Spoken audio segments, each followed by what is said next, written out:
The same would be true in Taiwan. Uh, it's America's war because it is the front line of defending democracy. But Ukraine's self defense is not someone else's war that America has come in uh, to to fight alongside. It's America's war too. I think we're about to see that. I think it's the European Union's war also. It's the United Kingdom's war. It's NATO's war.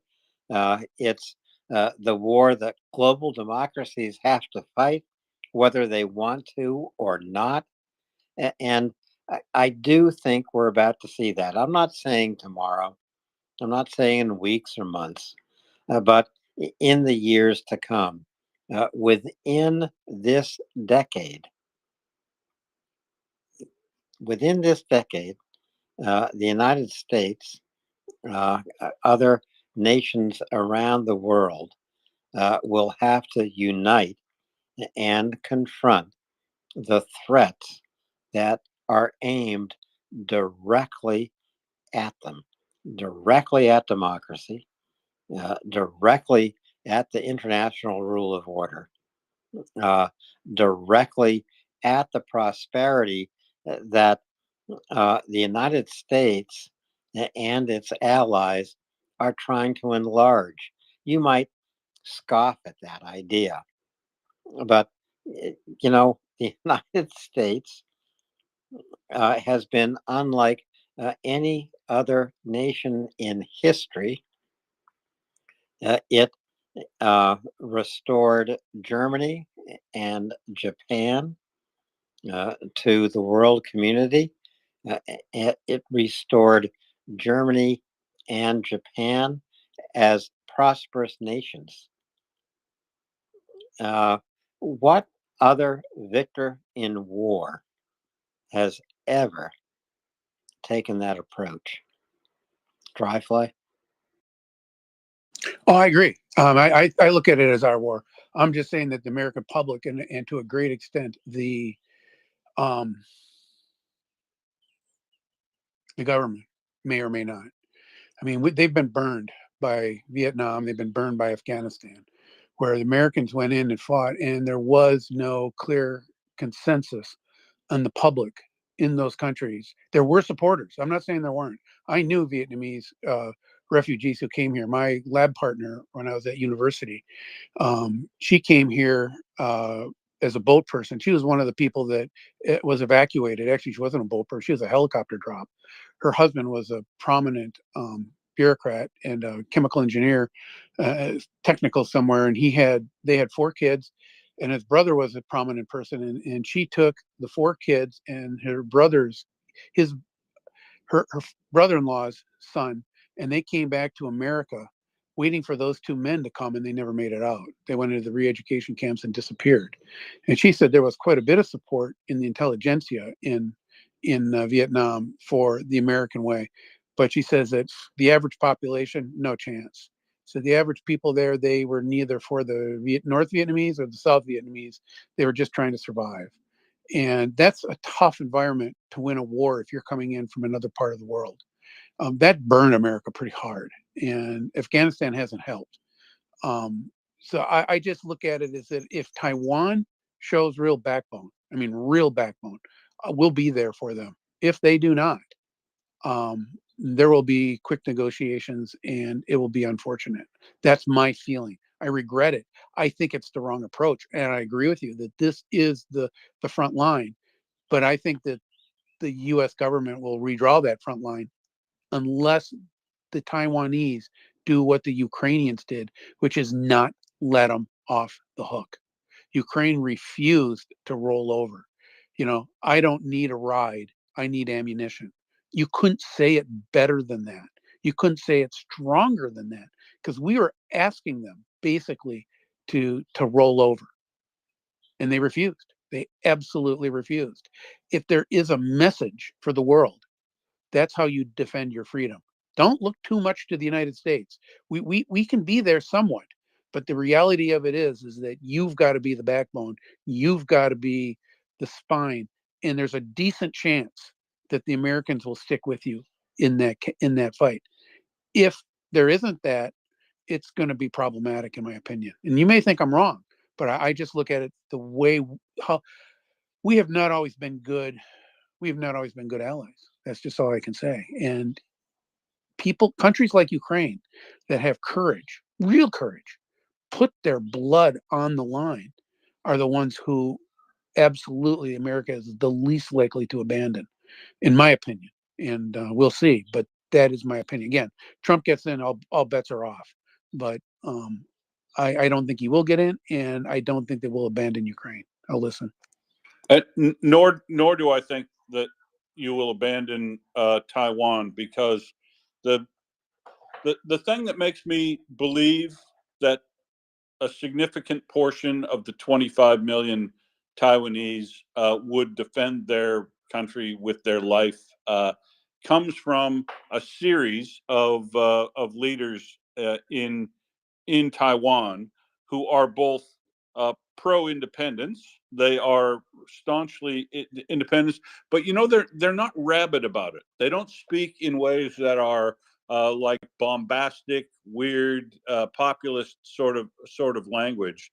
Let me just read you a little excerpt from the inauguration speech of the just inaugurated president of Taiwan. As said, as we pursue the ideal of peace, we must not harbor any delusions. In the face of many threats and attempts of infiltration from China, we must demonstrate our resolution to defend our nation, and we must also raise our defense awareness and strengthen our legal framework for national security. This means actively promoting the 4 pillars of peace action plan: a strengthened national defense, improved economic security, stable and principled cross-strait relationships, and value-based diplomacy. That kind of language, that incredibly well-formulated diplomatic language that goes to the core of the values of Taiwan, represents that this is a serious individual, and the parties that put him up forward didn't put some flag waving crazy up. And this is a series of these guys. The sober leadership in the government of Taiwan is assuring to me that the population that is pushing forward these leaders who are sober and realistic and pointed toward the right means, because what he said there that I've just found and read is exactly what I'm talking about. Dealing with China on the basis of those pillars. Maintain your economic security so that they can't coerce you. Have a strengthened national defense everywhere. This is an area we've all the liberal democracies have fallen down on. Improved economic security, strengthened national defense, principled cross-strait leadership. So stable, be willing to talk to those folks who are willing to talk to you on the basis of value-based diplomacy. If you want to work inside my system, I'm going to work inside yours. If you want to speak to my population, I get to speak to yours. The means of reciprocity are what he's talking about and what I've been talking about. And I think that because he's speaking like that the significant portion of the Taiwanese population that he represents also holds those values and concerns. And they also have a sober and realistic assessment of China, which is China could destroy Taiwan, but not take Taiwan. Well, I think China can actually do both, Will. I mean, my God, look at the huge nation China is, regardless of the fact, as you said, China hasn't tested its navy or its army in years, in decades. Maybe Taiwan is just a testing ground China wants. Unfortunately, I'll also say I don't think that the United States will be the defender of democracy forever. It should be, but I don't think it will be. I think domestic politics has a lot to do with this. I think that the ignorance of Americans also has a lot to do with this. I actually can envision a day when the United States would give up on Taiwan, even though it would put the United States at a tremendous disadvantage in the world, not only vis a vis China, but a tremendous disadvantage in the world. It would be uh, a new era for Australia, will, a new era for Japan and South Korea. Uh, I don't know what it will take to uh, strengthen America's spine in confronting these threats around the world. But uh, something needs to be done right here in the United States first, because if the U.S. doesn't uh, live up to its heritage, live up to its promises, and prepare for a new world. It's a new world of confrontation America has to face. If America wants to walk into the next new world, we're going to have to fight our way through the threats aimed against us. These are threats from China, Russia, Iran, North Korea. It is a threat aimed directly against America by a new axis of terror. I don't know how you convince Americans of this.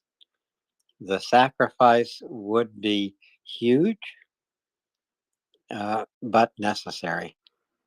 I just, here we are living on the threshold of a new history that's going to be written. We don't know what the future brings, uh, and we're watching it just exactly as the world watched Europe in 1938 and 1939. Um, and I don't like saying we have to wait and see. Phil Scumpia, go ahead. Hey guys, just real quick, I was wondering what your guys' opinion is on the strong-worded tweets that we've been getting from Nikki Haley just after she endorsed Trump. Like, I'm trying to figure out like what her like basically she's saying send every weapon to Ukraine, like we need strong leadership. Like, I'm just wondering what you guys think that's all about, because it doesn't really make sense. Because if she's endorsing some, like, I don't want to get political, but just it was just kind of your this train of thought that you guys were talking about with Taiwan and Ukraine. It just made me think, like, what's her bigger purpose? And I'll listen. Well, I haven't looked at Nikki Haley's tweets. She's really no longer in the running to become Trump's vice president. Uh, I can only say, I mean, this is another Republican, uh, unfortunately, caving to Trump's um, superiority in the Republican Party. It's not the Republican Party that uh, I remember. It doesn't look anything like the Republican Party that I actually worked with a long, long time ago in Washington. I don't know what to make of Nikki Haley's tweets. Um, I really don't. Dryfly, you may have a better idea. Yeah, I've been reading it all day, and the pushback. My thought was that she didn't anticipate the pushback. There's been a lot of speculation that she was looking to be the 2028 front leader, and she knows she needs to shore up her base, shore up her support amongst pro Trump people. She just had to do it. But she was shocked at the pushback. I'm guessing. I mean, there was a huge pushback from the never Trumper groups in the Republican side. I mean, it was just incredible. A lot of it were the Lincoln Project people, spinoffs of Lincoln Project, but there's a lot of other ones who just absolutely lambasted her. And they're the kind of people she's going to need if she's going to have any chance of either winning a nomination in 2028 or in and especially in winning a general election. And I mean, my comment was, and some of those threads is that I won't forget. Republicans. She's the kind of person if she was the kind of person that I could have absolutely saw myself voting for if she softened her domestic um, policy position some. I'm not that kind of a Democrat that I've never not voted for Republicans. I just don't vote for the really crazy right wingers. But with that, she just basically said to me,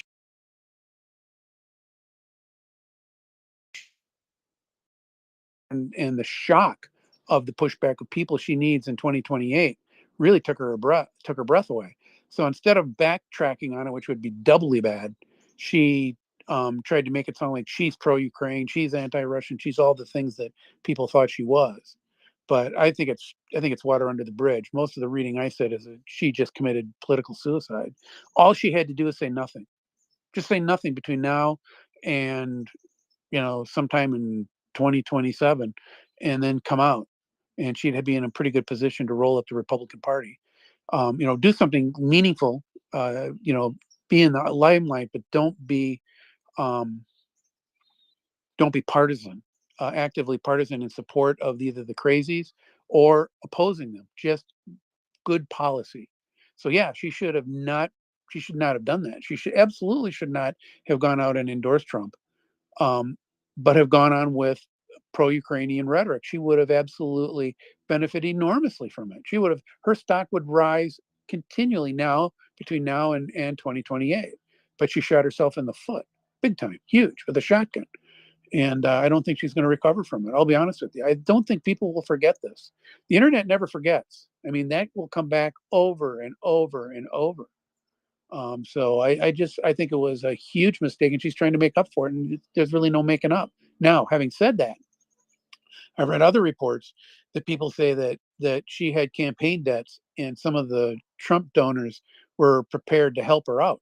I don't know if that's true or not. I doubt it. I think that would come out. I think we would know that if there would be documents that would be filings, campaign filings that we would see. The other one was that she's trying to land a position in the administration, a future Trump administration. I don't see that as likely for the same reason she won't be vice president. Trump's too vindictive. The other one was, what was the other one? There was another one that she somehow tried to ingratiate herself, and get on the VP ticket. Yeah, that's pointless. I mean, she's not going to be on it. So it's very, very curious. The thing that was surprising is how quickly she came back to support you, to come out then and support Ukraine, and try to make that story go away, but it's not going away, because for all her efforts to do that, the only news that's coming out about Haley is that she's MAGA. I mean, that's really it in a nutshell. She's now, um, you know, back in the MAGA fold, and I don't know how she gets out of that if she really thinks that's important to do. And I think for her to have a future post-Trump, I think it is important. I mean, really, the one who looks to me now like the best shot will be Cheney. I think at the end of the day, Cheney's going to be a tough competitor for Democrats in 4 years. Listen. Thank you, Dry. So I just wanted to say thanks to Dry Fly for that answer. I had the same vibes, but I just couldn't quite put my finger on exactly, except basically she was stabbing a bunch of people in the back that trusted her, including her husband, who's a vet. So actually active duty military. So I just kind of didn't understand the whole position there, and then kind of the backtracking. So you kind of summarized it really well, and thank you. I'm not allowed to comment on U.S. politics because, boy, do I generate some heat when I do it. So I'm just going to comment on process. I will note that the second vote getter in primaries in the United States on both the Democratic and the Republican side for the last 100 years, regardless of their views during the primaries, often become the vice presidential candidate strictly on a numbers basis. And I don't know what's going on in this case. My sense is that Nikki Haley is willing to make whatever changes are necessary in her statements currently so that she still has an opportunity to serve as vice president in the hope that Donald Trump dies and she becomes president, because she is a craven politician that will say anything in order to gain a power position. And once she gains the power position, regardless of what she said before, she'll have the position. She has garnered a lot of votes with her support. Whether or not those votes then melt away based on her position, her change of position on Ukraine is, but Donald Trump's team will be doing the numbers, and regardless of what he said about Nikki Haley or she said about him, I've seen these sorts of things buried in the past so that they can have a ticket which garners as much support in the population as possible. And they will make up some story about how it works and whatever to keep the band together. I don't think it's going to be successful. Had Nikki Haley stuck to her principles, I think that she probably would have had an opportunity to in the future. But the problem is that's all 4 years away.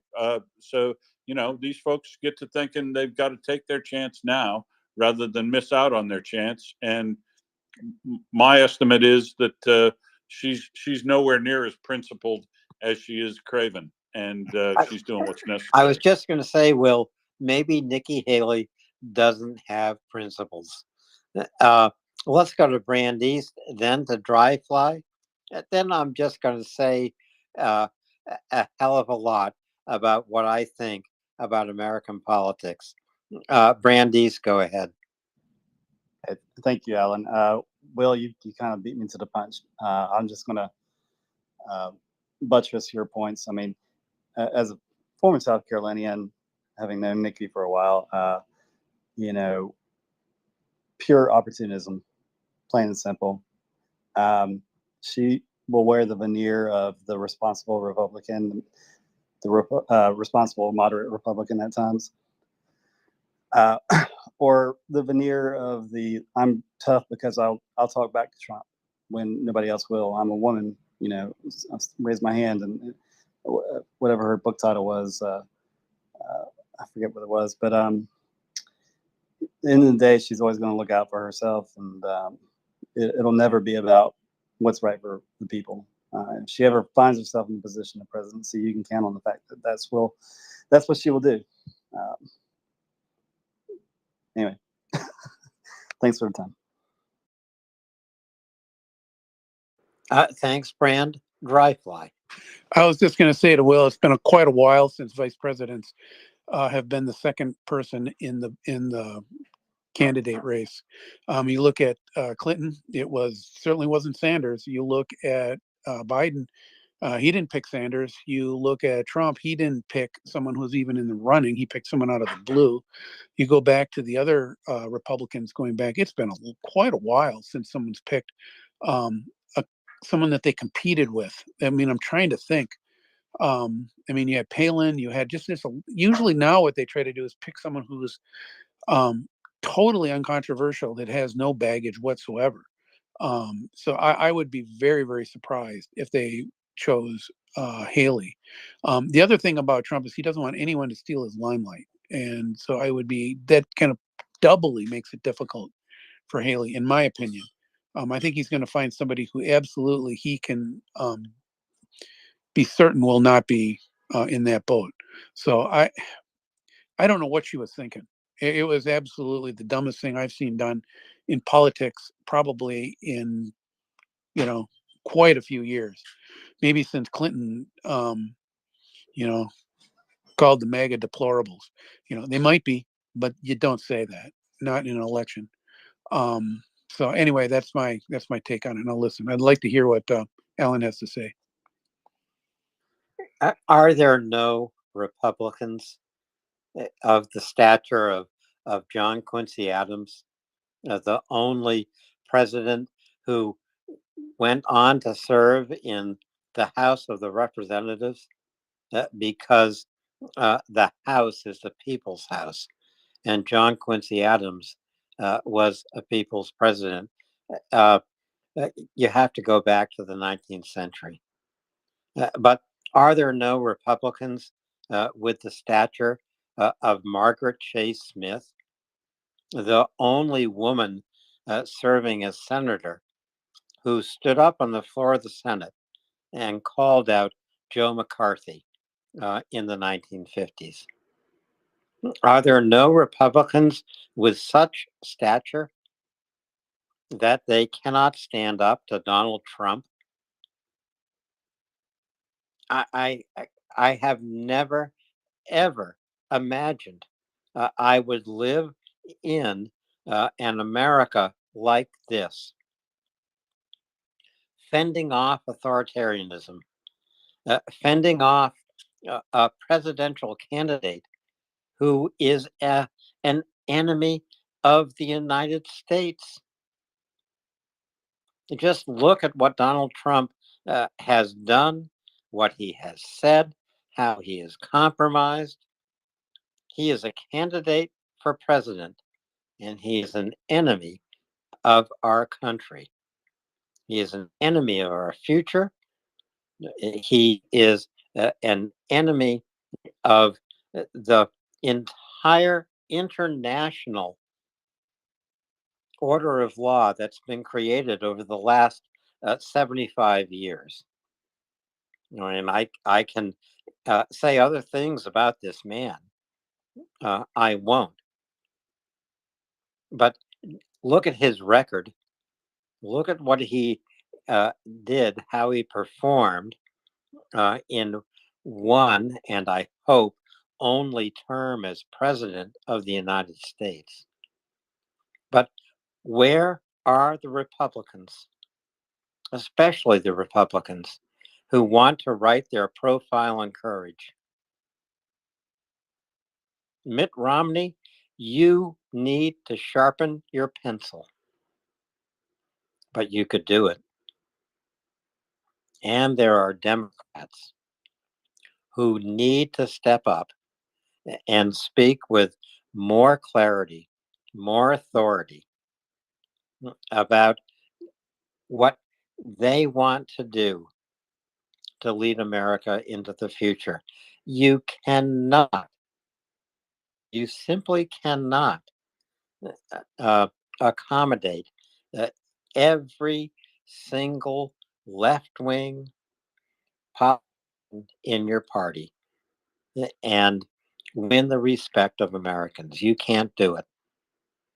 But what you can do is speak with clarity, with authority, and let America know that Democrats occupy this here in the United States. It's a center that will strengthen domestic policy, save Americans in the middle class, but beyond that, because of the time in history in which we're living today, save democracy around the world. And if you can save that, you can save America. But maybe you have to save America first. Keep America democratic, small d. Keep America experimenting with this great form of government called democracy that the Athenians invented. It's ugly, it's messy, but God damn it, It's about you because it gives you your voice. It gives you your power. It gives you your opinion.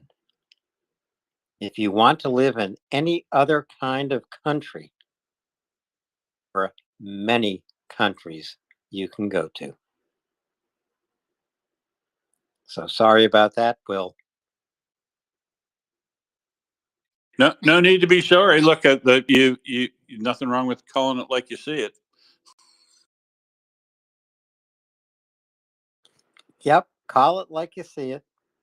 Uh, America, stand up for Ukraine. America, stand up for democracy. America, keep your promises to democracies around the world. Ukraine's democracy, Taiwan's democracy. Do everything that you are called on to do because we have the resources. We have the people. We have the spine to do it. So, Joe Biden, I'm talking to you tonight.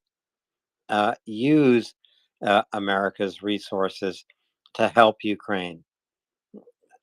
Stand up, talk to the American people, and strengthen us in our commitment to Ukraine. Help us understand that Ukraine is fighting for us. This weekend, Memorial Day weekend here in the United States, would be a fine time to do that. Will, I'm going to take 1 minute and ask No, ask folks here to go to the first tweet in the nest. If you are Americans listening, this Memorial Day weekend, Monday's Memorial Day here in the United States, we honor all of our fallen soldiers. We honor all those who have fought for democracy on our behalf, who have fought to defend our way of life. That's Monday, Memorial Day. This would be a fine weekend for all Americans listening here tonight to make a generous contribution to help Ukraine. Through MriyaReport, to deliver solar powered generators to Kharkiv hospitals. Maybe you think that doesn't amount to much? Let me tell you the difference it makes. You save the lives of residents of Kharkiv under attack every single day and night. You save the lives of Ukrainian soldiers who are brought to Kharkiv's hospitals for life-saving operations. You don't think this makes a difference? It makes a huge difference.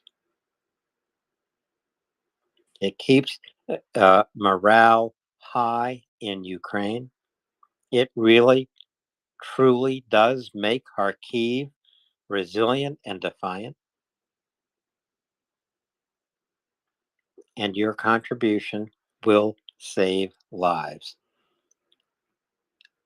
I hope a Ukrainian life that will make a difference in Ukraine in the future, maybe in the world in the future.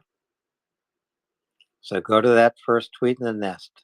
Be as generous as you can possibly be and help MriyaReport help Ukraine in this hour of need, understanding that there are going to be hundreds, thousands of hours of need ahead. But right now, in this hour of need, please step forward. Make a contribution as generous as it can be. I'm going to join you. Will, back to you.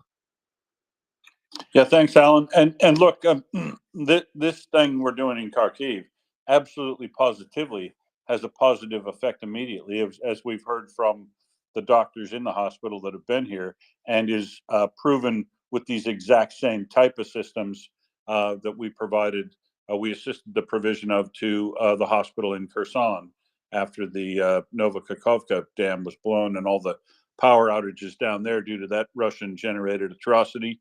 We know that we helped keep the power on to the maternity area in the Kherson hospital. The deputy mayor of Kherson was in, talked to us about it.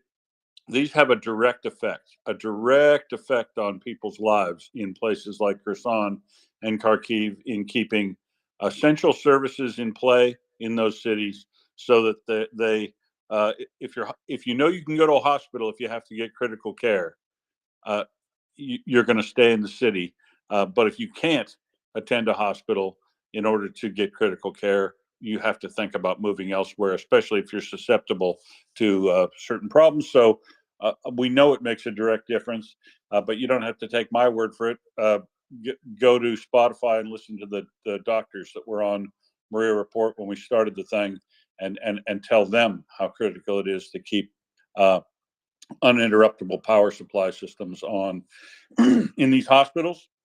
And the beauty of these things, to me, is as an engineer, the absolute efficiency of what they're going to do now and into the future, because the system provided now not only provides uninterruptible power supply to critical items inside the hospital now, it will be able to fix into the network after the war is over and power is restored from the grid, to be able to carry on acting as an uninterruptible power supply in these hospitals, charge themselves off of their solar panels that come with them, charge themselves back up their battery off of the grid or any other generator that's available, and maintain an uninterruptible power supply to things like lighting during surgeries and monitoring equipment, and in the hospital after the person's back in their room. Some of those people need to live with the machine that goes bing all the time, and the machine that goes bing needs power uninterruptible, and that's what we're helping to do. We're focusing on one hospital in particular that I can't tell you where it's at in Kharkiv, but it is in Kharkiv, and we're well on the way to providing them another one of these systems. And I encourage everybody, as Alan did, to go to MriyaReport.org, use the link in the net above, and press on the big blue button and make a donation of any size, and it will do a lot of good to help Ukraine and Kharkiv's hospitals in this particular time of need, when they are under heavy assault by Russia, with an attempt to depopulate that city and drive everybody out. And we're going to be defiant, like Paul Schmodoloka said. We're going to help them be defiant by addressing that very concern that they have, so that the city doesn't depopulate. And with the action that's going on north of Kharkiv and in Volchansk, the Russian military is not having any more success up there than they have other places. And I'm sure that Language Learner talked about that situation earlier today.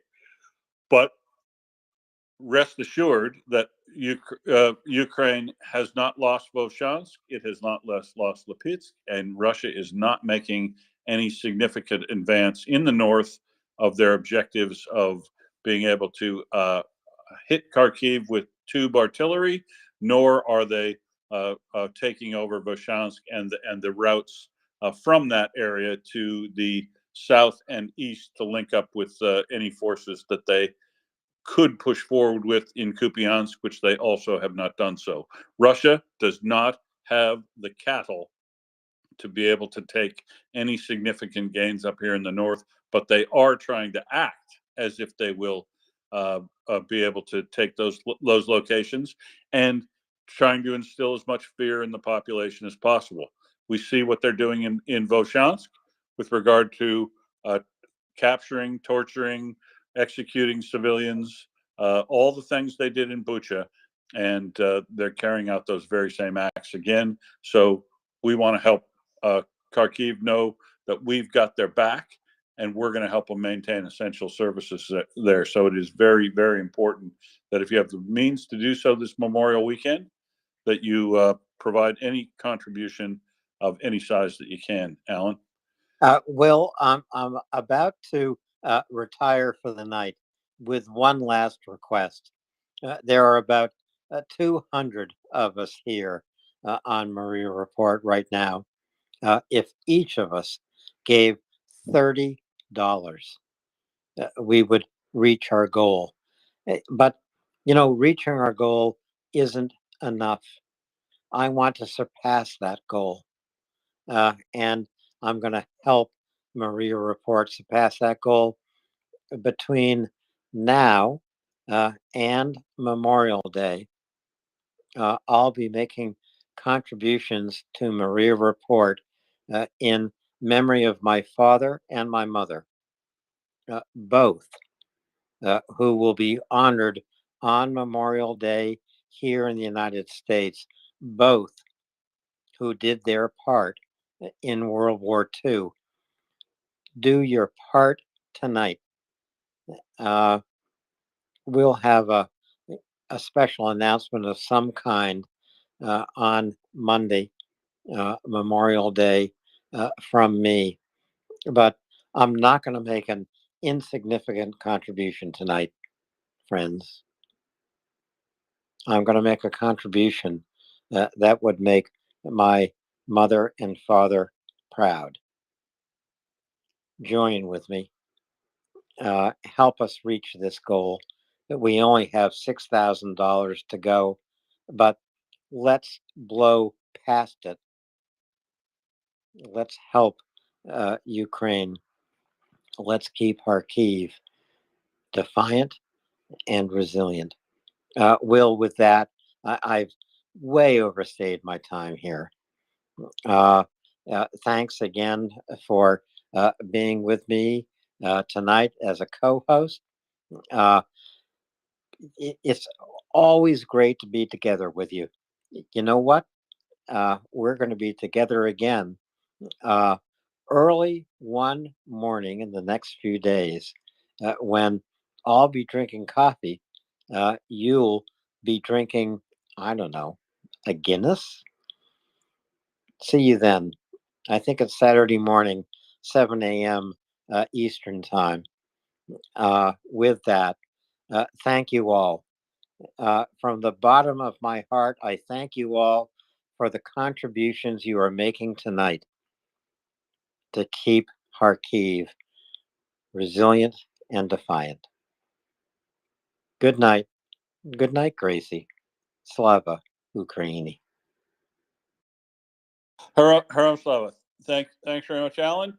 Yes, and I thanks for the great discussion. I will note that we didn't get to virtually any of the material I had saved up, and I've failed to populate the nest with thousands and thousands of items so that Prince can be hanging back in the background and shouting, "Oh my God, look at the state of that nest."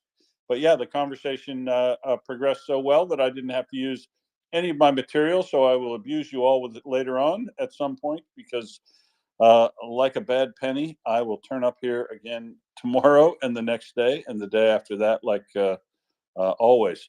And I see I'm joined now by Adam Rashinsky from the great state of. You're in Saskatchewan, aren't you? No, I'm in the home of the Edmonton Oilers, who are currently winning in the Oh, Western he's in Conference. Alberta.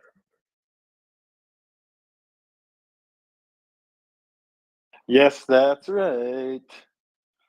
Edmonton, Alberta. Yeah, why did I think you were in Saskatoon? I thought maybe you were in Saskatoon because it's got that funny name, and we use so many funny names here, talking about places in funny sounding names. That one of my favorite places in Canada was always Saskatoon. Well, it's only 5 hours away, and Hop, skipping, and well, jump. that's quite. I mean, I'm sure you know too. In the workers' paradise, there's like a little bit of a distance between cities, and yeah, so that's way closer than Toronto or Vancouver. That's for sure. But you always know that a fella is living in a place where distances are vast when they say, how far is it from there? And they say 5 hours. They always tell you distances in time rather than distances in kilometers. True. Guilty as charged. So, and I noticed Brian is also here, but I'm gonna make Brian wait a couple of minutes while I talk to you, while I can. Anything in particular of note overnight that you found of interest, Adam? No, My overnight. I've been a little bit out of the loop. I got a couple articles, but nothing in terms of booms or smashes. But that's not usually my fare, anyways. Oh, but I did find the partisans striking Crimea with many explosions. But I'm sure that's old news. Have you guys already talked about it? Well, I think that it was happening just a few hours ago, 6 hours ago, and I've been on for three. So yeah, I mean, I unfortunately had to miss language learner because I was still sleeping. But yeah, I do think the most important military action over in the last 12 hours has definitely been the series of attacks in Crimea, across Crimea, for Godskaya, Zhankoi, all the way down in the south. And what's the name of that place? Let me pull. It's a new place. It's a name we haven't heard the name of. Alushta. Oh, I was right there. So yeah, Alushta is right across the southern part of that peninsula. Again, there are attacks which suggest to me, based on their location and some of the assets we see there, that Ukraine is once again striking air defense and air observation radars, surface radars, satellite communications, and almost certainly air defense radars and launch systems across the area near Hrogodskaya, which tends to mean a night of attacks on air defense equipment and radar installations means that within a day or two of that, we see attacks on other facilities that follow up from the reduction of the air defense systems in Ukraine. And this one down in Alushta might be significant because that is a satellite communications relay system, which might be important for Ukraine, or sorry, important for Russia in communicating with its murder death weapons that it sends north. But I'm looking into that in more detail. One of the items I didn't get to that I will keep doing research and looking at is what would appear to be a ramping up of the Stalinesque type purge within Russia in the Ministry of Defense and elsewhere. That appears to continue unabated with the arrest of General Popov of the 58th Army and the arrest of Shumkin, which is who is a important, probably because this demonstrates that there is Shamarin, sorry, Popov and Shamarin, because Shamarin, being the head of the communications and a deputy minister of defense, he's probably paying the price, and the purge is probably extending to everyone who vastly disappointed Putin in the early stages of the war, and all of the folks that either have opposed him or look to be a worry about opposing Putin in the future. And my comment on this is how this is really really showing a lot of parallels, like a lot of things do in Russia, to the Stalin past, which is why I continue to call these things a Stalinesque purge. If I was to enumerate to you all of the people who have disappeared, been fired, or are now under arrest since the 22nd of June, 2023, you would absolutely say, if I lined those things up, that there is a purge going on. And I think it does show a lot of surprising parallels between the purges that took place in Stalin's Russia which ended up taking out 7.5% of the entire officer corps of the Red Army at the time, and severely hampered their capabilities to fight the war in the Second World War, which is exactly what I hope they're doing this time. They seem to be taking out lots and lots of competent people that would appear to threaten or be a threat to Putin into the future to emasculate the military, as has been done in the past. Russia is not a country who will, well, the dictators of Russia will never allow folks within the military to gain enough power that they look like a significant threat to the internal security apparatus. And purges begin. Purges begin. I hope it extends as far this time through all of the competent generals in the Ministry of Defense, because that will weaken Russia. And yeah, so I hope Putin is taking his paranoid pills today, Adam. I hope he's skipping them. I hope he's sweating.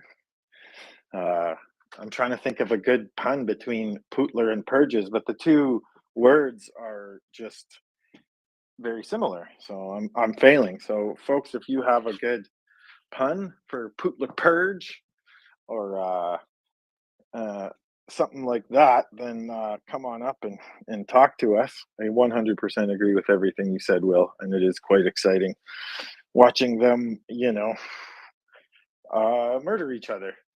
It's as from a Ukrainian perspective, it's quite enjoyable. But I will stop my bloodthirstiness and go to Curry.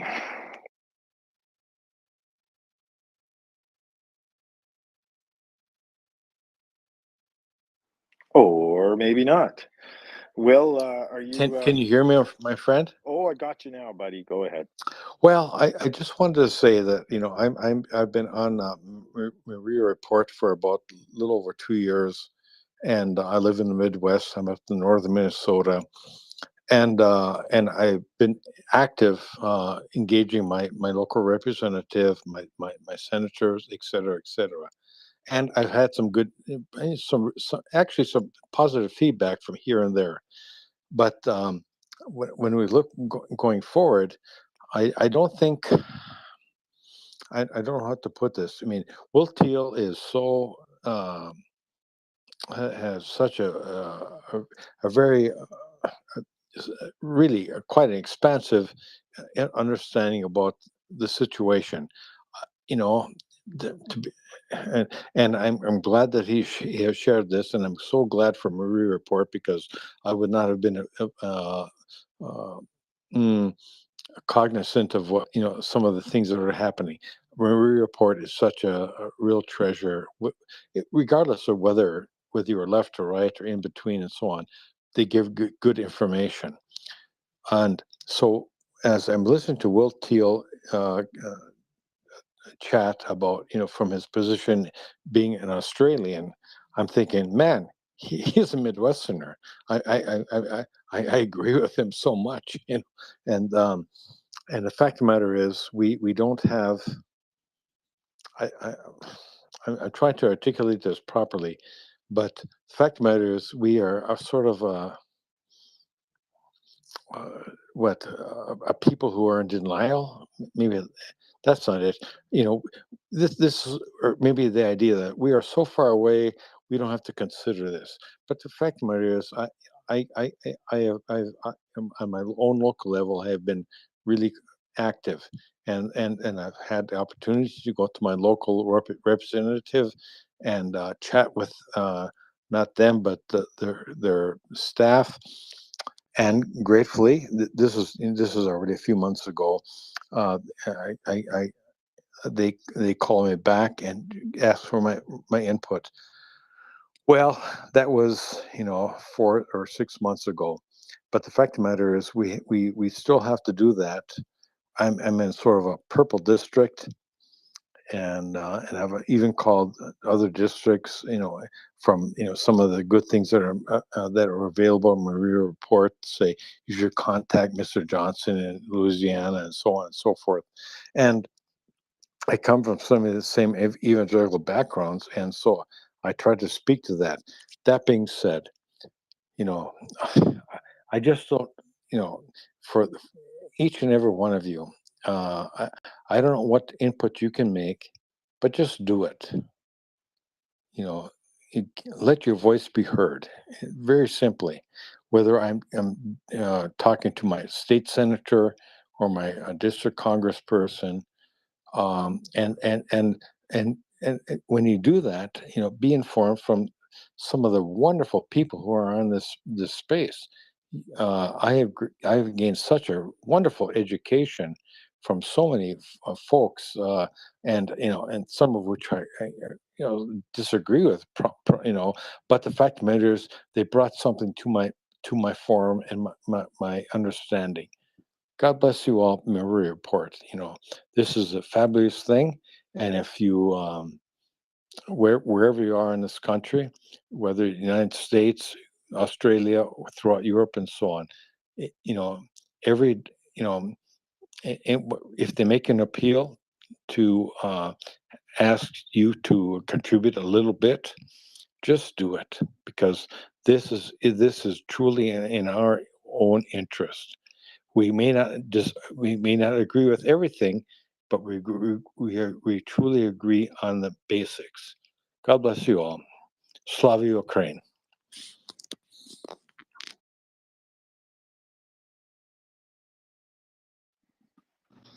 Haram Slava. Here I am. I'm here. Hey, How are you, Adam? good, Brian. How are you doing? I am well. You know, I was beginning to wonder if you know that Will was going to give me the night off. With his eloquent statements there and updates. Yeah. So I'm glad that he's here. I'm glad that all of you are here, and I'm glad to co-host with you again, Adam. Back at you, sir. Looks like we don't have any hands, so I will say, folks, retweet the space, come up and talk to us, bring us your news if you haven't heard it in a while. I'm fresh on the space today. I haven't had a chance to listen all day, so it'll all be news to me. Yeah, retweet the space and follow our friend Alan's lead, and make a big donation to the Kharkiv solar generators. Brian, do you have anything you want to start with? Oh, but our good friend Will is requesting to speak. Go ahead, Will. Well, what the hell? You know, since there's no hands, I'm going to press on a little bit with discussion of the purge here and why some of these things are important.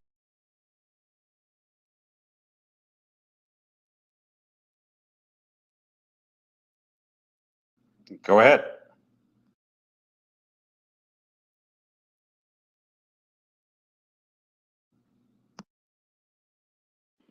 You got Will, Brian?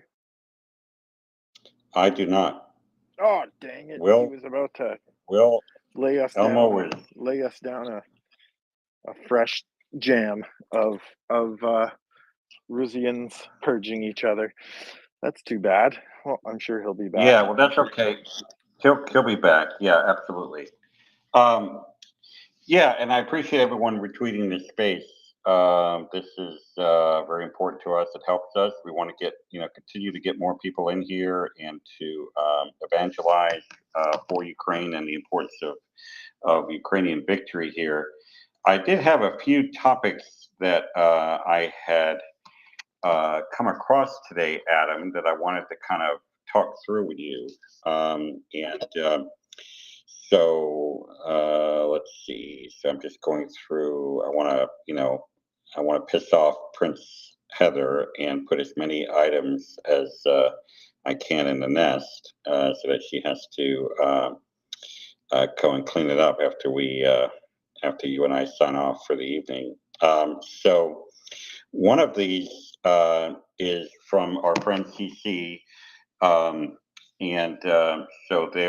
I put into the nest. This is the last tweet in the nest now. It's on the left. And she's encouraging everyone to contact the White House to allow Ukraine the ability to use American munitions to strike within Russian territory. As you doubtless have heard, if you follow this war at all, that this pushback on this concept and this restriction is increasing. Now members of Congress are actually actively asking questions of the White House and of the executive branch in the U.S. as to why this policy is in place and how it's handcuffing the Ukrainians. So if you look in this tweet in the nest, there's a link to the White House where you can just contact or you can submit an email to the White House on this. And so if a lot of people do that, there's no downside for doing that. And I trust me, there are people who analyze this stuff on the other end.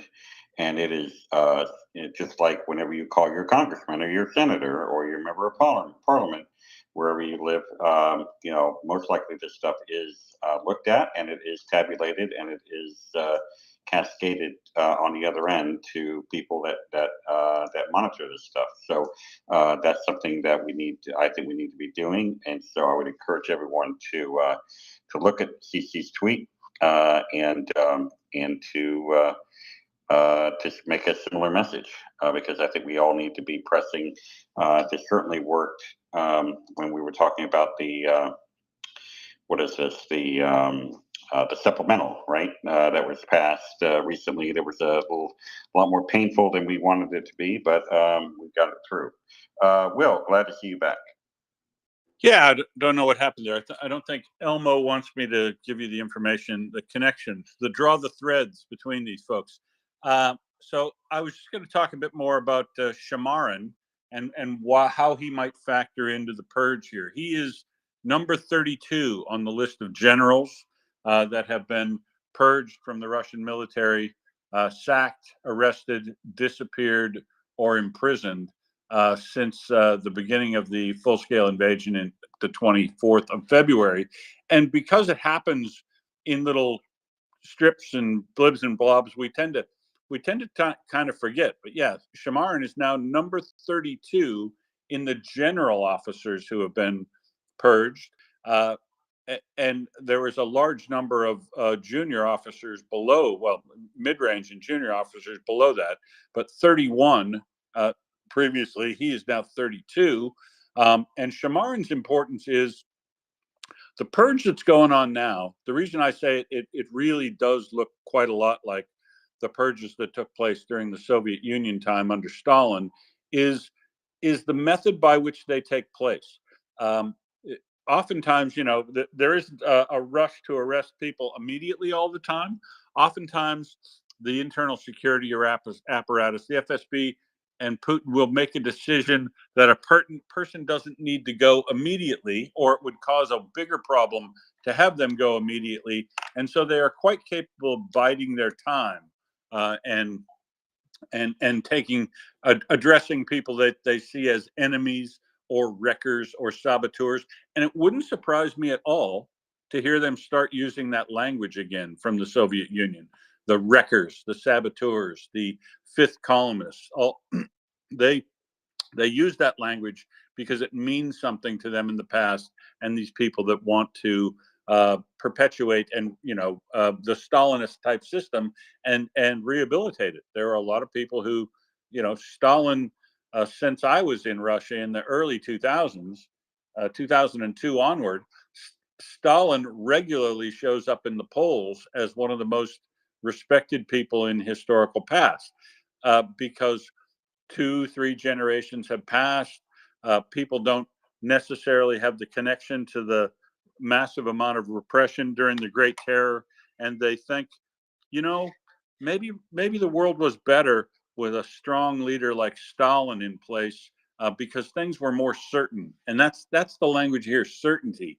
So I think Putin bides his time and takes out is now addressing people based on Bulasov coming in. The Ministry of Defense changeover is now allowing Putin to go ahead and under the auspices of well, we're just rooting out corruption, or we're dealing with the problems of the past during this changeover from Shoigu to Belousov to clean out some folks that were waiting and were on his list. Clearly, General Popov was on his list for elimination, but because the officers all in the entire 58th Army, down to the enlisted men, basically said, if when Popov was first fired, that was in July 23. Now, about a month after the insurrection that Prigozhin led, and Popov was sent to Syria, which is, like getting sent to Coventry or somewhere else. In the Russian system, being sent to Syria is like being sent to the deep freeze a little bit for a while. So I sent him to the deep freeze for a while, but now the capability to actually deal with him and arrest him, convict him, imprison him, or make him disappear is available to them now. So they're taking that opportunity. Popov is almost certainly being eliminated from the Ministry of Defense because Putin sees him as someone who people will rally around, like they did when he was fired in July 23. His officers and others said that if anything happens to him, we will start our own insurrection, because he was a competent general and competent and concerned about his troops, which is the reason why he was eliminated or was fired, because he went around Gerasimov and made complaints directly to Putin about artillery support, all kinds of things related to supply in the army, and the manner in which the army was being used not being effective. So, despite his military successes, which include being the guy who led the in front of the lines capture of the Zaporizhia nuclear power plant area, he was tasked, and his group was tasked with that early in the war. And he is one of the folks that was instrumental in helping them maintain the line and not have catastrophic loss during the Ukrainian offensive in July. But he complained too much, so he got sent away. He represents a real threat to the power structure in Russia, because as a competent general and with people who rally behind him organically when he is under threat, he had to go. So he went to Syria, and now that the time is opportune, they've brought him back, and they've thrown him in jail on the basis of stealing money for the sale of scrap metal in the South, acquiring to about $1 million in rubles, and it is a charge which is unbefitting of being the thing that takes him down. But this is the way the Soviet and then Russian system works too. That they manufacture a good legal case for your elimination in the process of making your elimination, even though they could just do it and everybody would get the same message that you're being eliminated because you're a threat. But Russia always likes to try to legalize what it's doing, and so it's got this trumped up charge on stealing scrap metal, which is a bit of an insult. Anyway, so he's got to go. Now Shamarin has to also go, but Shamarin is a different problem. Shamarin is a person that is being eliminated, I think, probably because as the head of communications for the Russian military, he's the guy that would have signed off on and probably been at least partially responsible for the fact that Russian radios didn't work early in the war. You'll remember, in March and April of 2022, if you were listening to Chuck Farrer talk on the space, you would have known as far back as then.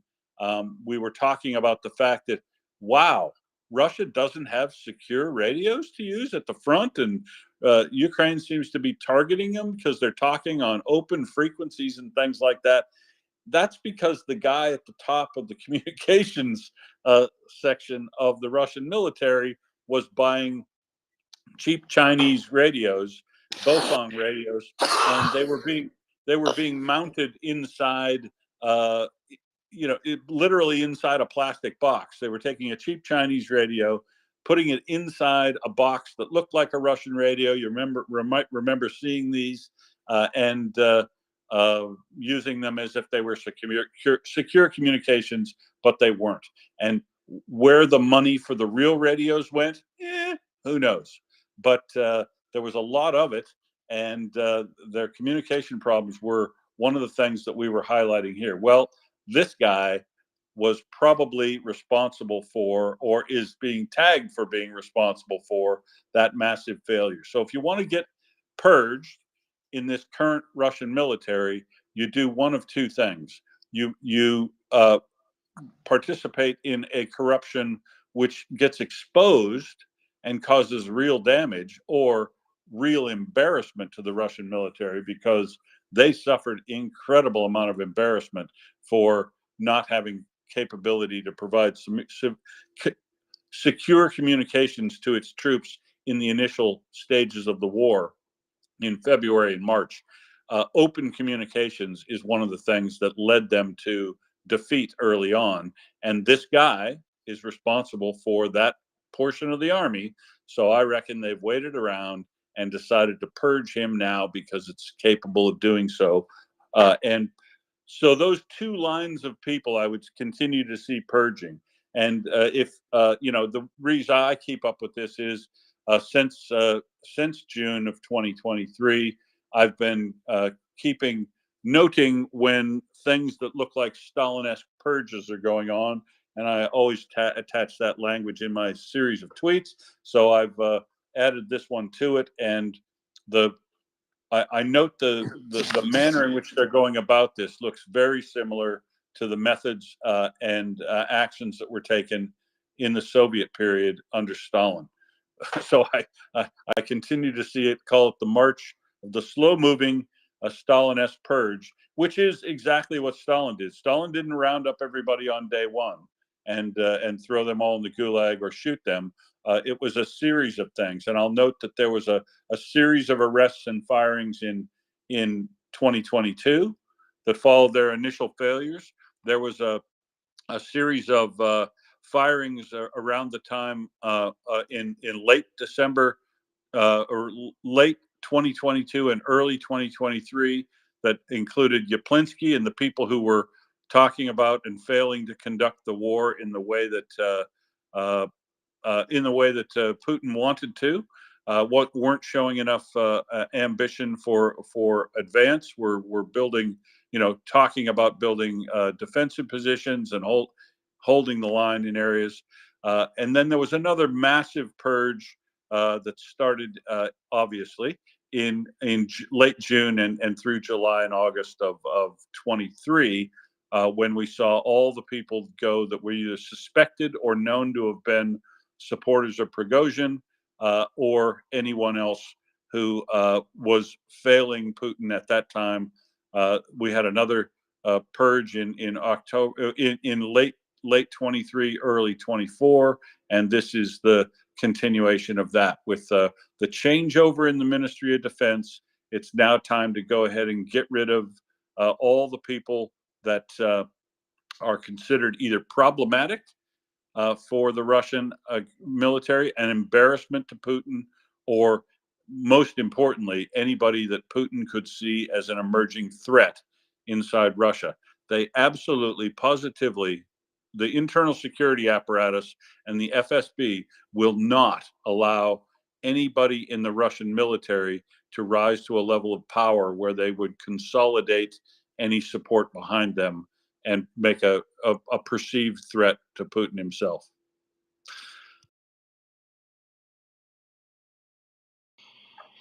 And to your earlier request, Will, I believe some folks have put together some nice memes regarding this, to your request on the Putler Purge. So I think if you look at your timeline, you'll see some nice creative work that has already been done. So when you ask, you shall receive around here, I guess. Nice.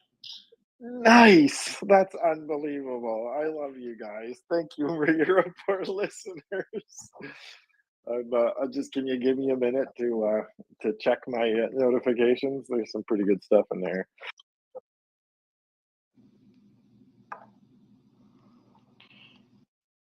All right. Hey, you want a bit of positive news, Brian? Yeah, go ahead. Just a tiny bit of positive news from me is the fact that these strikes that are occurring in Crimea overnight, the manner in which they're being reported from the Russian side fills my heart with a minor amount of glee, because they are able now. Having enough ammunition means that the Russians on the ground are now hearing enough of these that they can discern the sound of an ATACMS coming in as opposed to a scalp missile. So they're hearing these enough that they've been able to differentiate them by noise on their arrival. And I think that's a very good development. Yeah, that's interesting. Yeah, you sort of understand the sound by now because it's been visited on them enough. Yeah. So we have a new speaker. Go ahead, Shimmer. Welcome. How are you?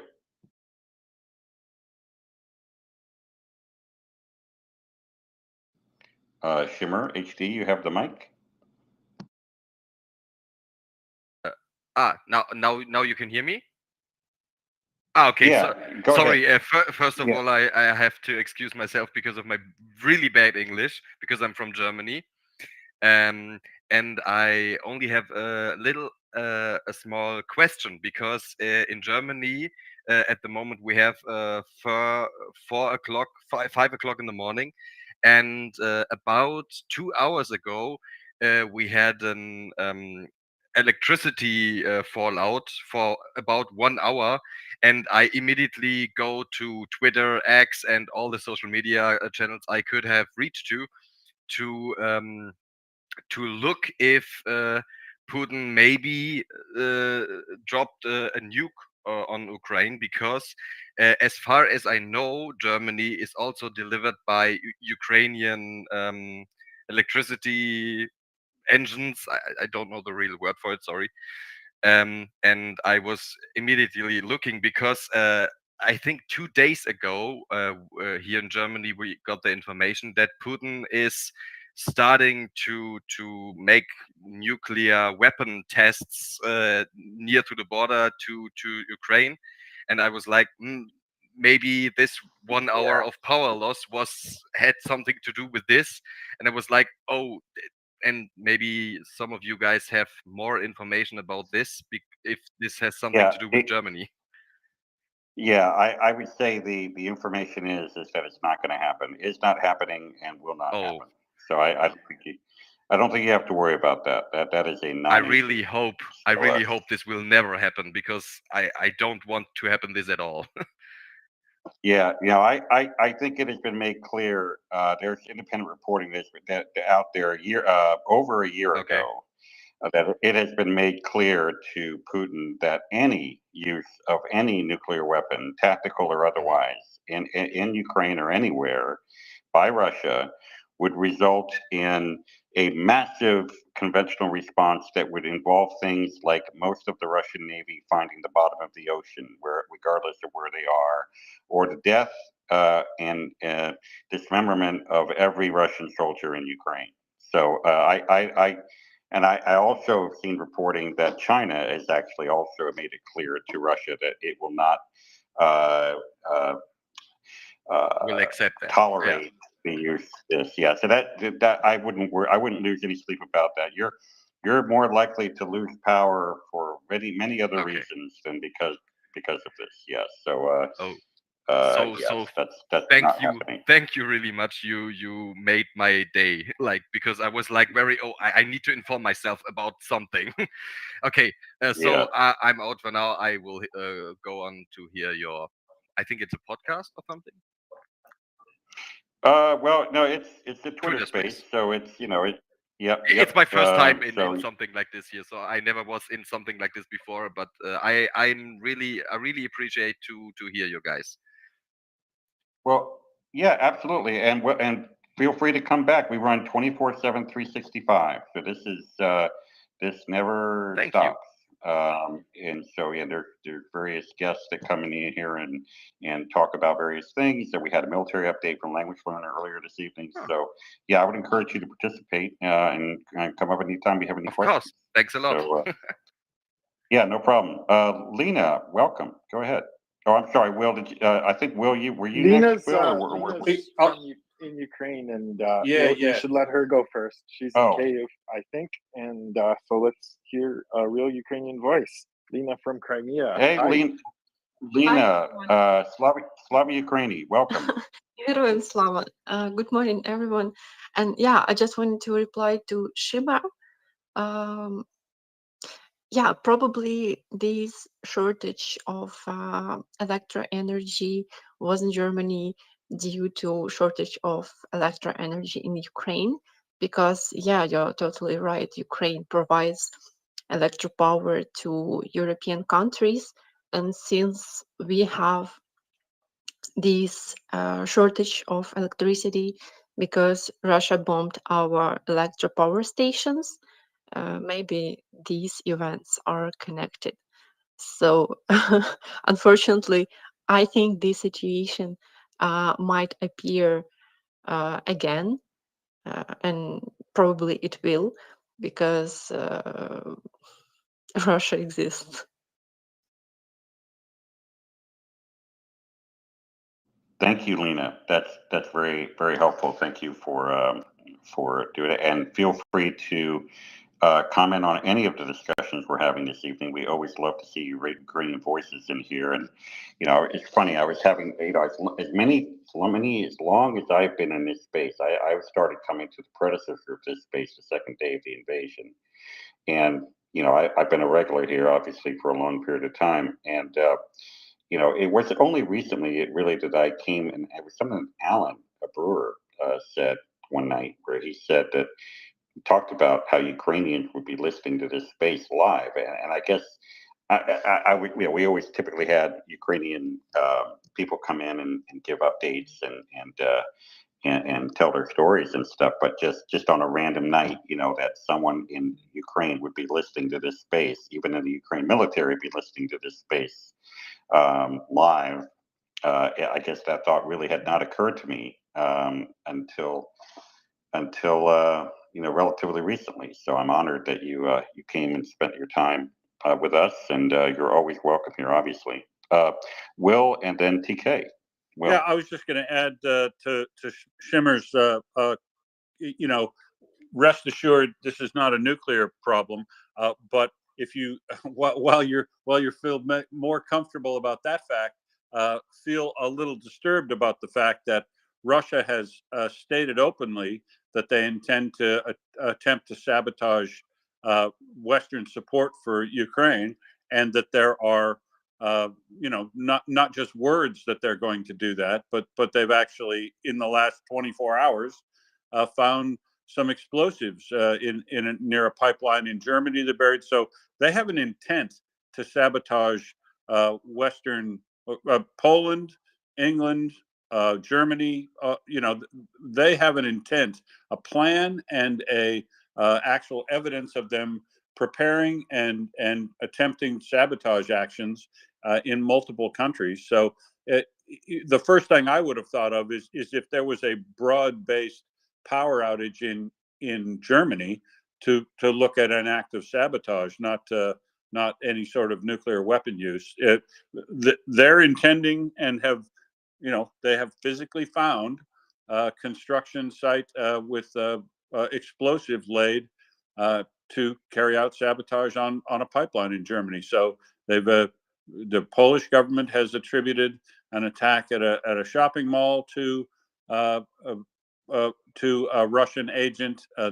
They're ramping up their activities all over, and that would be the thing that we should both be a bit more concerned about.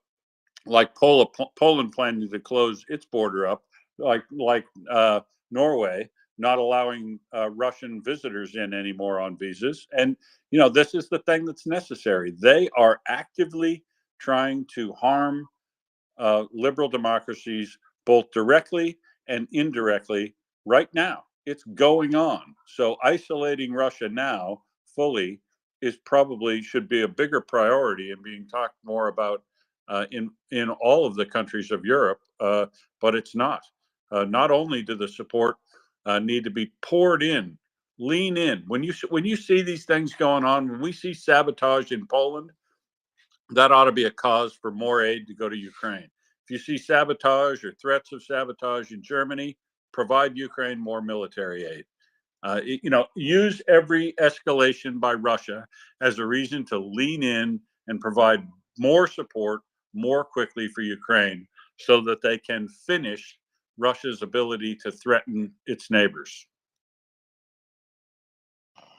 Well said. And I have actually a couple of tweets in the nest. I'm going to talk about that. You went right where I was going next with the topics, Will. So before we get there, let's go to TK. Welcome, TK. Good evening. Good evening. Thanks. While you load the nest up and fill the overflowing for Prince Heather, I just wanted to say herzlich willkommen to Shimmer. We're really glad you're here. Your English sounds great, by the way. Really does sound great. You mentioned that you were going to check out the podcast. I thought, I'm really glad that Shimmer pointed that out because MriyaReport does have a podcast. It's available on Spotify. You can get it from the MriyaReport website. They have links to everything there. So that if there is something, because no one can listen 24 hours a day, even though everyone's working shifts. So if there's a major interview or something or a special guest that you would like to hear, but you have work or have to be sleeping because it's 3 a.m. or something, you can usually go back in a couple of days and it will be up and available on Spotify. The session from, I think, earlier this month with Oleksandra Matvichuk from Ukraine talking about the investigation of the war crimes, that's a really good example of not just of a good segment, but of the type of thing that usually goes up on the podcast. So you're right about that, and I'd encourage you to check that out. And we're glad to have you here joining us and now contributing. Thanks. Thank you, TK. Yes, so to Will's point, so I want to draw your attention to the last two tweets in the nest. And for those who are new here, the nest is a series of it's an area above where you're looking on your phone or your device, going back these little dots above, you'll see a bunch of tweets that are right above the top row where you have the host, the co-host, and Will as the first speaker there. You'll see a series of tweets that you can populate, and we call it the nest. And so if you scroll to the right and the left, if you scroll to the left, so there's a tweet that where Poland is tightening security at, and I finally figured out how to say this word correctly in Polish, Rzeszów.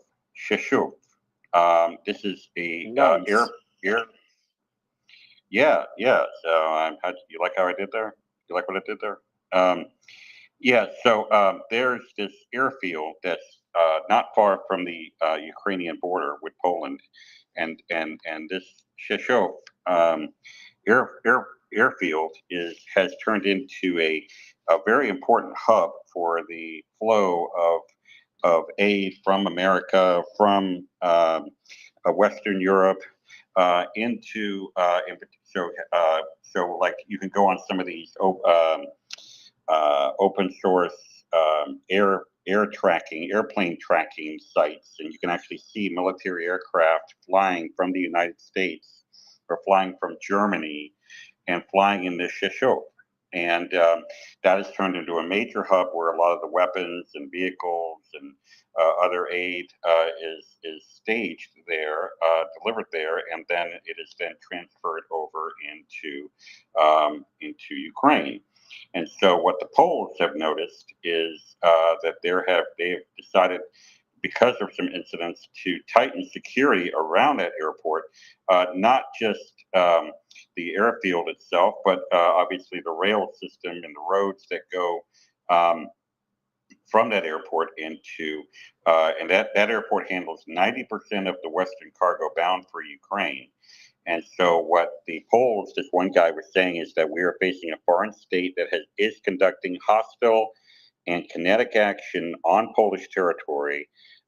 There have been acts of sabotage that were conducted by Russian agents. And so there was actually there were some arrests recently of someone who was trying to plot to assassinate Zelensky. And so this person was prepared to gather information on airport security as a component of the plan. Also, the Polish Prime Minister announced on May 21st that Poland had arrested 9 people in connection with acts of sabotage, and these people were linked to Russian security agencies. And so this is not conjecture, this is stuff that is actually happening. And then it sort of links to another article that where it talked about that arrest of 9 people. They are suspected of carrying out acts of sabotage in Poland, working for the Russian security services. They also planned not only in Poland, but also in other European countries, including, among others, Lithuania, Latvia, Estonia, and possibly Sweden. Includes beatings, arson, attempted arson.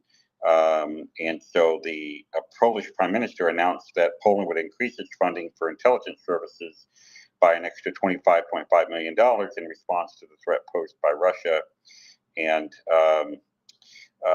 authorities in Germany, Austria, and Estonia have arrested several other suspects for allegedly working for and collaborating with Russian intelligence in various capacities. So that is something that is out there, and so we have to be vigilant to really monitor this and to take active measures. And I agree with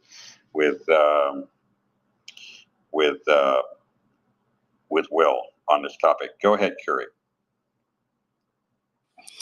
You know, Brian, I've listened to you in the past, and I want to commend you for your really good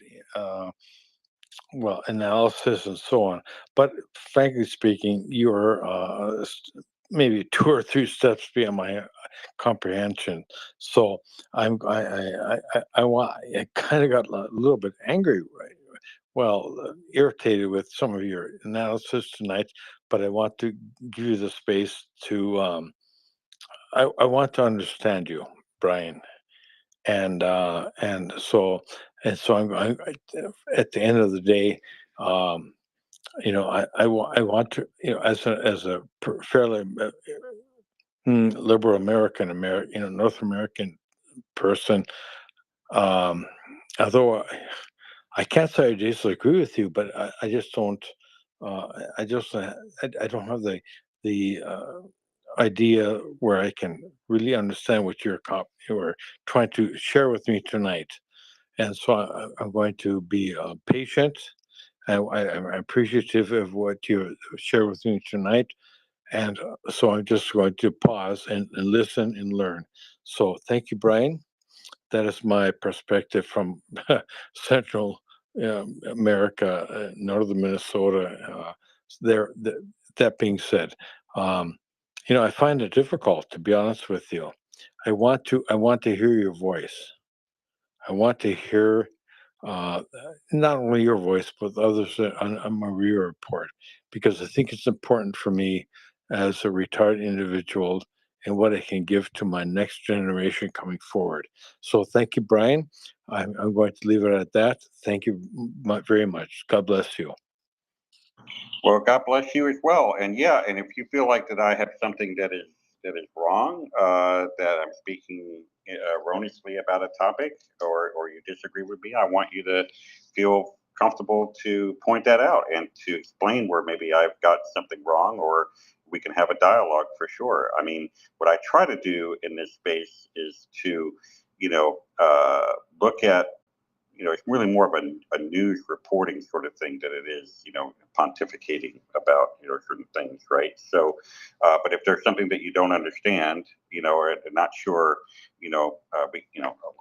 sometimes, we get into trouble down here where we assume that people have have followed this stuff for as long as we have, and maybe we use language and terminology and stuff that is familiar to us just because we've been here for so long, right? But maybe not as familiar with us to other people. So yeah, so I want you to feel free to you know to ask questions if you don't understand something. Do you have a follow-up? Do you have a follow-up, Curry? Can you hear me? Yes, I can hear you.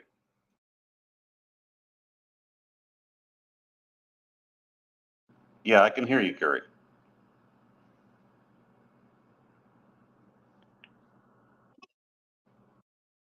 So it sounds like maybe Curry has technical problems.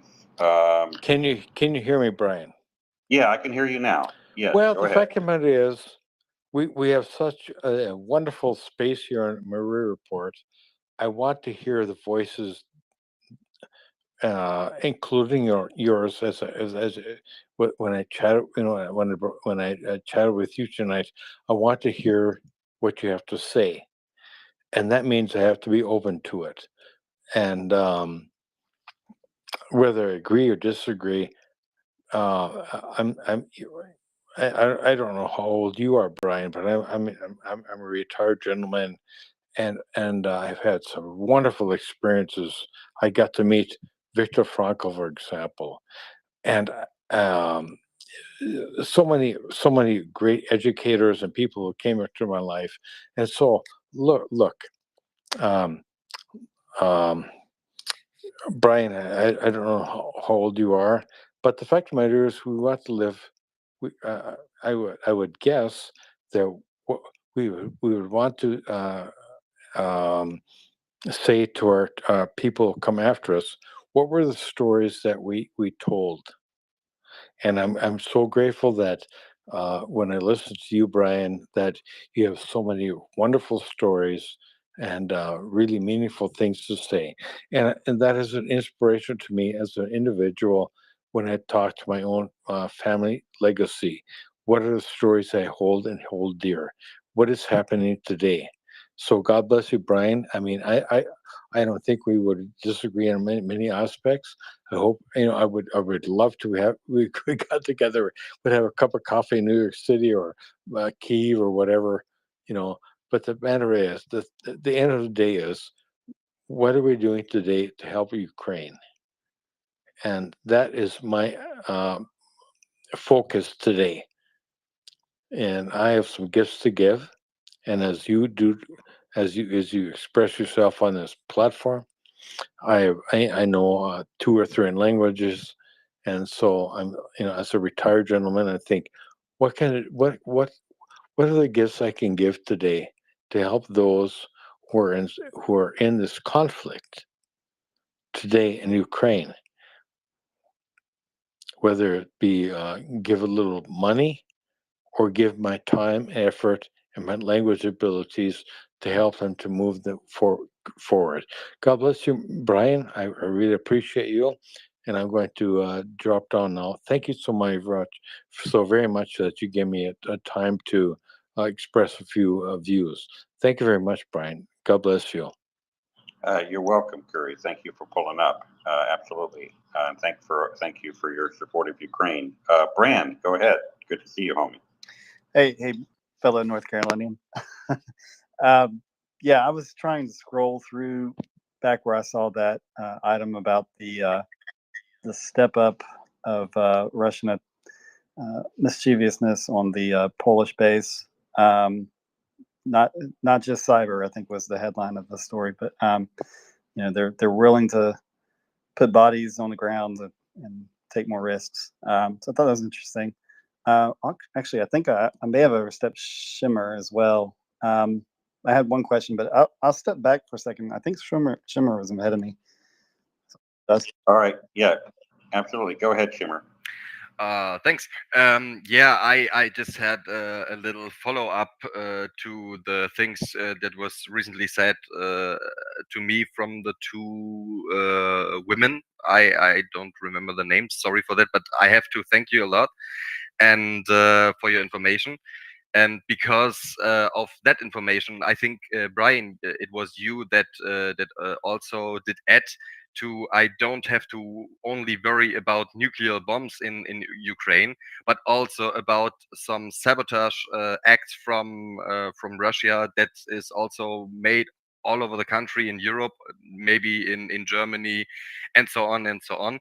And I was like, because I think they're not only sabotaging like the infrastructure, like the electricity and all this kind of stuff, but because Russian is also known for very big hacking attacks, and I also was a victim of this. I think I cannot prove it, but I think I was also a victim of these hacking attacks because I'm a pretty okay famous YouTuber in Germany, and I make like a lot of technic videos and stuff like this, and also trying to help with some tech advices, because maybe if there's some information guys in Russia or in Ukraine or something like this, I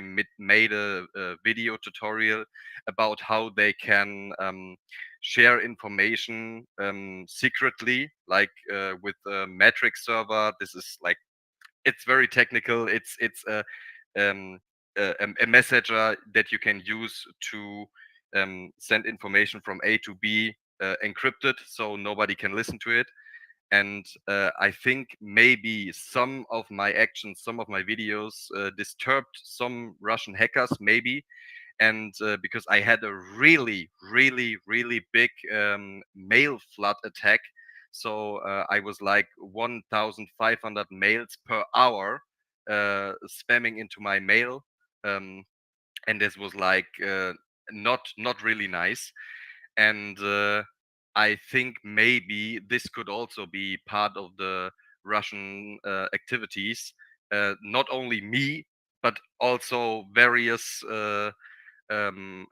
targets, maybe politicians or some other stuff. And I was like, I think this is also not good. And also the women did talk about bombs that are targeting Ukrainian infrastructure, like electricity stuff and all this kind of stuff. And I think because it was like from now on 2 or 3 hours ago, and I think she said that also around this time there was something going on there. And I think this has a coincidence, like maybe because of this attack there, we had no electricity for 1 hour here in Germany. Thank you. Yeah, no, I mean, it's, you really don't put anything past these people, right? And so, the only thing that these people understand is strength, and so we've got to basically push back against this, and I just think back to, what was it, a couple of years ago, I guess now. Time flies when you're having fun. When the Russians took down that Colonial Pipeline server network in the United States and brought our gasoline distribution to its knees. And I remember lining up, and there were people, the gas stations were running out of gas because we had situations because of the situation, and it was just a real headache. And and the Russians did that. They're not a good actor here. So they're not a productive member of the international rules-based order. I guess that would be a good real feel choice of phraseology there. And he's exactly right. Brand, go ahead. Yeah, and the recent item about the satellite weapon that was put out into low orbit, that happened a few days ago, where it could target U.S. satellites. And I also recall, I don't know, maybe 8 months ago, when they did blow up something that caused, I believe it was the ISS had to like be on guard and perhaps move even just to kind of avoid any shrapnel. I hope I got that right. Just from memory, that was something that happened. But my question, and I don't know if this has been touched on because I came in maybe a few hours ago, and this actually happened 3 hours ago, 3+ hours ago, when Blinken announced visa restrictions on members of the Georgian Dream Party that are pushing the foreign agent law in Georgia, the Congress, United States Congress, is also batting around the idea of some sanctions, I believe, in that regard. And I'm wondering what else can arrive at the doorstep for the purpose of putting some pressure to assist the people that are protesting in Georgia, because it is the same or similar fight. And thank you. Yeah, that's a great question. I would recommend giving CC a follow on that, because she's done a lot of work. I was in a space with her where they had some people from Georgia on a space, and they were talking about there's this Green Party, and they want to actually, the recommendation that we got from that space was to encourage our members of Congress to sanction the Dream Party, the Georgian Dream Party, which is a euphemism for Russian Dream Party. That was, and there was actually an act. There was a piece of legislation, I want to say, that was being percolated. It starts with an M, Matsitsky. I don't remember the actual name, but if you go to CC's timeline, I'm sure you'd find some relevant tweets on specific actions and advocacy steps that we could take here in the West to encourage a counterbalance or a counteracting this stuff that the foolishness that the Russians are trying to percolate in Georgia. Awesome. I'm going to do that right now. Thanks, Brian. Yeah, and CC's a good follow anyway for all things Ukraine and this type of geopolitics stuff. Adam, what did you have next on your list of things to discuss? Let's see here.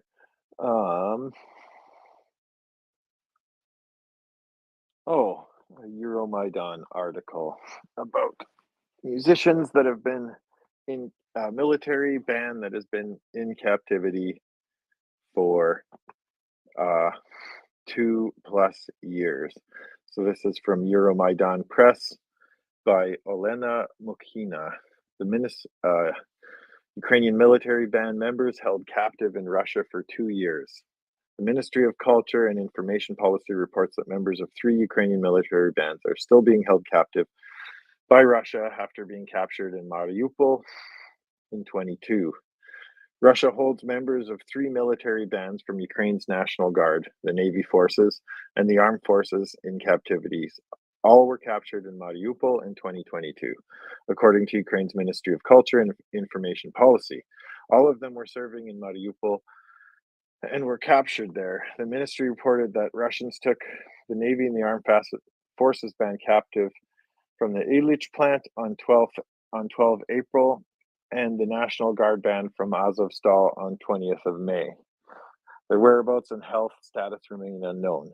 On 3 April 2022, some musicians were exchanged in the Ukrainian-Russian prisoner swap. In April 2023, the body of a musician, Sviatoslav Saltykov, who died in November 2022, was returned to his homeland. Russia is a terrorist state that disregards human life and ignores international laws. Today, the enemy holds not only military personnel, but also artists, painters, and musicians captive. We must fight for their return, the ministry emphasized. Ukraine's coordination headquarters for the treatment of prisoners of war reported on social media that the Russian side is deliberately delaying the reparation of deceased Ukrainian soldiers. For instance, the bodies of those who were allegedly killed on an IL-76 plane crash in late January 2024.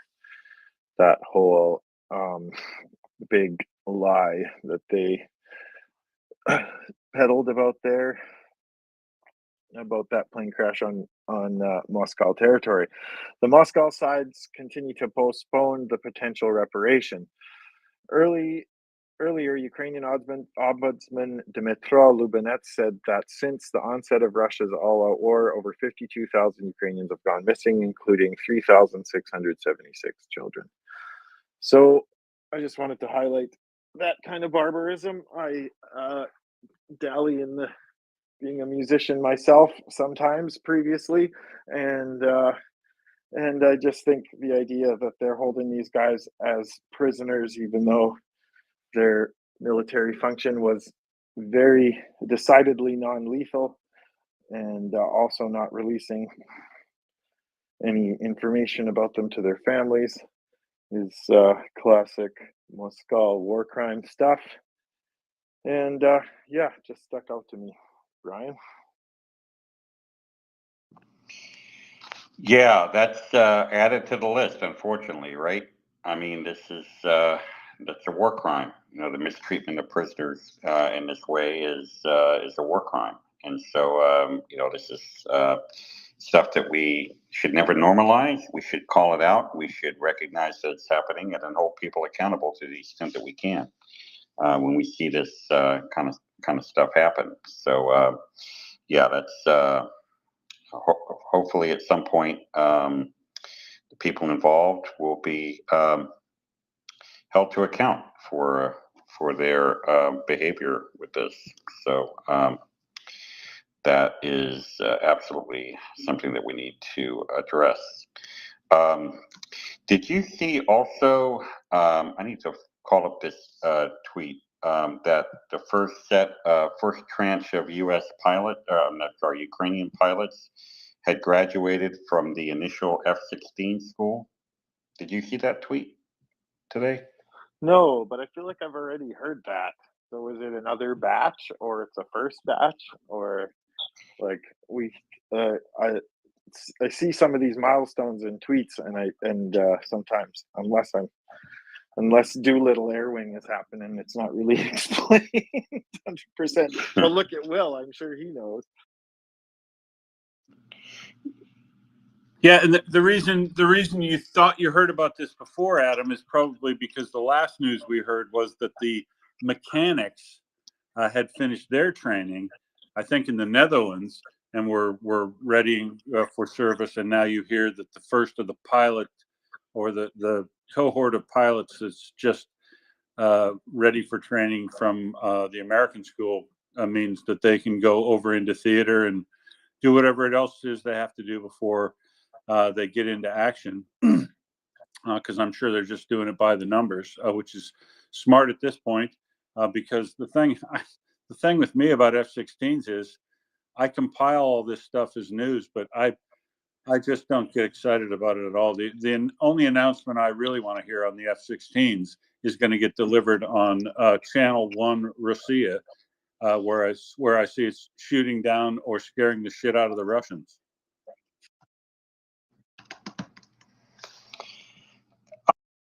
I found that tweet and I put it into the nest. This is from Colby, that they've graduated. First batch of Ukrainian F-16 pilots have graduated from their training course at Morris Air National Guard Base in Arizona.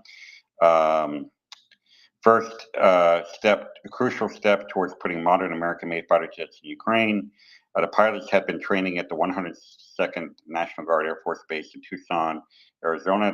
They would not confirm how many have graduated or the exact date of graduation. They are now headed to Europe for additional training, according to a person with knowledge of their movements. They're slated to receive more than 60 F-16s from Norway, Denmark, the Netherlands, and Belgium. Yeah, so they are... yeah, so good news. Absolutely. Gotta take one step at a time, right? And get these folks up to speed. So, so please retweet this space. It helps us. I would try to get more folks up here. I also want to mention our fundraiser. So this is for a solar power generator systems. So this is these are used for hospitals in Kharkiv, which has been under artillery and glide bombing attacks for quite some time now. because it's relatively close to the Russian border, and in particular because the current policy is that the Ukrainians can hit back at them across the border with American arms. So we have the people in Kharkiv in a difficult situation, and they're trying to deliver health care in a war zone. And so these solar power generators actually assist in providing a power solution for these people so that they can power the critical equipment that's used in the hospitals. And so I encourage you to consider donating. We've already purchased a number of these generators and had them procured and preparation for shipment and installation in Ukraine. And so we are in the latter stages of this fundraiser. And so any amount that you can give would be appreciated. For those in the U.S., this is a tax-deductible donation. And if nothing else, if you could retweet the space, retweet the donation tweet in the nest, that would also be helpful. And no amount is too small. In large ways, we actually live on micro donations, and really that's true for a lot of these efforts, right? I mean, people donate $2, $3, $5, $20, whatever they feel like they can afford. It adds up when you start talking about people from all over the world that are donating, and in many cases, sometimes we will have a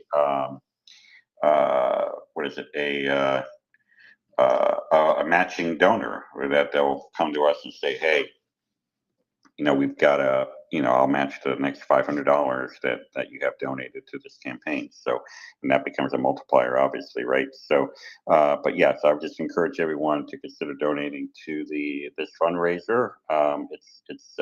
We actually work with an American-based company, New Use Energy, and they've been very helpful in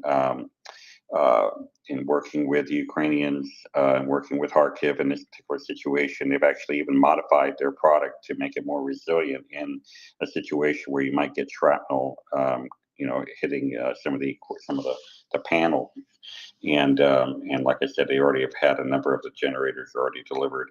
And actually, in some of the final assembly for these things actually is done in Ukraine. For the generators, and I actually didn't know that initially, but then we had the CEO of that company here on the space, and we had a lot of good discussion with him, and he shared that some of the final assembly work is done in Ukraine, and so that's good to know that that in addition to helping a Ukraine hospital, you're also helping Ukraine in its industrial base and its economy to put Ukrainians to work in terms of helping them help their fellow citizens. So, but yeah, so we just encourage everyone to please support this fundraiser and help us power Kharkiv. These units are small, so they're hard for the Russians to target, and they're flexible, they're portable, and it's a great micro solution. Maybe when I retire at some point, I'll maybe get one of these to use in my as a backup solution for my house at some point. And maybe to make them small enough, maybe we use it for tailgating at football games. So I'm just half kidding there, but that would be kind of cool to pull out a solar power generator when I'm tailgating at a football game. So yeah, we'll see what happens here. So what else do you have, Adam? Well, I've got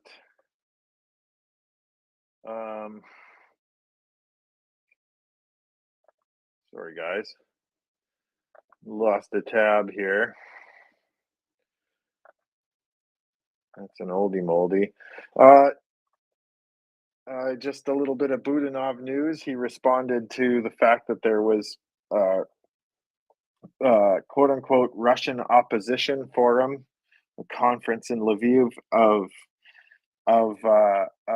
Russian opposition to Kremlin people. So Don't know exactly who went to this thing. It's a pretty short article, but Lviv has hosted a Russian opposition forum in support of Ukraine, supposedly attended by 40 Russian opposition groups.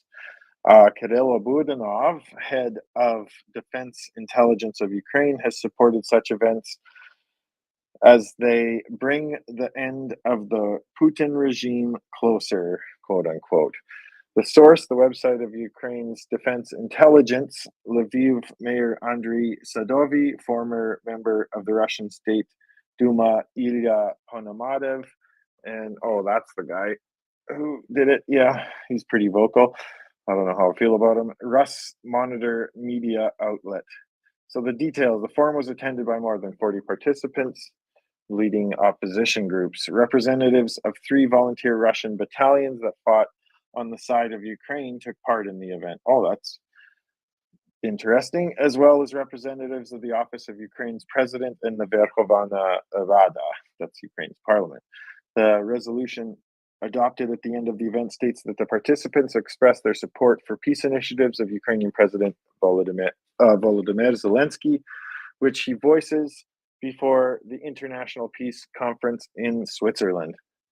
The resolution reads, the end of the war and the creation of sustainable peace and security in Europe, as well as the punishment of war criminals and fair compensation for Ukraine for the damage caused by the hostilities, are impossible without a change of government and the democratic restructuring of Russia. Details, Lviv Mayor Andriy Sadovyi, reacted to the fact that such a forum was held, saying that he had sent inquiries to the relevant authorities. Quote from Sadovyi, they say that the forum of some Russian opposition is taking place in Lviv today. The participants are allegedly Khodorovsky, Kasparov, Fagin, Shenderovich, and other names I don't know very well. Who knows if this is a joke? I've already sent a request to the relevant authorities. So I think he's just playing to politics there. Lviv is a very Ukrainian, pro-Ukrainian city, and if you're the mayor of that city, you're probably going to say things like that to curry favor. So that's interesting politics there, I think. The Defense Intelligence of Ukraine reported that the forum was attended by representatives of the political and armed opposition to Putin's regime, including delegates from volunteer units in the Ukrainian Defense Forces. Cool. So the Defense Intelligence of Ukraine, Kirill Budanov, head of Defense Intelligence of Ukraine, supported the holding of such an event as one of the manifestations of the struggle against the Kremlin dictatorship, which also contributes to Ukraine's victory over the aggressor state. Such events put the end of Putin's regime closer to contribute to consolidation of all forces aimed at overthrowing the dictatorship in Russia and defeating the Kremlin in its war against Ukraine. So that's pretty. Budanov was like, go for it. The Lviv mayor playing to his base, kind of poo-pooed it and talked about speaking to the relevant authorities. So maybe he's just making sure none of them are spying, which is pretty funny. And yeah, this was in Ukrainska Pravda today by Tatiana Oleniuk.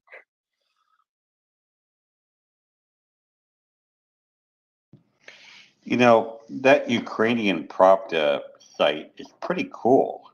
I only kind of learned about that site recently, that news site there, and there's a lot of good information in there. I'm going to start monitoring it on a more regular basis here, because there's stories that you get there that, you know, and it's timely. There's stuff that's published on a regular basis there, and it gets into detail and some of the things that they're doing. So I absolutely recommend that. If you just Google Ukraine Pravda, I think you probably can find it, and not the Russian Pravda, the Ukraine Pravda. Check that out. I would recommend that site to you.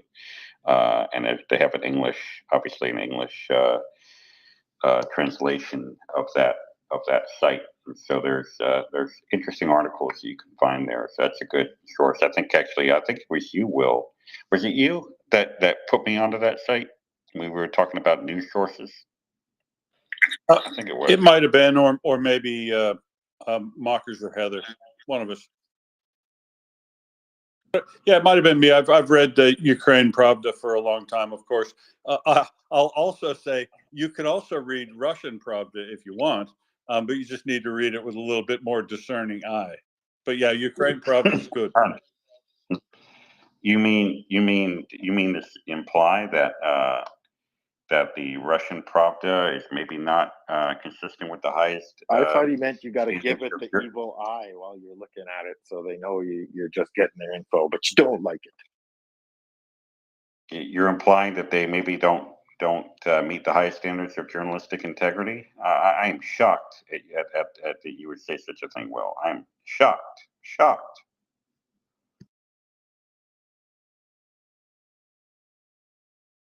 Truly shocking, with the likes of Salyav, who fell for the helicopter joke the other day.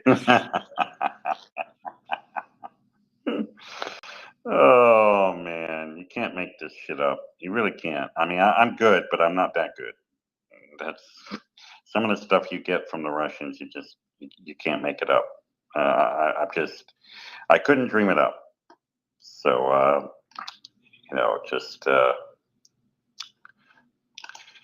so here's that article from the Ukrainian Pravda. Is that Ukrainian Defense Intelligence knows the locations of Russian Vladimir Putin's bunkers. That the information about Putin's bunkers is known and continuously updated. One of the aliases of the Russian dictator is Bunkerny. He loves his business like Count Dracula, hiding in those dungeons. I love the Count Dracula reference.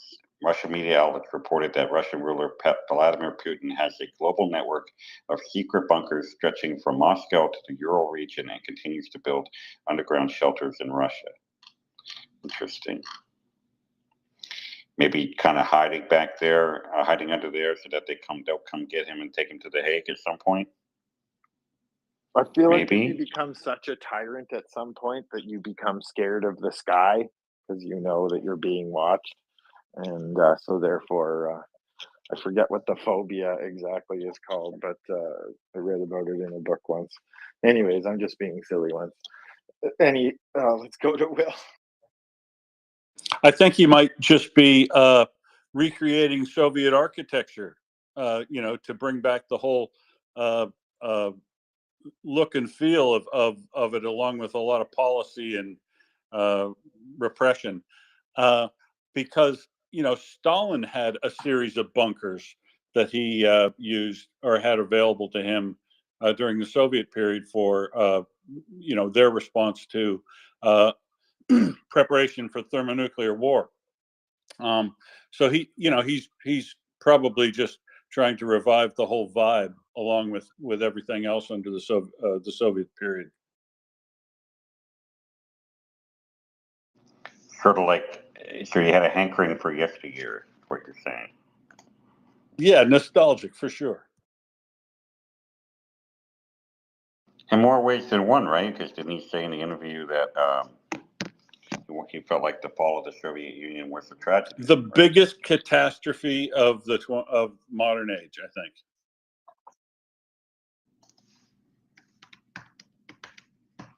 Absolutely.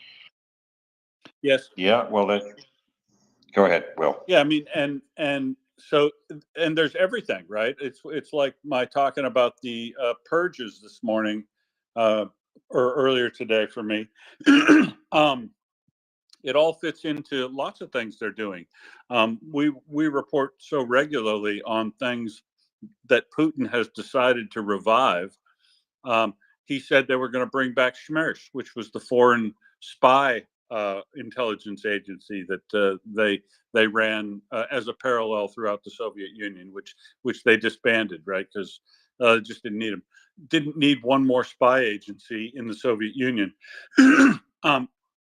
but they've decided to bring that back. They need that. They're expanding what you could call their gulag system.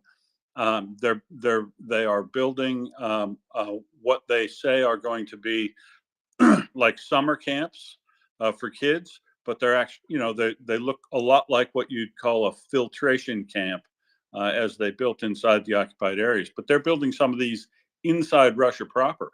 So they're preparing a lot of the things they're doing, patterned straight back to the methodology and some of the systems and facilities that were used during the Soviet Union. Because Putin honestly believes, he did call the collapse of the Soviet Union the biggest catastrophe of the 20th century, I think. And the meaning that he wants to bring it back. He's tried to put back territories and create the whole sphere of influence thing. He he likes, he knows that the population admires Stalin, and they have rehabilitated Stalin and rewritten a lot of history in that period that you wouldn't believe anyone would believe, because it's so demonstrably false for people who have access to the internet, right? Anyway,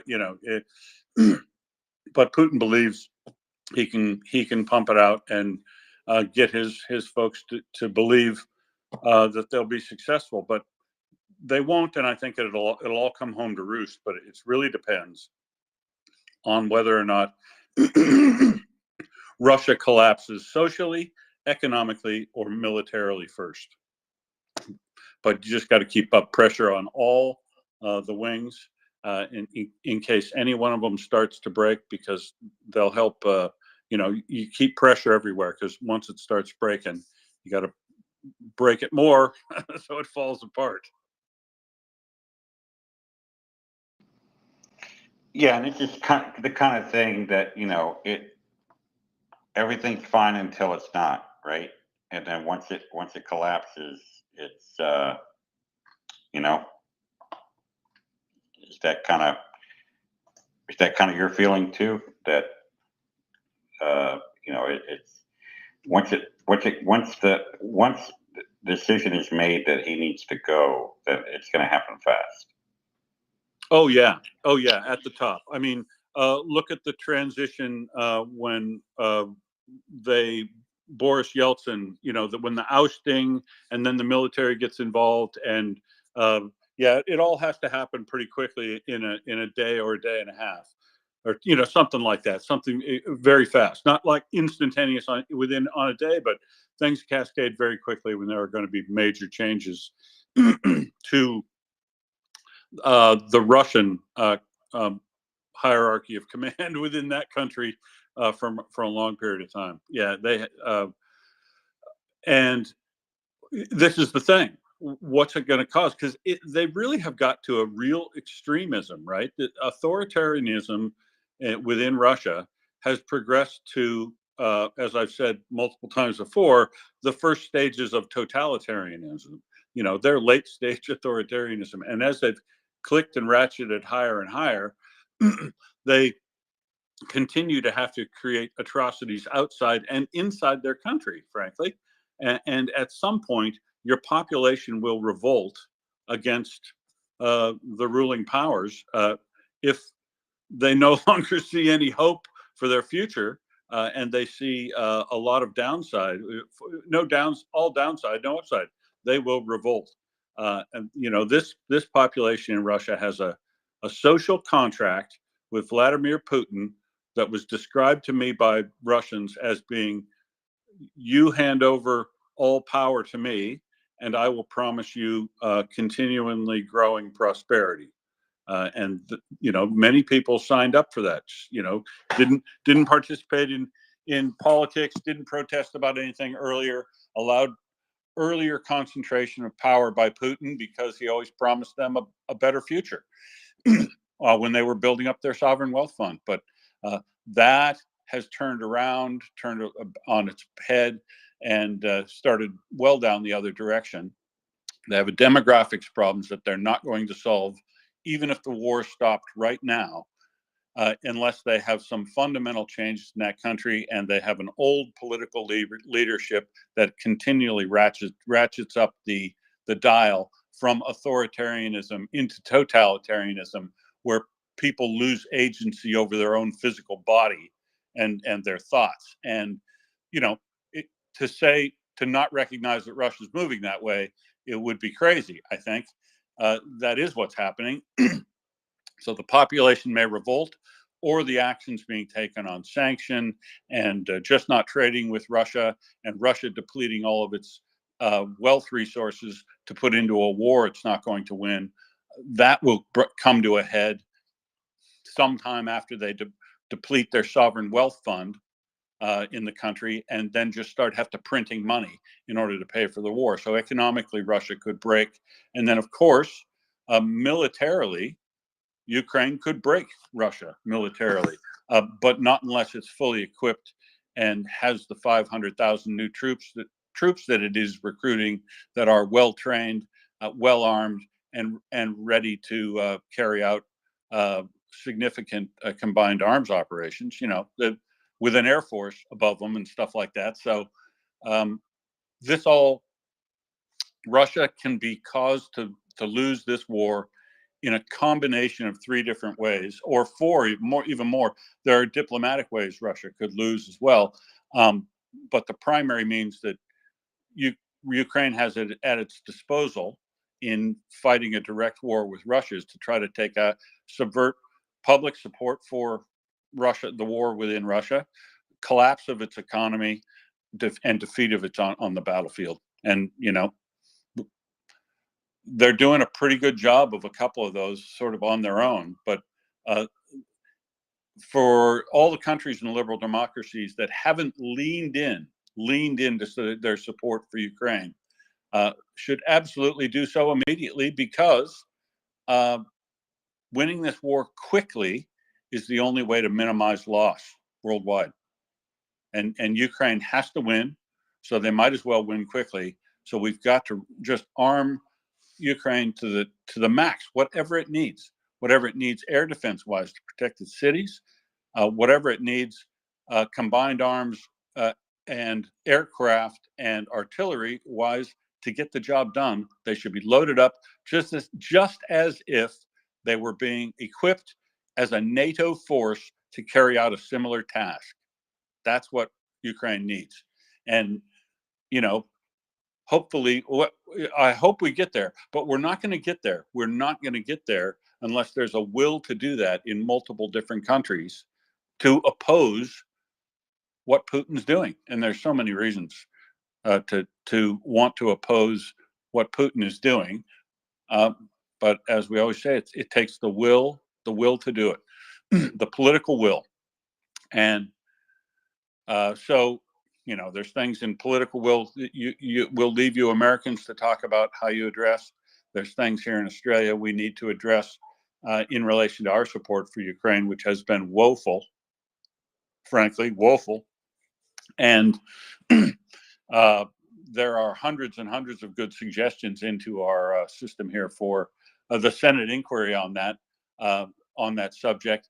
And hopefully we will see some real political action in this country from the current ruling government, because it's within their capacity to do so. And all they need to do is develop the political will to take on our reasonable support to Ukraine, and stop worrying about what China might think about that, if they are in fact worried about that, which is our problem down here. Anyway, over to you, Adam.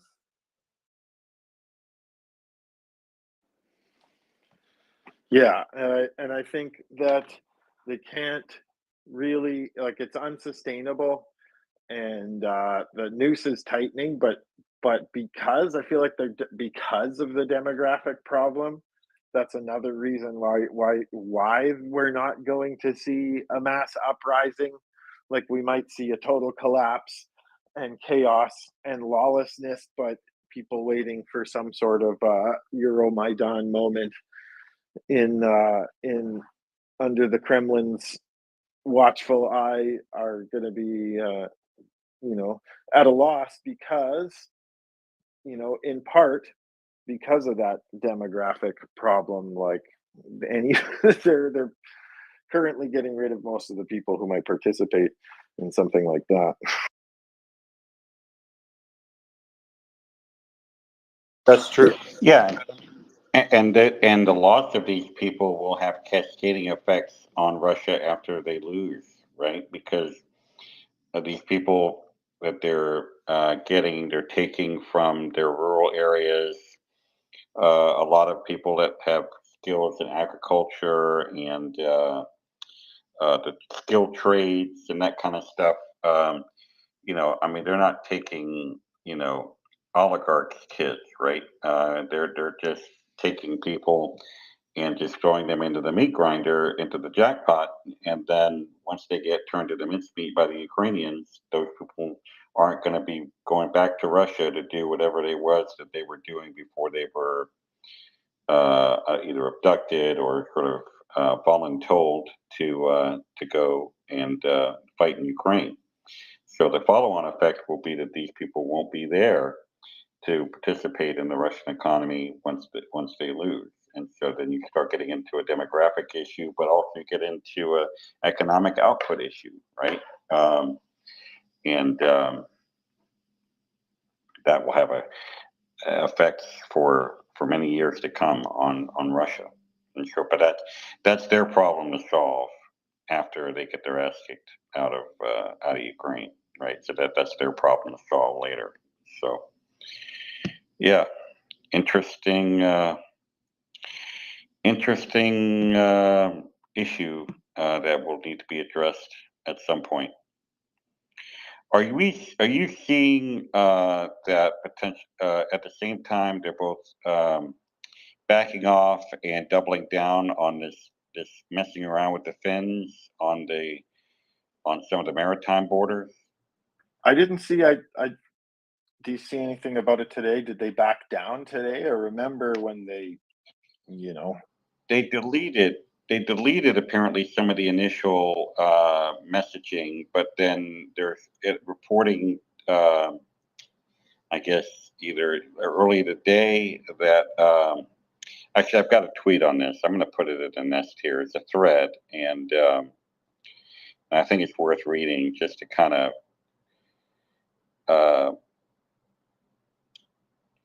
I think it's instructive because it kind of is consistent with the story that it just can't help themselves. It's like me walking past the hotel bar. Sometimes there's certain hotels that I go to where it's like trying to resist gravity, right? I'm going to go in and belly up and order a beer, and especially back in my old bachelor days, trying to resist that dollar Moosehead beer at the Cool Moose Cafe in Hartford, Connecticut when I was in grad school. And I could get dollar Moose's pints for $1, Mooseheads for $1 on draft. But yeah, so and I'm absolutely gonna put this in my Ukraine for the Curious slide deck because this is who they are. And here we go. They haven't even lost in Ukraine yet, and they're already that the ink is barely dry on the paperwork for having Finland be a part of NATO, and then here we are. They're already messing with um, territory borders and internationally recognized maritime barriers, maritime borders from the coast to. Isn't there there's like a standard, worldwide standard that in international law, maritime law, that a certain number of miles from the coastline is considered part of that country's territorial waters, and then beyond that, that's international waters. I think I have that correct. Go ahead, Will. Yeah, and what you said, the notable point about this is that Russian issued some decrees changing maritime borders, just from their own perspective. Finland, the key point in this is Finland's response immediately was that they would consider that taking of territory and would consider consider it as such in relation to its defense treaties. Now, you might think that's an Article 5 under NATO, right? But it isn't. But the other, what it is though, is under Article 42.7 of the EU Defense Pact, the threshold of moving things like navigate boundary markers like they did today, or this moving of maritime borders, those can be considered aggressive acts under the EU Defense Charter. So they pushed right back on it, and Russia withdrew it. So let this be a lesson to you. Any escalation that Russia creates, you have to push back on very hard and very quickly and counter them. They are attempting to push the Overton window of acceptable, unacceptable behavior as wide as they possibly can. They will continue on with all these sorts of provocations, and they need to be met with resolute force in each and every instance.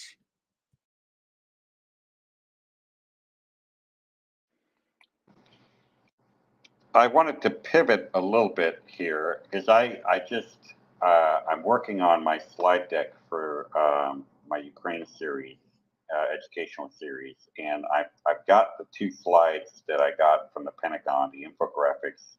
The one talks about the by state, the benefits to the USAI obligations, and the PDI, Presidential Drawdown Authority replenishment obligations. And then the other one talks about direct industrial investments versus industrial-based impacts. So I think what they mean by industrial-based impacts is that money that was spent to increase capacity of weapons producing infrastructure, like whether, money to go to open up in Arkansas additional capacity at the high, where they make the HIMARS. I think that's where they make the HIMARS. And so the money that goes to building in additional infrastructure, whether it's staffing, whether it's capital equipment, whether it's space, building space, whatever, that would be called industrial-based impacts, as opposed to direct industrial investments, which would be actually purchasing, the contracts to actually buy the weapons, buy the launchers, and buy the 155 and that kind of stuff. Do you think I have, in case I'm asked, the difference between industrial-based impacts and direct industrial investments? That's probably what we're talking about, the difference between the two, right? Yeah, I think you've got that right. Yeah, and I think in Pentagonese, they call it DIB, Defense Industrial Base. Yep. So there was a CSIS article which talked about that. So so I just want to make sure that I'm accurately representing these infographics when, in case I get asked on this stuff, right? Because I find that really interesting, and that will have ongoing effects, going forward, to help strengthen our, because I think you could make the argument that that this war has kind of maybe exposed some underinvestment, and if anybody's got some military experience, or thoughts on this in the audience, please come up and chime in on this topic, because for some reason I find these defense procurement topics interesting, and infrastructure topics interesting. So yeah, we'll see what happens with that. What else do you have, Adam?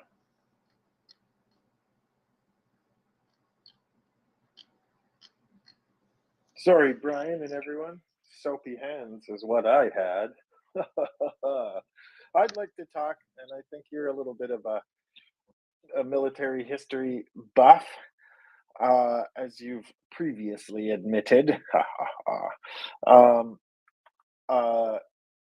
And I saw an article from Ukrainer.net, and it's a great webpage for Not necessarily current news, but lots of essays and in-depth stuff and articles about Ukraine in the English language.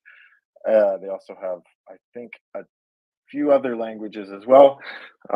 Not sure. Mostly stay on the English one. Sometimes I go to the Ukrainian one to test myself, but that doesn't always go so well. And they've also got videos and analysis essays and the like. So this one I thought you'd like, Brian, because it's to do with World War II history. And the headline is, "Without Ukraine, there would have been no victory." What exactly is Rusia's lie regarding World War II? For the first time, the main hero of Victory Day is not Rusia, but Ukraine.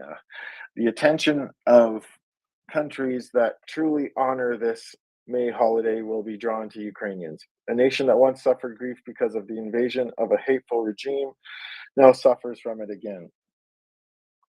The slogan "Never Again" has been used to commemorate World War II victims on Victory Day, but now it is clear that never was an illusion and again has repeated. Russia has turned World War II into a central myth. It attacks someone else's historical memory, someone else's identity, someone else's borders. It forbade Ukraine from having its own view of history and labeled any resistance to imperialism as Nazism. Moreover, the Rusians try to downplay the contributions of other nations to the defeat of the Nazis. What does this look like? Let's analyze it point by point. When did Russia first begin to privatize World War II? In 2005, after the Orange Revolution, Russia began using their memory of World War II as an instrument of its aggression. Huila deemed Viktor Yushchenko's win as influenced by the West. The Kremlin perceived this as humiliation and decided to prepare for a rematch. The Kremlin began to look for a narrative that could contain Ukraine's pro-European aspirations, especially one that would remind the West that it has to thank for the defeat of Nazism. An old myth about the Great Patriotic War, quote unquote, was pulled out of the box where the Soviet legacy lay. On the eve of the pompous celebration of the 60th anniversary of the victory, Rusian political strategists came up with a large-scale PR campaign called St. George's Ribbon. You all know that orange and black rag. A few years later, Russian propaganda went on the offensive. Rebellious Ukraine continues its movement to join NATO and the EU, so they chose to exclude Ukrainians from the list of winners and inflate their contribution to the destruction of Nazismo. On December 16th, 2010, during a call with the president of the Rusian Federation, Alexander Zaldostanov, Huila's devoted associate and champion of "we can do it again" idea, asked his boss a pre-prepared question. So began the Kremlin's information operation. Its goal was to show that Russia could have beaten Nazi Germany without the help of Ukrainians. Putin went on a tirade. If we look at the statistics on the Second World War, it turns out that the Rusiski SFSR suffered the greatest losses in the Great Patriotic War, which is more than 70%. Not a thing to brag about, Huila. I don't want to offend anyone, but this means that the war was won mainly at the human expense of the human and industrial resources of the Rusgiski Federatsky. This is a historical fact, Huila also added. We have won anyway because we are a country of winners, he said to people who don't have toilets. At the same time, of course, no one could have guessed what future victories, quote unquote, this country of winners could carry out in Bucha and Mariupol.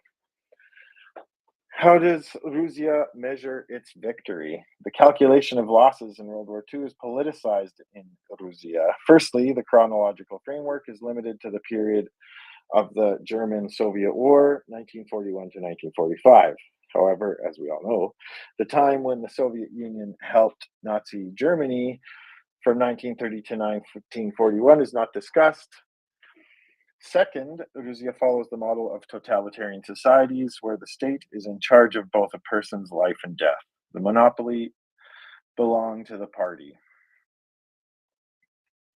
It was the prerogative of the general secretaries of the Kommunista Partia of the Soviet Soyuz to make public the losses of the Soviet Union in the Great Patriotic War. The professional environment had to obey with and perpetuate the already announced data and theses. For half of a century, from 1946 to 1990, the estimate of Soviet losses changed 4 times. The first figure, 7 million, was announced by Stalin. The second, 20 million, was put into academic circulation by Khrushchev in 1961.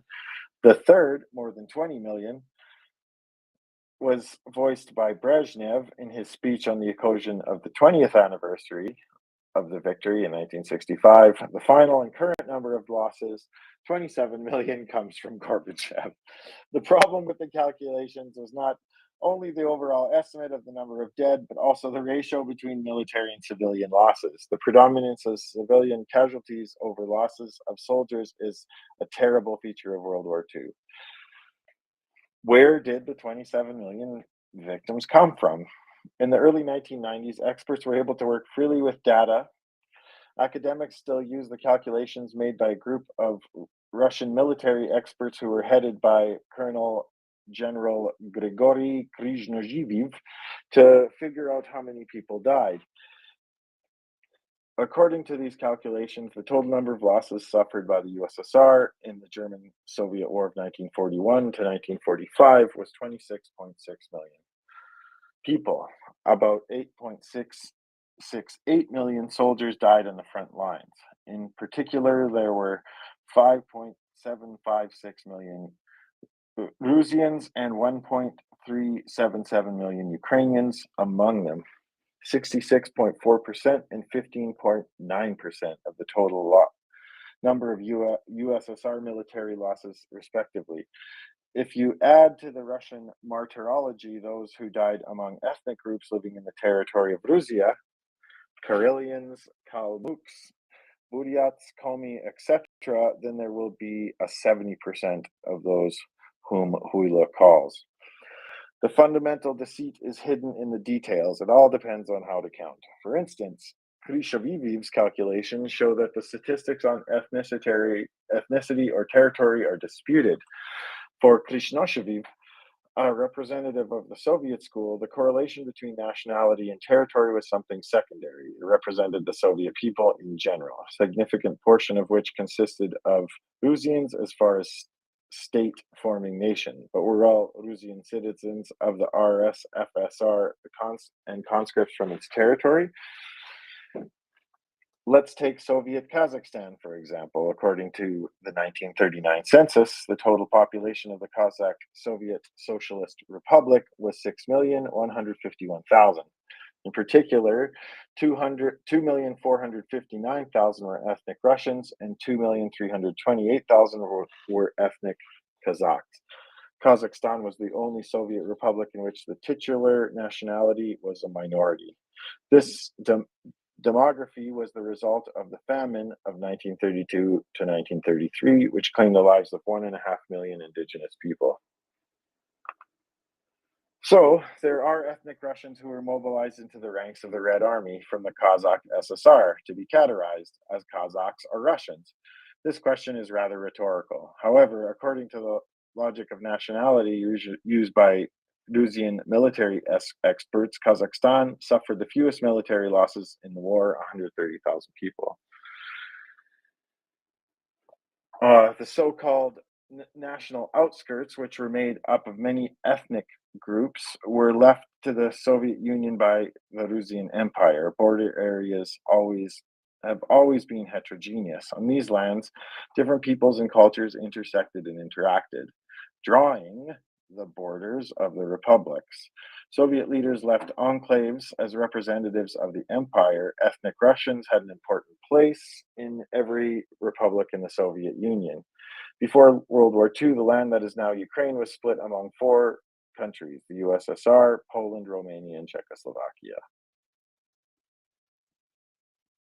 anyways, the article goes on for a long time, but maybe I'll put it in the nest. And so lots of they love to spin their stats at the Kremlin propaganda machine, and I think this is another aspect of that. Wow, that's fascinating. That's good stuff. And really unsurprising that they keep playing games with information to suit their purposes at the time. But if also, I appreciate this Ukrainer.net reference because I had not come across this website prior, and I'm absolutely going to be using that site as source material for this project I'm working on. So yeah, this is fascinating here. There's even a shopping link in here. Interesting. Okay, no, this is just Ukrainer. They have a Ukrainer swag. Interesting. Got T-shirts. You've got hoodies. Looks like. Wow. Interesting. Okay. Probably made by Ukrainians. You have to validate that, but interesting. They ship to any city in Ukraine. They ship throughout Ukraine and abroad. They're making a movie.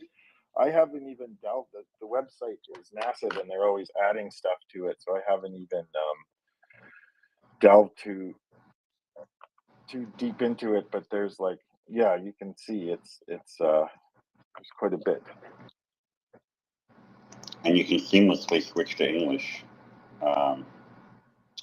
on any of the subsections of their site. So interesting. Yeah, I'm definitely gonna. I wonder what is this? Okay, this project is brought to you by a team of 749 volunteers. Yeah, I'm gonna have to learn about this organization. See what more was. But it's got a lot of stuff in here, a lot of different topics. So aviation, business owners, railway. Interesting. Okay.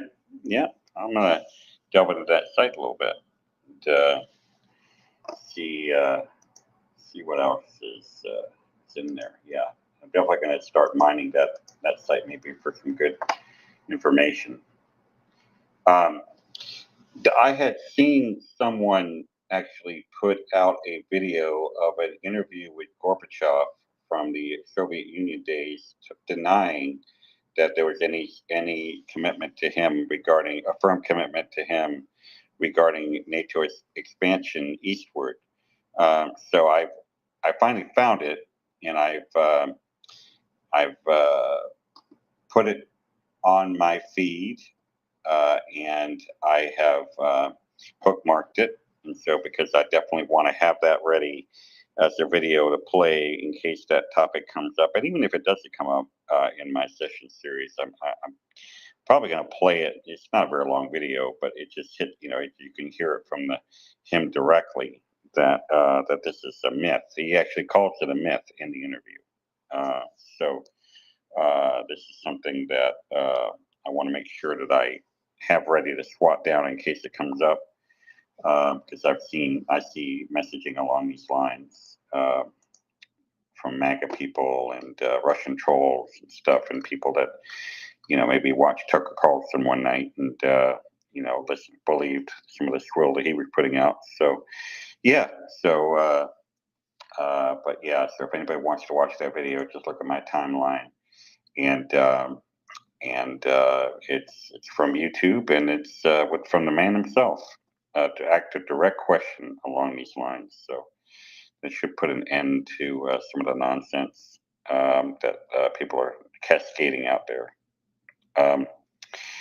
Just a quick reminder to please retweet this space. It helps us to get more people in here, and if you're not sure how to retweet the space, what I do is I go down to that little, they call it the purple pill. I guess I'll go ahead and call it the same thing, and then just when it comes up to the space, just retweet that link.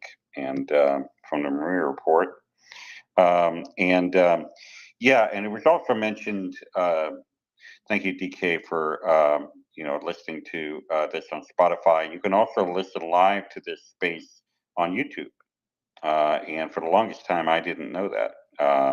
I don't know that was, if we go back in the original history, where that was something that was always offered. I know it wasn't always offered, but yeah, that is something. So if you're in a situation where it's more convenient to you to listen to this space via YouTube, please feel free to do so. And so when we see, as with co-host, we can see X number of speakers in here, and then it'll say plus X number of other listeners, and those people are listening online on the internet, typically through YouTube. And so, you don't have speaker capability to request a mic from when you're watching it on YouTube, but it is something that it may be more convenient to you on your specific situation to listen on YouTube. So yeah, feel free to consume your Maria Report, get your Maria Report fix on YouTube if that's more convenient to you than coming using the Twitter app and coming onto Space separately. So that's kind of where we are with that. Let me see, what else did I have? I wanted to kind of look up the ISW to see what kind of goodies the ISW folks are putting out today. See if there's any fresh updates from their evening updates. Just bring me back flashbacks to some of the spaces that I would go in, and I would actually read the ISW report. Well, not in this space, but sometimes I'd had a few beers before doing that, so that always kind of helped lubricate the mind to make that process flow. Let's see, what do we have here? Yeah, so it talks about the concerted effort within the Kremlin to remove senior Russian defense officials and expanded to include senior officers commanding Russian combat operations in Ukraine. So this purge that Will was talking about. So that there's some discussion with that. They talk about the removal of the buoys in Estonian waters of the Narva River, which demarcates Estonian-Russian international border, likely to set conditions to further question maritime borders and test NATO resolve. So that's kind of along the lines of what we talked about with Finland. Select U.S. officials are reportedly pressing for a reconsideration of the White House's current policy prohibiting Ukraine from using U.S.-provided weapons to strike within Russia. It talks about the New York Times report on the 22nd that Blinken had urged Biden to lift those restrictions. Yeah, so that kind of we kind of covered that yesterday. Polish Foreign Ministry spokesperson Paweł Wronski stated on May 23rd that Poland is considering using its air defense to protect Ukrainian airspace against Russian strikes. Wronski stated that Poland is considering protecting unspecified airspace along the Ukrainian-Polish border and acknowledged that Ukrainian officials have submitted. Oh, I have not seen this. He acknowledged that Ukrainian officials have submitted a request to Poland on the matter. Wronski stated that Poland has yet to make any decisions on the policy and that international law and technical specialists should review it. Russian forces have targeted Ukrainian energy and gas infrastructure in western Ukraine in recent months, including in Lviv Oblast, which borders Poland. Interesting. I had not seen that mention of this. I really haven't. So that's fascinating. I need to probably, I'm going to take this link and I'm going to post it on my feed here because I think that's worth coming back to at some point. Just a general ISW report, I'll put it on there. And then if people want to look at the detail, just go to my timeline. I posted it to my timeline. And you can read, you'll find that paragraph a little bit further down where it talks about that Poland discussion for air defense. But I find that interesting. interesting stuff. And then as you go down, so for those of you who are not familiar with the ISW report, this is from the Institute of Study of War. It's a nonprofit organization that stares at international conflicts and writes assessments and updates. It's not foolproof. None of these sources are foolproof, but it's certainly not necessarily real time. So you definitely want to not just take what you see on any of these sites as gospel, but it's certainly one opinion, just go through that. Although I think find they're very sober and measured and academic, and they're pretty serious about having many consultants working on this stuff at the same time. Yeah, and it was a aha moment for me. It was actually kind of funny. I think I might have mentioned it last night. In this House hearing, it was Representative McCall that actually had he had put his staff out to have his staff take an ISW map and blow it up onto a poster board. He pulled it out at the hearing, and I saw the replay, the video of it. I'm like, hey, I know that map format. That's the ISW. And it was kind of funny. I think it was highlighting some of the Russian positions along the border with Ukraine, and emphasizing to Secretary Blinken, I think it was, that was in the audience, about how nuts it was that the Ukrainians were not able to use the U.S. arms against targets in Russia. So that was interesting. But yeah. Well, I got one. What? For you? Go ahead. From Euromaidan Press again. I'll just open the new link of it because I've got 10,000 tabs open, as you all probably know those Western world problems. So Kremlin forces Ukrainian women in occupied territories to be obedient at Russian Orthodox Church Forum. The Rusian Orthodoxka Tserkva organized a forum in the Tavria Theological Seminary, bringing Ukrainian women from temporary occupied regions to promote Kremlin-aligned ideologies and obedience, by Olena Mokhina. I think you got a hot mic, Brian.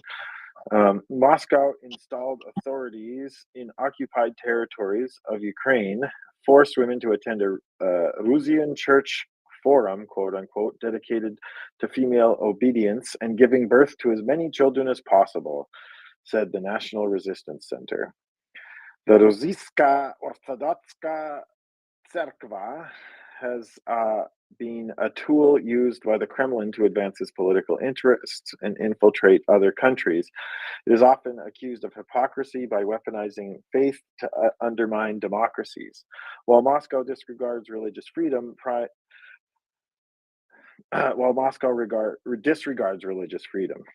primate of the Ruska Pravoslavna Tserkva, I'm sorry, I just hit a point where I can't see their stuff for real, Patriarch Kirill supported the Russian aggression. In temporary occupied territories, the Rusian Church organized a forum of slaves at the Tavria Theological Seminary of the Rusian Church. Quote unquote Republican forum dedicated to the women's ministry took place. Rusia brought women from the temporary occupied regions of Kherson, Luhansk, and Crimea. The main topic of discussions at the forum was the inculcation of unquestioning compliance with the ideas of the Kremlin's church in women and girls, the Ukrainian Center says. It is noted that among such ideas, quote unquote, is the propaganda of giving birth to as many children as possible so that in the future it would not be difficult for authorities to send their sons and daughters to war against other countries. Today, the Rusian Church openly positions itself as, I'll skip back there.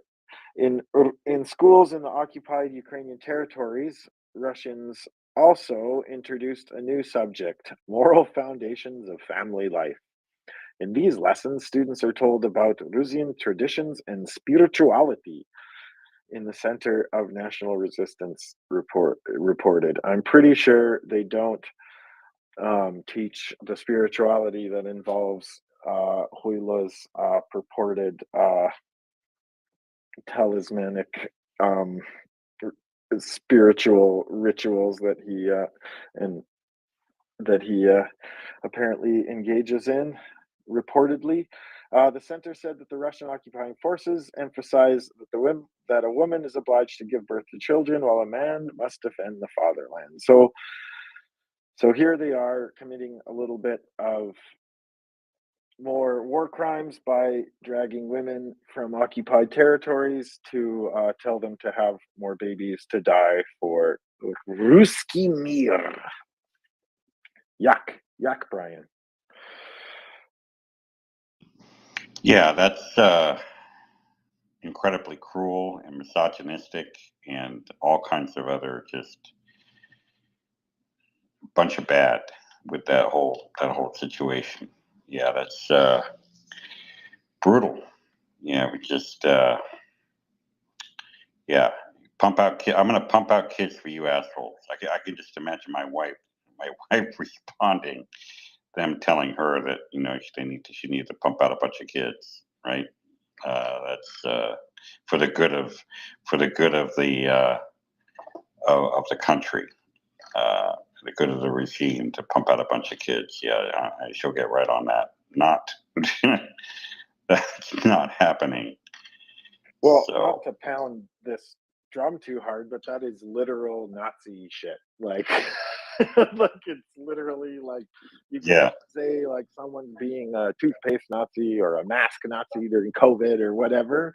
This is literal stuff like have a bunch of babies so we can send them to conquer other peoples is imperial madness. And I've said it before and I'll say it every day on the space. Not enough people in our real lives all around us in our Western countries know that they think like this, that they talk like this to their people, and spread the word, folks, along with the Huck the fundraiser we got going right now too. where did you find that source material? Can you put that in the nest? Will do. I'll if you give me a minute, I'll do a tweet of both the last two ones, and I'll put them up in the nest to further aggravate Prince Heather's late night. That's the side benefit. Yeah, exactly. That's the side benefit of informing people, is to piss off Prince and give her a big cleanup job to do after we just a bunch of broken beer bottles on the bar, and she has to come in as the new bartender to clean up after us. So yeah.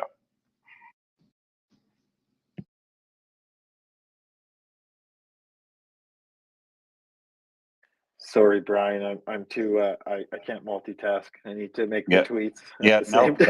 That's fine. No, you go ahead and rock on. I gave you an assignment, and you're following through on it. Yeah. So you're listening to the Maria Report. We are a 24/7, 365 space that lives on this app and provides information, reporting, provide commentary, Q&A. All kinds of good information, guests that have expertise in various topics, whether it's military updates, whether it's technology, whether it's cybersecurity, whether it's understanding genocide, whether it's, really a whole host of topics that you get expertise on here. People, guests that have specific expertise in these areas that come in and speak and provide their insights and then really take your questions. And I think that's the other power of a place like this, is that, I was talking to Wolverine. Some of you guys may remember he's a United States Marine veteran. And he was in he was in this space quite a lot. And, and I've been in spaces with him, other spaces with him related to Ukraine, and I told him once, I'm like, I never take for granted that I have access to your expertise, because he served in combat. He understands, what goes on in the battlefield, and he's been shot at, and I haven't, and he's been in different theaters of battle against enemies of the free world, and yeah. And so just having access to people like that. There was a guy that we used to come in the space years ago, back near the beginning, Akash. Akash is an expert in international corruption, among other things. And so he gave a lot of good insights back in the day on the Russian oligarchs and what they would and would not do for Putin, and provided a lot of good insight. I miss him. Hopefully, I know he's probably busy with lots of things, but I would love to have him come back. And I don't know why he doesn't come to this space anymore. He's been gone a long time, I think. But I'd love to have him come back at some point. I'm just talking out loud. I've not approached anyone about this possibility. I'm just thinking, but I just remember just being, the guy's so smart and so experienced, and had a lot of specific anecdotes across different countries about corruption and governance, and and a great voice for this type of thing too. Just really smooth and not like mine, like I just sound like a gagging frog. But probably people will remember my voice from back in the day because it's kind of a screwed up voice. But I have a great face for radio too, so I've got two things working for me. So yeah, I don't know. So yeah, I've just love to have Akash come back at some point.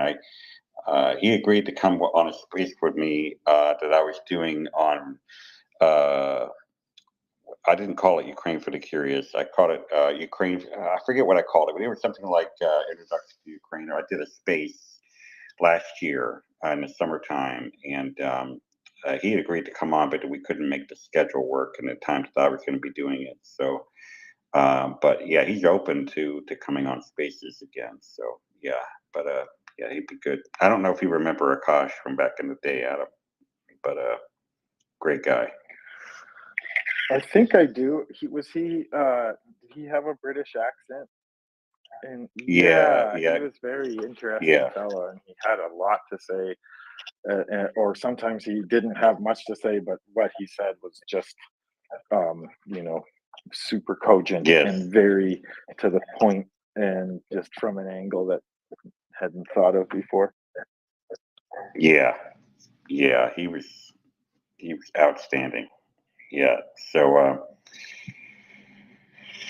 yeah, and even in the original space, because back in the day, they didn't just take anyone to be a speaker. You originally, on some of the speakers, you actually had to show your CV, and then they would bring you up if you had expertise in a particular area. Back when this was like really flying left and right. So yeah, so interesting. While we were on the space just now, I got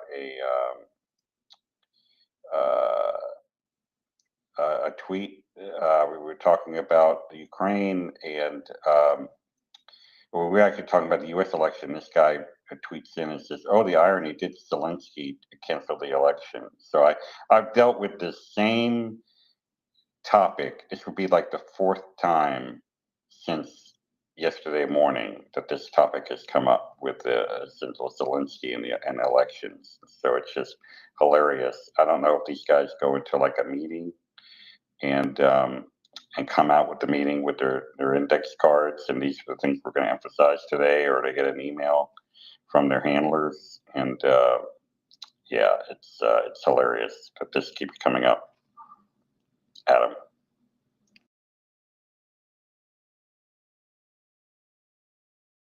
Sorry, screen's away, guys. Yeah, couldn't agree with you more. I think I read an article on the space last night about some of the in-depth politics, involved in that, and some of the politics within Ukraine that aren't really helping with it. But you see the people involved in the anti-Zelensky coalition are, the former president, the chocolate man, oligarch, and popular in Western Ukraine, very strong on the Ukrainian nationalist front. But that's not really what Ukraine needs right now. It needs, civic unity, not sort of ethno nationalism at all in any way, because that would just lead to more questions about blah blah blah Nazis. Even though I just pounded that drum more recently, but yeah, they and Yulia Tymoshenko was one of the other people, but they're suspiciously quiet about it. They have this anti-Zelensky coalition, but I don't think they really want to have an election either. And the legal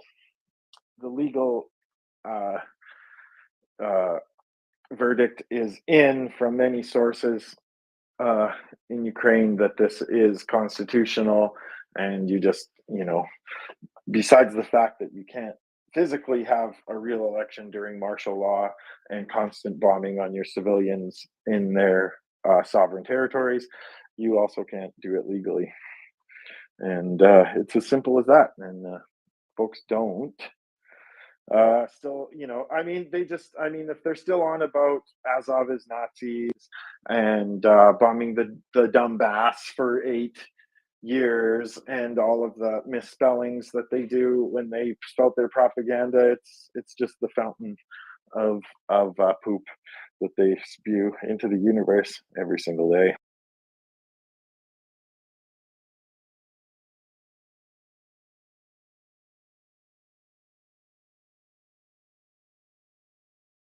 Yeah, and just looking at this guy's profile, I mean, it says he's in Virginia. I mean, if he's from Virginia, then Mandy Moore is going to have my love child. That's about as likely as this guy's from Virginia. Yeah, he's just looking at his timeline. I mean, he's somewhere that's not Virginia and somewhere not in the United States. I bet you a Diet Zero. I bet you a Coke Zero on that. And if anyone knows me and how I like Coke Zero, that's big stakes for me. So. Oh, that's awesome, Brian. I knew, yeah, that's my main soft drink of choice, for sure. Especially since Pepsi has in no way, done a lot less to get out of Ukraine. Coke's not perfect, but Pepsi and Lay's are doing a terrible job of getting out of Russia, I should say. Yeah, so I'm not going to take that bet because I want to keep my Coke Zeros too. What was I going to say? One sec. Sorry, bro.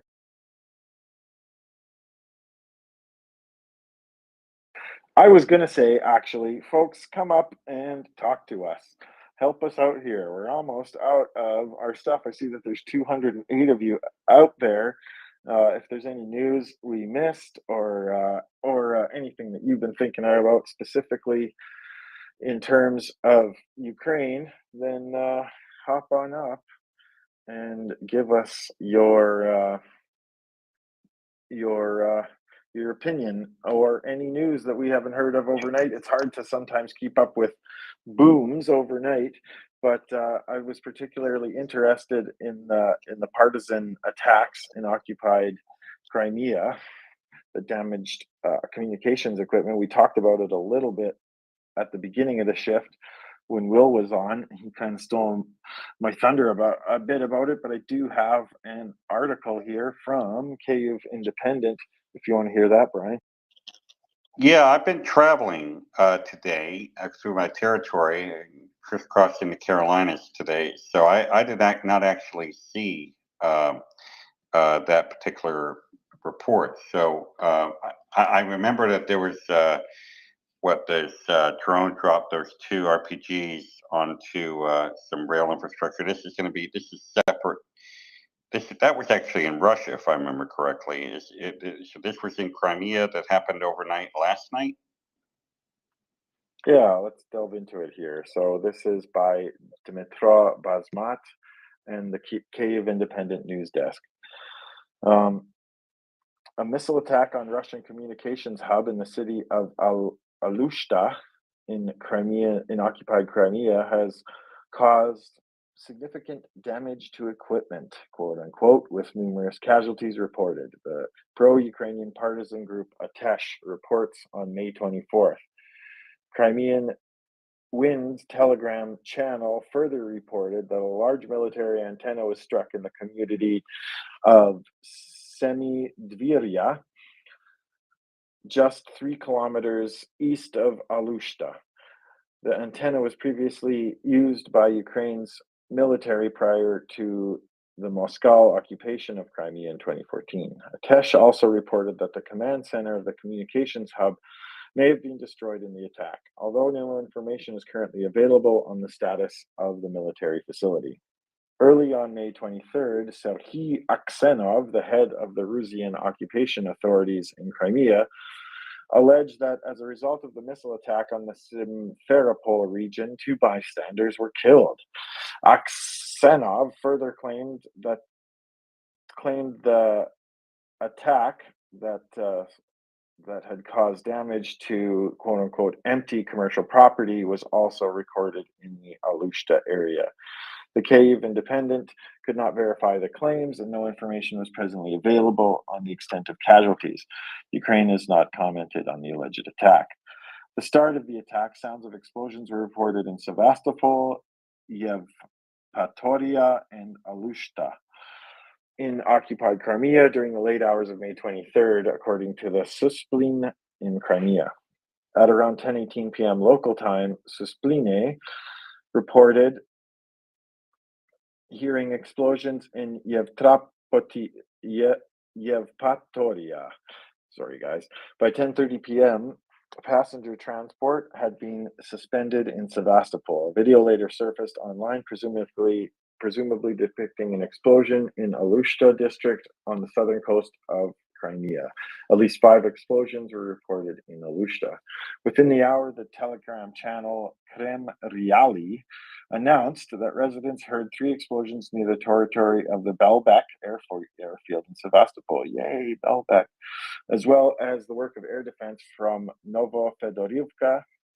A total of 8 explosions were allegedly heard. The Crimean Wind Telegram channel reported around 12:26 a.m. that a fire broke out at a military site in the community of Semidvirya, about 4 kilometers east of Alushta. Emergency crews are currently on the scene. Additional sounds of explosions were reported by residents of Sevastopol around 3 a.m., according to Crimean Wind. So I think that's what the different Telegram channel.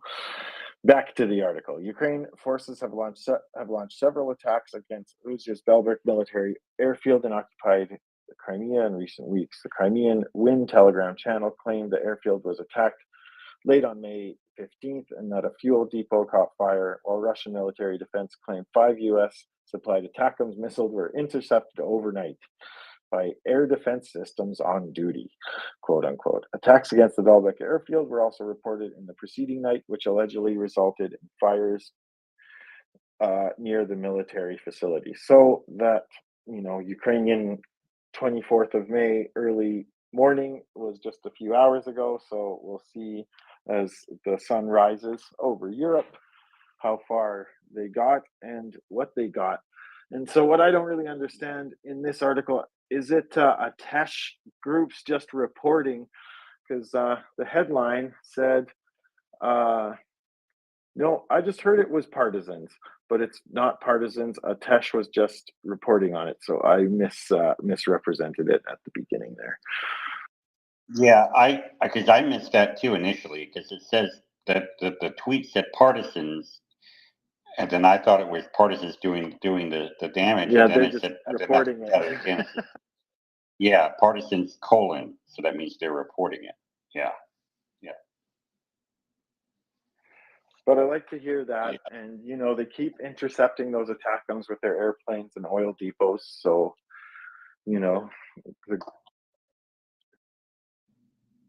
at work again in this way.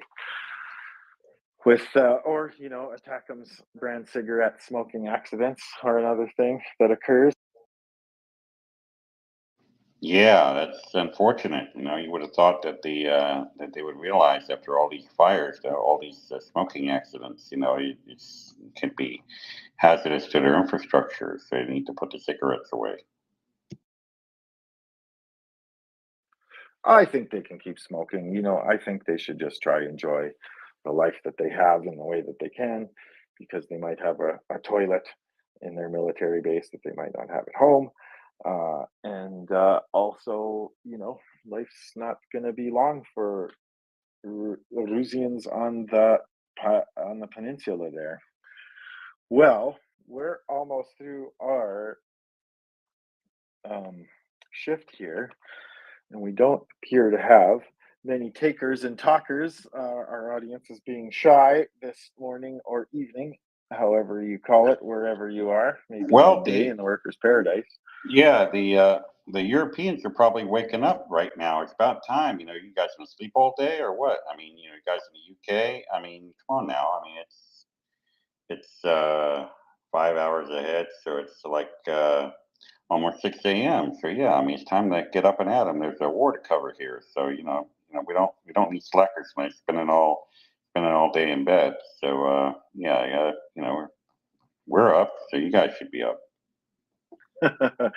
So, um, since we don't have any takers, I have found a little Ukrainian folktale that I thought I would read in a quiet moment, because I like to do this. Ukraine isn't all blood and bullets, as we all know, and there's a great historic and cultural tradition around the country that includes a lot of old folk tales.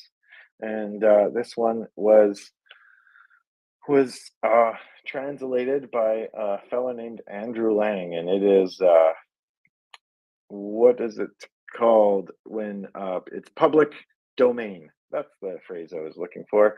So it's on Fairy Tales with a Z or Z if you're Canadian.com. And you just go there and search Ukrainian, and there's a whole 30 or 40 of these. So this one is pretty cute. It's called How a Fish Swam in the Air and a Hare in the Water. Once upon a time, an old man and his wife lived together in a little village, a saloh, as we call it. They might have been happy if only the old woman had had the sense to hold her tongue at proper times. But then anything which might happen indoors, or any bit of news which her husband might bring in when he had been anywhere, had to be told at once to the whole village. And these tales are repeated and altered till it often happened that much mischief was made, and the old man's back paid for it. One day he drove to the forest. When he reached the edge of it, he got out of his cart and walked beside it. Suddenly he stepped on such a soft spot that his foot sank in the earth. What can this be? Thought he. I'll dig a bit and I'll see. And so he dug, and at last he came on a full pot of gold and silver. Oh, what luck! Now, if only how I knew I could take this treasure home with me, but I can never hope to hide it from my wife. And once she knows it, she'll tell all the world, and I shall get into trouble. He sat down and thought over the matter for a long time. At last, he made a plan. He covered up the pot again with earth and twigs and drove into the town, where he bought a live pike and a live hare in the market.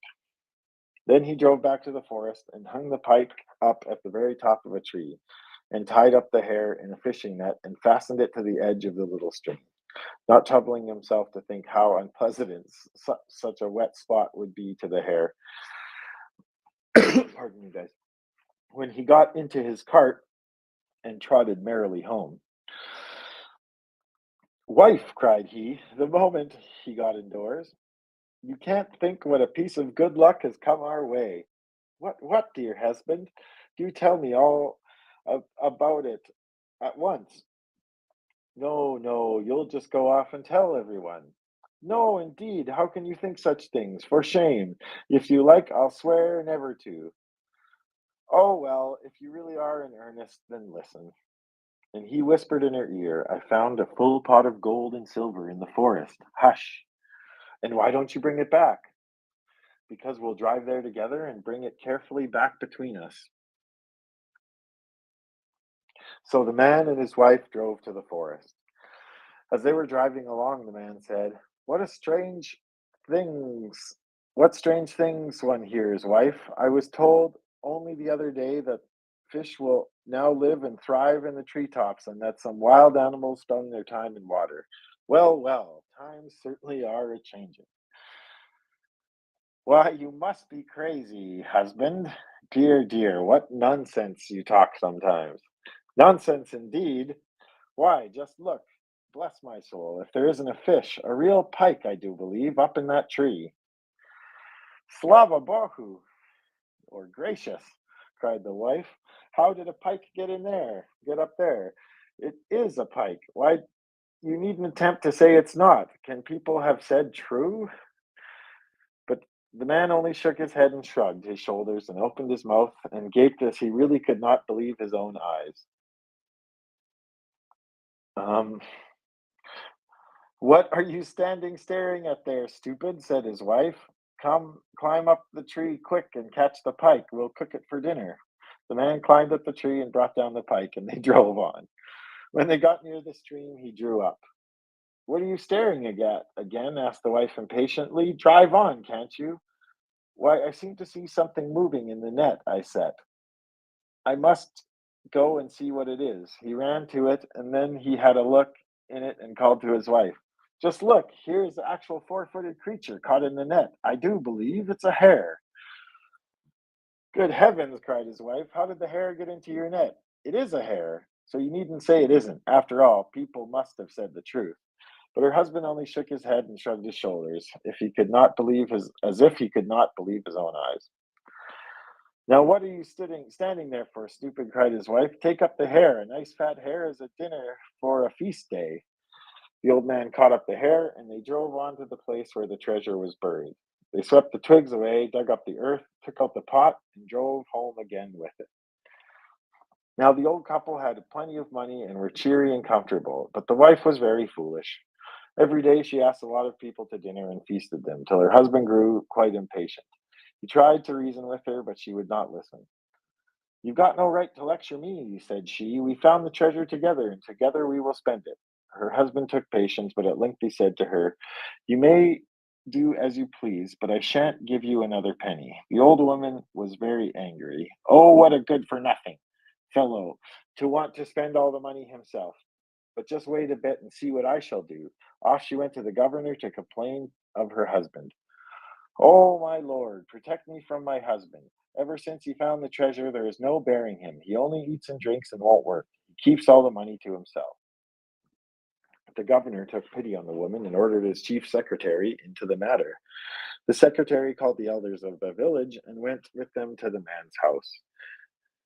The governor, said he, desires you to give all the treasure you found into my care. The man shrugged his shoulders and said, What treasure? I know nothing about a treasure. How? You know nothing? Why, your wife has complained of you. Don't attempt to tell lies. If you don't hand over all the money at once, you will be tried for daring to raise treasure without giving due notice to the governor about it. Pardon me, Your Excellency, but what sort of treasure was it supposed to have been? My wife must have dreamt it, and you, gentlemen, have listened to her nonsense. Nonsense indeed, broke in the wife. A kettle full of gold and silver, do you call that nonsense? You are not in your right mind, dear wife. Sir, I beg your pardon. Ask her how it all happened, and if she convinces you, I'll pay for it with my life. This is how it all happened, Mr. Secretary, cried the wife. We were driving through the forest, and we saw a pike in the top of a tree. What? A pike? Shouted the secretary. Do you think you may joke with me, pray? Pardon me. Indeed, I'm not joking, Mr. Secretary. I'm speaking the truth. Now you see, gentlemen, said her husband, how far can you trust her when she chatters like this? Chatter indeed? I? Perhaps you've forgotten, too, how we found a live hare in the river. Everyone roared with laughter. Even the secretary smiled and stroked his beard. And the man said, Come, come, wife. Everyone is laughing at you. You see for yourself, gentlemen, how far you can believe her. Yes, indeed, said the village elders. It is certainly the first time we have heard that hares thrive in the water and fish among the treetops. The secretary could make nothing of it all and drove back to the town. The old woman was so laughed at that she had to hold her tongue and obey her husband ever after. The man brought wares with part of the treasure and moved into the town, where he opened a shop and prospered, and spent the rest of his days in peace. So, tricked the young lady into uh, into making nobody a believer in a sort of reverse cried of wolf, reverse boy who cried wolf sort of deal. How are you doing, Prince Heather? Well, I didn't cry wolf. I haven't seen Chris yet this morning. And then I don't cry wolf. I cry ooh.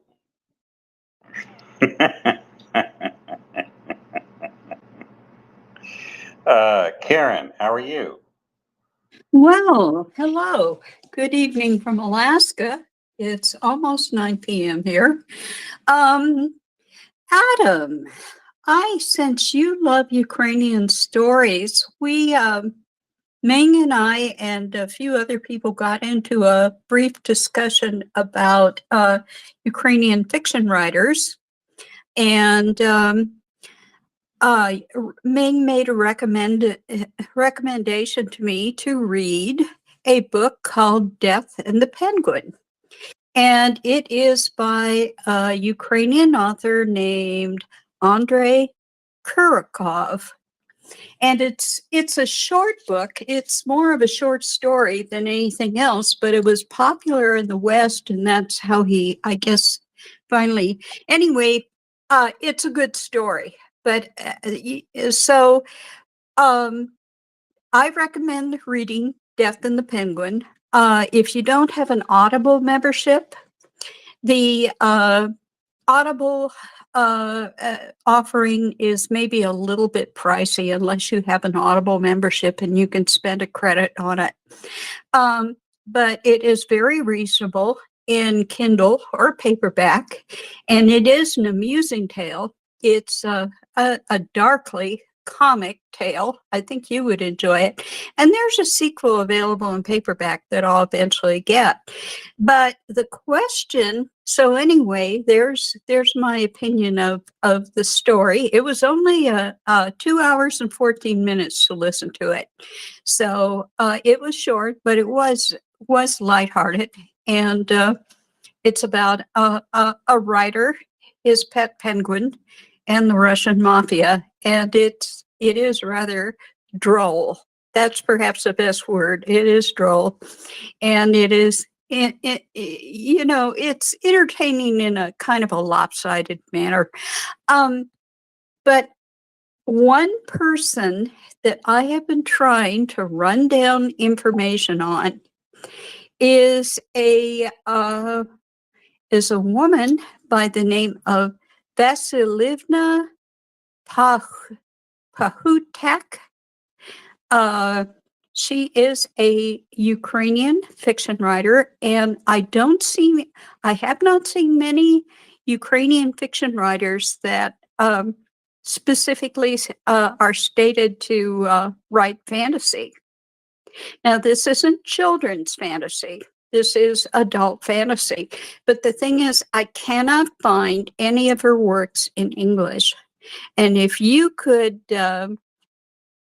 help me track that down, I would be very grateful if there is anything available. One thing that she specifically wrote a rather popular Ukrainian book about the son of a vampire. And I kind of like a bit of gothic horror, and she has gone that way. And like her name is Halina Vasilievna Pahutek, and she's about 65 years old. And I guess she did win a literary prize in Ukraine. So she is a well-known and loved author in that area, but she just hasn't got much of an international reputation. But if you have heard of her at all, or if you know how to track any English versions of her books down, I would appreciate the help. Thank you.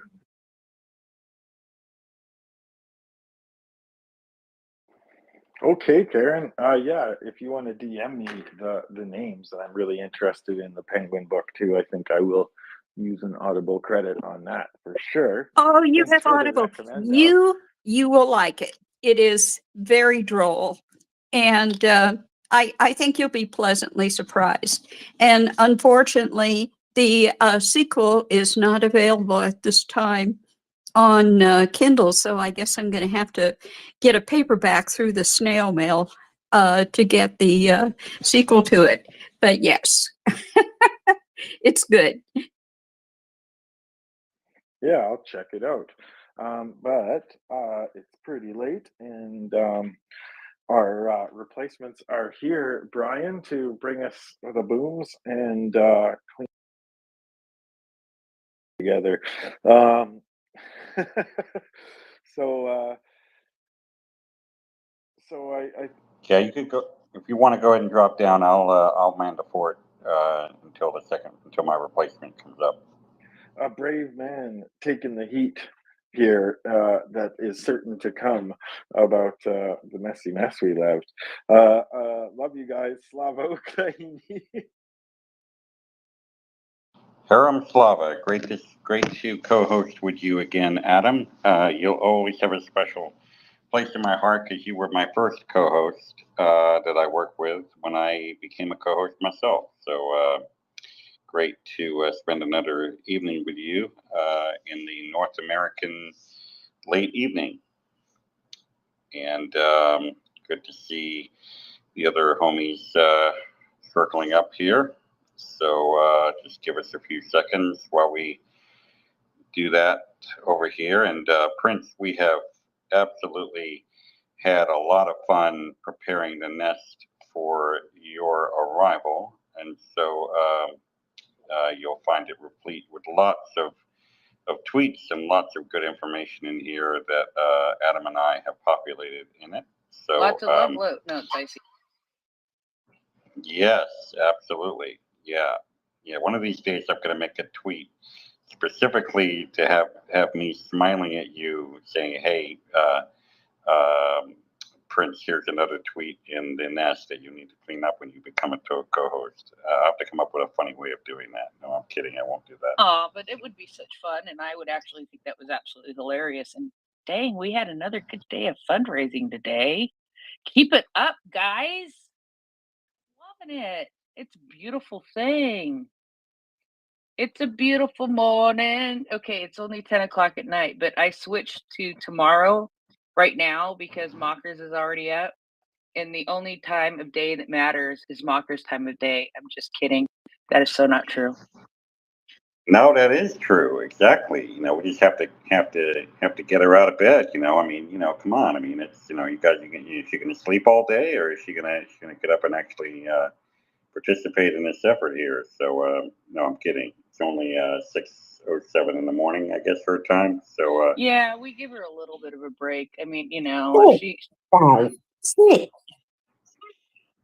Mockers, are you doing okay there? Yeah, I'm good. I'm all good now. Hi, by the way. I just, yesterday I treated you all to the sound of me having a wee first thing in the morning, and I didn't want to do it again.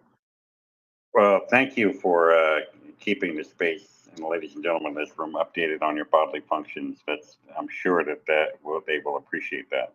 Oh, Mockers, do you want to tell them what I sent you today? Was it the guy on the train weeing? No, it wasn't. Was it the guy on the bench? No, it was a picture of me, you dork. Oh, it was a picture of your face, yeah. She sent me a picture of her face earlier because she cut her hair. So there you go. Now you'll know. I know exactly what Prince looks like right now. Oh, it was also a nude. Sorry, Exactly. I missed that bit out, didn't I? She sent me a nude. I totally did. I totally did, but you only saw my face. Thank God, because you're happy about that. Well, it was a nude from the shoulders up, so yeah. There's nothing wrong with that. Nothing Wow. seductive about that. That was just Look, Mockers, I did it. I cut my hair. I was so excited. Wow. Well, I mean, we could certainly pivot this space into a wildly different direction, taking that to its logical conclusion. But that's a conversation for another day. Yeah, trust. I've seen sweeter pictures of her. Anyway, I just kidding. Boy, did that go astray fast. But no, I was just excited that I was cutting my hair, and she kept on sending me messages while I was cutting my hair, and I'm like, there, it's done. So I was really happy about that. I get cranky when my hair is too long in certain places. I just like that. I can't help it.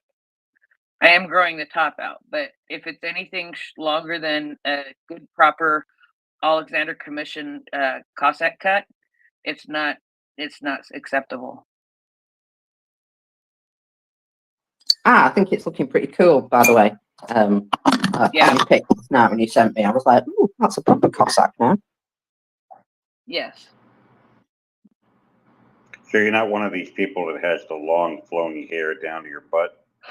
No. No, that's me. It's very annoying.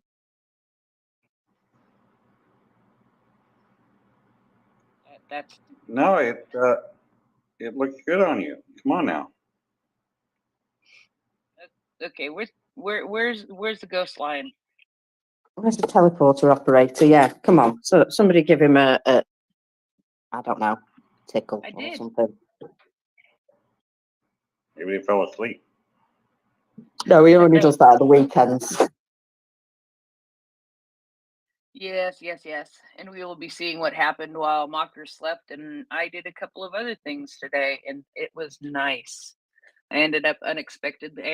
I planned to do stuff yesterday, and then I unexpectedly co-hosted for a few hours, and so today it was a proper take care of a few things that I needed to take care of for me, like cutting my hair, because seriously, people don't understand.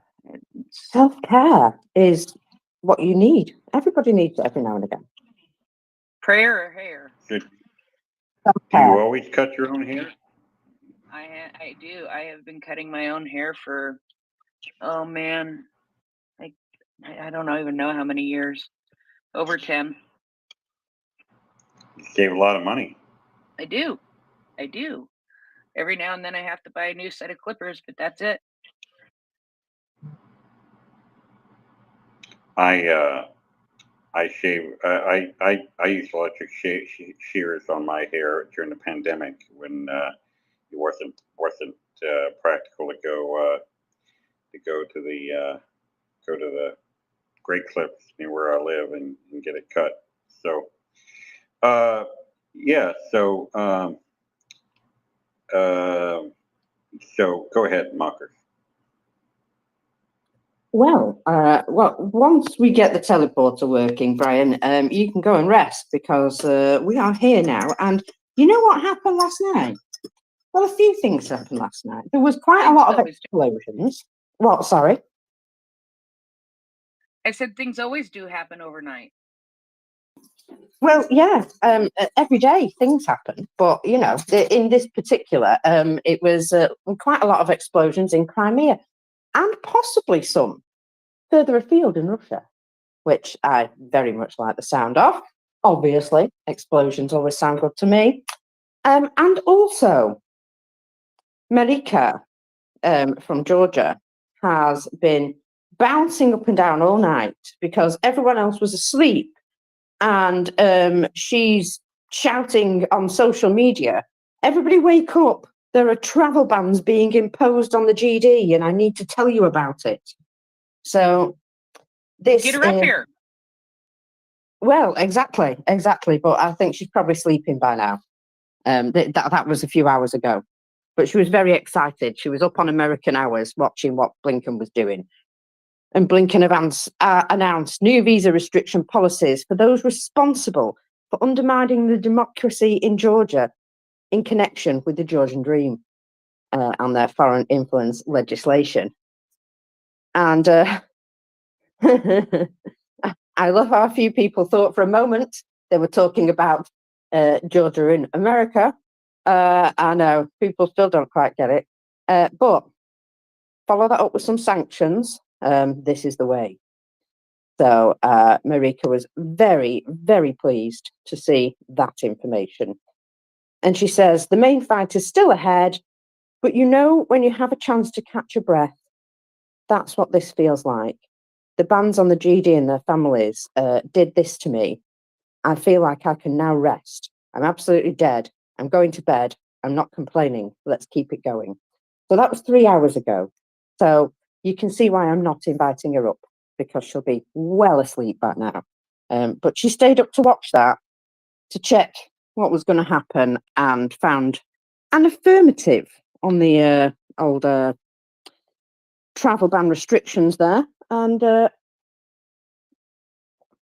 well, this is a strong step towards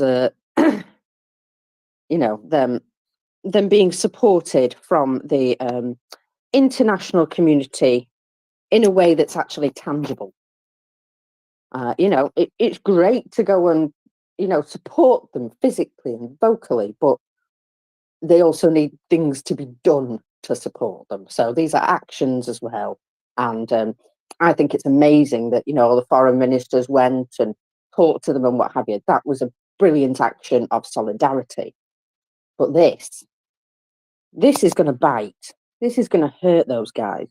Even though it's only a travel ban, they now know they've been singled out. And, you know, in the future, they've already been singled out. So if there's more sanctions coming, they're on that list. And so this is almost like a prior warning. Oh, by the way, guys, more of this is probably to come. So I like that. I like that a lot. Now, you know how I'm a bit of a gamer, Prince? And gaming is something that I do enjoy from time to time. Well, remember how Vladimir Putin demanded that the government resolve the issue of production of games consoles by 25th, this year, 15th of June. So, yeah, he's got this problem to solve about games consoles. I do have numbers, guys, but I'm making you hold off for a little minute because, you know, retweets and stuff like that. You've got to do all that stuff for me. Obs. I'm going to tell you about games consoles. Or, well, shall we say about non-existent games consoles? There we go. So, Mishtushkin even, has put in charge this guy to deal with the new games console, the sovereign games console that they've been asked to produce, or told to produce, sorry. So the ex-minister who bankrupted the largest high-tech project in Russia has been given this job.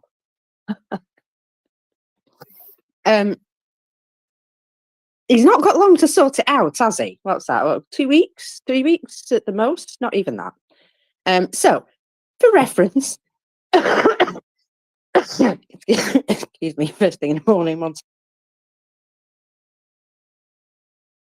Yep, that's how it goes. Sorry, just had to cough up a lung. Yeah. So the Russian Prime Minister Mishustin had been given Mishustin, that guy. I've just realised the end of his name is Tin, so now he's a tin for whatever Mishus is. Sorry, in my head, I do these things. So he was given the task by June the 15th, but then he was also given another task to complete by June the 15th. That's right. It was demanded that the government learn how to build ships, whole ships, without the technology from foreigners. This plan is due on June the 15th, the same day they're supposed to turn in the plan for games consoles. So, you know, no big deal. Probably why he handed it over to somebody else, you know, because, well, he's got a lot on his hands already, yeah? I've also just received a co-host invite, so Brian, you're off the hook. You can... All righty.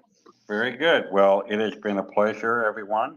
Thanks for pulling up and joining us here at the MriyaReport. It's been a lot of fun spending time with you this evening, my time. So I'm going to leave you in capable hands of Muckers and Prince Heather. They'll take good care of you from here. And Slava Ukraini.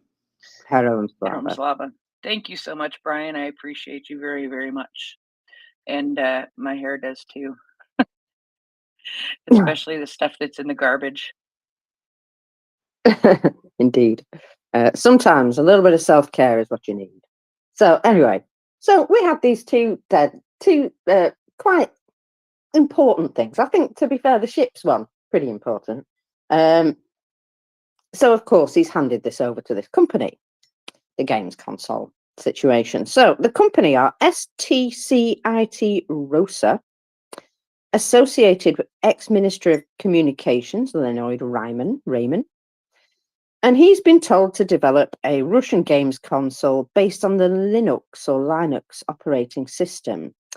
I've got to say, this doesn't inspire an amazing amount of confidence, but there we go. So the basic software for the set-top box will be a free operating system for home computers based on, is it Linux? Either way, apparently, for the Russians, the best kind of operating system is a free one. Just putting it out there that it's probably not the best operating system ever. So, currently work is underway on devices based on dual processor platforms. Now, it says x86 here, if that means anything.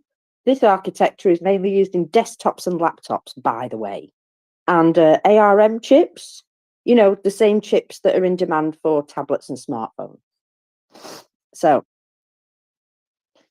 the source didn't give a time frame for bringing these new devices to the market, nor did they discuss who will be creating any games for domestic devices.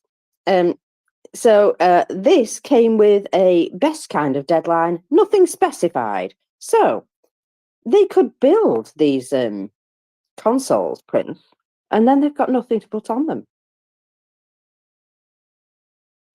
Seems a bit short-sighted. Yeah, it that is a problem now, isn't it?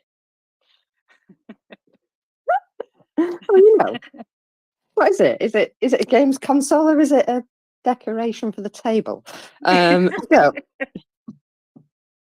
Maybe they'll have pre-programmed games. They'll have one pre-programmed game. You can play Pong. Pong to your heart's content. I knew you were going to say Pong. Either that or Snake. that was the standard one for every phone, wasn't it? So, there's a lot that we could do with that. I mean, if you're lucky, you might be able to play Asteroids. Oh, come on, that's I was so excited when that came out. I was so excited when that came out. I begged for an Atari. I had one of them little boxes, you know, like a mini console with Space Invaders on. That was awesome. Yeah. My brother, though, well, it was his, but we kept stealing it from him. What about the old handheld football game? Do you remember the old handheld football game? I do not, young. But I was a lady of no football at that age, shall we say. I do every so often. Every so often, I'll watch and enjoy a football match, but it's usually because it's the national team. And even then, I'm talking the real kind of football where people tackle each other and they kick a ball and they pass a ball and they don't touch it with their feet. You're talking about the American football where they hold the ball all the time rather than kicking it with, I'm talking about the real with football. the football. You know, those two words. You're talking about soccer. But there's a foot that kicks the. Go away, you American. Nale, I'll talk to you instead. Yeah, thanks, and hello everybody, and good morning. I have to comment on this Linux thing because it's actually one of the it's the largest contribution from my country to the IT world, and it was developed by a guy named Linus Torvalds. and he is kind of a, what should I say, IT activist, and he believes in open source stuff and stuff like that. And the Linux operating system, you would not believe what kind of systems they actually run on it, because it is used by quite large systems.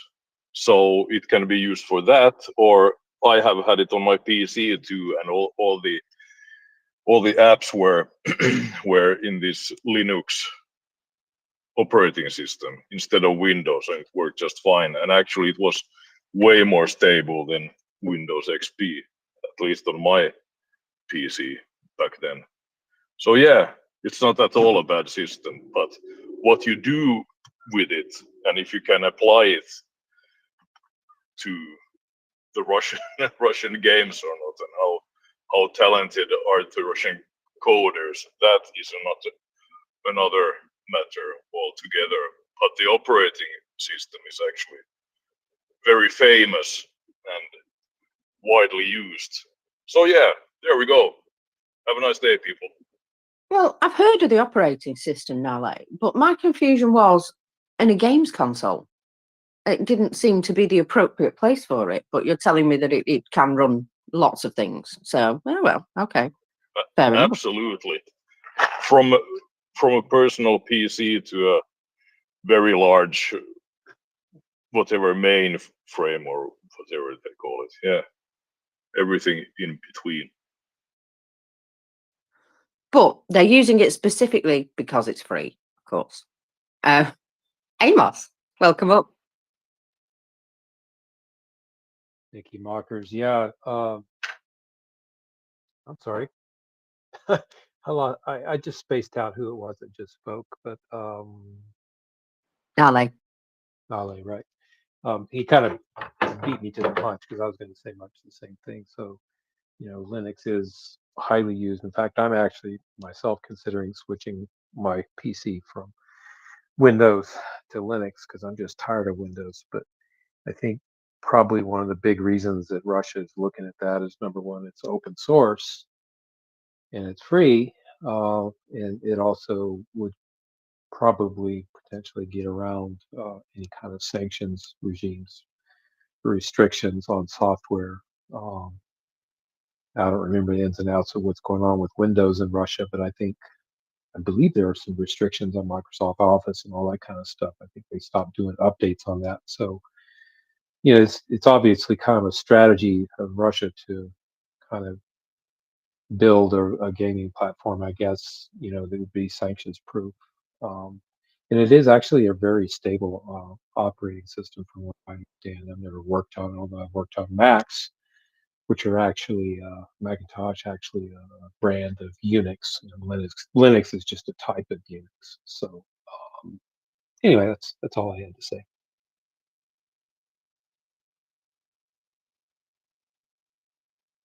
Awesome, thank you. Well, yes, we shall continue on. So Ryman Angstrom's tea plant, got $1 billion to produce microchips in 2008. And do you know what happened to Angstrom tea plant? Yes, it went bankrupt just 10 years later instead. So Leonard Ryman also owns a company called Rutech, a computer company and telecom equipment manufacturer.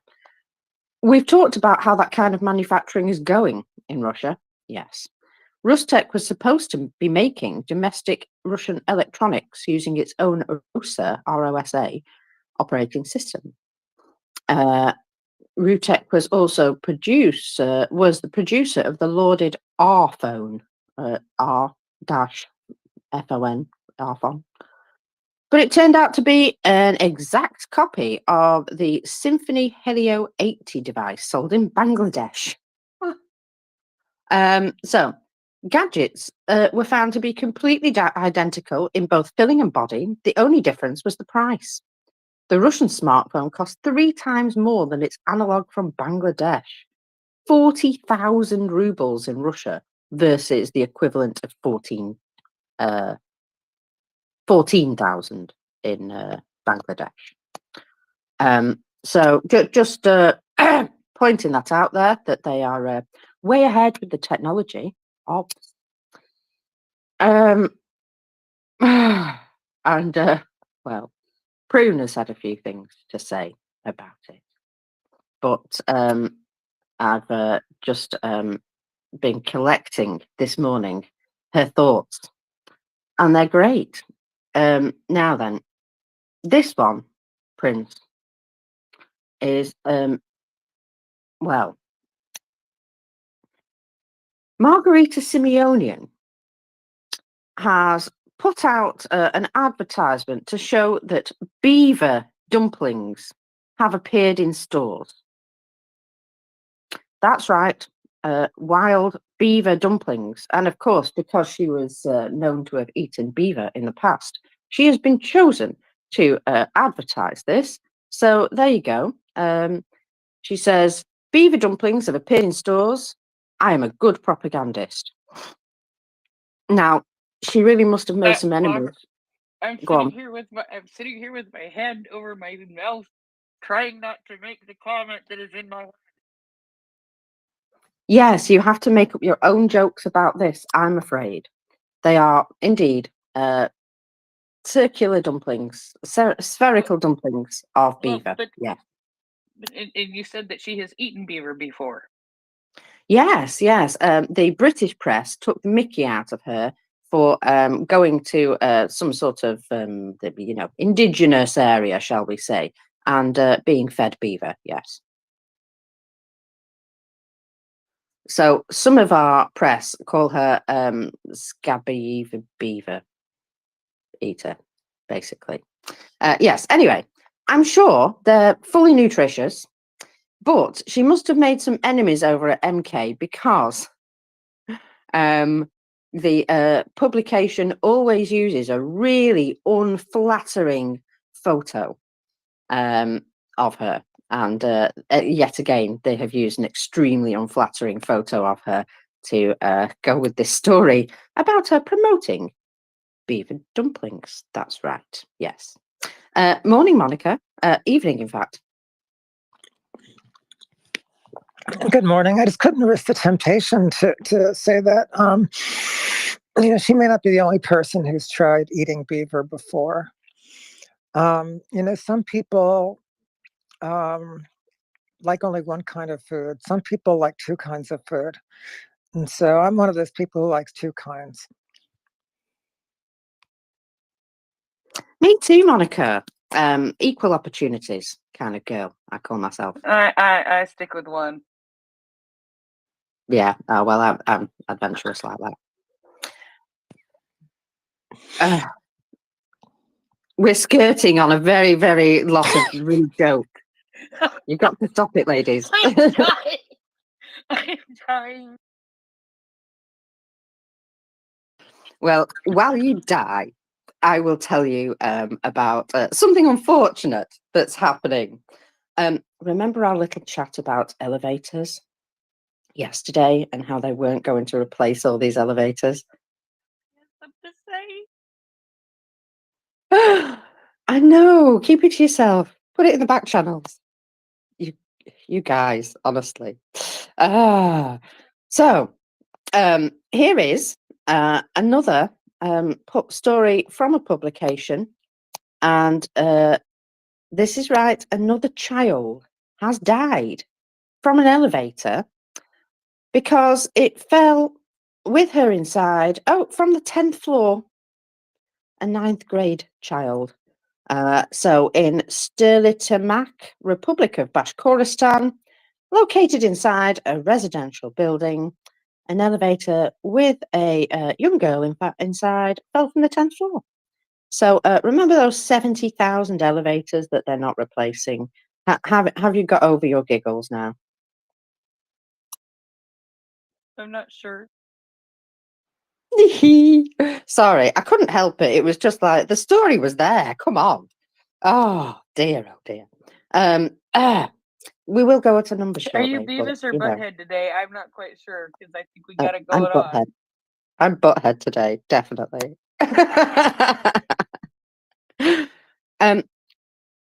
Do you know that midges are a massive annoyance. I'm sure Nale would agree that midges are a massive annoyance because, in certain areas in the world, there are just tons of them. I mean, go to Scotland in the summer and you will just spend the whole day slapping at yourself. And the Russian region of Excuse me, Ryazan. a midgie? A midgie. What Yeah. what is a midgie? Are you talking about mosquitoes? Well, midges. No, they're much smaller than mosquitoes. They're little black flying things, and they're just annoying. They do bite as well. Gnats. Gnats. No, you're not. There you go. To you, they're gnats. To me, they're midges. Okay. So, what's happened is the flood. Do you remember everywhere being flooded? Well, now all that water has brought with it stagnant water. And guess what? It's absolutely teeming with these little midgy things that are biting everybody. And they're going around trying to kill them all off with, well, as far as I can see, some sort of spray poison. I'm sure that'll do the natural environment some good. Yeah. That'll get in the water and might be dangerous. Yeah, exactly. Yeah, so but just hope they're not poisoning all the neighborhood at the same time. You know how these things go. Now then, how about this from yesterday? Because a student was, well, arguing with a teacher about Stalin's repressions. And because he told the truth about Stalin's repressions, and the teacher said, no, that's wrong, absolutely wrong. And the kid was like, no, I know my history. They expelled him. Not the teacher. The student was expelled, kicked out of both his hostel and the university, and drafted into the army because he argued with the teacher about Stalin's repressions and lost. So, there is a flowchart that Prune has made. Can this person, male, be sent to fight in Russia? So, it starts off with, here's your helmet, basically. Let me see. Where's it actually start? That's the problem. Oh, here we go. Do they meet a very low threshold for being able to fight? If yes, do they want to fight? If no, are they part of the elite? If they're not, are they a student in school located in Russia or the occupied territories? Yes, he was, wasn't he? Yeah. Can he be expelled? Oh, yes, he can be expelled. So he's not a student anymore. So we answer differently this time. So no. Are they located somewhere that Russia can grab them? Well, yes, they did catch hold of him. Here's your helmet. Yes. So basically, almost every part of this flowchart, apart from being extremely rich, or being extremely incapable, will basically get you sent to fight in Ukraine. So I'm just going to retweet that flowchart. You'll enjoy it. There are some fun bits in there. You know me. So during one of the lectures, a teacher from the Department of General Jurisprudence began to talk about the existence of Stalinist repressions in reality. However, according to the teacher, there were no repressions, and the student stated differently. So the discussion began. The young man argued many nations suffered at the actions of Joseph Stalin, and as a result of the dispute, the teacher removed him from the classroom and then complained about him to the dean's office for daring to know his history. The student was called to a conversation with the deputy dean, after which he was invited to talk to the student council. On it, other university students were allegedly dissatisfied with the young man's behaviour. Later, one of the dean's office employees admitted that the students were asked to write and state these reports by their teachers. The council then decided to evict the guy from his hostel, and after making him homeless and studentless, another meeting of the student council was held at which everyone unanimously voted to expel him, allegedly due to a high number of absenteeism. Yeah. The student himself claims he attended almost every single class. The night after his expulsion, police and the military registration enlistment officers came to see him. He was taken to the military commissariat. His deferment from the army was no longer valid. So if this guy was from the Caucasus regions, I wonder if this will trigger any sort of response, because there are still people fighting for compensation from Stalinist deportations. In fact, in the Caucasus region, Stalin is hated with a passion and for very good cause.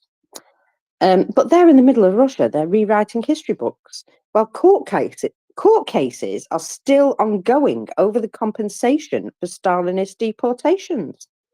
Oh, and the propagandists, of course, they don't deny what Stalin did. No, they actually say he should have done more. Oh yes, there was a video. Basically, if you don't like Russia's fake history, there's no reason for you to be here. There were no Stalin repressions, as stated by the teacher. And, well, there's a picture of him here holding up his draft papers going, well, I suppose that's it. I'm off to the army. Look at that. There's no escape, is there? There's no escape. Sorry, for some reason I went into a little song there. Have you finally got over it? Yeah, and I got distracted by somebody. Some flight radar tracking guy says that Macron's airplane is about to land in Vancouver, BC. This was earlier tonight, a few hours ago. And I'm just wondering, why is he going to Vancouver, BC? It says it's for a technical stop, so probably like get gas, but I don't know where he's been or where he's going. Well, let's hope he's out and about for some good reasons, because I got distracted by that. Yeah, I can understand why you got distracted like that. Now, remember Europe was going to freeze the last 2 years.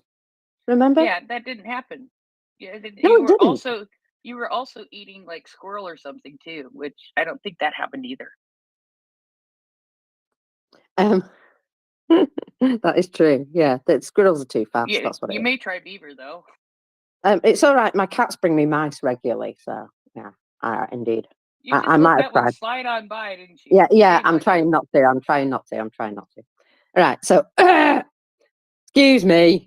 Let's not go back there because you'll have me struggling. You started it.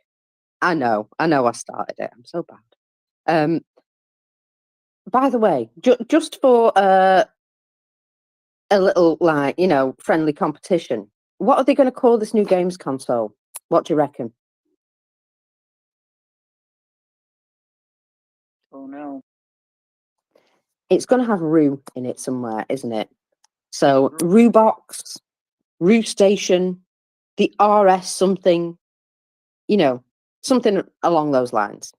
Anything similar, and we need to give Prune 1,000,000 points. And even if they only just get to the point of promoting it, because she said so now.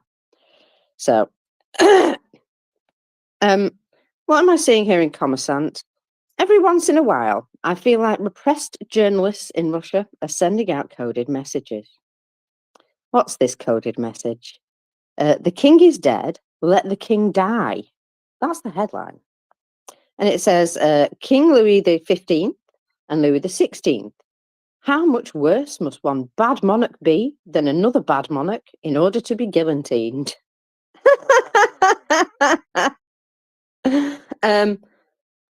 I'm just saying, kind of looks like a clue to me that somebody's just decided to make a point. It's little things like this that you see in the press that you think, was there something going on? Now, would you believe there's a bad smell in Russia, by the way? Poo fountain, anyone? Well, the head of Voronezh is going to resign in order to try and manage the city's water utility properties because it stinks. I will get back to the freezing thing in a minute, by the way. I got distracted by this because, Beavis and Butthead. So the mayor of Voronezh, Vadim Kostenin, who led the city for more than 6 years, is leaving his post to head the local structure of Rozvodak Canal, which is trying to solve the problem of an exceptionally unpleasant odour that periodically envelops the city. I can't imagine why that would be. You know what? There must be more corruption available in his new job. That's all I can think. So, yeah, let's get back to the freezing bit, right? Okay, let me tell you about frozen stuff. So, they wanted us to die of cold, yes. And although the summer in the UK sort of it has fits and starts, right? So we'll have a couple of beautiful days, and then we'll have a week of rain, and then we'll have a couple more beautiful days, maybe even a week, and then it's back to the rain. So that's our summer. That's what happens in the UK. So as you can imagine, the long hazy summer days just don't happen here. However, in the Moscow region, it does get warmer this time of year. But right now it's not. In fact, for the last couple of weeks, it's been really quite cold. The Ministry of Emergency Situations have warned residents in the Moscow region about night frosts at the end of this week. Oh, are they cold? Oh dear. You see, recall the agriculture that we stated. They're still trying to count all the losses that they had due to frost at the beginning of May. And the last estimate we saw that it was 1% of Russia's agricultural crops that had been lost. Now, you know how it is when they shoot stuff down? They say, we shot down 5 attackums. And then later on in the day, they say 7 attackums. Well, this is kind of like that, but in reverse. So they say 1%. And then a bit later, they do some more calculations and it gets worse and worse. And the numbers carry on going up. But this time, not because they've made it up, because they've found out. So, the Ministry of Agriculture had promoted and campaigned for replanting to remedy this problem. But some people question the feasibility of that. Because if you didn't read our agriculture, if you didn't read Prune's agriculture thread, you probably should do. Because it's actually quite worrying in some cases. You see, many places had reportedly begun the process of replanting, and an additional freeze occurred that again damaged more crops and again may make their harvest very problematic. I mean, damaged crops en masse, well, that makes it quite challenging, I would expect. And guys, it's almost June. It's almost June, and it's still going on. Just going to say, nature hates Russia. Sure does. Now then, shall we do some numbers, Prince? Yes. I don't know where you are, whether you're in a cupboard or something, but Yes. yeah, you're still in a cupboard. So let's have a look here. Oh, well, it's not going to be long, Prince. If they have over 1,000, Am I not in a cupboard now? you're not in a cupboard now. No, you're You know brave. why? Because I was saying yes. I was Yeah, saying it weird. I know, but I can hear you now. Before you were like 10 meters away. That's weird. Yeah, I know. So Where are we up to here? We have the gargantuan number of 40. No, let's start again. 498,940. So, if the losses are over 1,000 tomorrow, it is every likelihood that they will be over 500,000. Gosh. So today's losses for the Russian personnel is 1,240. As you can see, very much of a similar situation over the past week. 13 tanks, unlucky, sorry. 27 armoured personnel vehicles. 42 more artillery systems. Sexy that. Just sexy, these numbers. 3 MLRS. Nice. And, oh, what's this? Another aircraft. That's right.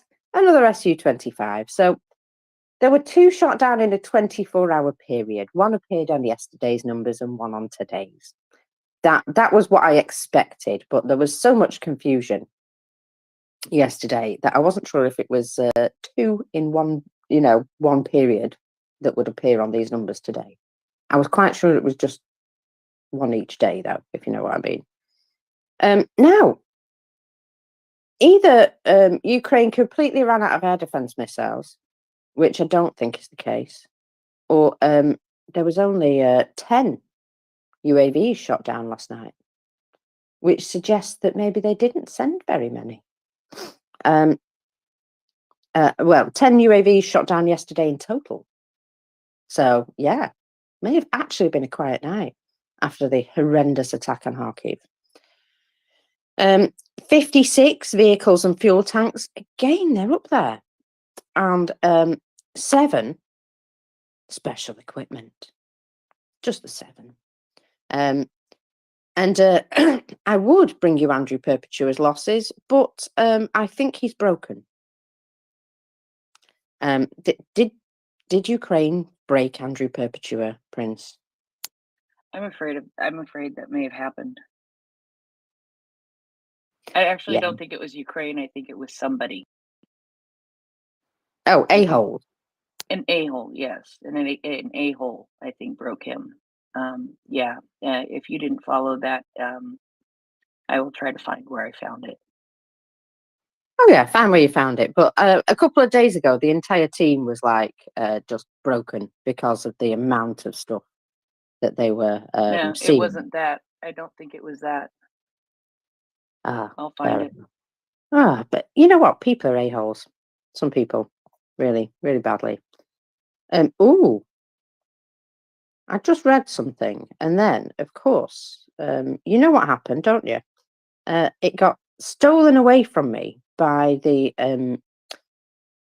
refresh gods, and it basically said there was a long overnight discussion with Jake Sullivan and a number of others over well, the current policies, and there was a bit more information on it, and then it just went phew, gone. You absolute of an app. Thank you for that. I'll find it again later, no doubt. So that annoyed me, but at least they kept him up late. So yeah, I hope he had a sleepless night with lots of people yelling in his ear. Just saying. Did you know that the president of the Czech Republic was hospitalized? He had a motorcycle accident, the cheeky boy, because he likes his motorcycle. I just saw a picture of him, but you sent me on a mission, and I have sent you a message, and it's sort of plopped down in the middle of a thread that some stuff above it and some stuff below it makes yeah. But thank you. I'll catch up with the gossip later. So yeah, he was hospitalized after a motorcycle accident on May the 23rd. He's received mine. I know. Just would you mind just protecting yourself just for a little while, please, Mr. Pavel? But he fell off his bike. He received minor injuries, and he's been taken to a military hospital The injuries are not serious, but it will require short-term observation because usually when you fall off a motorbike, you're almost guaranteed to bang your head. That's one of the reasons why you wear a helmet. So I would imagine he's probably had his noggin a bit shook, and they want to just make sure that he's not got any lasting effects. So the message of the office of the president said, no, he wore his helmet. There were only minor injuries, but they will keep an eye on him. Maka, But if you could go on. Go ahead. No, you're going to continue on about the gorgeous Czech president that does absolutely nothing for me. Well, I was just going to say, if he could just not do crazy wild things for a short time. I mean, I've noticed he is a bit of an adrenaline junkie. He likes jumping out of aircraft and, going on flights in fighter jets and things like that. That's all very good. But just look after yourself, mate, because, you're actually a shining example of a good person. So please don't be doing that. Don't be popping yourself in the hospital. Now, thankfully, he is Motorcycles are alive fun and to well. ride, though. Oh, they are. They're amazing. I really But miss mine. yeah, but still, you come off one of those things, and well, that's the time when you realise that a car has lots of protection and a motorcycle doesn't. So just noting. No, I'll tell you when you realize that. When you have to drive through the bad neighborhood of town in order to get to your house, and it totally didn't occur to you when you decided to take your bike downtown for a meeting that you may possibly be stopped at a red light in the middle of that area of town in the dark. That's when it occurs to you. When you're looking around going, I hope there's nobody around here. What the hell is I thinking? No, the thing is, there were people around. That was, part of the insecurity. That was part of the problem. Yeah, well, at that point, you have to remember that a bike is also a weapon. Will. Yeah, just for anybody who missed that piece of radio comedy gold right there, Mockers gets interrupted, says, "Yeah, I'll worry about that gossip later," and then goes back to her hot piece of gossip about the Czech president being injured in a motorcycle accident. Love your work, ladies. We're here all week. Were you here, Will, earlier when Skabieva was,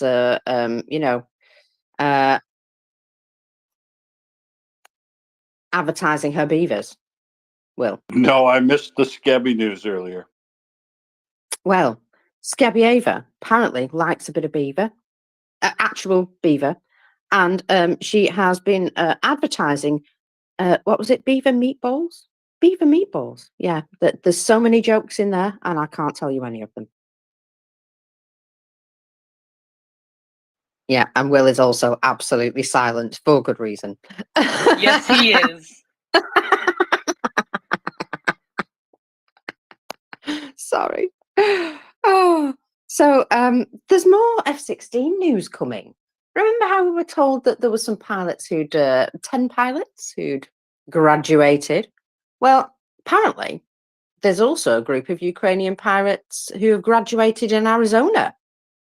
So all this people doing training here, there, and everywhere, it seems that everybody's been, chipping in to do as much training as possible to get as many of them ready as possible.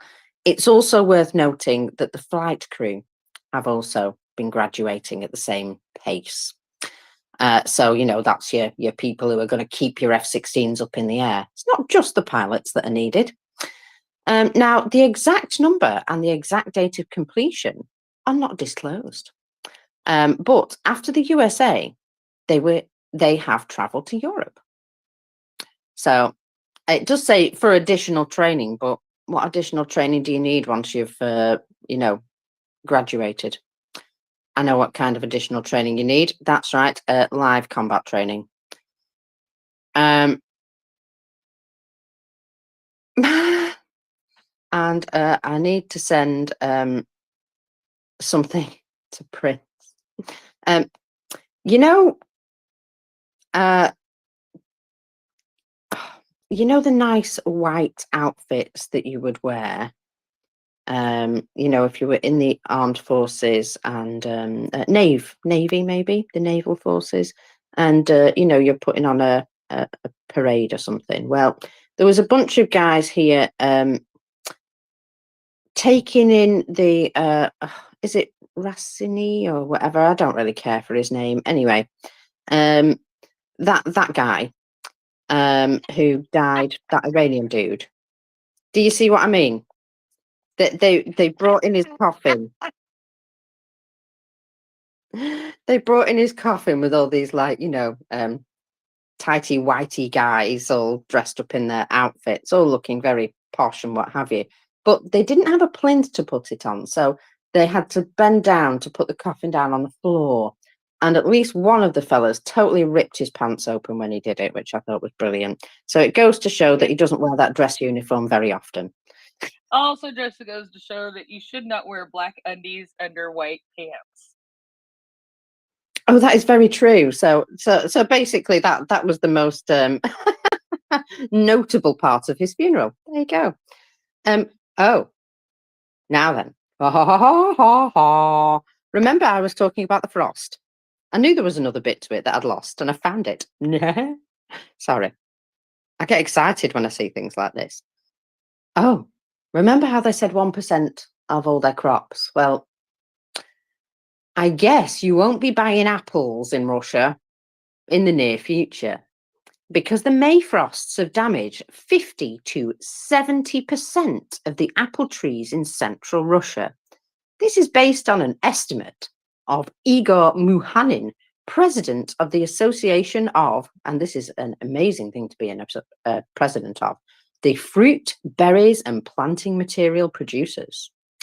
Now, what were they saying about replanting? How long does it take to replant and regrow an apple tree, Prince? It's not a few months. 7 years. Yeah, exactly. You can't just replant those things. So anyway, never mind. So the Voronezh, Rostov, Tambov and Lipetsk regions suffered the most.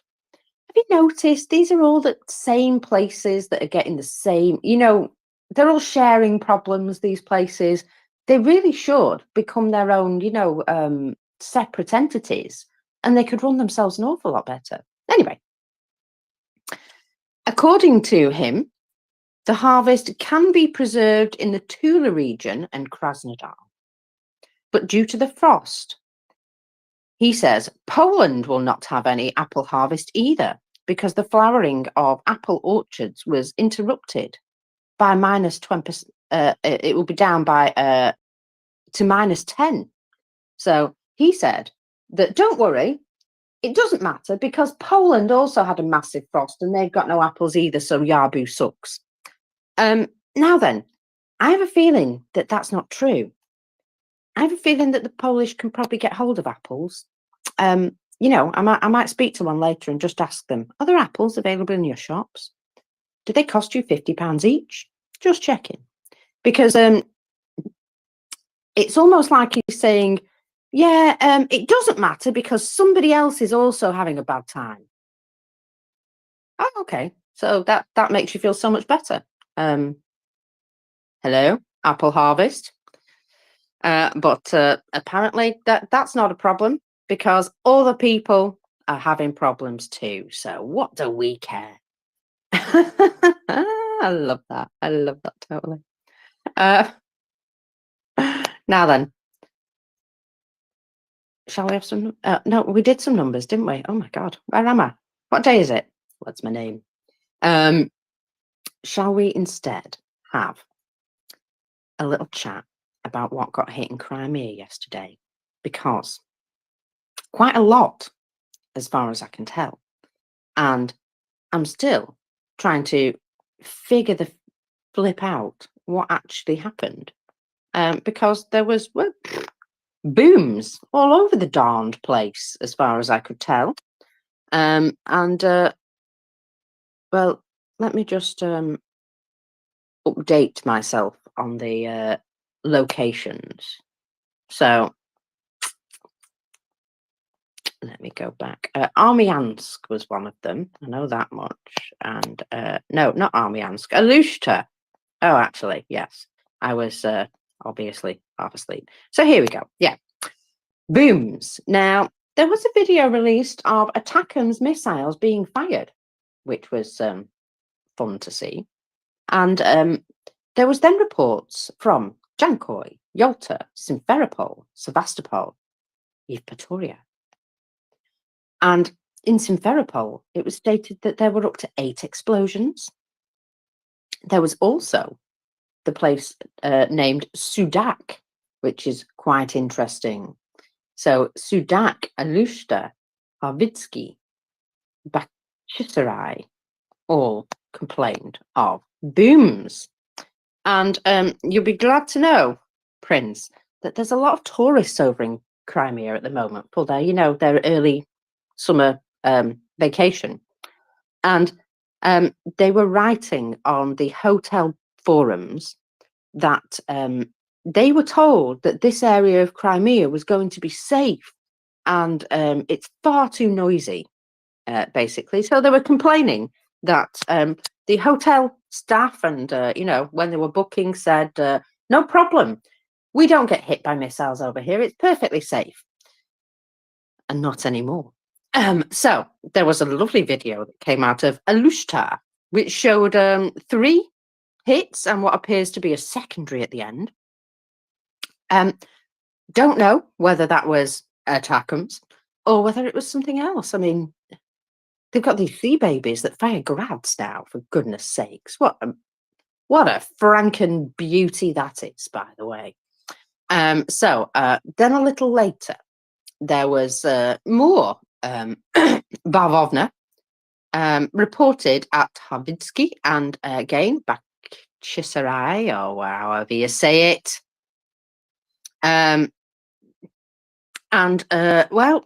there wasn't a lot more news that came out after that, because you know how it is. They switch off the internet, I think, so that people can't get information out. But there was UAV threat warning that came out for Sevastopol. Now, 8 ATACMS missiles were noted to have been fired on the video that was released, which is a tiny bit sexy. And there was evidence in Armyansk that they were doing a lot of, firing into the air. So they're obviously trying to fight something off at that point, tracers going into the air. Don't know whether they were successful or not, but some Russian sources claim that there was a radar attacked in Crimea, big old radar. And, well, we'll have to wait for the satellite images, but big old radar dish. It does look as though it may have been this place that blew up in Alushta. Yes, there we go. So, trying to get your locations right with all this stuff going on. Gosh, they didn't half make it complicated. So, sorry, I've got one of those coughs going on today, so I'm just going to keep coughing in your ear. See? I understand what that's like. Yeah, it's one of those days. Will, carry on. Yeah, so that is a satellite tracking station. I've seen the geolocation of that at Alushta. That's a satellite tracking and probably a surface radar system down there. They use the mountains down there, as you'd know from the strike a few weeks ago, to put these radar dishes on, because they have a great and this one's down at the beach, of course, but they used the one in the mountains previously to do search radar, and this one probably has some search capabilities, but it's supposed to be mostly satellite tracking, I guess. And they said, of course, that it was our initial reports an unoccupied facility. then they rushed a bunch of ambulances too, and the Telegram chatter suggests somewhere about 29 dead and 35 injured, which doesn't make quite sense. But anyway, and S300 and S400 batteries at Kharvatskaya. I'm not sure what was at Bachatari, but we'll have to, as you say, wait till we see the radar, or the. We'll have to wait till we see the satellite photos later. But this looks like a similar attack on multiple surface-to-air radar and missile systems, and other radar systems for tracking incoming. So losing those sorts of capabilities, I'd probably expect follow-on attacks either the same day or relatively shortly after to exploit those holes in air defense then and observation. But some of these attacks were actually scalp missiles and not ATACMS, I believe. Of course, we did see the ones launched, but I suggest the ones down at the point on the ocean that you see from that resort area. Those are probably precision strikes with scalps, not ATACMS, but multiple ATACMS, of course, were fired. So they could be unitary warheads, or they could be using more cluster munitions on the S300 and 400 systems up at the airbase at Kharvatskaya. I think that the attacks in Sevastopol may have been more ATACMS as well. So I think it might be a mix of ATACMS and scalps, and possibly even flavors of both the Block 1A missiles, the cluster, and Mark 48s, the unitary warheads.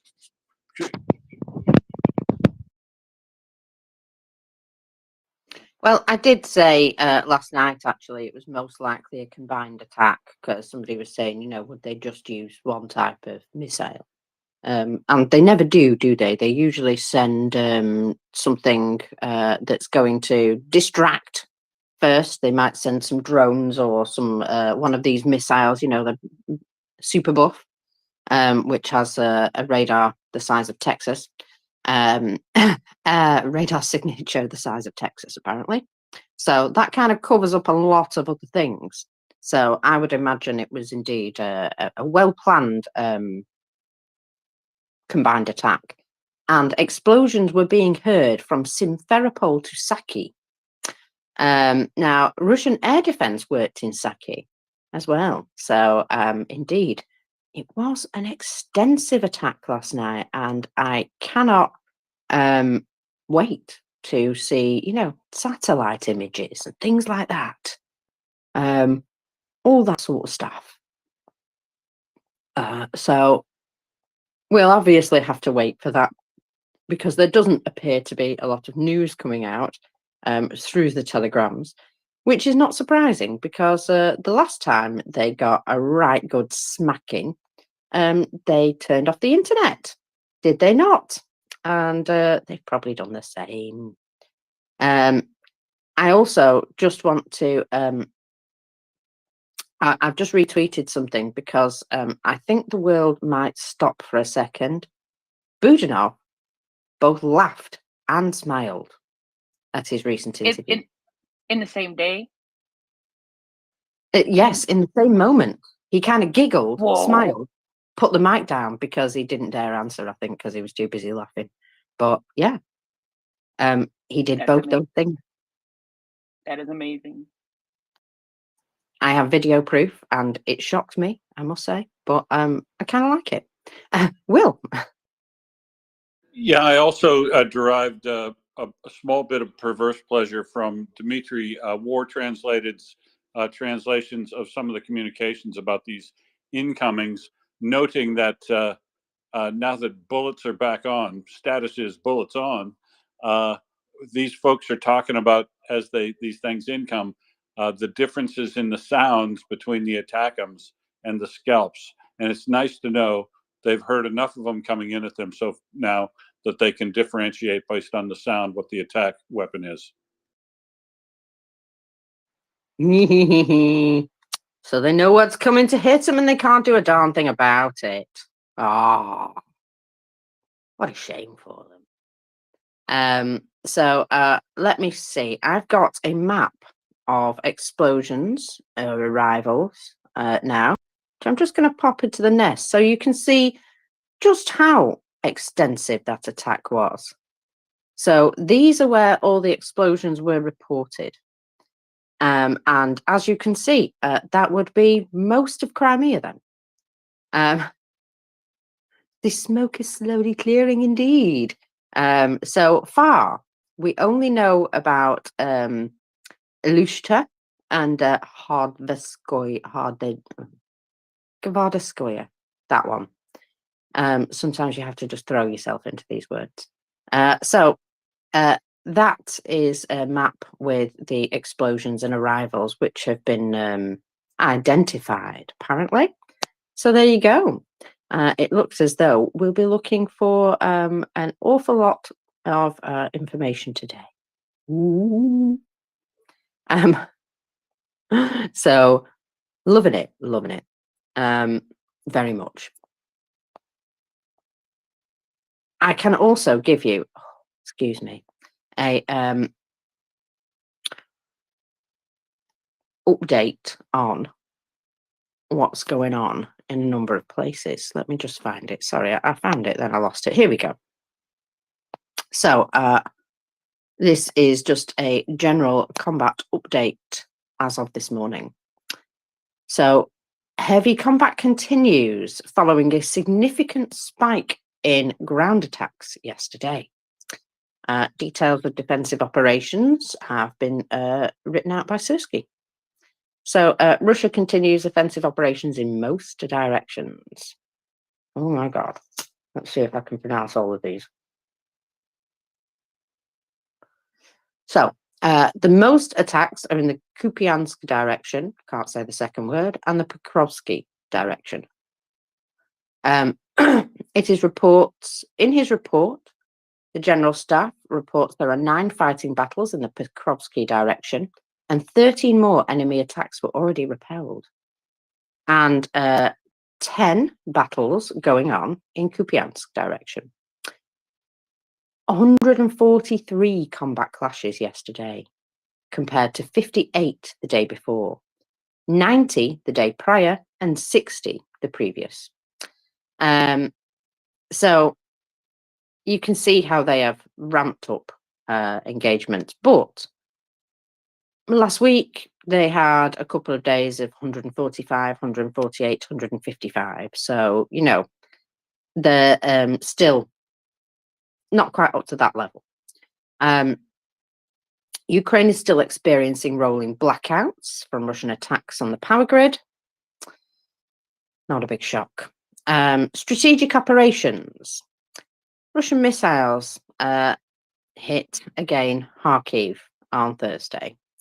And they also apparently attempted to hold off an intensive cross-border offensive by Kremlin forces. At least 20 people were wounded as a result of the strike on Kharkiv. Explosions were heard all around the city. So, along the line of contact, Sersky states, I continue my work in parts of the Eastern Front. After the first minor successes in the course of offensive fighting in Kharkiv, the opponent was completely engaged in street fighting for Vovchansk and has suffered very high losses of personnel and assault units. At the moment, the enemy from different directions is throwing reserves, trying to support active assault actions, but unsuccessfully. In the area of Lipetsk, wherever that is, the enemy also suffered significant losses, switched to active defense, conducted mining and fire impacting the positions of troops. Fighting in the forest array north of the city continues in Kupiansk direction. A different situation in the area of Kislivki, where the enemy is trying to break through defenses and get out towards the Oskil River. Intense combat is ongoing in the area of Skogo, I think. And on the outskirts of the Timanyar, wherever that is. The enemy is trying to grab the city at any cost. They throw their latest T-90s, the BMP-3s and BMD-4s, which get destroyed quite well by our anti-tank devices and FPV drones. The most intense and tough fights continue in Pokrovsky and Kucherovsky districts.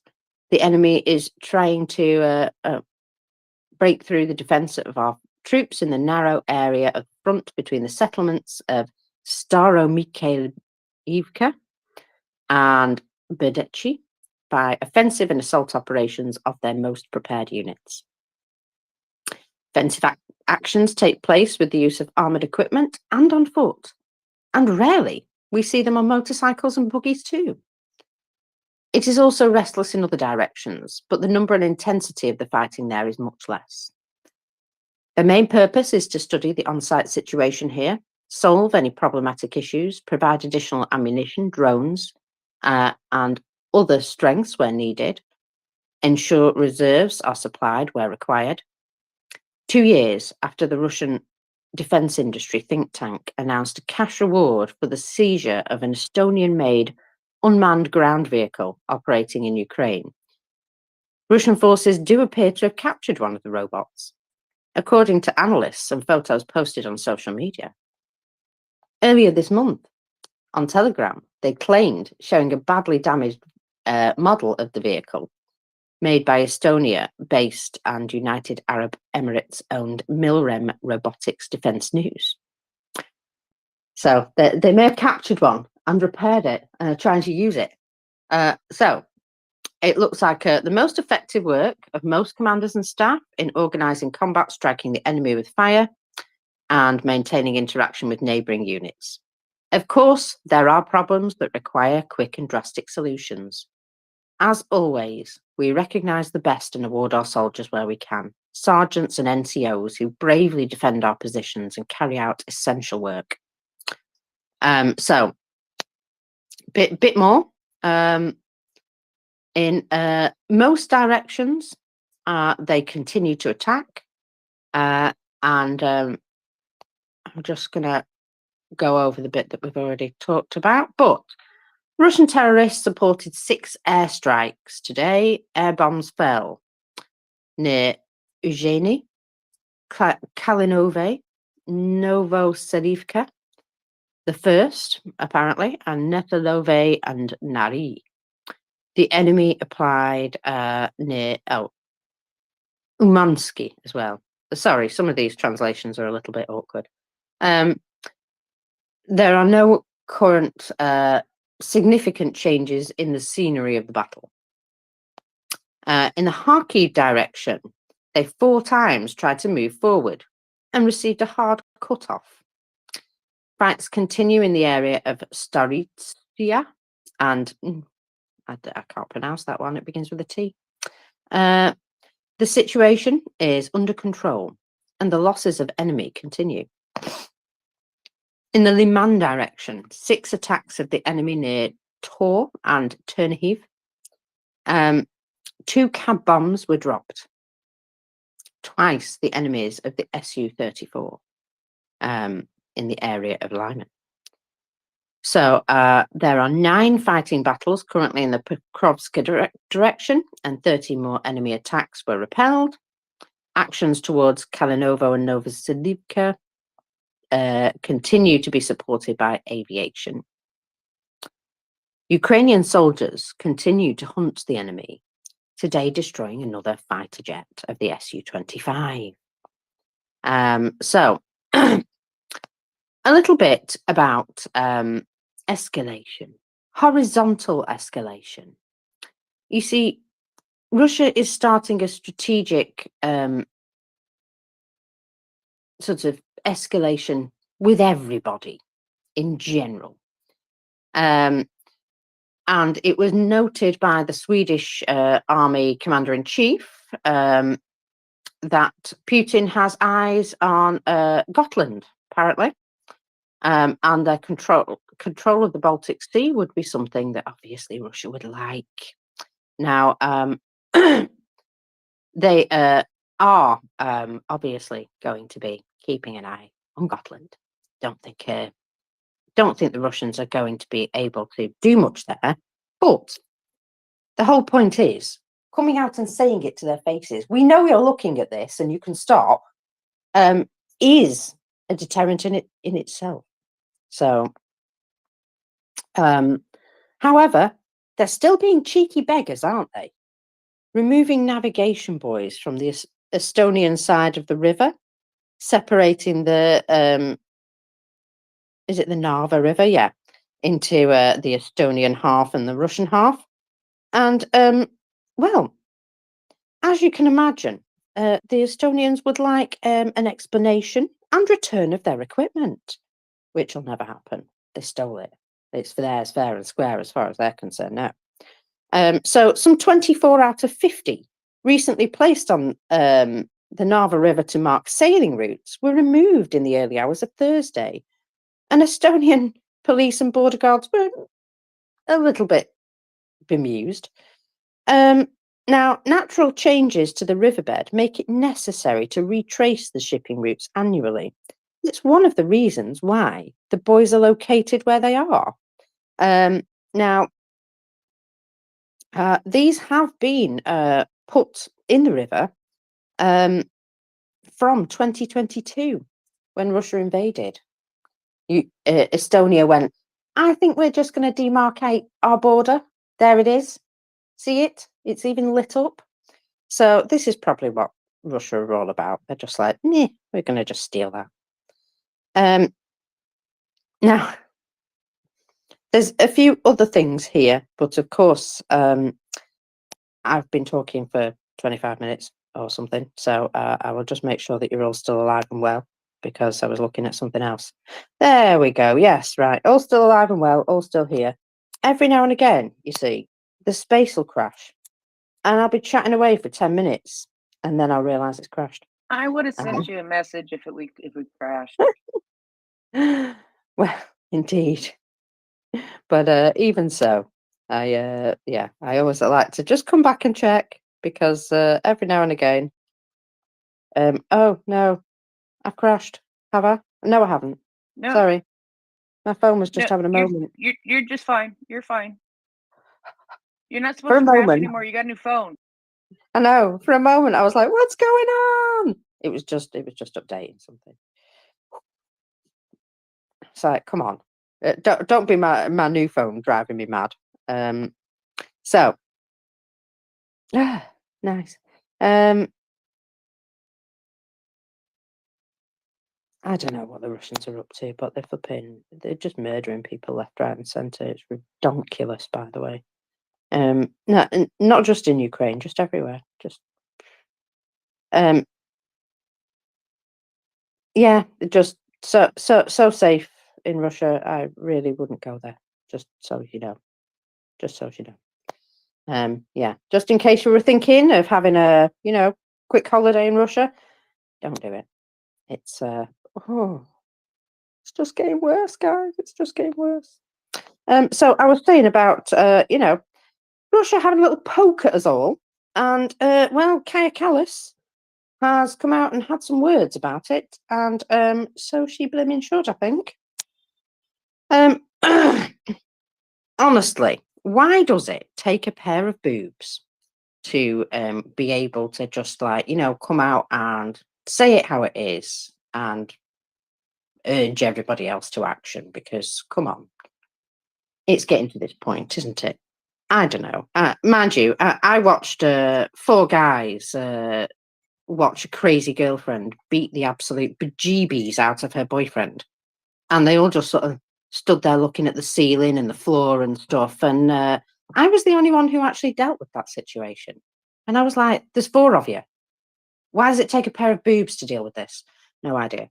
Anyway, maybe they just didn't want to get punched off a woman. So, Prime Minister of Estonia, Kaya Kallas, has reported in a commentary to the Associated Press that Russia is indeed waging a shadow war against the entire West, or what they perceive to be the entire West. Officials believe that the tempo of sabotage activities will now only increase. What she says is, what I would like to see is the recognition that these are not isolated events, which they're not.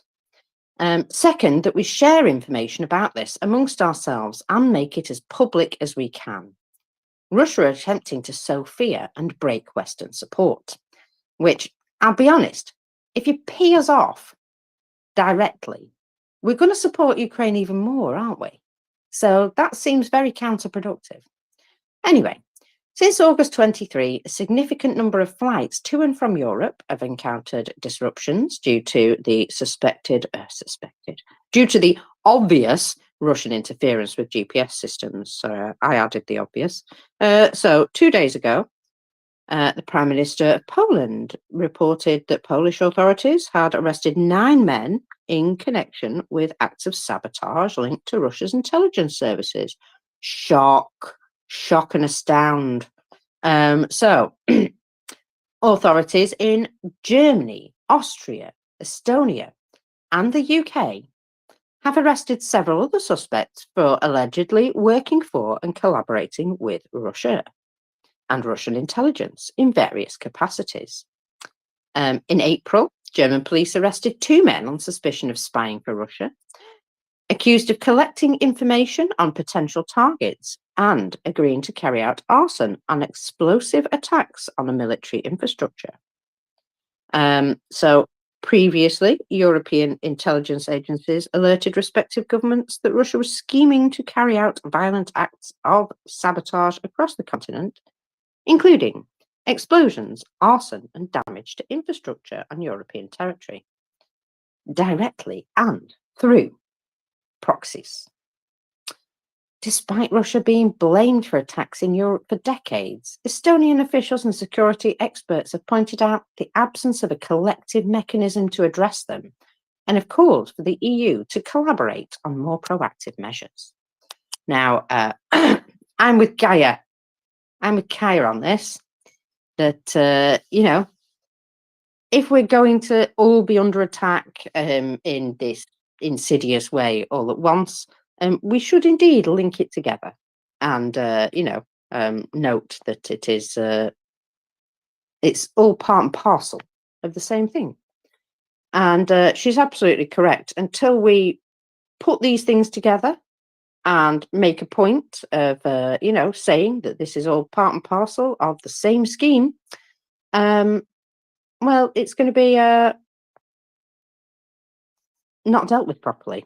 And, you know, we need to ensure that things are dealt with properly. And we need to retaliate in some way. I mean, as far as I'm concerned, we should be, you know, doing something more retaliatory than we are. I'm sure there's been some strong letters and some harsh words said to diplomats. Yeah, I'm sure all of that helps. I do hope there's a lot more going on in the background, though. Did you want to add something? No. Okay. Did I just heard flinch? a noise. Did you flinch? I don't know. I just heard a little noise, so I was just checking. Wasn't me. Just checking. All right. Okay. Fine. So, would you like a little story about gasoline production in Russia? Considering Ukraine have been, you know, popping a few extra sanctions on gasoline production, because I have a little story for you. But first, I'm going to talk to Napo Zizo. I called you Zero all night last night. Sorry. No problem. Yeah, you know, I'm very interested in the Russian oil and gas production, what you have to say. And besides that, I would like to know which Telegram's channel following, because they seem to have the latest of the latest news, and I don't have that yet. Well, I let other people do that stuff for me, if you know what I mean. I have a couple of accounts where they find this interesting information and present it for me in a lovely spiel to read out to people.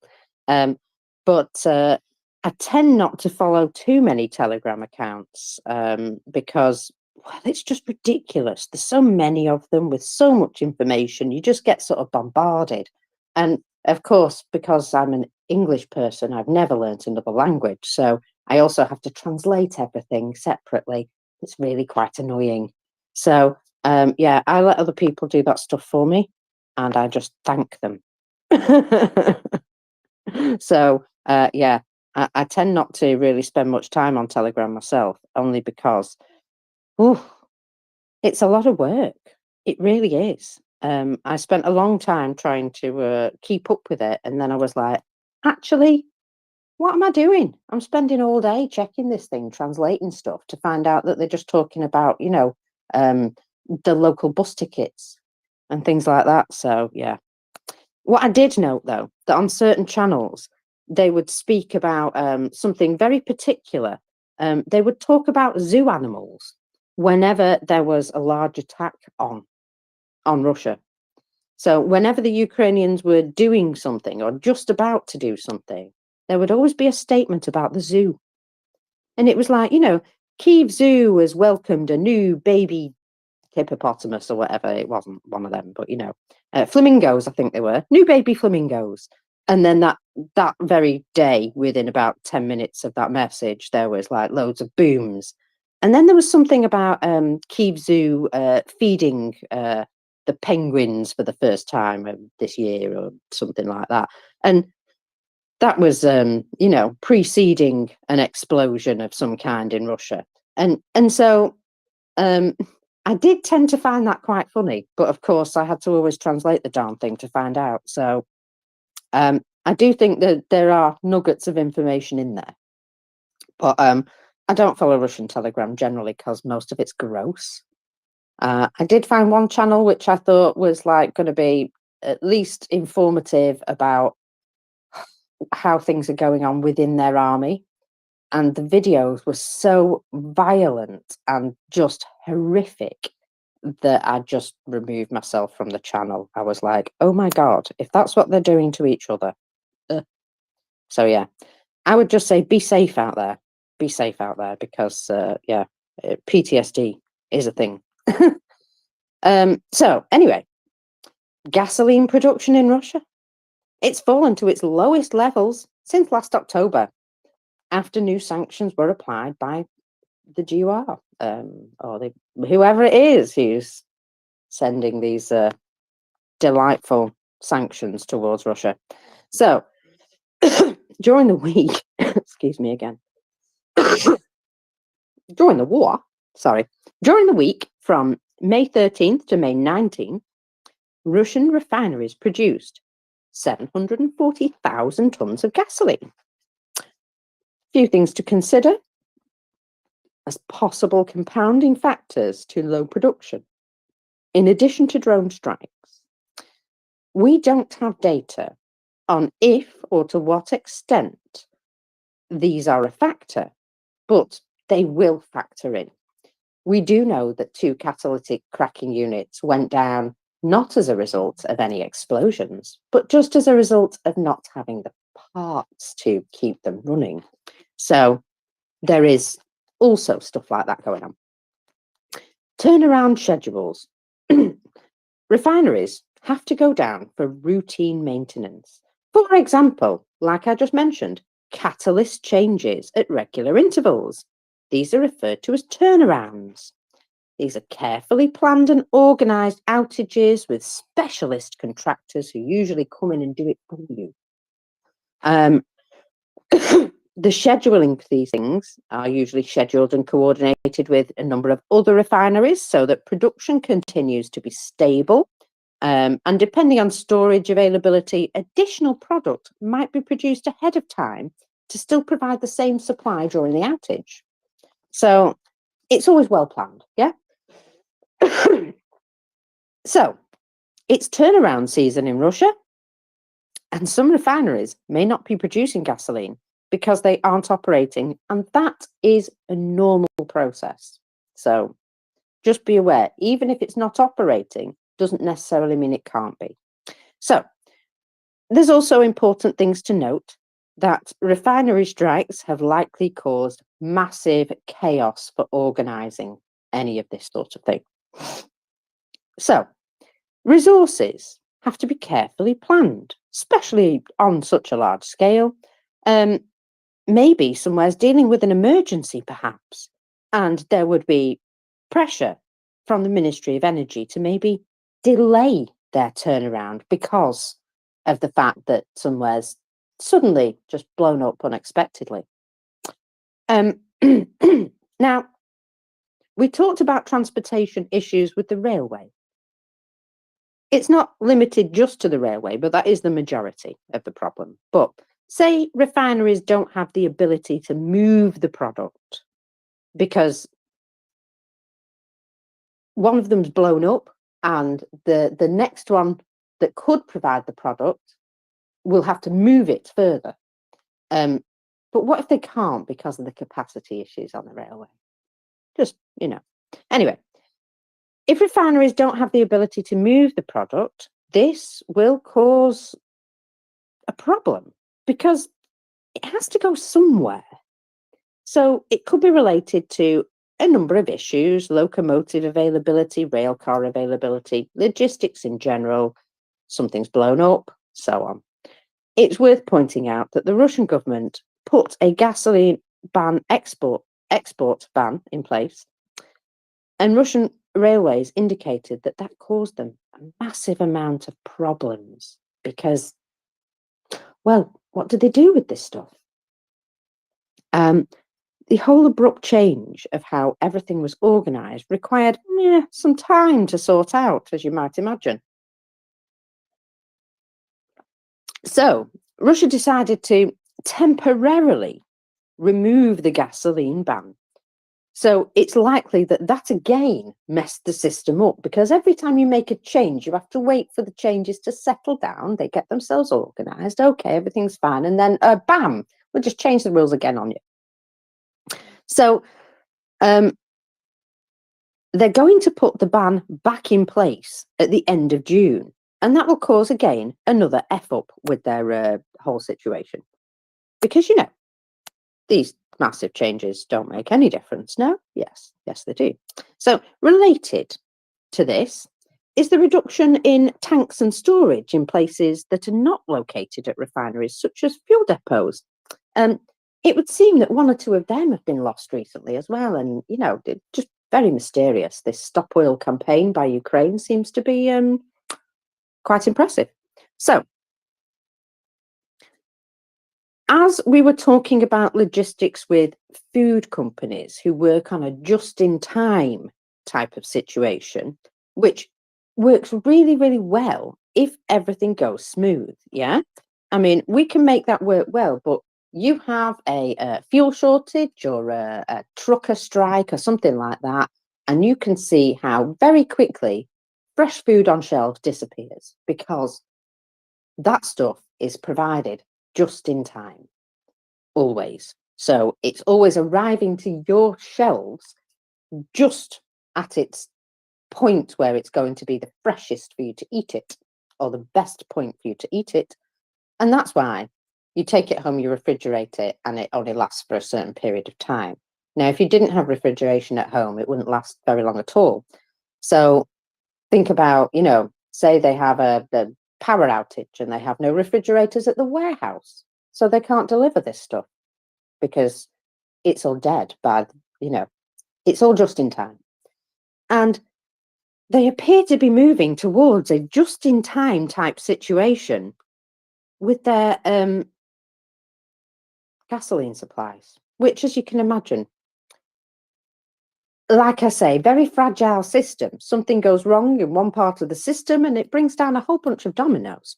So just saying, we're back at the situation at the refinery with the where do you put this extra stuff once you've filled up your storage? You need to move it, don't you? You see, the demand still exists. So they're producing what the demand is. But, well, can they move it all around? So outages that are at refineries that are not related to drone strikes have also contributed. You see, sometimes refineries catch on fire without any outside influence, and we have seen a few of those things where people just have accidents. Things break, it happens. And some things will happen at any refinery. In fact, in one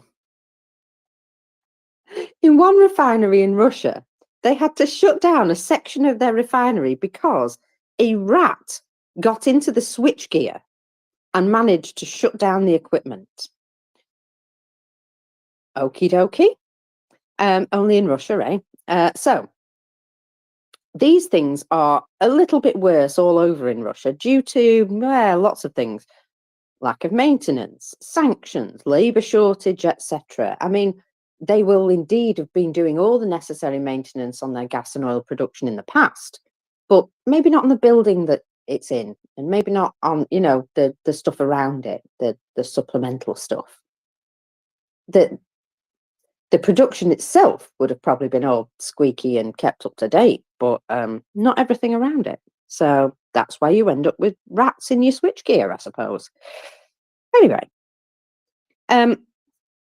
things are obviously worse because sanctions, labour shortages, all of these are having an effect as well. So that's all the stuff before you even get to drone strikes. So crude delivery problems. You see, in order to get gasoline out of a refinery, you've got to put crude into it. Now, crude usually enters a refinery via a pipeline, but it doesn't have to, depending on the situation and the location. Now, in the past in the US, when gas prices have increased because of a hurricane in the Gulf of Mexico, this was partially because oil tanks couldn't get into the port to deliver crude to the pipeline, and that caused a higher demand than supply, and therefore prices go up. Supply and demand all over the place. So these are the sorts of factors that can cause reduction in gasoline amount production, besides the straightforward Ukraine smashed the F out of it with a drone. So outages at refineries will continue to happen even without drones flying in and hitting them, just because remember what I said right at the beginning? They're thinking of just putting some of their maintenance issues on the back burner for a bit longer. Yeah, I'm sure that'll work out just fine. Will, if you're listening, I believe oil and gas production systems are they're not massively robust. They do need a certain amount of ongoing and specialized maintenance. And if they don't get it, they just don't work as well. Is that right, Will? Well, they actually are very robust within the parameters that they operate. But as you say, they need periodic inspection and maintenance even while they're running, as well as these long-term turnaround and inspections, the T&Is you talked about before. So they need monitoring, for one thing, and then the other thing they need regular maintenance-wise is, especially these fuels refineries run on a lot of catalysts, which is a solid material, typically like in a fluidized catalytic cracking unit, has a big column full of stuff that looks a lot like sand, but it's not. But it looks a lot like sand. It's tan like that. You've got catalyst that comes in burl saddles, catalyst that comes in granular form, even catalysts that are liquid and get recycled. So all these systems so the systems are pretty robust inside the fact that they're high pressure, high temperature operating vessel that you want to get operating and then leave alone. What you want them to run in steady state as much as possible, and only have them slow down gradually or speed up gradually. And you definitely have multiple systems that are parallel to each other so that you can swap over to one and stay online, do maintenance on another, swap over to a third, do start maintenance on the second, and then swap back to the first. Things like that. So yeah, a lot of periodic maintenance of a machine, or a bunch of really big machines that you want to get running and keep running, and you monitor them so that they're not breaking down. But these, if you don't have skilled workers and you don't have spare parts for the maintenance that needs to be done, in particular stuff like spare catalyst, as that catalyst goes bad, you're done. You won't be able to keep operating at all. Oh no. Well, you see, that's the thing, that I think that even the ones that are operating that have not been hit by Ukrainian drones, they've got lots of other problems, haven't they? And well, putting off your turnaround process just that bit longer, it leaves you open to problems like the railway have been having, you know, where they've been putting off their ongoing periodic maintenance. In fact, they got rid of the teams that did that, and have just been dealing with the consequences of what happens when you don't maintain the stuff. And of course, that leads to an ongoing degradation where it just, you know, continues to get worse and worse and worse. And there comes a point where everything just grinds to a halt. And I'm kind of watching the slow decline of all sorts of different parts of the Russian, I don't know what to call it, whether it be an economy or a system or what. All sorts of parts, from everything from, like, you know, individual food items to the army. They got problems so big, and we don't even know the full extent of them. They are still hiding a lot. But one thing they're not hiding anymore is, well, they're having a bit of a change of staff, aren't they? Have you noticed that 4 arrests in one day? I very nearly went into a song about 4 seasons in one day then. But 4 arrests in one day of high-ranking generals. It's almost as though somebody's a little bit paranoid. So, let me see. The Russian military, respectively defense ministry, has had 4 high-profile arrests, all charged with some form of corruption and bribery. Now, let me just have a little word about, for example, Popov. I mean, I don't care what happens to him. Obviously, he's a scumbag, but a little bit of a soft spot for this guy, because he did actually give a damn about his soldiers. So good for him. And he actually stood up in a meeting with Gerasimov and had a slanging match with him over the fact that he wasn't sending his men into suicide, and the fact that they needed more ammunition. You know, Shoigu, Gerasimov, where's the ammo? So they needed more ammunition, they needed more training, they needed better equipment. And he said, basically, if you don't provide any of these things, we are in a pickle. And so he got himself sent off to Syria. Now, Syria is a punishment type thing. When you're sent off to Syria, it's a bit like being sent to Siberia, if you get me. It's a punishment placement where you are left to be forgotten about. And of course, guess what happened? Because Popov was very popular amongst his men. And when he first stood up to Gerasimov and had this shout with him, it was noted that his men, out of their own volition, and with a number of other, shall we say, higher ranking guys from the, I think it's the 3rd Army Corps, the 3rd Arms, 3rd Combined Arms Army, one of them, that one. So he had all these guys go on a video supporting him, and they basically said, if you are unjust towards Mr. Popov, we will come and talk to you about such an injustice. And so this was an entire combined arms army, the 3rd. And 58th, actually. oh, right. 58. Okay. Well, who's the third then? All right. I've obviously got confused. I've got so much stuff written down here. So the 58th Combined Arms Army then. There you go. Thank you. So it doesn't really matter what number they are. They're all pretty much dead, aren't they? But that was basically steps away from another one of these marches on Moscow, some kind of mutiny. And obviously, that wasn't advisable. So, of course, Popov was left alive, but he was just sent off to be forgotten about. Now, 12 months have passed and things have changed. And, of course, people forget, you know, especially when you're in the middle of war. You don't necessarily remember that a year ago somebody was kind to you. Or maybe you do. Or maybe you're dead. Either way, there's probably not enough people left now who give a damn about Popov. So, of course, perfect timing to pick him up.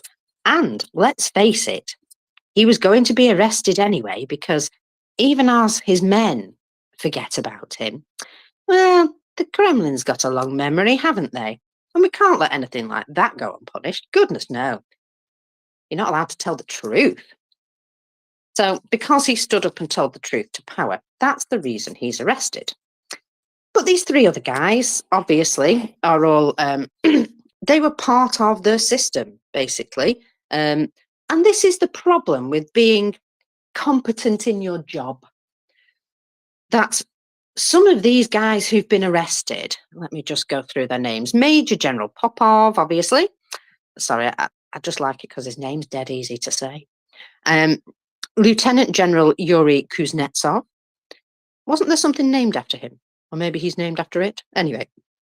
Deputy Defense Minister Timur Ivanov, of course. Lieutenant General Vadim Shamarin, apparently.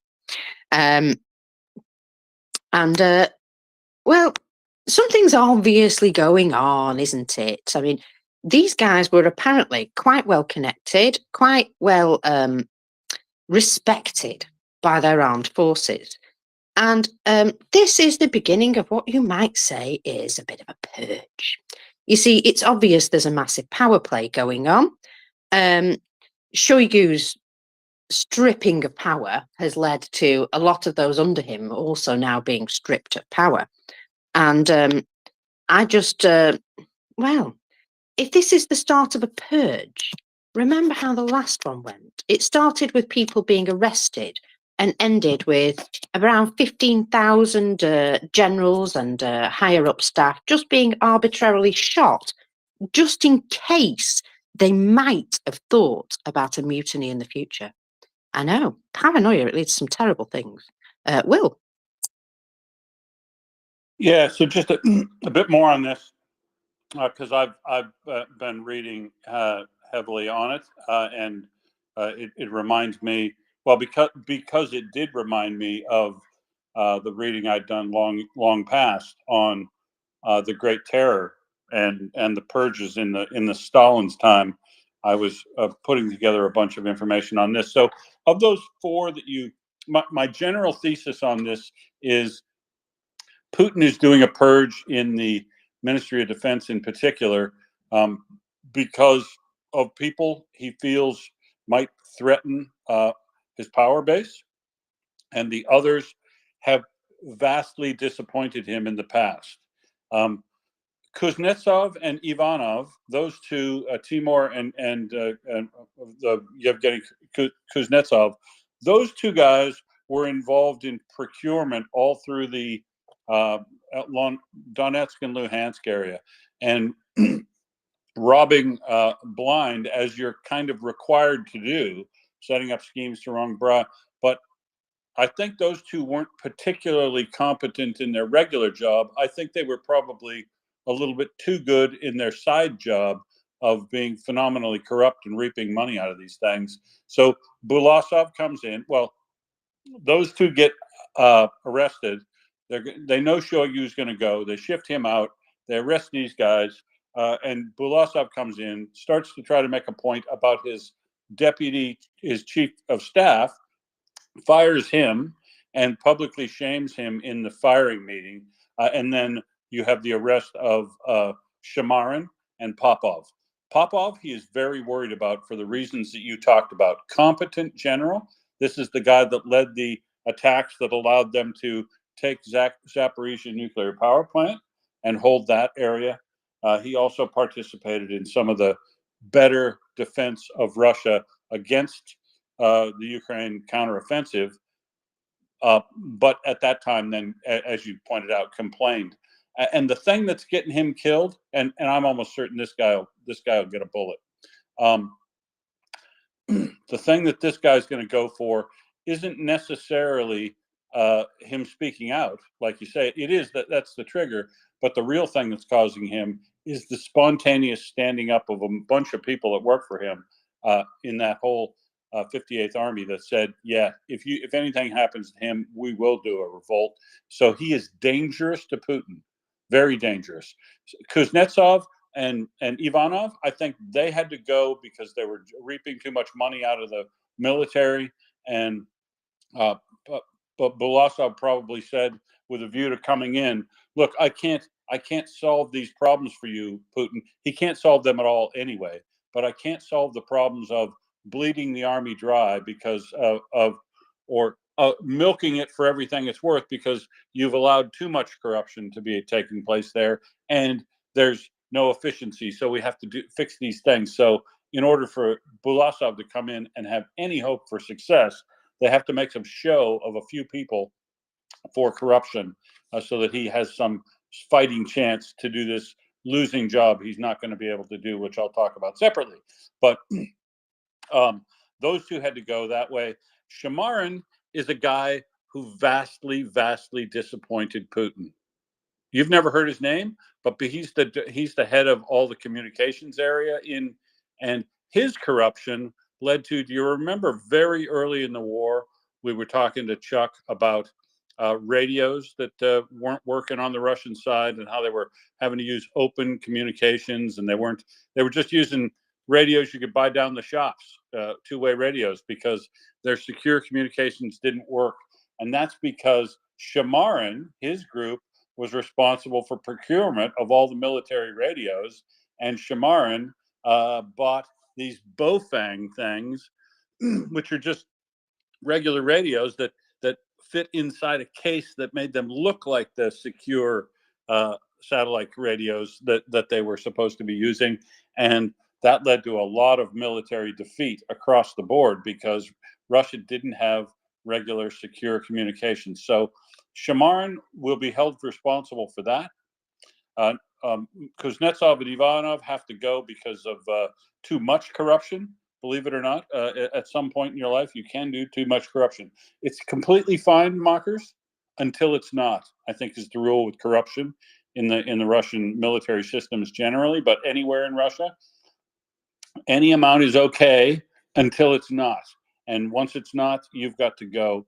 And these overall, so Popov, the reason this removal of people harkens back to the Great Terror to me is the bullshit, false accusations that are coming out, and the trumped up charges that they're using for people.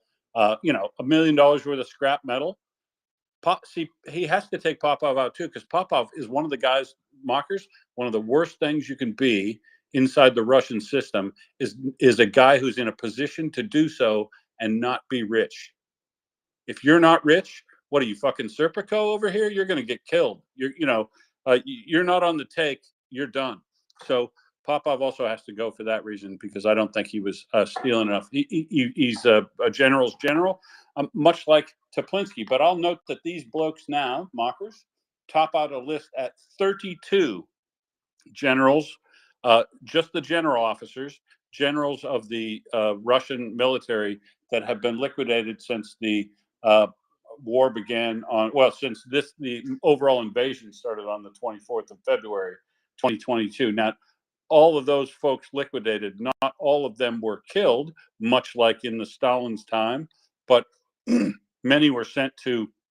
At the end of the day, what happened in Stalin's time was about 7.5% of the people who of the entire higher military of the generals.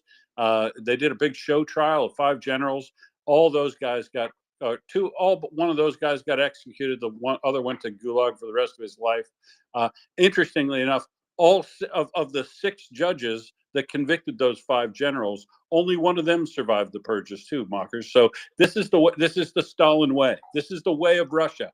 You denounce people, and look at that example you talked about in the schools before of the kid getting kicked out of school. The denunciations, the forced confessions, the coercion, the inducement, all that stuff to legalize what they're doing to you at the time. But what they're doing to you at the time legally, everybody sees it for what it is, a show trial and a persecution of somebody, but it's a theater of persecution that's meant to be very repressive on the rest of the population that watches it. Now, the Great Terror went through, as I said, 7.5% of the total officer corps of the Russian military, and tens of thousands went to the gulags. Another 10 or 20,000 were demoted and fired. Some of which had to be brought back in Stalingrad period of time, and about 10,000, I think, or 7,000, I think about 7,000 shot outright, usually within a day or hours of their conviction in secret trials. And many of the people that were used in the first rounds of denunciations and executions themselves were denounced and executed. It's where all these sick jokes in the about the Russian military, these dark, humorous things, that at the core of them, there's fact. One of the most dangerous places to be in the former Soviet Union was in the first or second inner circle towards Stalin. And it was tens of thousands of people killed, hundreds of thousands would have been jailed, denounced, and lost their jobs, livelihood. So we're not going that far, but I'll tell you what, he's making a good start of it, because after every major event here during this war that's been a failure for Russia, there have been firings, disappearances, people that have been arrested, thrown in gulag, or and they also send a message when they arrest you about where they send you, right? Popov went straight to Lefortovo prison, which is the FSB's nasty prison that they want to, it's the place where a good lot of the known about executions took place during the Soviet period. Yeah, I was going to mention actually that he was taken specifically to the FSB place. And why would he go there in particular? I mean, technically, they're not anything to do with the military, are they? So no, but the Internal Security Service are the folks. The FSB are the folks that dealt with the mutiny of Prigozhin, and I think that's why they're worried about him. They got him in there. They'll torture him. They'll get somebody to denounce him, and he will eventually get convicted of wrecking, sabotage, plotting to overthrow the leader, something like that, and a bullet in the back of the head. Oh yeah, he's not getting off without a treason trial, I don't think, or at least a treason conviction. But they accused him of stealing scrap metal, right? And it was apparently a load of metal that was meant to be made into railings or something in some of the newly occupied areas. Now, it's worth noting that Popov himself wouldn't have even had access to do that, because he wasn't anything to do with procurement. Like you say, it was those 2 guys under him. So well, plus it's about 4 levels below him. It's not the 2 guys in those guys.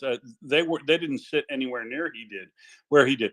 His procurement officer in his own army that would have been talking to the Ministry of Defense about things from at Kuznetsov or Ivanov's level up the parallel path. But his procurement people would have been a couple. Generals don't worry about procurement of shit, mockers. They plan and carry out warfare. Well, exactly. So there was no opportunity for him to have stolen that stuff. That's the thing. And that's what I think is hilarious, that they've accused him of something that he couldn't possibly have done. So, Well, much like accusing a student of absenteeism, it's ludicrous. yes, exactly. Especially when they were there to be accused of it. Does kind of make you laugh, doesn't it? It's all very strange. But yes, let's just say that there is a significant modification of the power structures ongoing in Russia. And we will have to just wait until everybody's stopped dancing musical chairs and see what happens when the music stops. But it is kind of fun to watch them sort of eating each other. Also, this guy, Guard Lieutenant General Sukharab Akhmedov, was removed from his post as commander of the 20th Combined Arms Army. Vladimir Veletsky, an employee of the Ministry of Defense Department, was for state defense orders, was also detained. He's the head of the department for state defense procurement for the Ministry of Defense. This is in addition to the arrest of General Sharamin. So, you know, you can see how these things are starting to run together. There are other things happening. Yes, all animals are not equal, because, you know, you can fall from a great height just because somebody's decided. And yeah, so these the higher up you get in the military, apparently, the more precarious your position is, which I think is quite fun.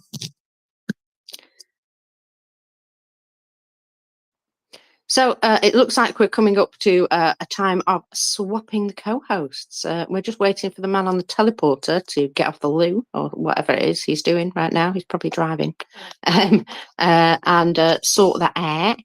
But in the meantime, I will just I will continue here because you've got me.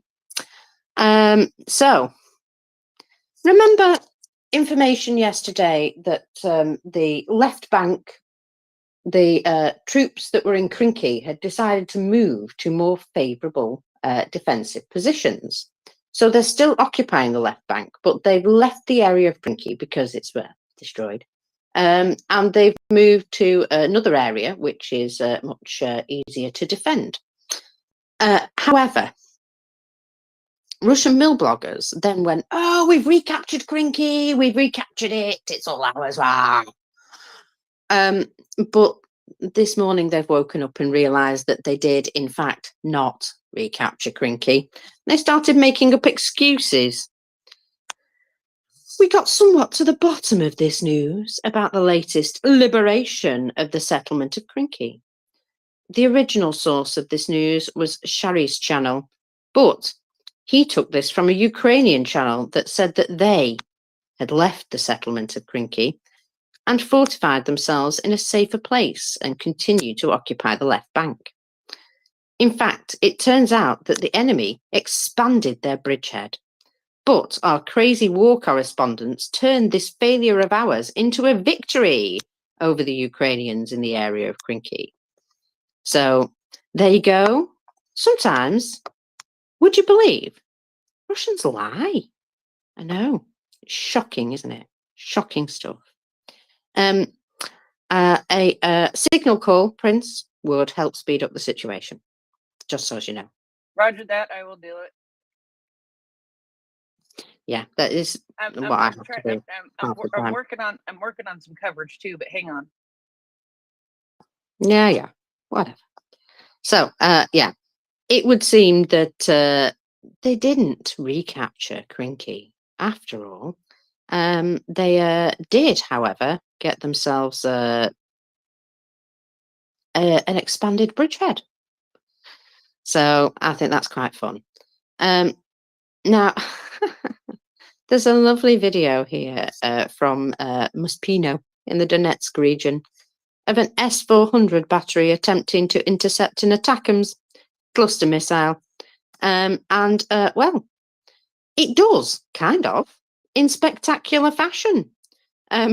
Let's just say that explosion went from oh, I just fire this randomly to oh, massive explosion. So yes, enjoy that. I've retweeted it for you.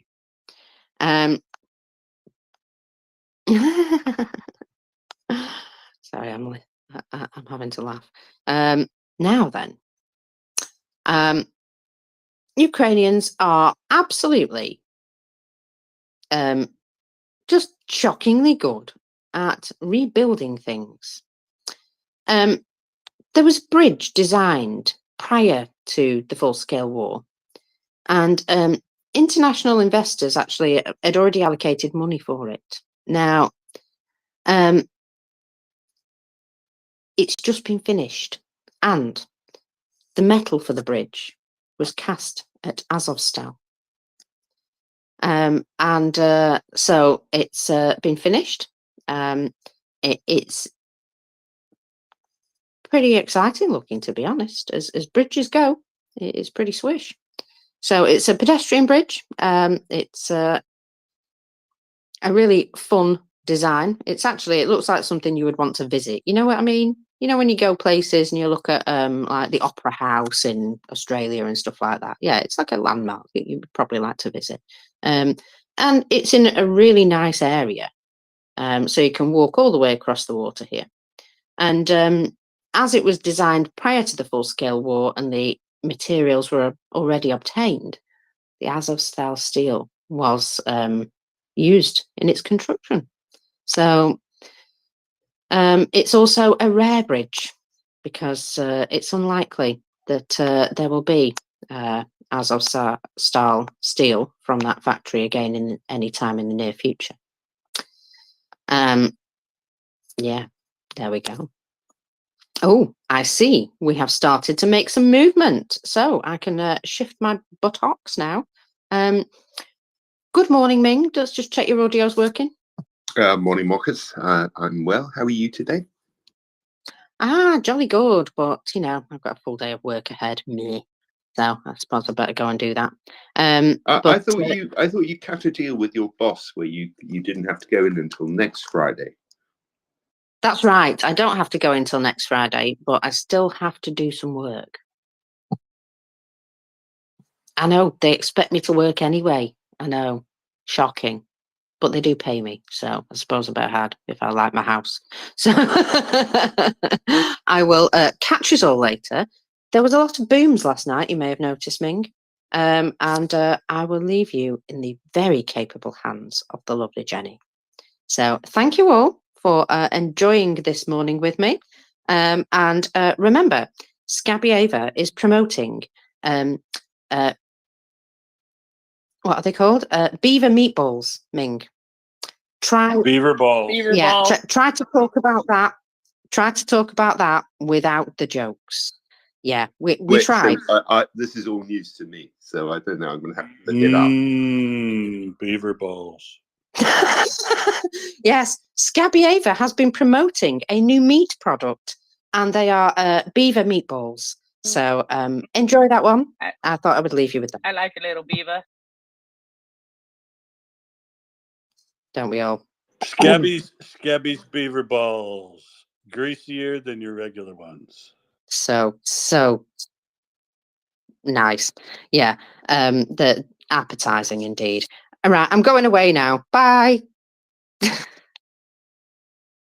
I can't swear, but we can talk about beaver balls. Oh gosh. It's a legit story. You better start behaving if you're going to marry me. Yeah, the Swedish military tried. They failed.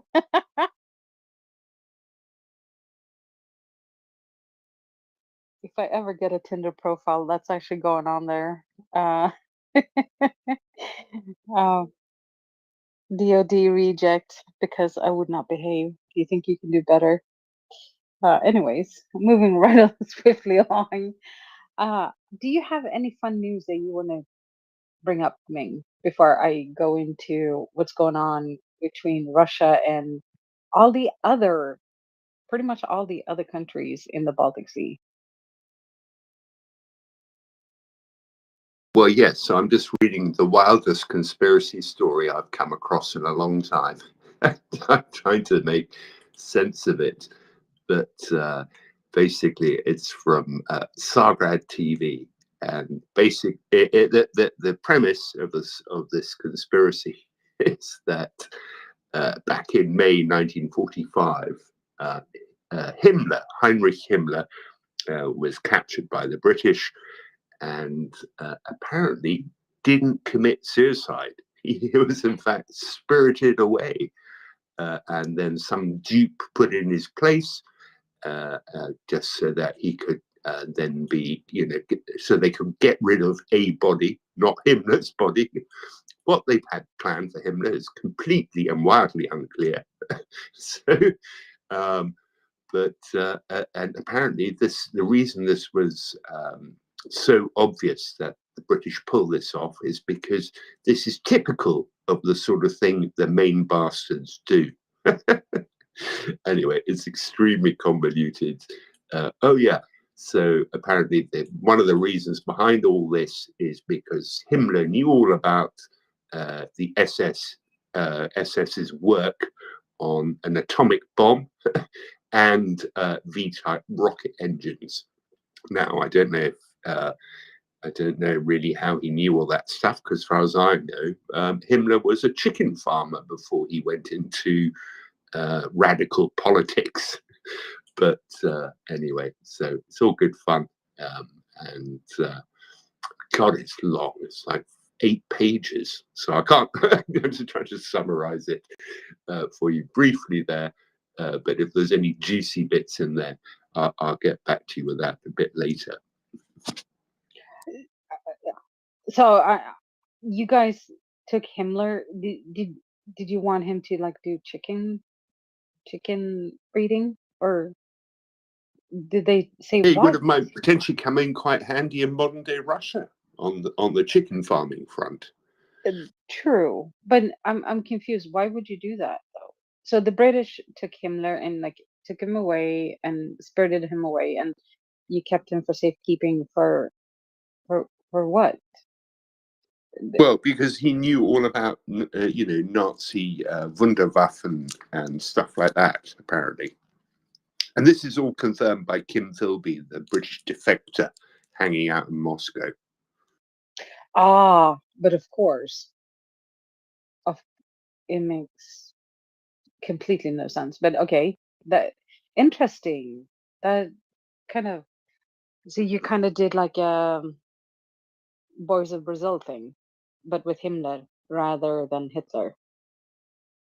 Yeah, well, the thing about the boys from Brazil that it isn't that the plot was that they'd recreate the Aryan race sort of genetically in Brazil. I think that was the idea. So hide perfect Aryan specimens in Brazil, and then they could come back later to take over the world, that sort of thing.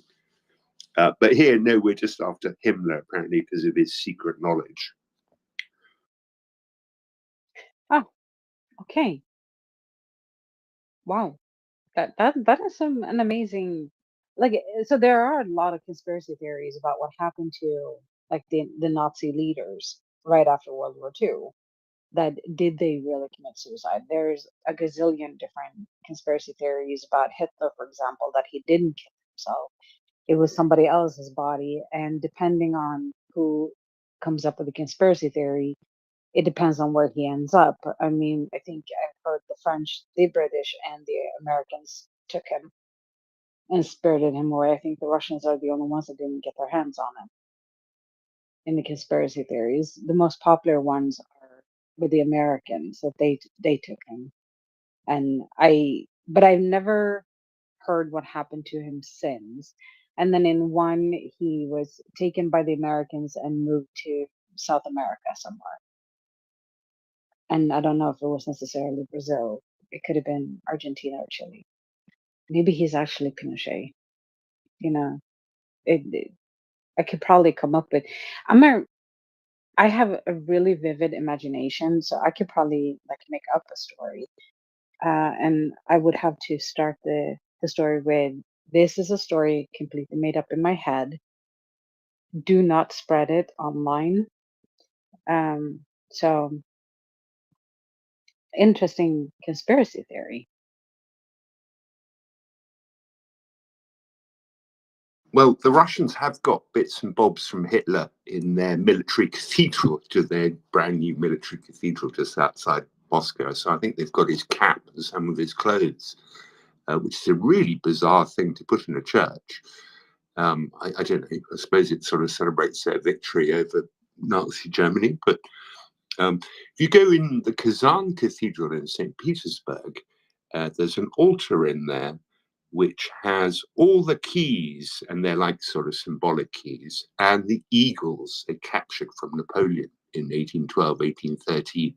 And that's pretty cool. That I think is okay. But keeping Hitler stuff, that's pretty damn weird. I agree.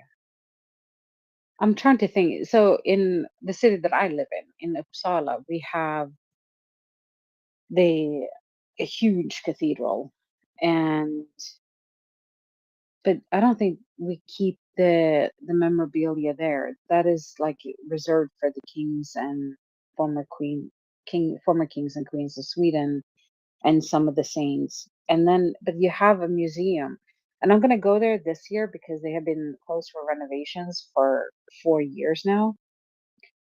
It's it's a museum. It was a part of the university. Well, it's still a part of the university. It's a museum for the university, and it's an anatomical theater, and it's one of two or three of these in the world that are still left. So it was erected sometime in the 1400s, like late 1400s, maybe early 1500s, and it was where they taught gross anatomy at one point at the university. And back then, because it didn't have that many bodies, the teacher was the one that did all the cutting up. And then obviously they discontinued it. We're not using it for anatomy anymore. And now it's a museum, and there we keep some of the cool things that Sweden has stolen over the years. Sweden used the finders keepers kind of attitude for a lot of things. So they have a lot of stuff in this museum, and then at the university library, there's a silver Bible from, I believe it was stolen from Prague. That it was most likely Gustavus Adolphus, the king that he got in on the 30-year war and against the Roman Catholic Church. And in Prague, there was a face down against the Russians, I believe. I'm kind of fuzzy on the history. It was a long time since I read this history, but he stole. Anyway, he, as part of his war looting, it was a Bible in silver, and they used So silver. when was this? Is this the 30 Years' War and the Yeah. Battle of the White Mountain? Probably. Which, from roughly from memory, is about the 1630s, I think. Then there must be another king, because I believe this happened in the maybe it was the 1600s. I'm fuzzy on the details of this war. I just know that we put this on display. There are two actual pages from this Bible that are on display. The rest of it is a fake, because otherwise it would be easy to steal it. And the rest of the Bible is locked up in a vault somewhere, and only two people have the keys to the vault. That's all I know. But yeah, but we don't have any. We didn't take any Nazi memorabilia and put it on display. We go further back in time when we were assholes back in the day. We've got an awful lot of stuff in London, but I'd like to joke that we keep it for safekeeping because the locals couldn't be trusted with it. I have been to the British Museum in London, and unfortunately, I was there with my mom and my sister, so I didn't get to spend as much time as I wanted. And I do love the Egyptian history, and yes, I spent way too much time standing in front of the Rosetta Stone. That's one of my. But yeah, I kind of say the same thing. We have a lot of stuff that we took, and we're keeping it safe here in Uppsala. Most of it is in, a lot of it is in Uppsala, and the rest is probably in Stockholm. Yeah, so in fairness about the Rosetta Stone, we didn't do the initial stealing. The French did. We just got it. We nicked it from the French. Oh, then you did the world a favor because, it's the French.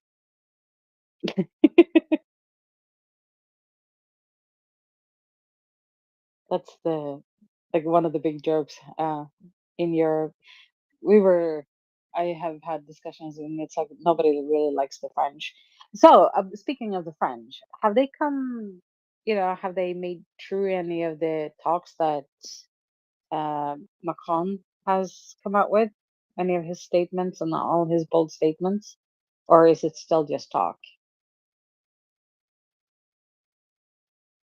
Yeah, so I think it's all just talk. But according to Zagreb TV, the French were taken by surprise on the front line. So apparently, there's all sorts of French troops in Ukraine, according to Zagreb TV, and yeah, they seem to have run into some sort of trouble. So, the French troops in Ukraine, Tim has a take on that one. And he was like, yeah, so there sort of are French troops in Ukraine, the French Foreign Legion, and there were Ukrainians in the French Foreign Legion. And when the full scale invasion started, the French Foreign Legion said, we will release you of your contract because obviously you're going to want to go home, take the knowledge that you have received here at the French Foreign Legion, go back home and, put that to good use. And so they released a bunch of Ukrainians. They went back home and started fighting Russians on home soil. So in a way, yes, there are French soldiers in Ukraine. Yeah, I think you're right. I think Tim's right with that. So look, I'm reading this report. So in the Kharkov region, the Russian army took the soldiers of the French military legion by surprise. An Iskander-M tactical missile arrived at their location in the village of Lozovaya. So according to some reports, the mercenaries were brought by the main intelligence directorate of Ukraine to the location, yada yada, where the Kraken battalion is now based. In total, 42 people were killed as a result of our strike. 19 of them were French citizens. But of course, if you're in the French Foreign Legion, even if you're Ukrainian, you get given a French passport. That's one of the deals with the French Foreign Legion. So, if they subsequently then returned, and of course, I don't believe for a moment that the Russians managed to kill 19 of them and 42 in total. But yeah, you'd be running around Ukraine, defending Ukraine as a Ukrainian, but happening to have a French passport. Yeah, that seems like a very likely scenario. When um, when Tim brought this up, I was like, this makes so much sense. This is a lot more plausible than, that the French have secretly sent troops to Ukraine. And I just thought it was funny. But I guess but I don't know which would be worse. The country that you're attacking defends itself really well, or getting your ass kicked by French soldiers. I don't know which one would be the bigger embarrassment for Russia.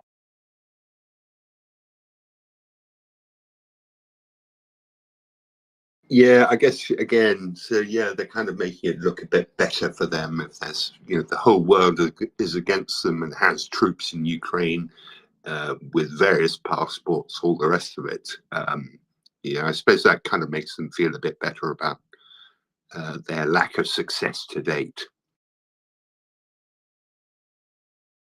Any excuse, huh? where you don't have to own up to that your troops are not that well trained because you decided to steal more than half of the money that was supposed to go to the Russian military.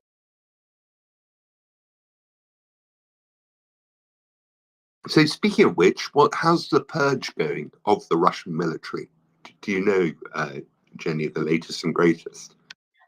I don't. I really haven't kept up with what's going on inside Russia, where they're firing and rehiring people in new positions. I have been keeping an eye on the Baltic Sea, what their shenanigans in my neck of the woods, and there's quite a bit going on over here now. I don't know why they want to open up another front. It seems really stupid because it's not like the first one is going all that well. Yeah, so one interesting little detail that I picked up yesterday regarding the various arrests of senior military officers in Russia is that out of them all, they're all in prison with one exception, and that's Popov. And that speaks to my theory that Popov is in a slightly different category to the rest of them.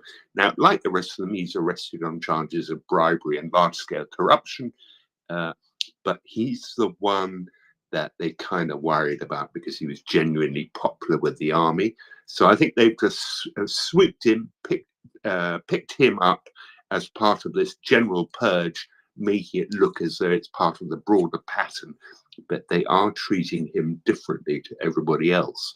Will, go ahead.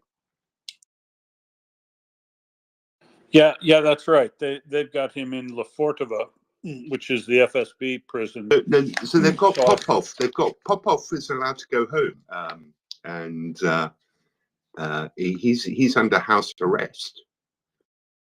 Okay, so they took him and processed him in Lefortovo, but they must have released him at home. So maybe he gets threatened. But these other folks are. That doesn't necessarily mean he's not going to end up shot, but it does mean that they're going to manage him differently, with the FSB taking the lead on that and the internal security apparatus, whereas the others are going to be dealt with the what do they call it? The General Inspectorate of Police, still internal security, but a different group. So we've got Timur Ivanov and Kuznetsov that were in procurement areas of the Ministry of Defense that are gone for corruption, and probably large scale looting of money from the procurement area that they were responsible for building of things inside the occupied Luhansk and Donetsk. So massive opportunity for corruption there.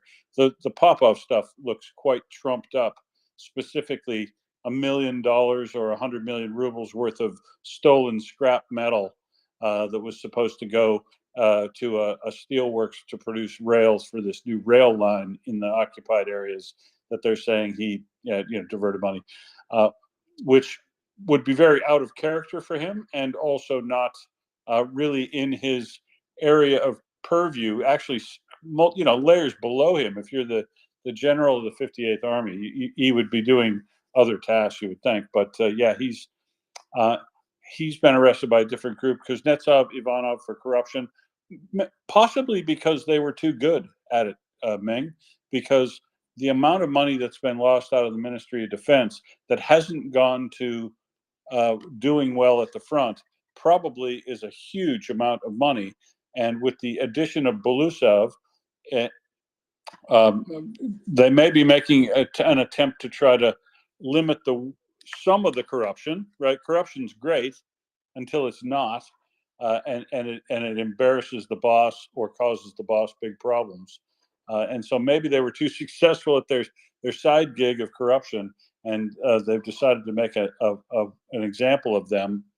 And the fourth Shamarin, as I was telling Mockers just before, Shamaran being the head of the communications branch of the Ministry of Defense, the Army, he's the guy that was responsible, or his procurement area would have been the guy responsible for buying all the communications equipment and radios. And remember at the beginning of the war that almost none of the Russian units had secure radios because they found that they were getting radios from China that weren't actually these digital secure radios, and we're just putting them inside a carry case like a box that made them function. But inside, if you cracked open what looked like a secure radio handset, you broke it open and the buttons just punched the buttons on a Chinese Bofang radios, which are not secure at all. So Russia had a lot of problems with insecure communications at the very start of the war in February, March, April. We talked about it in the space a lot with Chuck in particular. They didn't have secure radios, and it was causing them big problems. And this guy is probably was responsible, or is being made the scapegoat for that. In any case, he's a person who all these people who have gone, and if you look at the list of folks, the 32 now general officers that have been fired, sent to jail, or disappeared since the start of the 2020 the start of the invasion on the 24th of February 22. We're now up to 32 general officers and a significant number of lower level officers that are almost too numerous to count easily, because they don't get the publication of their firings and dismissals, or where they've disappeared to. But this is looking and smelling and sounding with the charges they make, how they seem very trumped up, and the manner they're going about this looks a lot like the Great Terror to me. So this is back to 1938. Large scale. Yeah, 36, 37. That's right. Yeah. This seems a lot like the purge of the military under Stalin. Except they don't necessarily get shot or whatever. That's, I guess, the key. Well, they didn't back then either, right? Of course, a full 7.5% of the Russian military officers were eliminated as part of the Great Terror, but only about a quarter of them were shot. A large chunk of them went to the gulags, and another large chunk were just fired and run out of the army, but consequently brought back later on, rehabilitated and brought back to fight in Stalingrad. So yeah, you're never out of it. But yeah, it wouldn't surprise me if this is taking out a significant portion, and hopefully it is going nice and broad and deep, because it is undeniable that the Great Terror did lead to significant military losses because of the gutting of the high command, and the way Teplitsky's been almost all the really competent people that you could say were evil, but competent in this Russian campaign now. It does look very similar. Teplinsky gone, Surovikin gone, Popov gone, and then a bunch of people who were actually incompetent, like Kozylev, Lapin, Bulgakov. I mean, there are a lot of really incompetent people, but in amongst these people are the people who spoke out, like Popov did, like Teplinsky did, who their men loved them. And in the case of Popov, his men sent a big video of a number of officers and men saying that if anything happened to him when he was fired back in Popov got fired in August 23. Yeah, July 23. When he got fired, they sent that video that said, if anything happens to him, we'll do a revolt like a Prigozhin. So they just disappeared him to Syria for a while. Now they brought him back and thrown him in jail. But I note they did throw him in initially Lefortovo, which is a different prison than the rest, because I do believe he is getting special treatment because Putin would view him as dangerous, not just somebody who vastly disappointed him like the others. So is he like a threat to Putin's power, or why is he scared of him? Well, because the Soviet military in Stalin's time purged the military a lot, and the rest of civil society, so that nobody could rise to power, because an army, if you get a coup, an army is quite obviously instrumental in enforcing that. And the army in Russia, even as late as Yeltsin's time, uh, the army stopped an FSB coup in the 90s that caused Yeltsin to then be able to come to power initially. You remember, Yeltsin was the reformer at first, and so that they want to keep the army weak. The Russian and the Soviet, and probably even the Tsars, never really want to have a really real strong dynamic leader in the army. They tried to avoid that, and they will purge them if necessary to make sure nobody comes to power in the army that can commandeer the sort of popular support that Popov did, or Toplinsky did amongst their men. They greatly fear a populist military leader. So, Will, I'm just looking at what happened in the Soviet, the Red Army, and the Navy as well back in the late 30s. So Stalin got rid of 3 of 5 marshals, 13 out of 15 army commanders, 8 of 9 admirals. This seems on a different scale to what we're seeing at the moment. It seems relatively low key in comparison. Oh, I don't disagree. The approach is the same, but the severity is not anywhere near. But it's early days, Ming. it's still early days.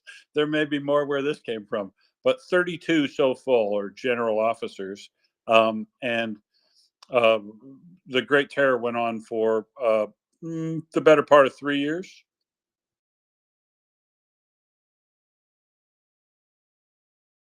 Yeah, no, that's absolutely right. And then it kind of petered off, I think, in late 38. They'd sort of run its course. But the other thing, the flavor of it, Ming, this in the case of the student who has been dismissed from or expelled from university, and then conscripted into the, or not yet, mobilized into the army. It always goes the same way. The denunciations, the false accusations, the denunciations, the trumped up charges, show trials, whatever like that. The flavor of this thing really has echoes from that Stalinist period, and I agree that it's not anywhere near yet as severe. They're not taking out 7.5%, but I will note that since I've been tracking this in March of 22, there's been a lot of junior officers and like Wagner. They went. Do you know how many people were lost from Wagner when the purge started after they got rid of Prigozhin? The whole high command and all the commanders throughout Africa, and quite a number of the Wagner troops, the ones that weren't willing to sign oaths of loyalty, and just got discharged from Wagner. Those folks have largely disappeared, and they've largely disappeared because they go home, and get arrested on minor charges, and go to the gulags themselves for long periods of time. They kind of they disappear people quite easy. And I'll also note that not only when they disappear you, there have been 2 major airplane crashes full of Wagner people that have been lost too. So they're not above generating accidents to get rid of people that they find of no longer use to them. And the flavor seems very similar, that they will sack somebody, sideline them so that the furor dies down, and then quietly arrest them and take care of them when they're likely not to get the popular support they would have had before. So much like Stalin's times, send people home, make them think they are that everything's okay, and then the Black Seal shows up some night at 3 o'clock in the morning, and they're back in it. So a lot of this feels like that. A lot of the charges, a lot of the petty charges that they're doing, the manner in which they're going about it, getting uh, denunciations and legalizing what they want to do, which is just remove and disappear people. It has a lot of parallels. Well, I see a lot of parallels, although the severity, like you say, is nowhere near as bad as Stalin's time yet. Yeah, it looks so. I'm just looking at it again. They did another purge. Stalin did another purge of the army in 1941, right before the German invasion. So the German invasion, Barbarossa, kicked off in June 41, and all through April and May, Stalin was busy having military officers arrested, particularly in the Air Force. Apparently, the reason was the high accident rate and an embarrassing incident where a German aircraft landed in Moscow undetected by air defense forces beforehand. So that story sounds a little familiar somehow. I don't know. Matthias Rust randomly springs to mind.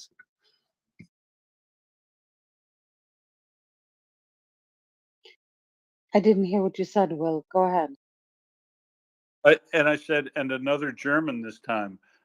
Two Germans have landed in Red Square unabated by air defense. Yeah, one was in the 80s because I remember the story. So that's Matthias Rust, who turned out to be a bit of a nutter. But he picked Soviet Air Defense Day as a day when all Soviet air defense would be drunk. And flew, I think, from, was it Finland or Sweden? I forget which country he started in. But he had a Cessna and he landed on Red Square. Yeah, I just remember it because that was like front page news in Sweden. And you had, and I remember the photo of the Cessna on the Red Square. It was a huge story here. Did heads roll for that one in Russia that they let him through? Anyway, moving on. So the main headline in all the Russian press today is about the Crocus City terrorist bombing, terrorist attack. And Bortnikov has been talking about the progress of the investigation, and the headlines are basically head of the FSB accused the Ukrainian military intelligence of involvement. So I thought, so they've obviously had some time now to fabricate some proper evidence against the Ukrainians on the Crocus City attack.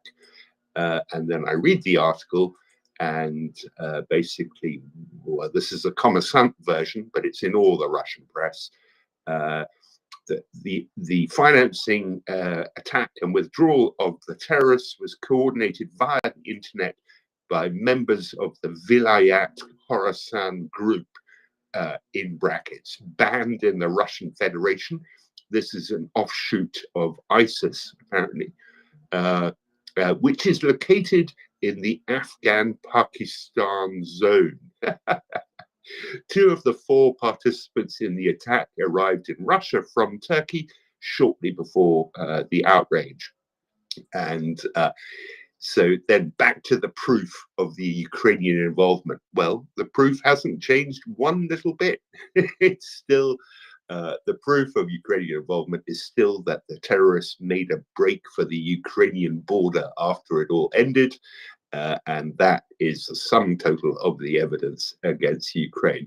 So what exactly Ukrainian intelligence are getting up to in the Vilayat Khorasan region located on the Afghan-Pakistan border is completely unexplained.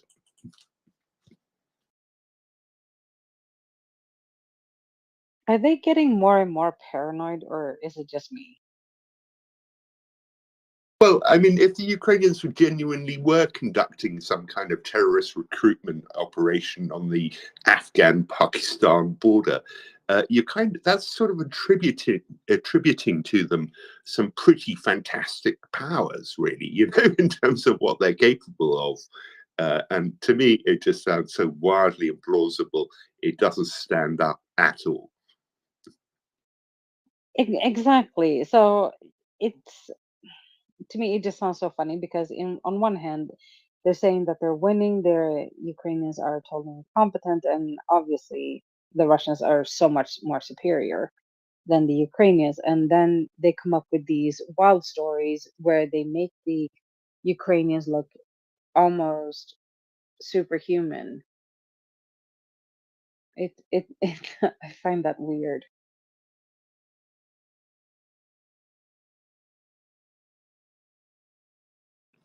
I mean, I guess it's not impossible. It just doesn't. It stretches the realms of the plausible, though, to such a degree that it just looks absurd at the end.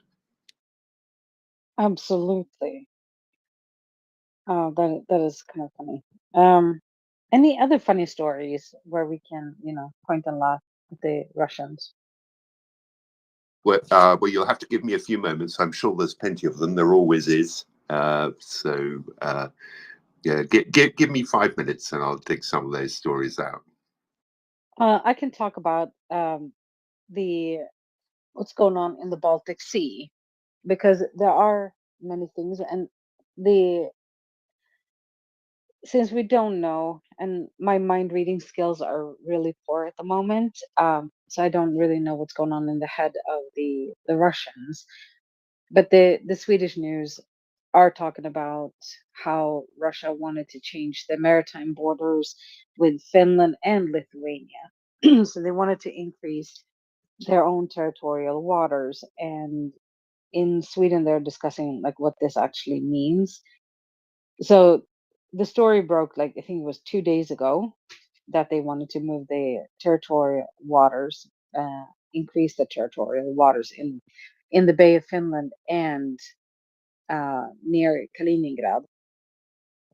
And apparently, the Finnish minister government didn't know about these plans until they saw it in the news. It made the news, and now Russia is denying this.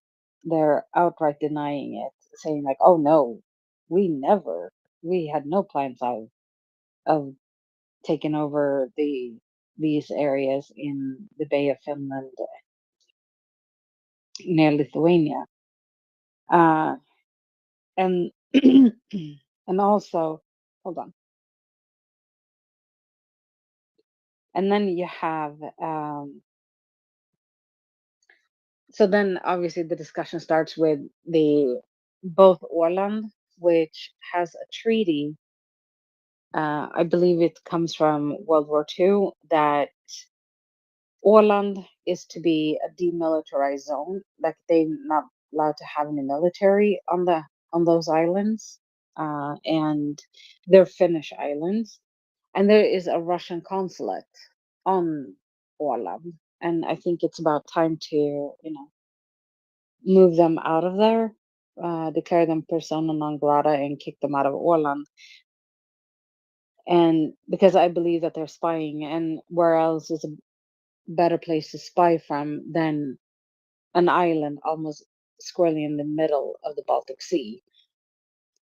And they have a good view of Gotland from there as well. And so Sweden is monitoring what Russia is up to when it comes to redrawing the borders in the Baltic Sea, because this will, in the long run, affect Sweden as well, because we have the island of Gotland. And I have to look to see who it was. I don't remember if it was Tobias Billström or if it was Paul Jonsson, who is our defense minister. And Tobias Billström is, I think, our foreign minister. foreign affairs minister, or if it was Pasakivi, who is our like commander in chief of the armed forces. They were saying that Russia is monitoring Gotland really closely because of the strategic placement of the island, and they really want it. And they're not going to get that island, no matter how badly they want it. And that is an island that Sweden will keep. It has always been a Swedish island and will continue to be so for forever, as long as Sweden exists. But it has been interesting to follow the rhetoric coming out of the Kremlin when it comes to Sweden. How uh, there was this woman who said that they were going to teach Sweden a lesson about being an imperial force, and then made remarks as to. And the funniest thing was, she said, because we crushed Sweden twice at the second Battle of Narva and in Poltava. And I thought it was really funny how she forgot to mention what happened at the first Battle of Narva. That she didn't want to talk about the losses that Russia has had against Sweden. She brings up the times, two of the times where Russia has actually defeated Sweden. And I have also been informed that the second time when they beat Sweden, Sweden was actually fighting wars on four fronts. It's not that hard. We had to spread our forces thin, and we lost in one. Well, we lost. But if you're fighting on four fronts, that is generally never a good idea. And I don't understand why um, Russia is starting to stir up trouble here in the Baltic Sea. They have their hands full in Ukraine, so I don't understand their apparent need to open up another front. But so the interesting thing about Åland is that 2 years ago, when Finland was this came up that Åland is not protected. It doesn't have any military presence at all on the islands. And Finland was discussing, and then the people that live, and there's not like a whole lot of people that live year round on the islands. And the people that do, they said they don't want a military presence on this island or on these islands. And now the people living there are saying that they're starting to get a little bit nervous. They're seeing the aggression from Russia, and they're not too fond of it. They're not liking it a lot. And so now it seems like they're starting to be concerned, and maybe they will change their mind and actually welcome military presence on the islands. But then you never know. Have I waffled enough, Ming? Otherwise, I will continue looking. It's all very reminiscent. It's funny how the rhymes of history return. So there's one of the very earliest spy novels was one written in 1903 called The Riddle of the Sands by Erskine Childers, and he goes on a yachting holiday, a sailing holiday across the Baltic Islands, and discovers that the Germans are up to something sinister. That's it just sounds all these Baltic islands suddenly in the news again over a century later. Just seems really interesting how history rhymes. Yeah, it does. And I know that Stabilizer Fenn was up yesterday, and he was asking about what this, like, Russia redrawing the borders, the maritime borders with Finland. And he's like, what does this mean? Does it mean that I now have to look up my old, like, go find my old uniform and and go looking for a rifle. And we were like, I don't think so yet, because Finland kind of had a measured response to what Russia was doing. They were like, huh, this is kind of interesting. Whereas Lithuania sharply reminded Russia that this is NATO. You may want to reconsider what you're doing. If this is true, you may want to reconsider, because this is NATO territory, and if you're going to steal land from NATO, there will be consequences, which sounds a lot very similar to what Russia is saying as well. They're like, we don't like this. There will be consequences, and I'm seeing a lot more of this kind of talk coming out of Russia now, that there will be consequences, and a lot of it is going on here in the Baltic, and I'm kind of torn. Do I like it? Because we're taking the attention, we're living rent free in the heads of the Kremlin. They are kind of nervous, and at the same time, nobody. I wouldn't say nobody, but like the threat is real. But at the same time, is it really as bad as we think it is, or is it just something to stir up trouble so that we will concentrate on rearming ourselves rather than sending our equipment to Ukraine? So there's like a question: how real is this? How credible is this threat that Russia is launching towards us? And at the same time, I'm like, we're not the only one that will be distracted from Ukraine, because if the threat is, whether the threat is real or not, and if all of a sudden you have the Baltic countries and the Nordics all of a sudden starting to really arm up, that is going to make Russia just as nervous. And they're going to have to pull, if they get really nervous, they're going to end up having to pull troops out of Ukraine to fortify its borders against Finland, Norway, and the Baltics, and Poland. And so then they become distracted too. I don't know what to think of it. What do you think?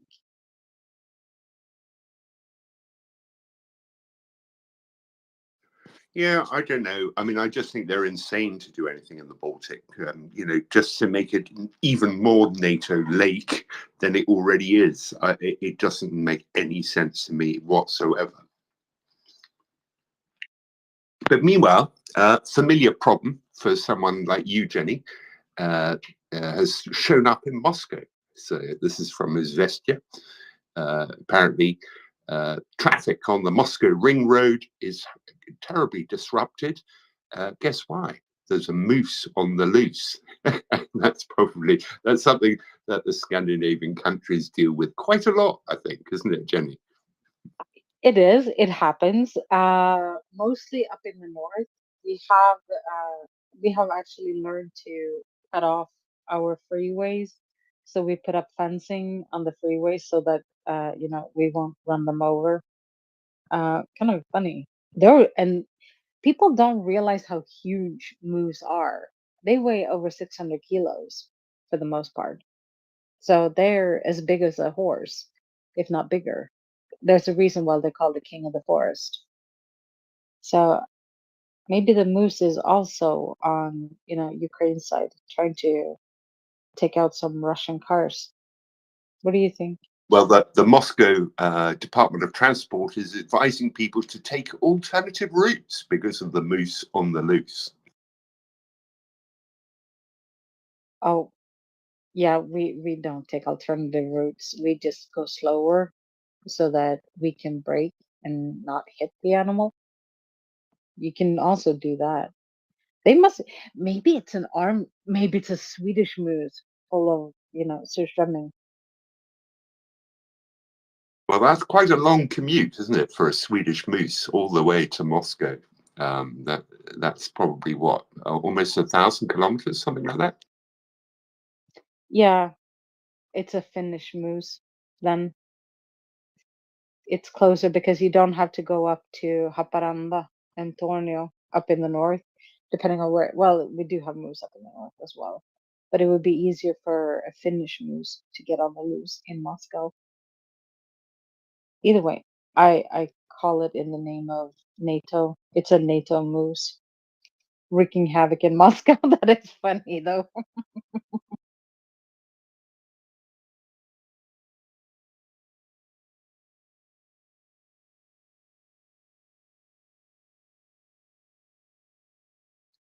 Uh, so Russia has apparently found a way around the. Oh, let's go to Mark first. Go ahead, Mark. Oh, hello. You can hear me now? Yes, loud and clear. Okay, good. Good. Hi from Lithuania. I just wanted to correct slightly what was said about Lithuania's tweet.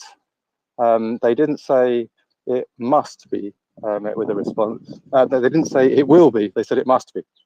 So that's kind of like saying it won't be and knowing full well it won't be. But yet again, as we always do, just trying to kind of raise our hands and say, here's another situation which demands some kind of a response, and we're not responding.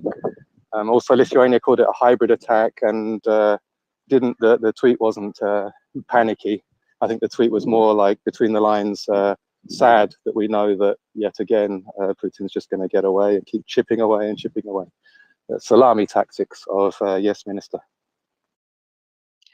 Yeah, but the fact that Lithuania actually made because Lithuania did a much harsher response to this board changing of the borders than Finland. I thought that was excellent.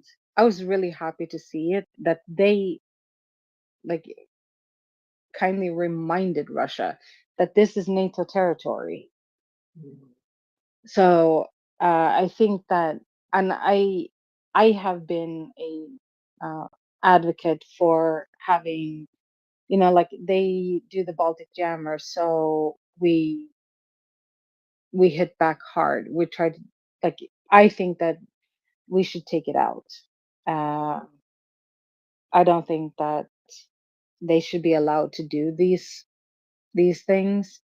And I personally, I don't know what the plan is. I don't know what they're thinking because they are provoking the Baltics, like every country in the Baltics, to, and that includes like the Nordics, Poland, Germany, all of us, into a response to their little antics. Is it a full-on war that they want? Are they actually looking for a fight, or what? What do you think, Mark? I can kind of answer because we talked a lot about it. I think all they ever really do is try and sow confusion, right? It's like it's not even like they have got a plan. Their plan is, the destiny of Russia. Whatever we do on the way, like doesn't seem to be planned. It's just always let's just cause as much confusion as possible because that's the only way our weaker force can actually take over more territory. So, and we see it's working. I mean, they're twisting the West around their little fingers with all of this de-escalation bollocks. So yeah, I think it's not like some evil plan. It's just the same old Soviet plan of just sow confusion, accuse the enemy of what you are yourself, and all of those classic propaganda things. And it's sad that although we've seen this many times before, there's still people in the highest positions in rich countries that can't get their head around it and don't really get it. Because like every so often, I think there's been like at least 8 times or 10 times that I've seen some kind of statement regarding the island of Gotland, the Swedish island, and how they want to.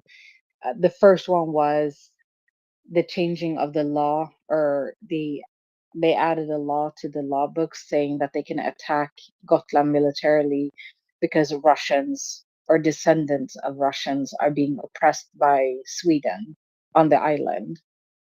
And I'm like, I didn't even know that we had descendants of Russians on the island of Gotland. I thought that they were just, pretty much Swedes living there. And the ones that live there year round are almost exclusively all Swedes. and born and raised on the island itself. And then you have people that have summer houses there, and they come from mainly Stockholm, which the people of Visby really despise. People from Stockholm are despised all over the place, but that's a different story. But you have,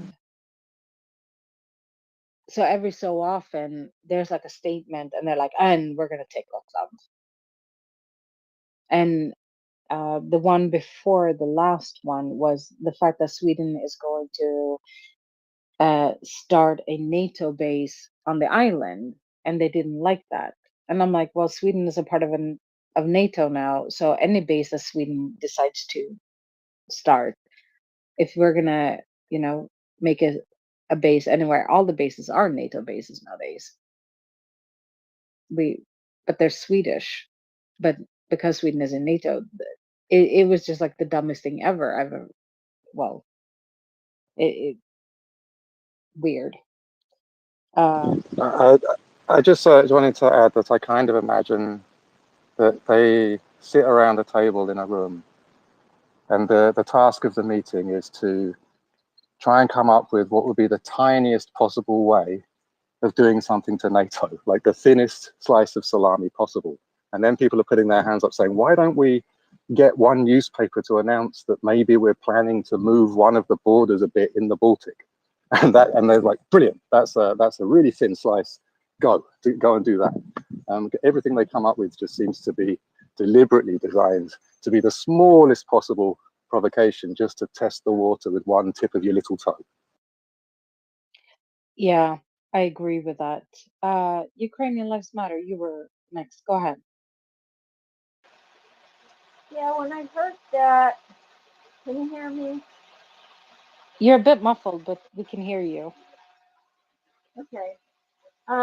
When I heard that, I thought, I think what I would do is I'd like to see those borders moved back, but like 10 feet in the Russian direction. Just because that's how I am.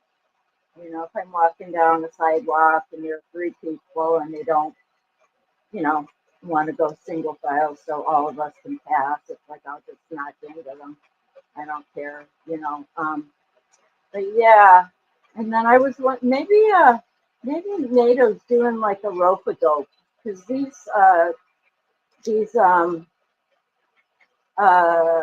Russians seem to be going as fast as they can. I mean, they've got problems financially, they've got problems internally, they've got, they're, I mean, they're almost laughable. They're not laughable, but I don't know. So that was just a daffy ass thing to say, but really that's what I would do is I'd move those things back and I'd move them 10 feet or 10 miles, in the Russian direction. And I would do things like that. And with that Baltic jammer thing, I don't know, that needs to be taken care of. And I don't know what I would do with that, but that needs to be taken care of, I think. But anyway, that's it. Thank you. Thank you. I don't know who was first, Will or Decoding. Do you know, Ming?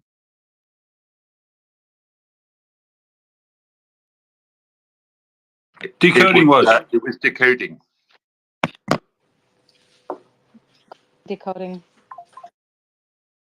Hi, thank you all for being there. It's great to hear you. I agree with everything that was said in the last few interlocutors, as they would call them. I had one hypothesis, which was Russia's information announcement about this border, about invading and occupying NATO, which is how I frame it, rather than adjusting their borders. So I think it's important that we frame it, or I wish that the media would frame it, because of course when we repeat that they're just merely going to do a border demarcation process without clarifying that this is in effect an attempt to occupy NATO territory, then we kind of we miss an opportunity to help remind ourselves that that is in substance what it is. But anyway, I thought, because we did hear about the high-level talks about the NATO lake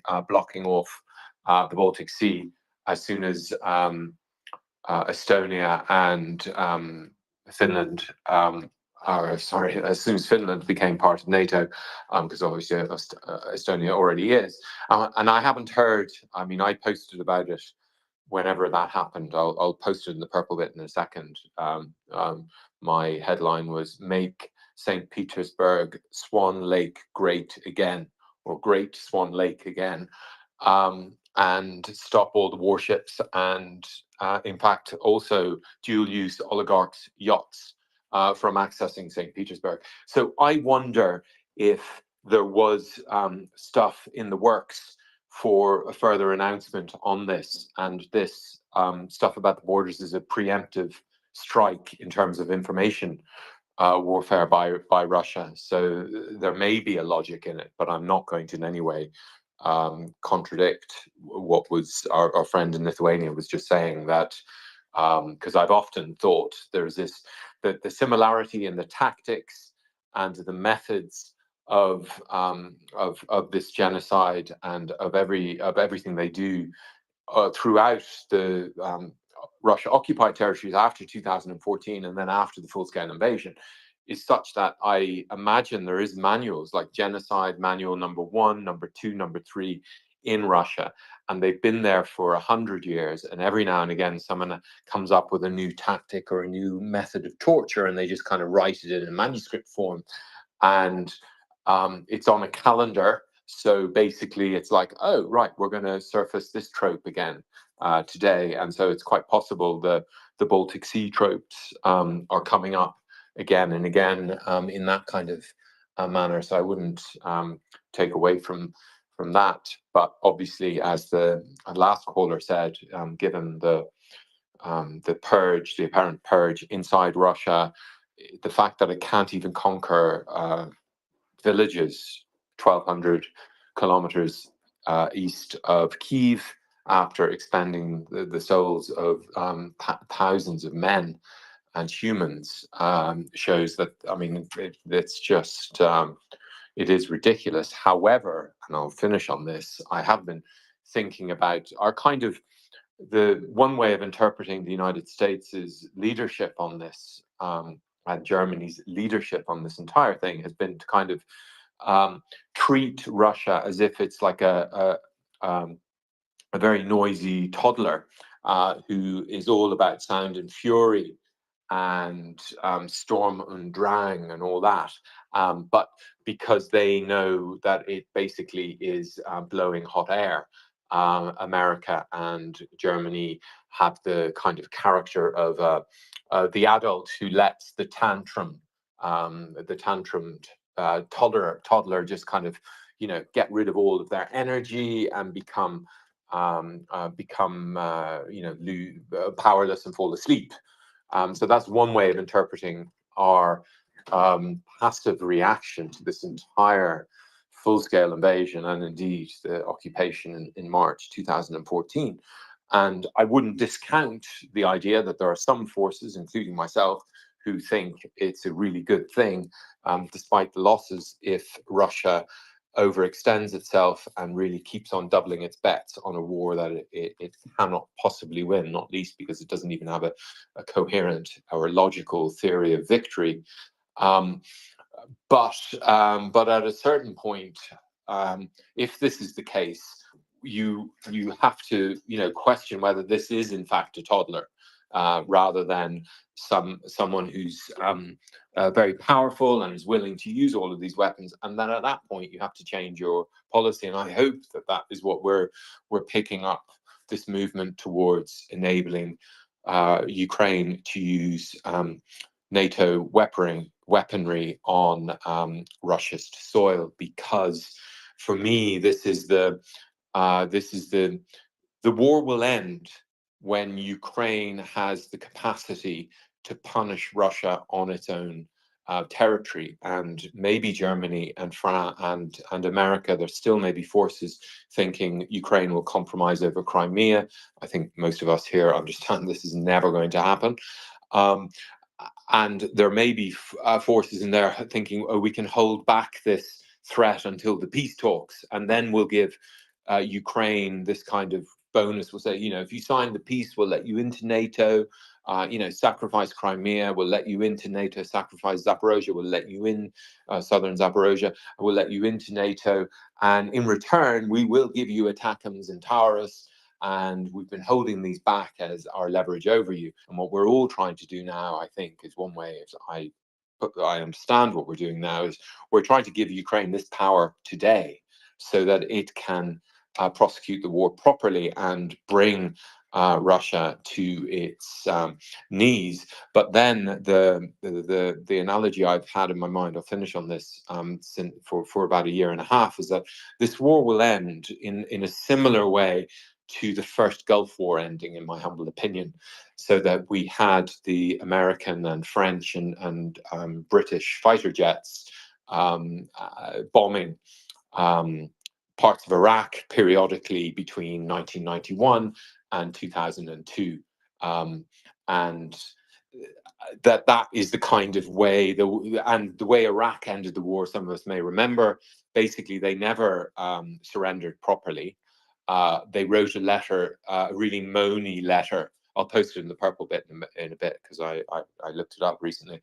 A moany letter to the Secretary General of the Council, and basically you have to read between the lines to interpret it as a surrender, but it was a surrender. But so the idea that someday Putin will go, it's a fair cop gov, we surrender, that will never happen in this case. It's not going to be like Yalta or the proper surrender from the German High Command. In my humble opinion, it will be a grey zone surrender.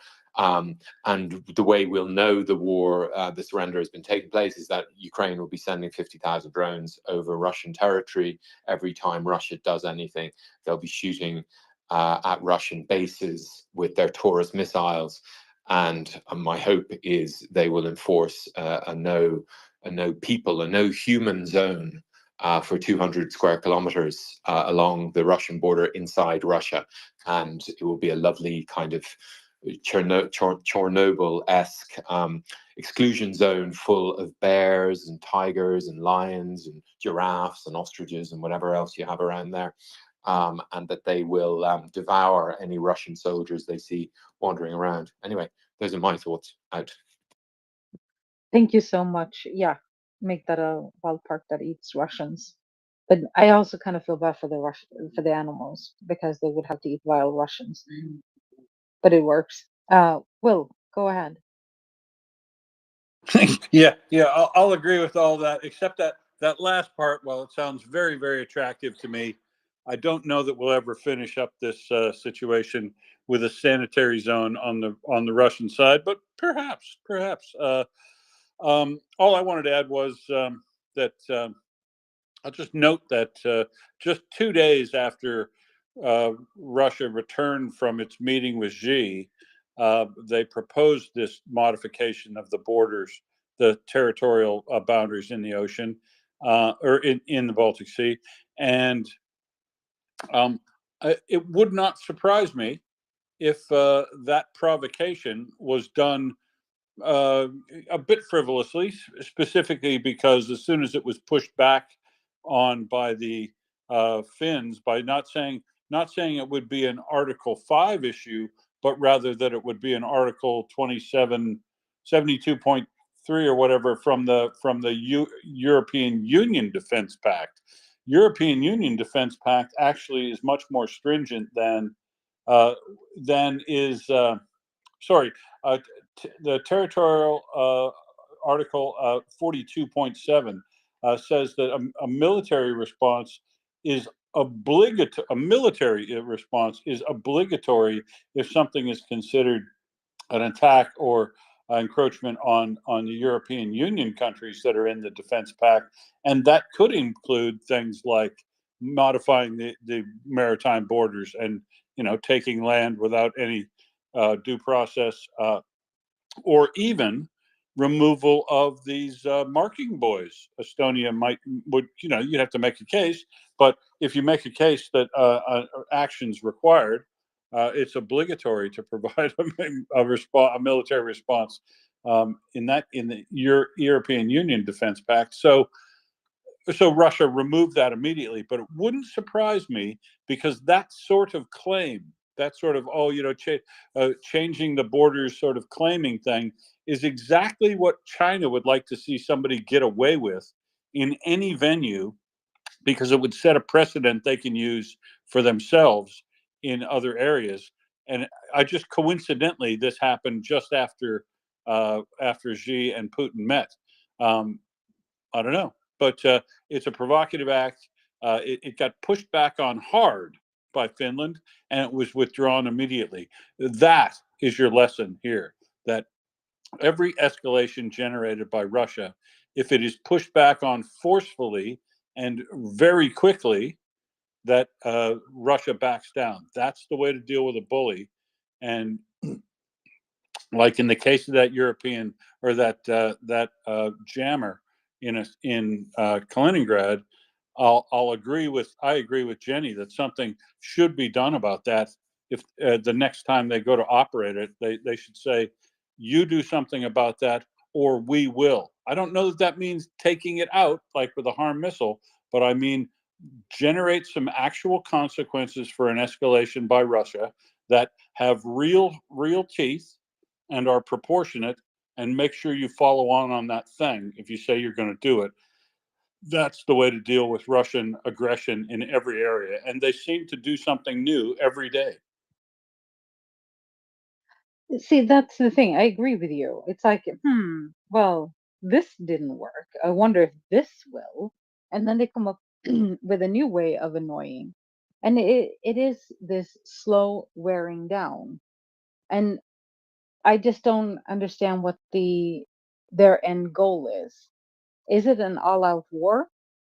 Is that what they're really looking for? Do they really, because things are going so well in Ukraine, do they really think that things are going to go better with Norway, Finland, Sweden, all of the Baltics, and Poland getting into the fight?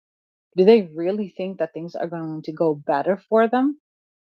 And especially if they still have to fight in Ukraine at the same time. Because to me, so I was a tomboy and I didn't pick fights with people. It just happened. Fights just happened. But I made sure that my opponent wasn't, I'm 5'2". I didn't go, I didn't, I tried to resolve a potential fight with a guy that was like 6 foot tall and, captain of the football team. I wouldn't go for him. That is not the guy that I would pick on. I would pick on somebody that I had a fair chance of beating.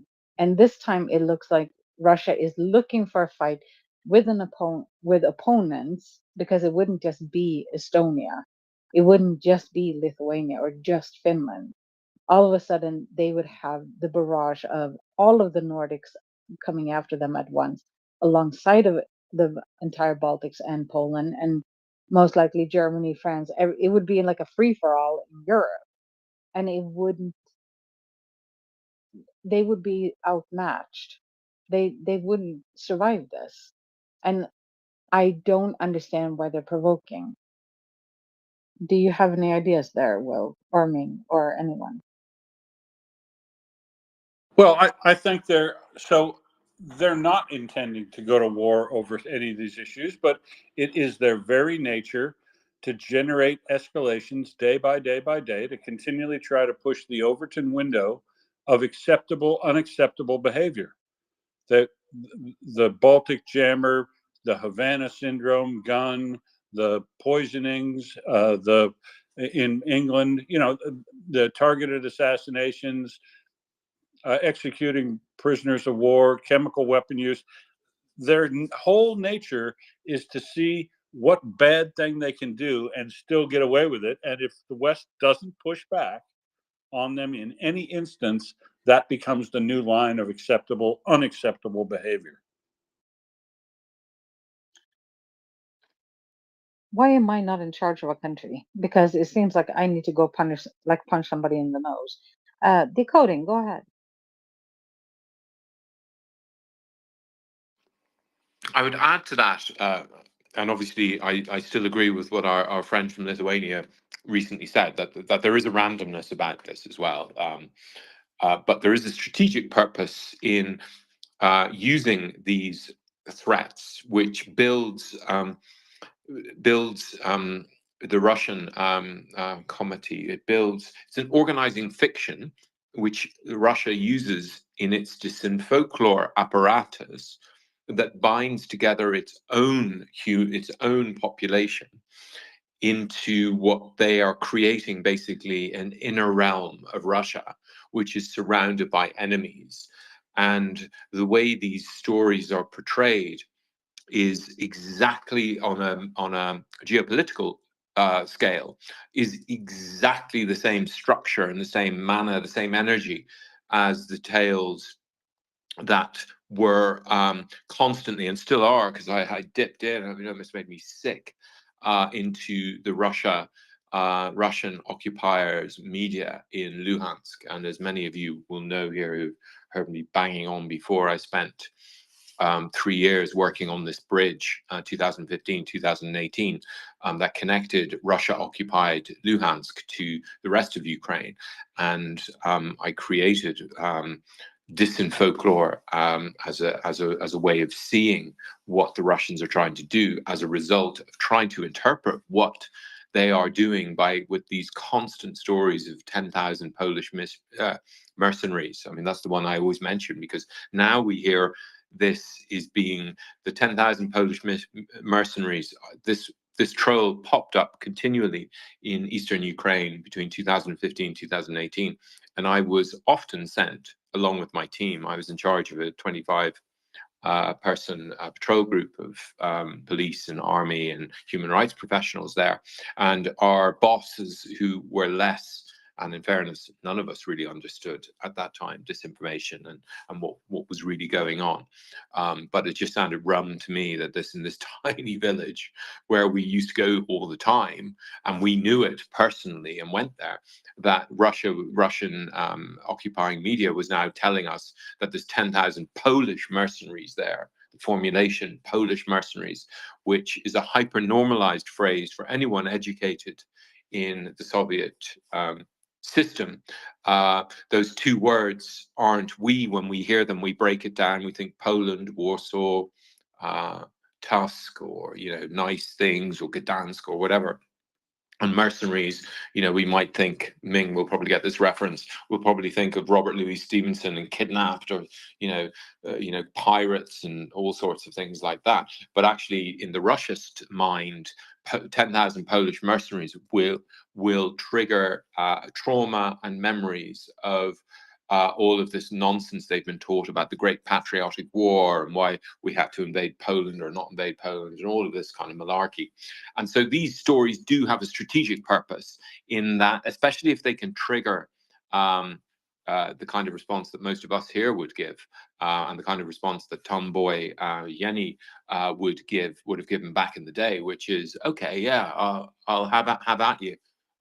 Because then they use this to, again, create this sense of unity inside their own inner realm, as against the outer realm. And the purpose of these Polish mercenary stories in Luhansk, I finally worked out relatively soon after the beginning of the full-scale invasion, having always wondered at this phenomenon, was to create this sense of identity inside Russia-occupied Luhansk, which is how all of our countries basically became nation states, in most cases through the folklore revival and the creation of these networks of people collecting stories which epitomized particular national cultures. And then some of our national cultures, like the Irish and the Swedes and the Finns and the Germans and the Italians, these national cultures were created out of folklore and out of this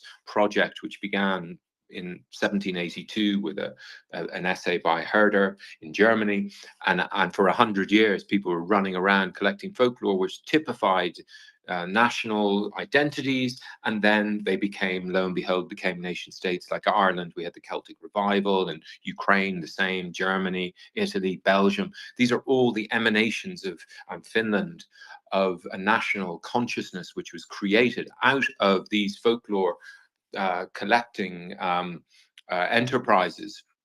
And that is what Russia was using its Disin folklore in Russia-occupied Luhansk to do, and what MAGA does is what the Brexiteers tried to do, and it is indeed what they're trying to do in the minds of tankies across our civilization. They're trying to create this sense of identity. So these stories about boys and, you know, borders, it's always about borders. It's borders, physical borders, which become borders, mental borders, borders in the mind, which are keeping them safe from, you know, the rapacious Finns, who all the Finns want to do is occupy Moscow because it's such a prize. Can you imagine? And so there is a strategic purpose to these trolling stories as well. And that what I'm saying there, I'm not saying that's instead of what Jenny just said, or our friend from Lithuania said, or our other colleague whose reception wasn't very good there said, just as a compliment. That's another dimension to it. But I also coined the phrase genocide autopilot. So they are on genocide autopilot, and it's perhaps the only decentralized aspect of what the Russian do. They know how to engage in provocations from the lowliest squaddy up to Putin, and so they are, in a sense, kind of pleasing their mafia don by engaging in these provocations. And yeah, and Decoding, I'm just trying to slightly query that, because it's not like, you know, Russia's sort of missing a sense of national identity. They've got that. I think the problem they have in Ukraine is that, you know, Ukraine, in their mind, is very much part of their national identity. But if you know, you want to create a really solid Ukrainian national identity, well, what better way to do it than to fight a war for your very existence against a genocidal enemy? And so it seems like, you know, they are basically, what Russia's done is solidified a Ukrainian national identity around something that wasn't there in such, how should I put it, in such force before. Go ahead, Decoding. A good point. Yeah. So I'm using the that more, and I should make this clear. So basically, what Russia did inside Luhansk between 2014 and 2018, or 2022, using what I call Disin folklore, was the creation of a separate identity in there, using the same means that are, because people often say to me, well, what is folklore? You know, it's just something you learn when you're children. I'm like, no, you've got to understand our nation states today were created out of this enterprise. That's its power. That's what it can do. Now, by what we see in the present with, say, MAGA, MAGA is using this exact same strategy. We saw it with the Brexiteers as well, always involving borders, threats to sovereignty, security, and fertility of the inner realm. It's about stopping invaders coming in, criminality of these migrants, and all of that. So obviously, as you say, Russia has successfully created a sense of national identity through the folklore-laden stories of Hogol and Dostoevsky and all of that, and all of the malarkey that Putin repeats. He repeats every time he speaks to remind people of it, because you do have to renew this. However, it's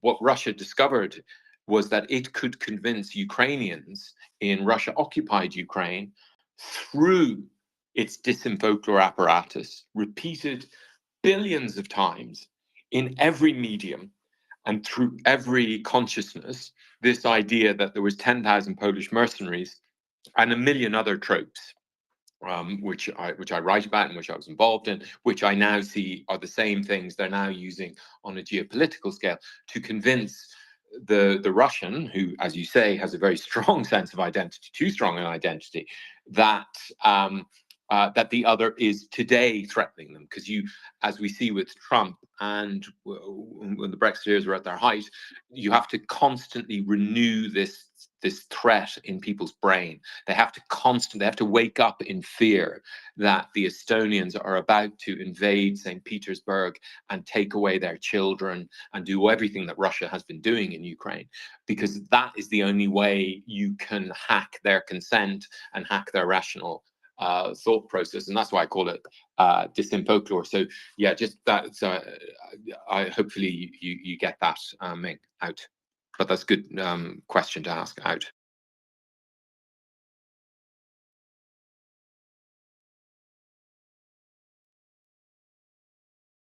Thank you so much, Decoding. Go ahead, Fi Granny. Thank you, Jenny, Ming, Decoding. As usual, I agree with everything that's been said thus far. And I want to remind you, because it kind of ties in, is that today is NAFO's second birthday, set up to counter disinformation from the embassies and Uncle Tom Cobley and all who were at it. So yes, let's raise a glass to NAFO. Happy birthday. And back in those heady days 2 years ago, when spaces were new, when they crashed every 5 minutes, the two that stand out was MriyaReport, of course, and Sparkles, who is an absolute powerhouse. And she was running spaces ad infinitum. And it was a lovely, hot, warm sort of spring summer over here, and was sitting out in the summer house and listening to them till all hours of night, and so many good ideas that were muted, and some of them poo-pooed, and some of them are actually coming to fruition now, were put across during those times. Now, I got laughed at a lot because my idea was, fuck it. Sorry. Stuff it. We just pile in and we beat the bounds. So you go along and you beat the bounds of Ukraine's borders, the 1991 ones. Just a whole monstrous piling of humanity to just go along the border and reiterate it, sweeping everything in its front. Well, now we're talking about a nice black zone, preferably filled with bears and lions, and lots of sage to get, to cleanse any air coming from that direction, because I am convinced that they're possessed by the Kirill. The church is just absolutely demonic. You've only got to look at the inside of it, bright red, I ask you. Anyhow, so that was that. And I remember one very late session, and it was on MriyaReport or one of its earlier thingies, was the dildo of consequence. Oh my goodness gracious me, the giggles over this idea, and I don't know what everybody was on, but it was so funny. And darn me if that hasn't come to pass. So there's nothing to say in my simplistic way that we can't all go in and pile in.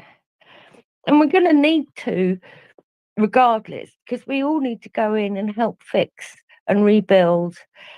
And I can sit in the basement and is Beefy around? No, he's not. I can sit in the basement and cuddle newborns because I'm a granny, a baby whisperer, and keep toddlers amused with silliness. And yeah, just it's amazing amazing that we're still going 2 years on, and I applaud the world for it, and it's because of people on this space who are constantly keeping Ukraine and the debunking disinformation, etc., and keeping it in the world's eyes. That we've got as far, everybody's come as far as can. So thank you, everybody, and Slava Ukraini. Thank you. And Ram Slava. Slava. It's I use the same language. I do try to filter out, and much like you, Pi, it slips out. Sometimes, it just slips out there, and but I am trying to monitor my language. I am doing so well. I have a friend who knows me from my more unfiltered version, and she thinks it's hilarious when she listens in, and she's like, "You should hear her. She sounds so nice and polite." Um, then I go over there and I become the trash can that I am. Anyway, thank you. Ioana, go ahead. Thank you, Jenny. So listening to you doing house chores and different things, but amazing conversation. And I'm so glad Decoding is here because I truly love the folklore stories. And I just wanted to ask him something because, in this story of the Russians, because we say that Russians have identity and they have their own story. And we know that, nations are stories, actually, are stories that the people inside the nation choose to believe in. So how come that there are so many inconsistencies in the Russian story, incongruities in respect to Ukraine? Because Ukrainians are from the inner realm, are part of the Russian identity in the same time, but they are out of the Russian identity, and they are the villains that have to be handled, tackled, destroyed, or whatever. So how come that they promote all these contradicting stories in the same time? And also, about who is the villain. The stories, the child snatchers, the kid snatchers are monsters. Either they are witches or somebody who is really bad. But the Russians are the child snatchers, and they say that they do this in order to to rescue those children. But again, they are erasing their identity. So how come there are so many incongruities in these stories? And I would like to have a extended conversation about this, because of for example, Levinas recognizing humanity in the face of the other. This is not happening here, and I'm wondering why, or how this war is transforming Ukraine's identity, and it's actually a hero's journey and things like this. But I guess maybe it's too long and too complicated to do it right now. So if you can just answer some of my questions decoding, I would be very very grateful. Great, great questions. And also, what you reminded me of something Mig said, which I didn't. Ming said rather, that I didn't respond to, which is as we both, and as most of us here, and especially you, Joanna, knows that the energy of Russianism is absolute catastrophe, failure. The entire system was created as a result of incompetence. And so because, and I've noticed this pattern with all authoritarians, whether it's Netanyahu or Trump or Boris Johnson or whatever, and my dime store psychoanalysis is that from a very young age, people who become authoritarian followers and authoritarian leaders realize that they're absolutely rubbish and absolutely everything, and therefore they need. Your sound is breaking in and out, decoding.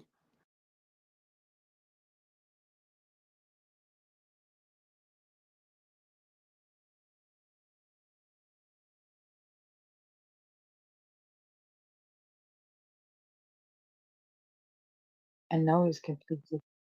Who, You have. who's afraid? Can Now you hear we me? can. You're gonna have to go back at least 30 seconds. Ah, okay. So my dime store psychoanalysis, analytical interpretation of geopolitics and national politics, where it comes to authoritarians, is that these are people who have an awareness of their own failings very early on and develop capacities to cover up for this and organizing fiction. So they lie and they become brilliant at lying, and then they realize actually the lies are better than the truth. But their congenital incompetence, which is just, it's imminent in everything they do, whether it's in their own families or in their own lives, or if they're leading countries or companies in the institutions which they are a part of, that always shines through. And so while the Russians may start off, I think someone called it adhocracy. So basically, it's at any point in time, you can you reinterpret the past as an inevitable strategy to get to where you are now. And this is the whole thing of like Putin understanders saying, oh, Putin is doing this because he thinks that, and all of that stuff. And once you set that mental routine off in our minds, as Russia has done successfully, then you don't actually even have to make any activity. People are going around imagining that this mental disinfolklore character called Putin, the guy sitting on the horse with his bare chest, that character who was created out of a couple of photo shoots and implanted in all of our minds, that is sufficient to convince the President of the United States not to allow Ukraine to bomb Russia, or on the other hand, not to poke the bear in any way. On the other stuff which you mentioned, I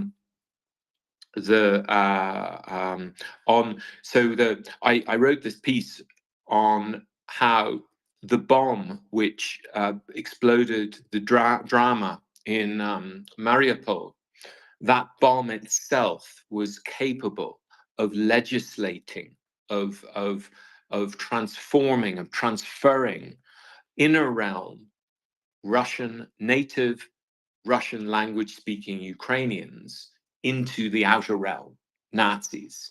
So I tell the story of this apocryphal a woman and her young daughter. They hurry to the drama, and they are in the basement and thinking hopefully that they're safe. And at that moment, when they go in there, they're native Russian language speaking Ukrainians. So they're the inner realm Russian from the Russian perspective. They are the very people that Russia has said that it is invading Ukraine to save. But once the bomb falls on the theater, the entire state disinfolklore apparatus in Russia, and I caught the moment when it did this in real time, turns that woman and her daughter into Nazis. It transforms them into the outer realm. And that is the power of the disinfolklore apparatus, which bears no necessary correlation to reality or the substance of it, that this apocryphal, I've made her up as a character, maybe she existed, who had no interest in politics, probably, had no interest ever in leaving Mariupol. Just had her daughter, had her nice life there, and was just getting on with her life. And then the Russians come to save her, and they end up. And so she's, from the Russian perspective, she's in a realm. But once the bomb falls, she becomes automatically outer realm, because, of course, the Russians would never bomb their own inner realm people. And then the entire state folklore apparatus and all of their useful idiots everywhere starts claiming, oh, the Azov battalion was inside, or the Azov regiment was inside the theater. And I caught the moment when this I believe he's Ukrainian, but he's a BBC journalist, and he's still on. He describes himself as an anti-disinformation Cyan or something like that. And a couple of minutes after the bomb fell, he tweets and says, "The Russians are claiming that drama was full of Azov regiment. Could anyone DM me if they have any pictures of them," or something like that. And of course, what he was doing, probably knowingly, because I suspect that, and but what he was doing there was promoting Russian folklore, that somehow it mattered whether or not there was an Azov regiment member in there, because what really mattered was the 500 native Russian language-speaking Ukrainians who had been inner realm Russians, but now suddenly had been expelled to the outer realm by this explosion. And this is how it kind of works with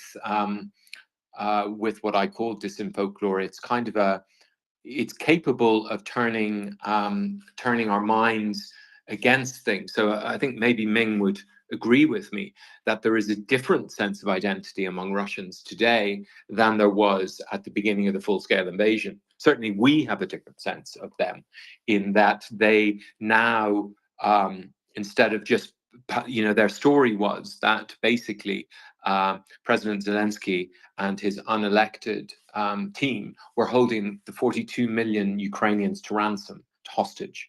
And so these were inner realm Russians held to ransom by President Zelensky and his corrupt team. That was the story they told, and we have to go in and liberate them. And shades of that first NAFO tweet, which we remember from NATO memes for teens, where he basically gets the Russian ambassador to international organizations in Vienna by rewording their casus belli. He gets him to admit it's nonsense, and of course it's complete nonsense.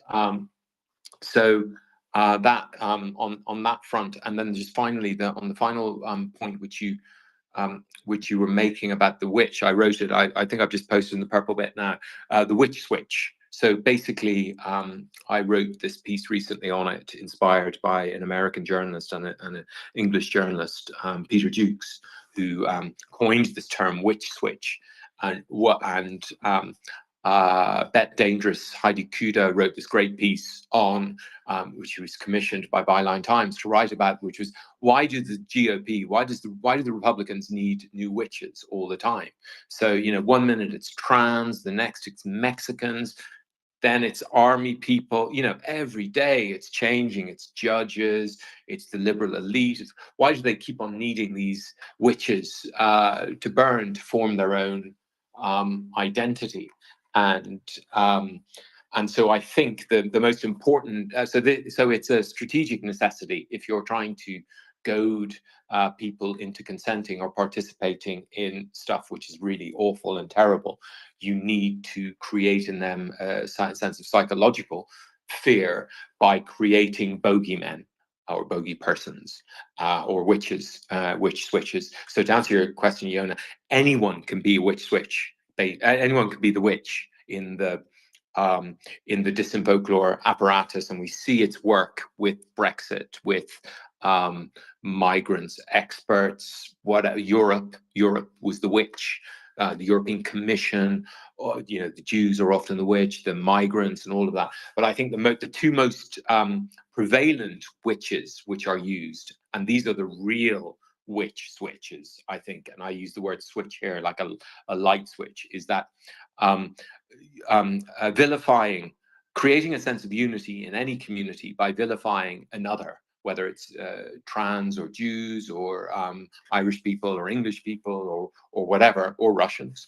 And this, which is why the term I use, Russiast, which is an ideology, not nationality, can only get you so far. You kind of run out of road in a bit. So you see them, but the real witch switches that work constantly throughout Indo-European society, from Ireland to India, over the past few thousand years that we have written records of witches and how things are organized. The real witch switches are migrants, because they embody this idea of outer realm. They are outer realm. They're coming sovereignty to affect the sovereignty. They'll usurp our votes, our security. They're criminals. You know, we will remember Trump's announcement of his 2016 run. He talked about the Mexican migrants coming over to rape and pillage. So they're always criminal, and they're taking away fertility. So they're going to steal your daughters or your sons and affect the bloodlines. So this is the constant. This is imminent whenever I hear any of this migrant, anti-migrant dialectic, because it's a discourse or campaigning, or any politician using this migrant discourse to create witches of migrants, and anyone supporting the post World War II consensus. And then the other primary witch switch is trans, and it's not so much, I think, my hypothesis is this tiny community within our community of transsexuals or however they wish to self-identify. It's actually the word trans which has a particular impact in the minds of right-wing authoritarian followers, which is a psychological inventory and testing system that was developed after the Second World War and perfected by a guy called Bob Altmaier, where he's able to determine basically the bottom line is, after his lifetime's work, 30% of any sample will be higher on this right-wing authoritarian scale, and that just means that they they're highly conventional. They will follow whatever their anointed leader tells them to do, and they will defend aggressively that idea of normal. And so what you're trying to do with disin folklore and with these witch switches is create a new normal. That's what Trump does every time he speaks. He legislates, like that bomb in drama. He legislates, which is words, who's inner and outer realm. And if you are part of the 30% of the population who are susceptible to be becoming MAGA and are MAGA, then you will go against those. And so the significance of the trans thing, I believe, this TR sound, is transgressor. So that's what they're really, they may be talking about trans and transsexuals, but really what they're talking about are transgressors of the inner realm, of the norms of the inner realm. And so they're banished to the outer realm. And so this is how it's so easy for MAGA people, most of whom would never have met someone. They're not in any way impacted in reality by trans or equal marriage or any of those things.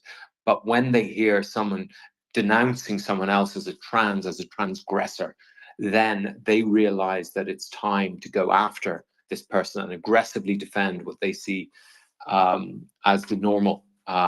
This is why, for instance, that women's equality issues are very important. Obviously, there's a practical issue. If you can take away the vote, or you can take away health equality rights from 50% of our community, in one foul swoop, you transform our entire society.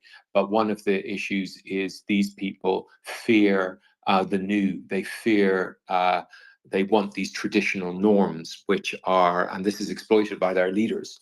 And so they think, oh, if we see women getting married, or sorry, not getting married, if we see women not getting married, having children or working, or, Kaya Kallas being very strong on Russia, it just drives them nuts, because they just think this is the thin end of the wedge, society is collapsing. Anyway, so that's the kind of the fluidness of the witch switches that constant Russian disin folklore has to constantly keep people in this state, this mobile state, but there are these perennial ones regarding migration and migrants out around borders, even the word border. These create psychological realities inside people, certain kinds of personalities that persuade them to do really dumb things like vote for Brexit or you know, all the dumb things that that anti-migration people do when our economies depend on this kind of infusion of new blood and new ideas. And anyway, I'll leave it at that. Hopefully that answered. Great questions, Ian. Thank you for that, inspiring me out. Thanks to Getting. Now, you did enjoy my alt account, Witchfinder General, which I set up early on in the full-scale invasion. Coming with centuries of experience, he's come out of retirement to round up Russians, and he's got Child Catcher from Chitty Chitty Bang Bang as his pinned tweet, rounding up Russians. You know, the one where he's got the kids in the back of the van. Anyway, so moving on. No, Joanna, back to what you were saying. I think the Russians know in their heart of hearts that, you know, Ukraine is the source of Russia, and that they somehow feel incomplete without it, despite what they say. You know, they claim that Russia is the source of all Slavic civilization in that part of the world, and Ukraine is, you know, unsophisticated, and you know, the language is backward. They sound like idiots when they speak. They sound like uneducated peasants or whatever. But they actually know. They know that, you know, Russia comes out of Ukraine rather than vice versa. Coding, go ahead. Yeah, thank you for reminding me about that bit. So as we know, the actual Russians, from an historical and genetic point of view, and linguistically prior, are Finno-Ugaric. So Putin is a Nordic Russian troll. He is ethnically, he's Finno-Ugaric speaker. He's from Finland and that area of Scandinavia, as are most and many of the ruling class in Russia and Muscovy. And so people like Dugan and co know this, and they know it very well, as Ming says, they recognize.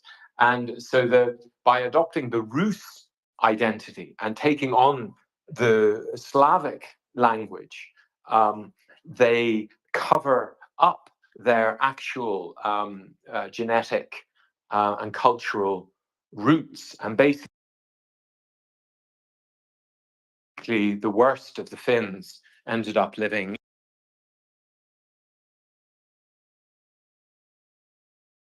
rather successfully adopted this other identity, which was generated in Kyiv. And now the easiest way to understand Putin, I think, is to understand that he probably understands that he is Finno-Ugaric. He is not even a true Russian. And he wants to make up for it by kind of annihilating all the evidence of the Rus and Ukraine and the beginnings of the Slavic languages and all of that. And then, of course, we'll move on to Finland because that will, you know, they've managed to do it in Yakutia and in these other places where the Finno-Ugaric people originally came from. And so, yeah, so that's the other, the kind of the like the joke of the whole thing at all is that the Russians aren't even Slavs, they're Nordic Russians. And today, when you see, as you see in Moscow and places like that, and in London, when you see Russians with their dyed blonde hair, clearly like ethnically Slavic Russians with their dyed blonde hair, and those dogs, you've seen them, I mean, they're endemic in Russia. They're all white dogs, basically. They're kind of these fancy, I know they cost loads of money and stuff. They're really fancy dogs. Dog lovers here will know what I mean. They're like huskies, but they're not huskies. They're like snow huskies. So basically, this is like so it's like you're born as, I don't know, a French person, and you want to pretend you're English. So you get the umbrella, you get the Savile Row suit, which is a bit too tight, and you get all of these accoutrements of the identity that you wish to appropriate. And so whenever you next see one of these sort of dyed blonde Nordic Russian wannabes, either a real one or an actual one, because Putin is an actual one, then you can see their psychological, like when you see someone with a Range Rover or something like that, you just think, oh, well, they're trying to make up for something in their youth. With apologies to anyone who has a Range Rover here. I've always wanted one, which is why but anyway. So yeah, so that on the identity front. So yeah, I agree with Ming. They definitely know their weakness, and that they're not even are they not real Ukrainians, and that their identity comes from Ukraine, but they're not even Slavs. They're Nordic Russians. They're Finno-Ugaric. They've made their way from Lake Baikal over millennia to get there, and then they just switch their language from Finno-Ugaric into a Slavic language, and then they become more than what they came from, which is like these second generation immigrants in leading England who became more anti-immigrant than anyone else. So that's again, you get free psychology with me, and that's my psychoanalytic theory out. Yeah, and I'm sort of getting your disin folklore take here to coding, because if I think back, for instance, to the 19th century, there was quite a positive movement in collecting folklore. You see it, for example, with Bela Bartok in Hungary, his Hungarian dances. Also in the realm of music, Grieg in Norway did Norwegian dances, I think, or folk dances. They were collecting not just stories, but music, everything that they could get their hands on. And there was a nasty nationalist streak to it all, but mostly it was quite positive. The concept of the nation state was effectively born in the 19th century. So that is a state that's built around a nation and national identity, as opposed to the person of the monarch, which it had been previously up until then. And I think the first instance we saw of that was in 1821 with the Greek National War of Liberation from the Ottoman Turks, and which ironically sprang out of a secret semi-Masonic society that was founded in Odessa, of all places.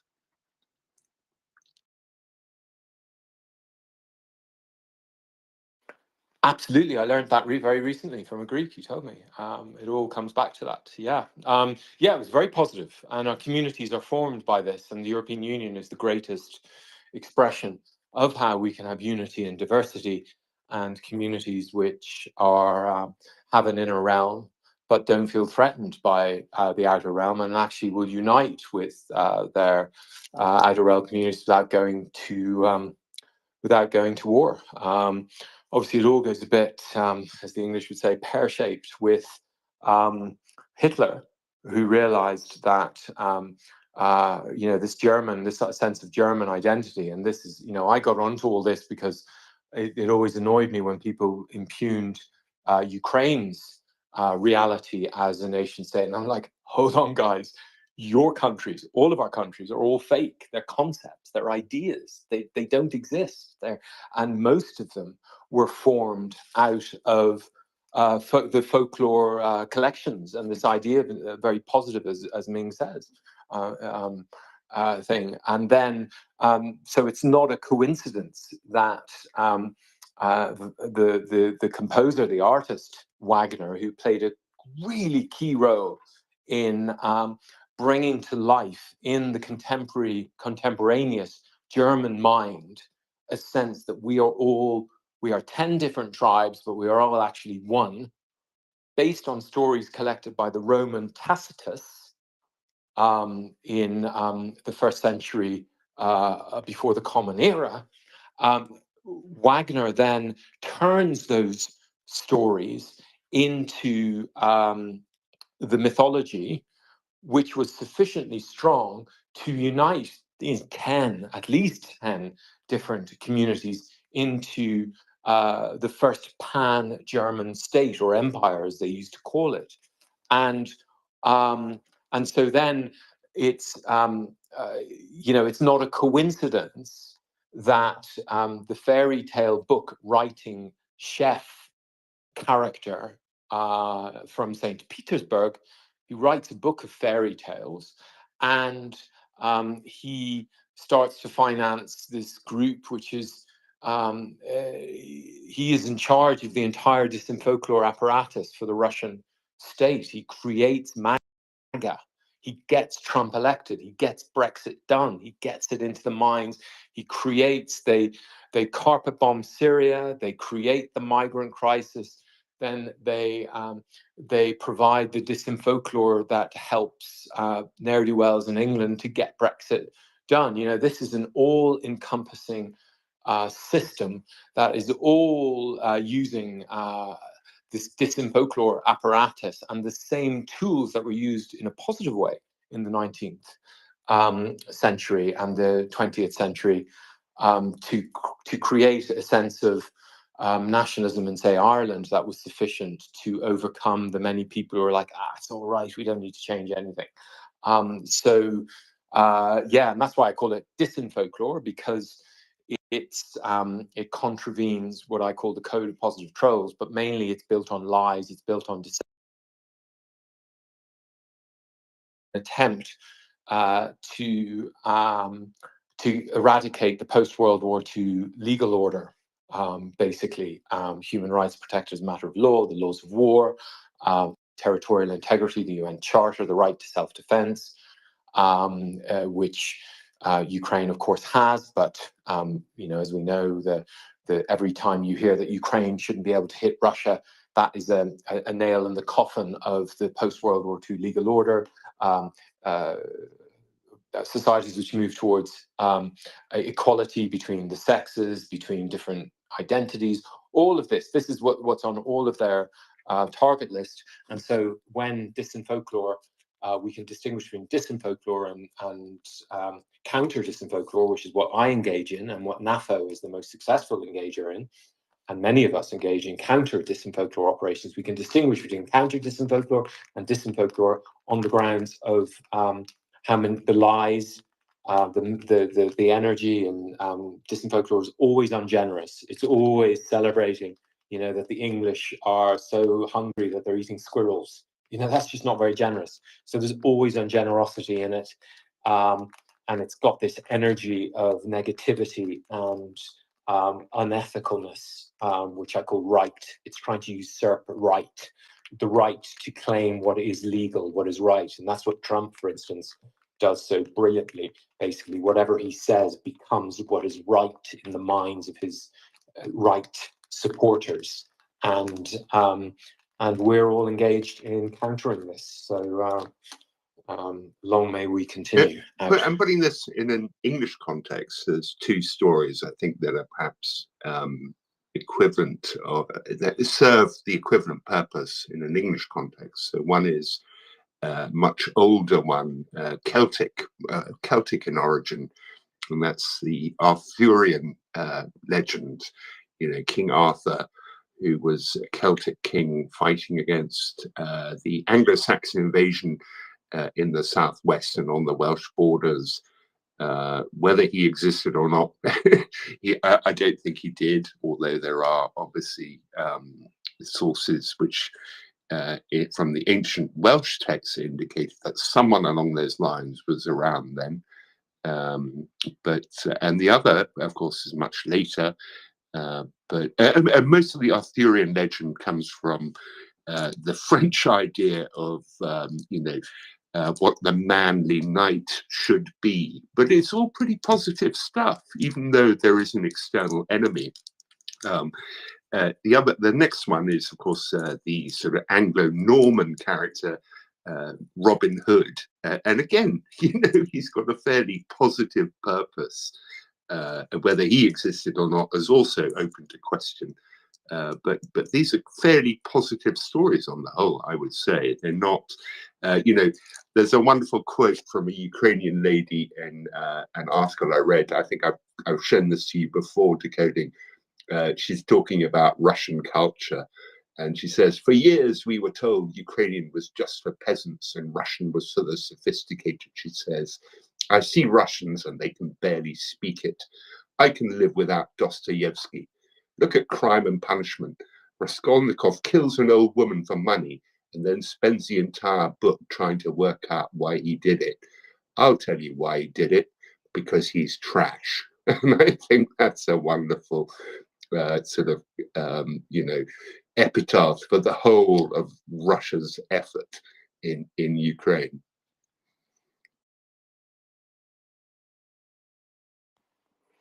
Absolutely. I'll post in the purple bit again with the thing. I mean, the thing about the Grail Tales, a brilliant scholarly work, was written by a now retired academic called John Kerry. He's one of the gods in Indo-European and Celtic studies. And basically, he demonstrates, to my satisfaction, that the entire Grail stories, their similarities structurally and content-wise to the Irish mythology which survives, demonstrate that they came originally from Ireland, and then via Wales and southwest Wales, Pembrokeshire, which was Belgian Flemish colonies around this time. They then passed from there to Philip of Flanders, and the first Grail tale by Chrétien de Troyes was made for Philip of Flanders, and then from there, as Ming says, it came back onto the island of Britain, and became a part of the nascent English identity, which grew out of basically East Anglia, obviously, as it kind of says it on the tin, out of the Saxons, which ultimately, of course, comes from the area just east of Odessa, where the Saxon and the English language, the German language, and in fact the Italic language began really to divide from Proto-Indo-European back in the day, and not just the language, but the stories, the mythologies, the kind of the thought structures. So all of these, this is, and it's what we all do in our own lives, all our own families. We all have our own lore. We build our identity through these stories and these lore, which become law, which become our memories through photographs. And this is what the nation states do, and it can be very positive. But these weapons, as far as I know, I'm the first person to discover disinfolklore in any term like that. But the Russians certainly discovered the power of usurping truth in these stories, that you can, with a set of fake stories, which are negative and which can hack people's consent and their minds, you can create in them an equally strong sense of identity as the positive stories that those Greeks made in Odessa, which led to thing. And of course, we have Byron and poetry and songs and stories and folklore are basically all there is when you dig down into our identities, which of course is quite hard for people to get, especially when, say, you use folklore and people think, oh, yeah, I read some of that at school or when I was a child. But actually, I look at the entire media apparatus, including everything on Twitter and most of the stuff we talk about, I divide it into disinfolklore or counter-disinfolklore. And I use these criteria, these 6 criteria, the Code of Positive Trolls, to distinguish it. And so this has the same, all that stuff coming out of Russia today, and whether you're reading an Izvestia or Kommersant, Yona, or Simonian, and all of this nonsense, which is just running around like crazy, is essentially performing the same function in our community as Oscar Wilde's father, Sir William Wilde, going around the west of Ireland as a doctor, but collecting folklore and preserving these stories. It's the same thing. It's, in my humble opinion. I have to go. Bye. But it's been wonderful.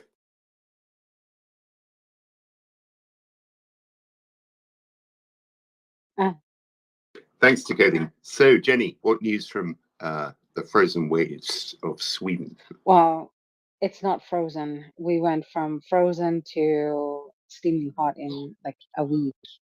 I think I had like negative numbers at night. I went from that to 10 plus in less than a week. But so it's mainly the shenanigans that Russia is up to in the Baltic Sea, which we have already talked about, which I don't know if it is cause for great concern. I know that they're not pleased about Sweden fortifying Gotland again, and it seems that the people of Åland may want to reconsider, have started to warm up to the idea of having a military presence on their island as well. It's really funny. So I think that part, and don't quote me on this one, and yes to your question, by the way. So I don't know from which peace agreement the agreement was that we shouldn't, that Åland is not to have any military presence. I think it was the continuing, like the winter war in Finland, and the people that are monitoring that there is no military presence, Finnish military presence on Åland, that it's Russia. They get to monitor and make sure that Finland doesn't put any military there. I'm wondering, however, if they were just to erect a base on Åland and then put Swedish military or Danish military there.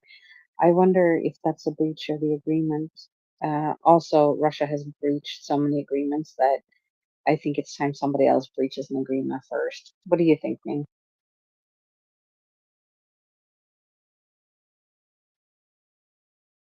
So, sorry, apologies, Jenny. I was typing in the background there, so I missed your question. So there's an agreement between Finland and Russia that there's to be no military presence on the island of Åland, and I and I think that the observer that this is not happening, that is Russia, and I'm wondering if you can circumvent this agreement by Finland erecting a base and filling it up with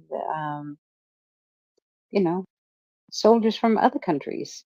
Then Finland hasn't put any soldiers up there. It's other countries. Sweden, Norway, Denmark, the US can move in there. Everybody can make it a cozy home. What do you think? And what? So historically, this area was agreed to be demilitarized. Is that correct? Yes. Yeah. Well, it's a bit like Luxembourg, where I grew up. So Luxembourg only exists as a country simply because the city of Luxembourg was at one point the largest fortress in Europe, and on the great fault line between France and Germany. And because it was so big and powerful, they decided, well, neither France nor Germany can have this area. We'll make it independent, and it has to be neutral forever. Well, anyway, it was neutral up until the beginning of the end of the Second World War, whereupon Luxembourg joined NATO in 1949, probably in breach of the treaty that established the country in the first place. No one, go ahead. Welcome up. Yeah, hi, Min. How are you? I'm happy to see my old friend here. I hope I will have an opportunity to ask a very simple question. Like, I come to the space from time to time. Sometimes you have interesting discussions. It's a pleasure to be here and an honor. So my question is very simple. So, like, for months and months, that was just like basically narrative, repeating narrative here, that Russians are somehow like subhumans, they cannot learn, etc. So did you correct this narrative, like in general, in this space, after Syrsky was appointed commander of Ukrainian army? illustrating that not all Russians are subhumans and there is probably not that much difference. So like, can you tell me more about this? Like, I don't want to argue, like, obviously I don't want to ruin your space. I'm just genuinely curious because like, I think your narrative has shifted since he was appointed. And is this because Sersky himself is of Russian origin? Is that Yeah, what no, you're not saying? only he's of Russian origins, but actually his mother, when she was asked like why Sirsky took this like anti-Russian position, she said it's because he was dropped on the floor in the nursery. So he's not only Russian, but mentally challenged, according to his parents. And even with these like qualities, he's still better than most Ukrainians. And it's actually runs contrary to the narrative, like MriyaReport was having all this time, basically that Russians are somehow subhumans and Ukrainians like are somehow different type of people. Yeah, no. So well, I don't claim that Russians are subhumans, right? So I spent most of the 1990s doing Russian stuff, albeit learning Russian, living in Russia, working in Moscow. So I don't come from that position where I think I shall go and learn Russian and live among subhumans in the slightest. The point is, no one, that we judge Russia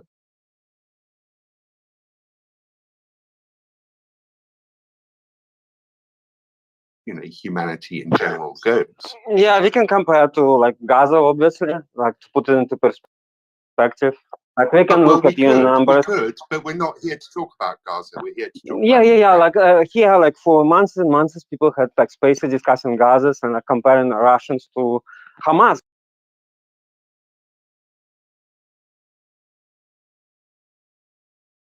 Telling me like basically this is an easy, simple question. So you say to me that this has evolved. It's no longer like this, and you kind of understood that basically Russians and Ukrainians are very similar people, like, and this basically a political conflict. So I don't think that Russian and Ukrainian are basically the same. And some of the Russian soldiers' actions in Ukraine are, in fact, subhuman. I don't think that raping children is okay. Do you?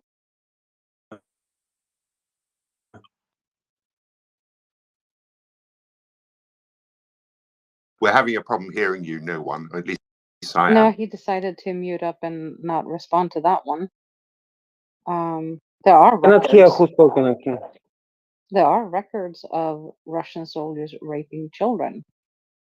And Can you please provide the record of this? Can you please provide the record of this? Because like I will share right now a video in a second where like I will share first of all the link to Deutsche Welle talking about German officials raping Ukrainian children.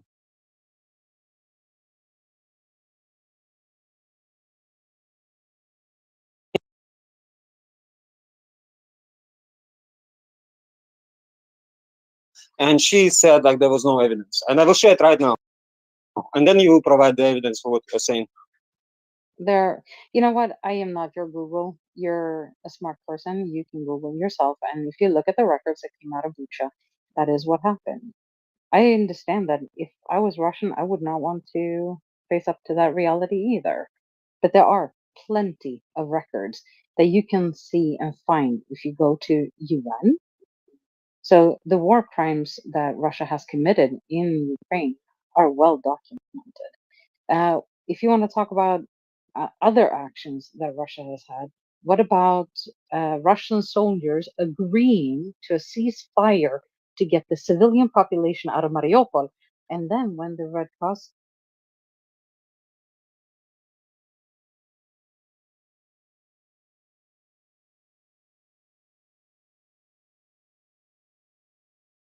do you think that's okay? Yeah, I already shared the link to Deutsche Welle. I was saying, like, it's actually in Russian. It's Deutsche Welle as a source. You can use Google. You can use Translate, and it basically talks about like German officials raping Ukrainian children. Okay, that's a proven fact. I will share now a video of Ukrainian children rights ombudsman, like who says there were no rapes of children. Okay, and you will provide evidence of what you are saying. So Like I don't want to occupy the space. I don't want to ruin it. I guess I come like in good faith. So like if you do not want to have the discussion, let's not have it. So I got my answer.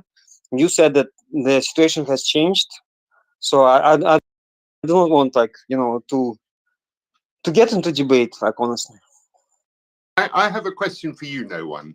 Why do you live in France and not in Russia?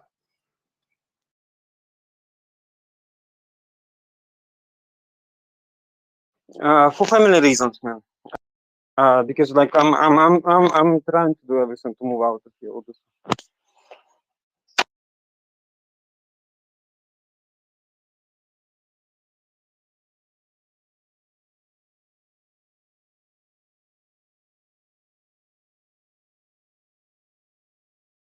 Arguments. I don't understand how it has anything to do with discussion on Ukraine. So like, please, let's stay on topic. So, and I don't understand how it has anything to do with dehumanization, which is happening in this space. Has been happening here for 2 years. Basically, like racist dehumanization of Russian and Slavic people in general. Joanna, go ahead. You were next. Thank you. So I want to respond to Noon because no one, or I don't know exactly how to pronounce it, because I'm one of the people that actually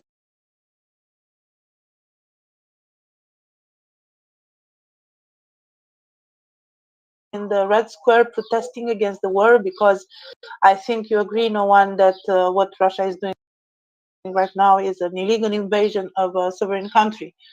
So I was actually the one who said that Russians are oppressed, but they are oppressed in Russia because they do not have freedom of assembly. We know about police, about OMON, about arresting the Russians that are protesting with empty sheets of paper. We know about everybody who is talking about the war being under, in the university.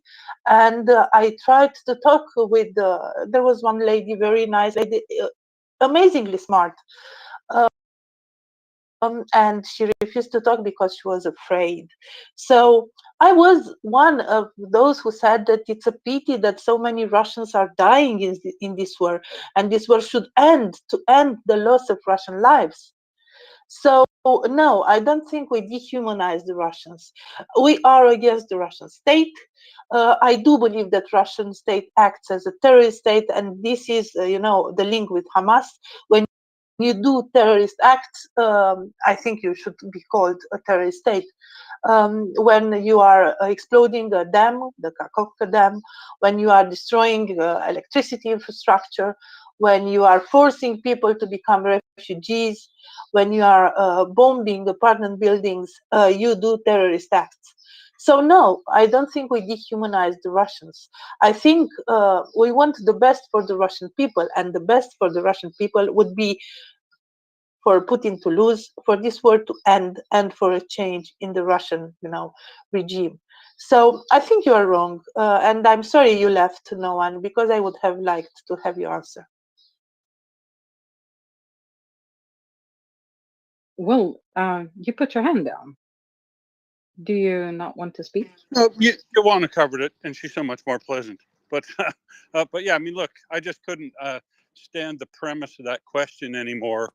Trying to say as if it's a well-known fact that we support some sort of racist view that Russians are subhuman as a race.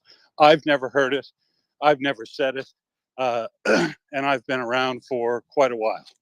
So if that view isn't, had to be pushed back on immediately, the entire premise of his question was false, and his pressing the way he did to try to accuse people here of bad faith demonstrates his bad faith.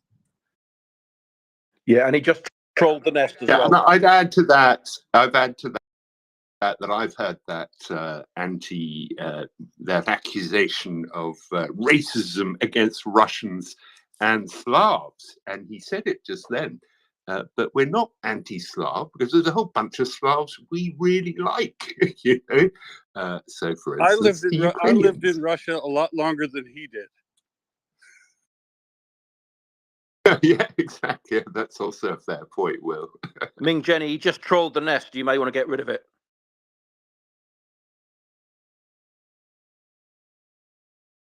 Then John, go ahead while I clean up the nest.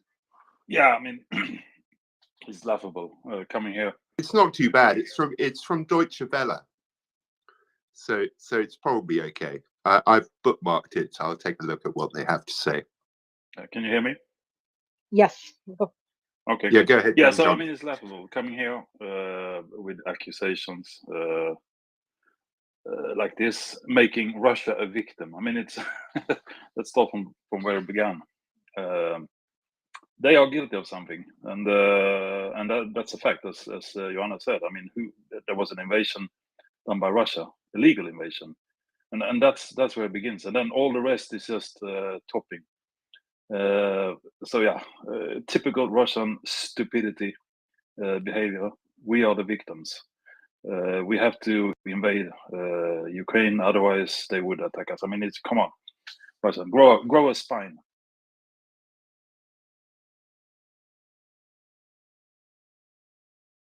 Thank you. You reminded me of a discussion I had with my then almost 14-year-old when the war broke out, and I was talking to my youngest son who lives with me full time, and he said, "Mom, you taught me and my brother that hitting back first is not a good option. It's not allowed." Zero, go ahead. Hey, Jenny or Yenny. Is it Yenny or Jenny? Either one works. I've been called by both by my own family. Well, what do you prefer? Is it Yenny? I don't know if I have a preference. I respond to both. Jennifer, I will be a lot slower to because that is my name is Jenny. It's not short for Jennifer. That is the only restriction I have. Okie dokie. All right. So listen, I'm a little bit too late because the guy dropped out, and what I was trying to sort of do is to tell the guy he has like 7.9 thousand followers on his account, and it's obviously is a troll. And is trolling this space, of course. So yeah, whatever he said is absolute bullshit. And as we know by now, after Russia invaded, fully invaded Ukraine in 2022, as we all know that Russia invaded Ukraine in 2014. By now, we learned that, or since the full-scale invasion, we all know what's been going on for real in Ukraine, what they're doing to Ukrainians for real. So I was trying to jump in there to say to that guy Noon, whatever his name was. I've actually yeah, was his name is anti-war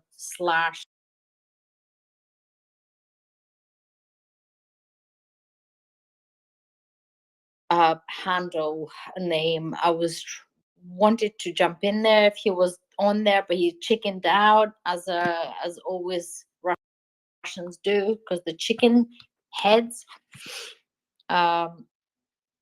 I was going to not explain, but sort of just ask him if he could just zoom out for a little bit and have a look at the whole picture and what is really happening, since the 2014, and since even since even when Putin took over Russia.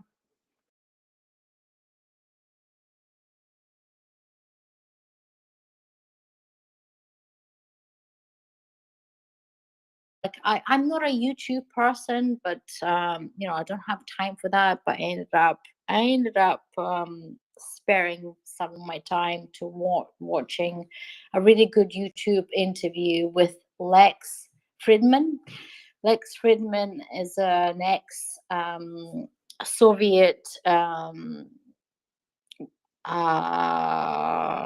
Jew who his family basically fled Russia when the USSR fell apart. And he has a YouTube channel and he does interviews with prominent people. And one of the people he did an interview, which was about, I think, 2 months ago, right, is Serhiy Plokhy. And Serhiy Plokhy is, as we know from the book club that MriyaReport does with Robin and Adam on Mondays. So Serhiy Plokhy did a book. He has like a lot of books on about Ukraine. He's a prominent historian, and he lives and he's Ukrainian. So oh God, sorry, I've kind of lost the trail of the thought. Oh God, I'm so sorry. I bloody lost the trail of the thought. Can I come back to you? I'm so sorry. Can I mute myself? Sorry, guys. Absolutely. Absolutely. Thank you, though. Mark, go ahead. Oh, hi, thanks. Of course, I'm not going to be defending the guy with the amazing counter-argument of one Deutsche Welle article, but I did want to, it made me think because I'm in Lithuania and there is what Lithuanians call ethnic Russians living in Lithuania. I'm married to one of them, I suppose.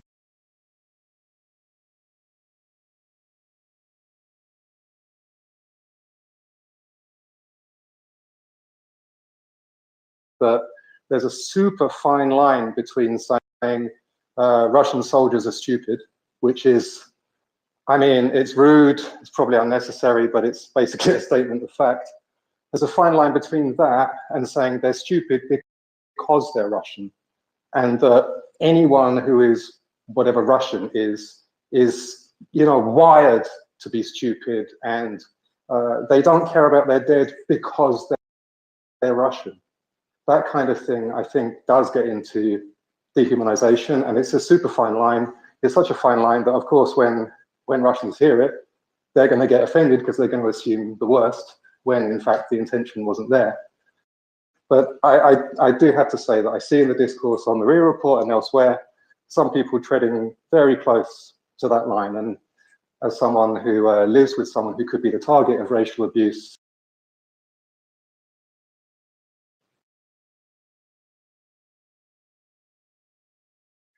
Thank you. Absolutely. And sometimes I'm probably guilty of that. But I will.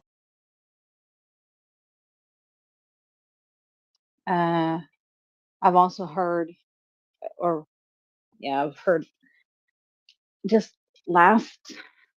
this week, I saw a video from some Russian official saying that they're going to invade my country and take it over to teach us a lesson about our imperial ways that they find to be wrong. So they think it's okay to invade another country in order to teach them a lesson. We have not invaded Russia in a very long time. It's been at least 200 years since that happened. So yeah, send me a DM about how Sweden invaded Russia in the past 200 years. Keep laughing. I believe, Ioana, you were next. Go ahead.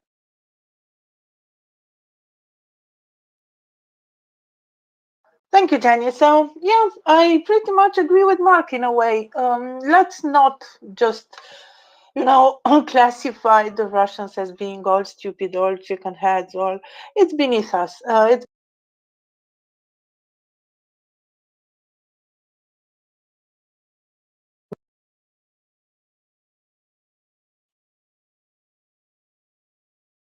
on the battlefield, but there may be causes for that. We know that some of them are under the influence or whatever. So Yeah, I just wanted to say this, and also to say that, you know, I understand the anger if you are Russian, if you are against the war, if you think that people are treating you bad, but this anger shouldn't turn against a space like ours that may do mistakes from time to time.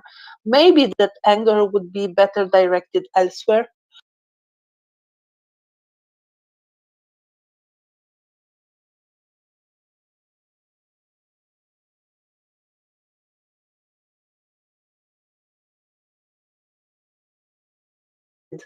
Instead of, you know, picking fights with whatever virtual spaces there is a reality in Russia that must be changed, and maybe that upsetness and anger should be better used. Thank you, Ioana. Then John, you're next. Go ahead. Yeah, I have a different topic, so maybe I can wait, because now I see the man himself is back. Could I just ask Mark a quick question? Is your wife Russian Lithuanian or Lithuanian Lithuanian? I mean, you know, I don't really believe in that question. I can only say that she's a Lithuanian citizen. I don't know how many generations Russian. She's an old believer, so she's not Russian Orthodox. Her family, many hundreds of years ago, probably refugees. So she's really complicated. She's very complicated, but I know that if she lived in Britain, she'd be just British or even English, and nobody would go back 500 years to discover where she lived, and maybe her family wouldn't have saved those traditions. You know, they would have assimilated into English.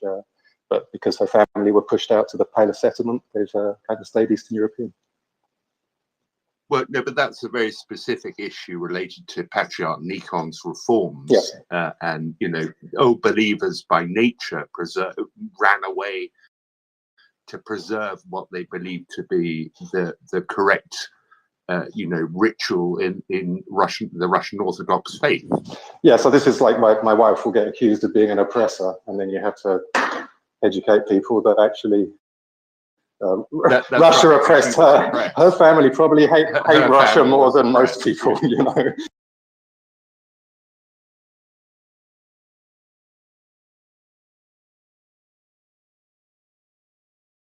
Russian, you know, and that's just historically nonsense and ethically wrong.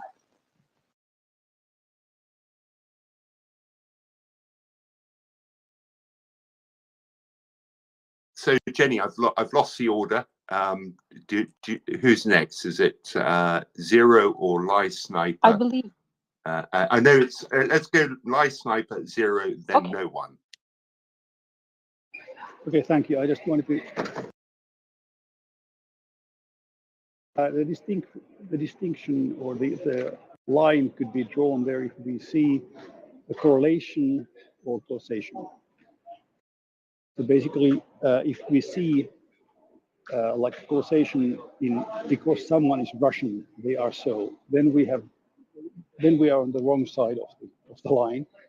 And as I always say, every generalization is always wrong, pun intended. And I think we can recognize that there's some kind of correlation between soldiers of certain armies. That doesn't mean that every Russian soldier, just because they're Russian soldiers, would be completely brainless idiots. But there is a correlation that they are less trained, or their moral codex is different in general. Like in general terms, the possibility and probability that you encounter a Russian soldier whose training level is not as good as in other countries, or whose moral codex regarding attacking civilians or raping, the probability might be higher to encounter such soldiers among the Russians, but that doesn't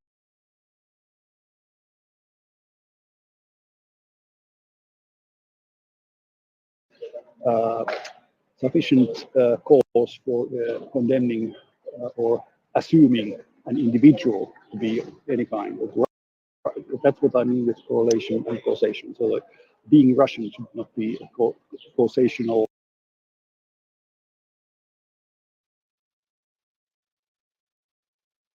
Thank you, Live Sniper. Zero, go ahead. Thank you, Jenny. Oh, also just want to say thank you, Ming. I have never sort of interacted with you before because it's this time of the day. It's Friday for me now in Australia. So it's so lovely to hear you and Jenny co-hosting MriyaReport. Maria obviously doing just beautiful work for Ukraine, collecting all kinds of non-lethal funds for Ukraine.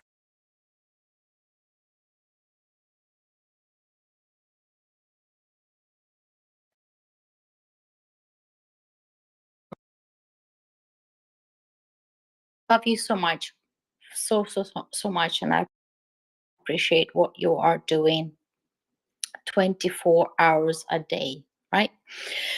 So that's that out of the way. Now the second thing, I just jumped in really quickly. Just wanted to get back to my trail of thought. I just wanted to refer back to what I was saying. So Serhii Plohi, and I.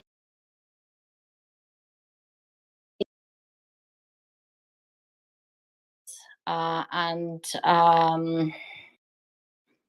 professionals, how I go by those people because I'm trying to, I wanted from the beginning of the full scale invasion, I wanted to understand what on earth was going on, right? With when Russia invaded Ukraine. I wanted to, because I was just in shock, first of all.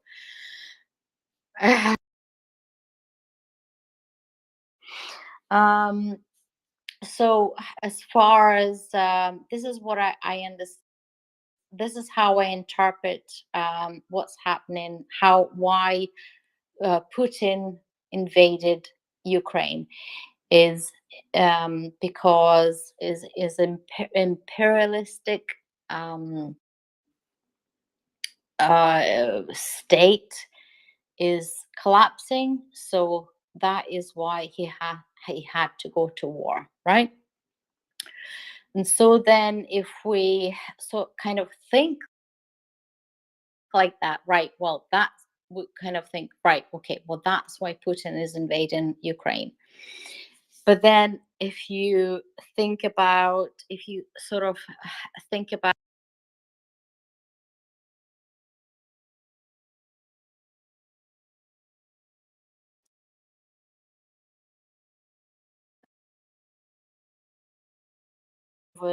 he's been in a place as a the oh god, he's Putin's been in charge for over 20 years. So is it Putin that's invading, or is it Russia that's invading Ukraine? So then you kind of need to think about,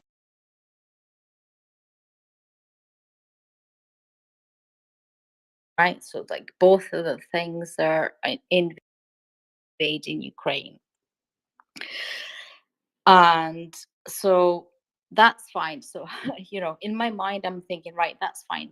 Basically, both of those things are invading Ukraine, a peaceful country that has been fighting for independence for many, many years,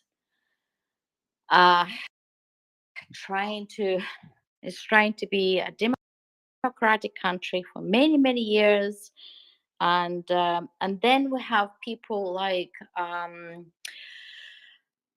come into this space and telling us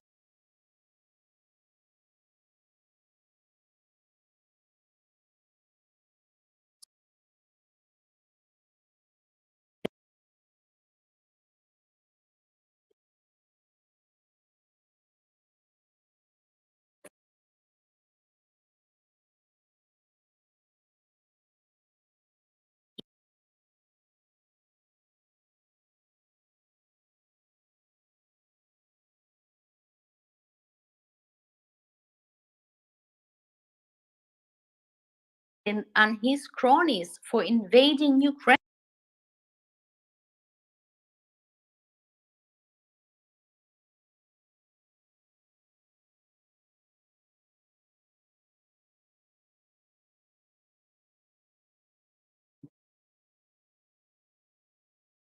Possibly, if I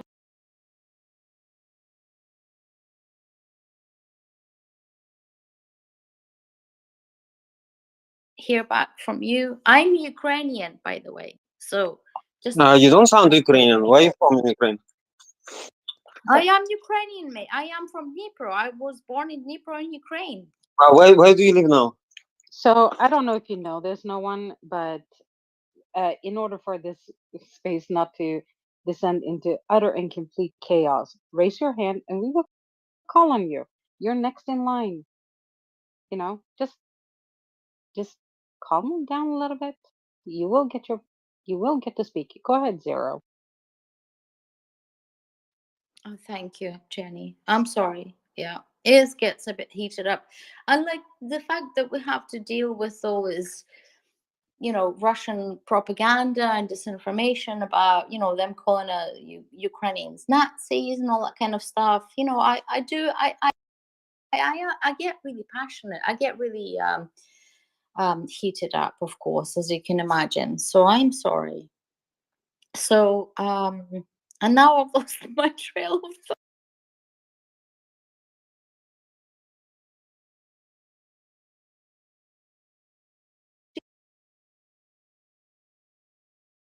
Who is my favorite, and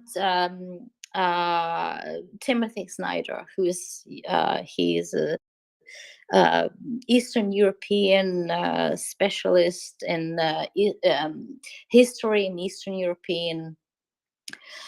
And I've been reading a lot. I've read a lot of his books, and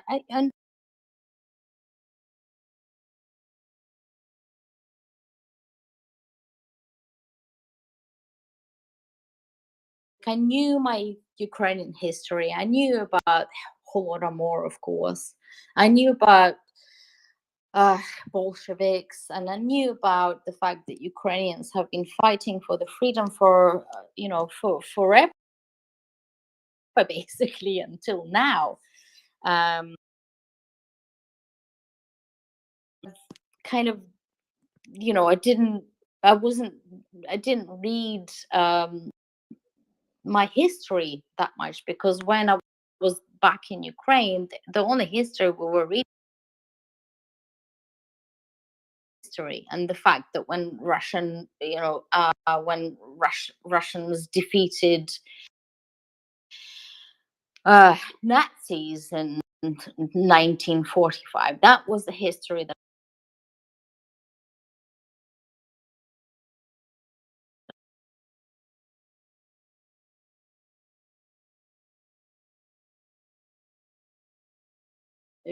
when I lived in Ukraine back in the day. So like now I'm learning all this history, true history about Ukrainian culture and history and suppression that we've gone through.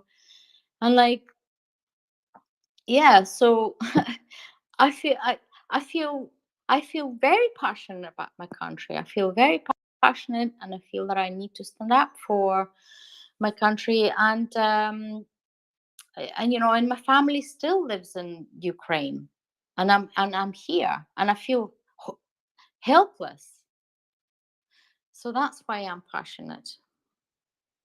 And no one, I'm sorry, like I hope you can sort of understand what I'm talking about. And I will hand it back to you, Jenny, please. No, thank you. Thank you, Zero. And I agree with you. And also, I just want to make a statement. I know I sound mostly American. I was born and raised in Sweden. And I did live in the US for 8 years, but at that point, I was already an adult. And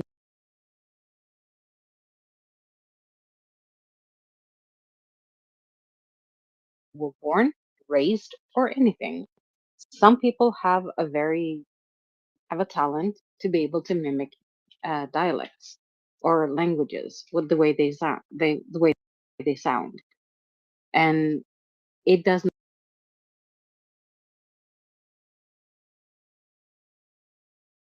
I think it's a nice space today because like usually it's much more hostile than that. Like guys, I understand like many of you like can be emotionally charged. Like obviously there's a person who doesn't share your view of the situation. So I'm grateful to all of you having me here. So yeah, I'm ethnically Ukrainian, and like the reason I raised this question like of who is Ukrainian, who is not, is actually because we had this conversation previously with Mink, who unfortunately left the space, probably because of the tweets I shared, because he doesn't want to accept this evidence. It's like including Bullshit. It's not evidence at all. It's not evidence. Evidence of what? It's not evidence. Don't dress it up as evidence. It is not evidence. It's crap. It's your Russian propaganda. We can discuss this particular question. Like I spoke about something else. I spoke about like Mink position. Like he, for some reasons, like claims that I have no right to call myself Ukrainian, and so that's actually was the reason why.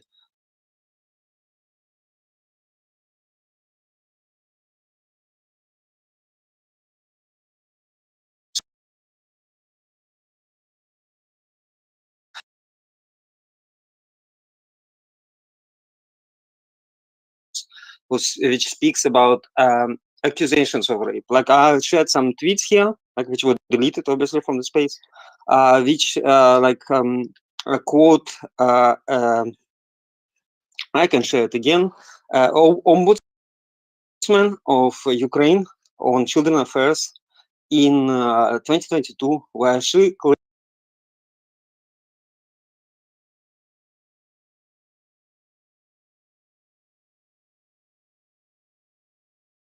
had massive evidence of systematic rape and sexual You torture can- and abuse you of can share this report. Ukrainian children by the Russian military. And You can know share that's this report. fact. That's You fact. can share this report. You can share this report. Okay, no problem. You can send me a private message. I will consider your report. No problem whatsoever. Yeah, UN report is like basically their investigation. It doesn't mean that it really happened. That's the investigation. No, it happened. It's based on facts. They've taken evidence from witnesses. Yeah. Obviously, like witnesses and stuff like this. Like you know, like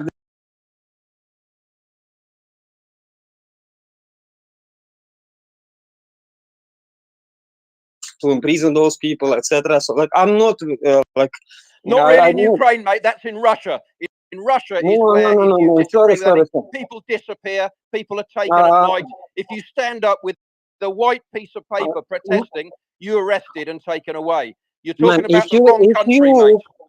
If you make a comment on Ukrainian social networks, which doesn't go in line with official propaganda, you're basically imprisoned. You can watch Zolkin videos. He's very famous in Ukraine. You can probably find Liar. No, troll. Get rid of the troll. Enough Bye. platforming the troll. Jesus Christ. Okay, unfortunately, like everybody's interrupting me. I was told that that's not the way the conversation happened in this space, but like I understand you're emotionally changed because you do not have counter arguments. All you can say it's a lie. I can share right here, right now.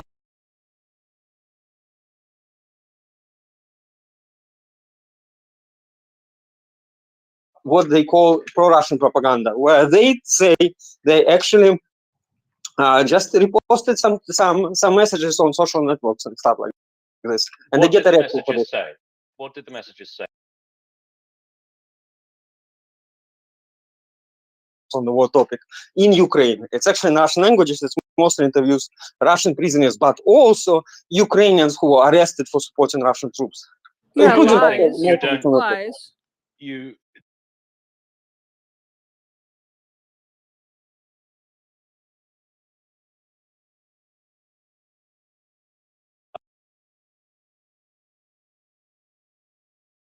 I don't suppose that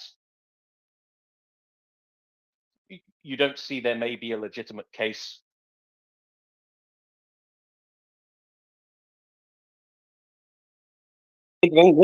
If you interrupt me again, I'm going to drop you from the panel. No one. Please don't interrupt me. So I have a question for you. Now, my question is, do you not think there is a legitimate right for a government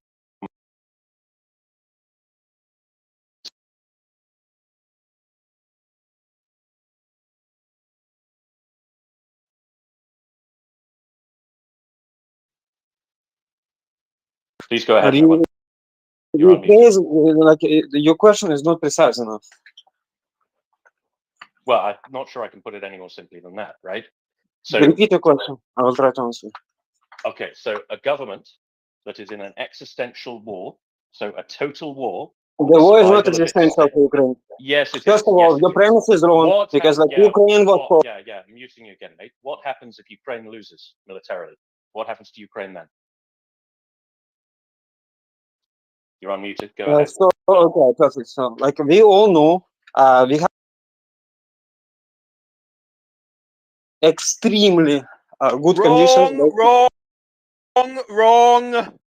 You talk to Arachmia about this. Like, let me just finish. Okay, so like Ukraine refused it, and even now they do not talk about existential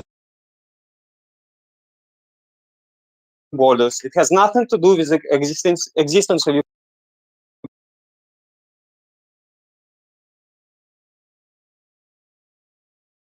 the country loses some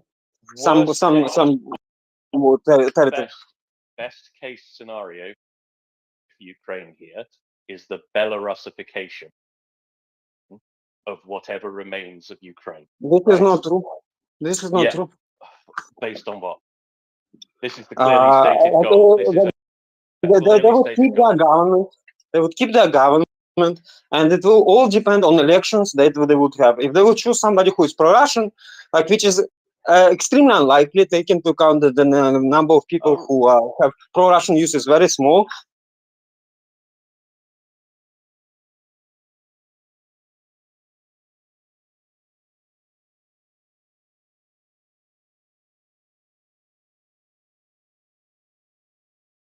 Bulldozers. Are you not? Mate, why do you like genocide? Why are you so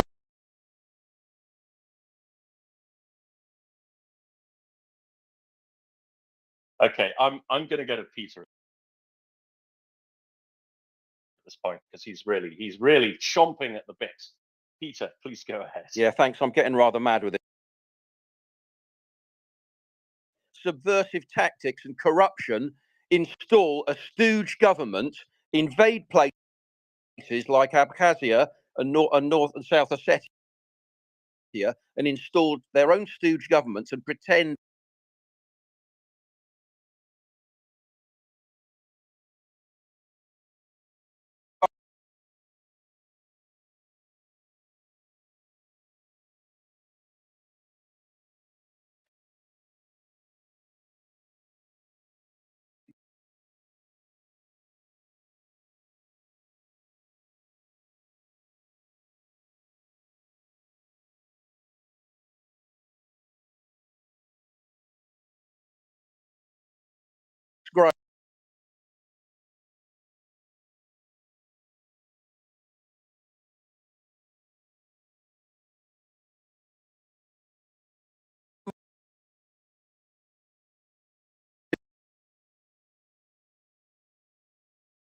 civilians tortured with their hands tied behind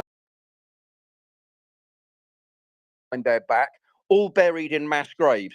We saw what happened in Bucha and Irpin. And Russia is just an empire in itself. It is like a parasite which breeds on the resources of the regions which it occupies, and I'm referring to Siberia, the Russian Far East, and everywhere else that isn't Muscovy.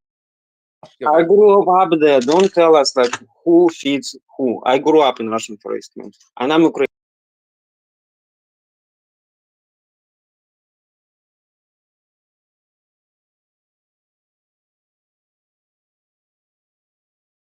It's not Ukrainian. He was talking Russian anyway. Look, mate, There you're you a go. Russian troll. You're a Russian troll. If you want to come up here and spout a load of Russian talking points, then I expect will to answer get a all your load of points one by one. Most of your accusations are completely false. There was never any manual on how to do mass grace, like the page Yeah, there which was was. It's shared. been published. No, There was. It's been find it. published.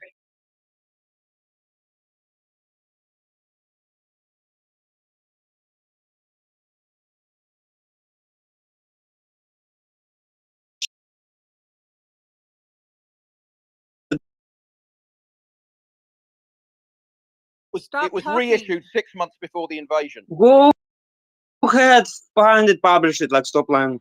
And everything else I can destroy all your arguments, man. It's all propaganda. You are not a Ukrainian if you say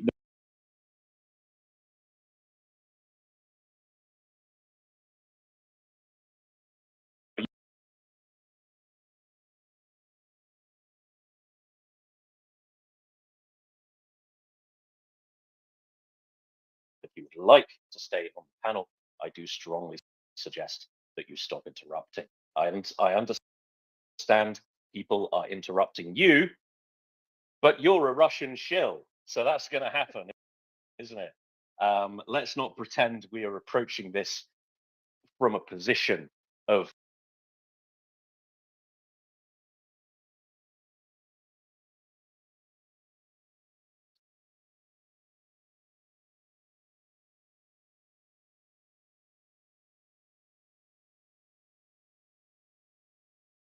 Left. Right now, I just want to bring some.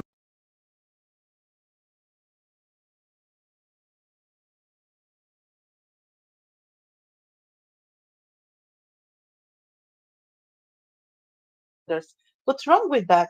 They are internationally recognized borders. Russia invaded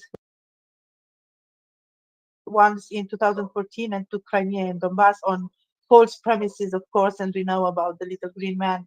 So what's wrong with the 1991 borders? Also, I want to ask you about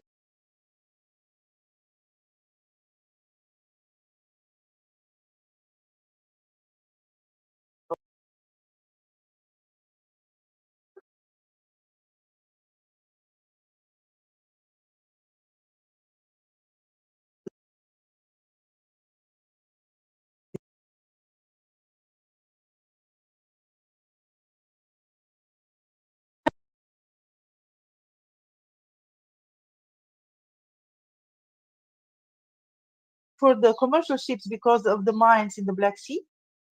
And the second about Russian training school children with live pistols and preparing them for war.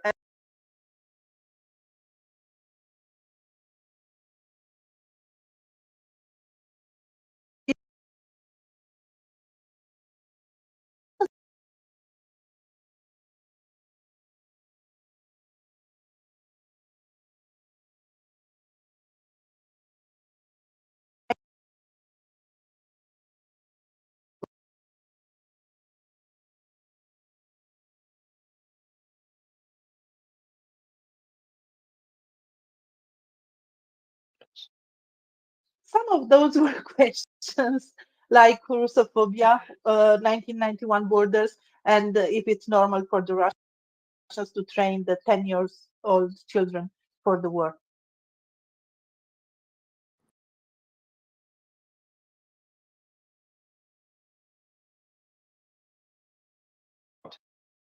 Okay, let's go back to no one then, please. A couple of questions put to you by Joanna. A lot of them are yes/no questions, so please do so. Yeah. So, like, obviously, like, this reports that Russia somehow trains children are greatly exaggerated. Like, there are probably some, like, Russia is a very big country, probably some people are having those initiatives. Like, I'm highly skeptical of this. I would like to see the sources of that. Like, this obviously happened in Ukraine. You have, like, including, I think, New York Times report on Ukraine organizing, like, camps to train children, like obviously Azov, for example. So you have those videos available. I would like to see the Russian sources about the mines. Like, I cannot talk about this because you would need to look at the mines and ask where they came from. But most likely they would come from Odessa, which was basically like Ukraine in the beginning of though had to install the mines to prevent a Russian landing there. So most probably, most of those mines would come from Ukraine. If you have any other questions, I'm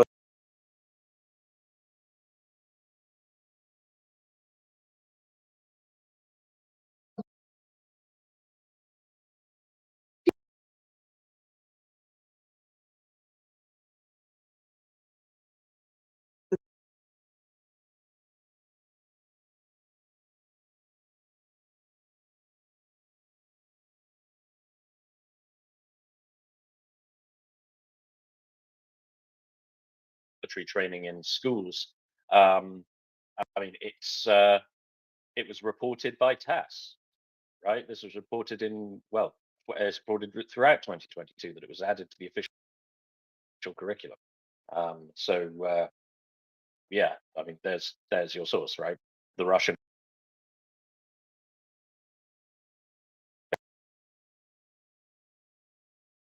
That's a pretty good indication that it's taking place. Okie dokie. Alrighty ho. Let us go to, I think it was Cece.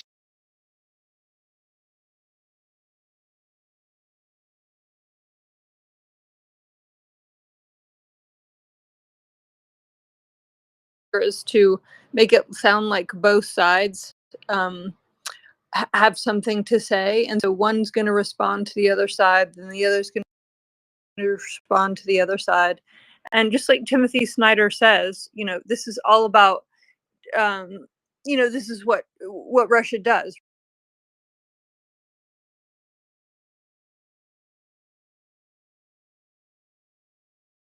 Of, oh, did Russia do that? Did Russia do this? Did Russia do that? When we all know what that is. But there are people who are passing by, and so they don't understand why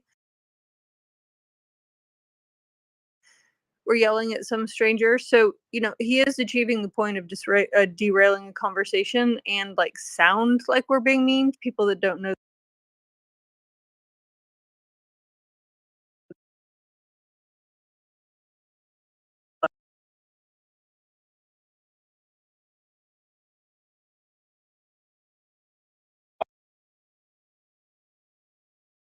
One side of the dialect is obviously nonsense. You got a Russian giving you a thumbs up. Yeah, that's because I'm not sure he understands what I'm saying. Right. Yeah, also, okay. Oh, so you are Russian? I thought you were Ukrainian. it's the same thing, man. I think Ukrainian. I shared the tweet, like which I wanted to share with Ming, which basically, like, it's a tweet. It's like sharing it, and there is a woman with Ukrainian family name, and she asked, like, I didn't realize this is the right. No One Show. This is the No One Show. Yeah, Cece, would you let us moderate, please? Come on. Can I finish? I mean, thank you. Finish what I said? Yes, please do. But I'm very interested to talk about how you.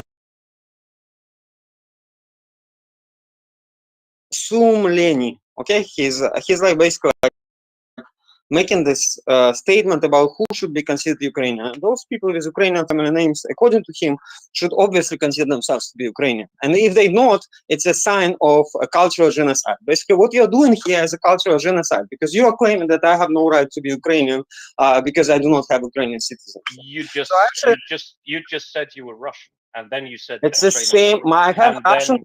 And then you said Ukrainian and Russian was the same thing. I mean, you do need to make your mind up here, don't you? Okay, can I answer this? First of all, I'm Russian by nationality and I'm Ukrainian by ethnicity. If you cannot understand the difference, like, man, like you need to know something about like people like Jewish, for example, who can be ethnically Jewish but have different nationalities. Yeah, but you can have dissent.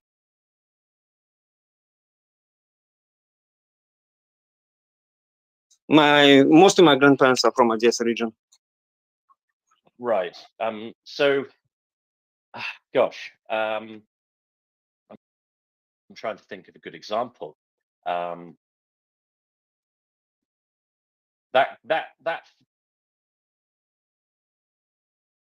No. Prigozhin. Anton Vino. So do you know who Anton Vino is? No one. I have no idea. All right. So he is a guy who is in the cabinet of. He is chief of staff to the presidential executive office. So You he's a guy. could pronounce only, but like anyway, continue. Stop interrupting. Is of Estonian descent. Would you consider him to be Estonian? Ethnically, yes, man. Like we probably like the problem is like we come from different cultures and we have different understanding what is nationality and ethnicity. So like if you're Jewish, like you continue to be Jewish irrespective of your nationality. Like I'll give you an example of Biden, for example. I shared the tweet, man. I shared the tweet. It's a Ukrainian guy who basically claims that those people with Ukrainian family names who do not consider themselves to be Ukrainian are the result of cultural genocide. Like just check the tweet. He's Ukrainian, and that's what he's claiming. So I actually agree with him. So like, why don't I have the right? Or for example, Zero here, she has a right to call herself Ukrainian, but I don't. Like because I disagree with you. Agree with the destruction of the Ukrainian state. I mean, that seems to be a very clear difference to me. No one. But anyway, I think I've made my point. You may have Ukrainian ancestry. I mean, hell, I've got Irish ancestry, I've got French ancestry, I've got Scottish ancestry, but I'm none of those things. I'm none of those things. It's where you were born, where you grow up, the cultures and the ideas.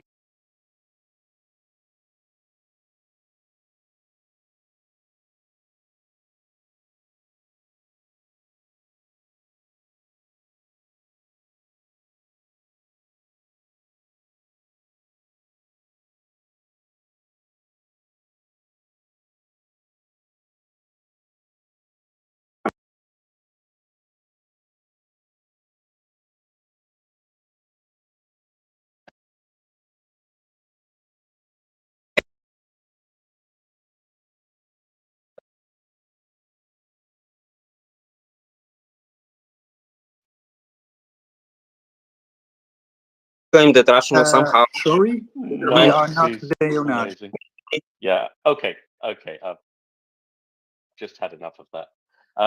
Yes, we're all neo-Nazis. Let's go with that. Unbelievable. Zero, please. Zero.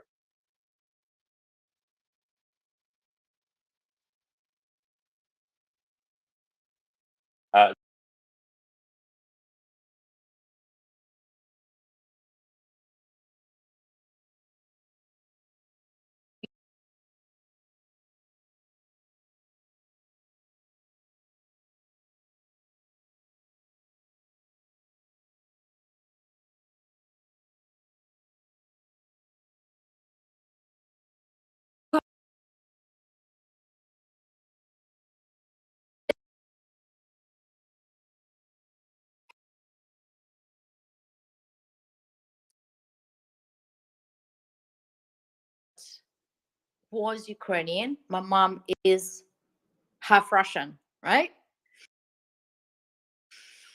So I grew up in Dnipro. Then I moved to Scotland. In Scotland, I then I got my citizenship. So I was Scottish.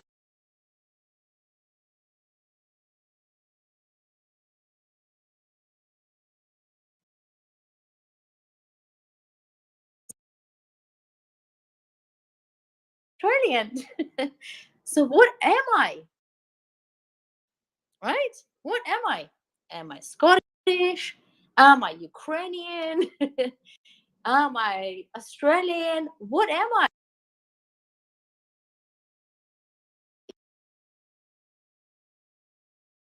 So it's mostly like a question of self-determination. Like you can define yourself whatever you want. So in this situation, you decided it was useful to define yourself as Ukrainian, and I think you have.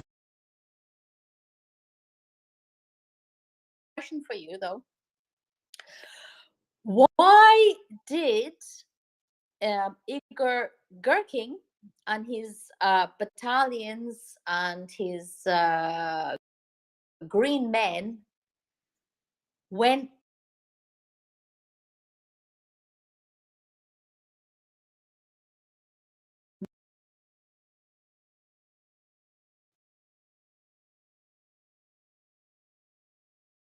did they go to eastern part of Ukraine in beginning of 2014? What were they doing there? What was the plan? Yeah, from my understanding, it's basically the same. It's basically something just they believe that they defend their values, etc. So his values was like basically this nationalistic Russian ideology. But he's Russian nationalist, and that's why he went there, because he thought it would help Russia to grow.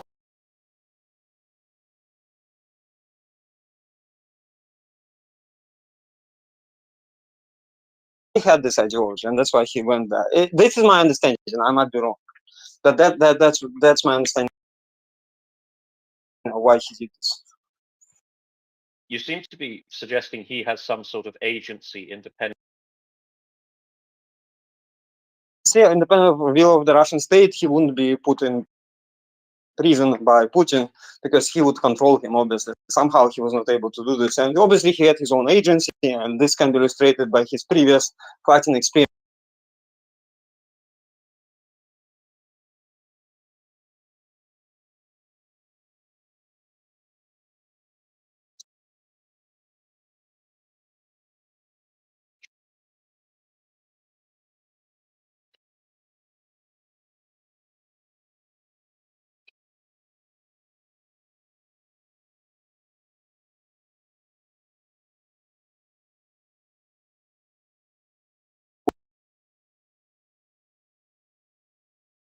System all the time.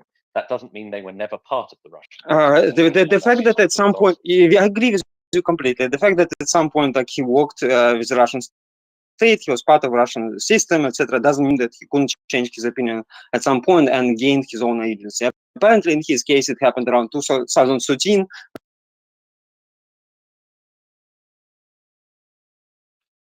Or he was on paper removed from the role of the FSB in order to give Russia deniability for their operation in Donbass.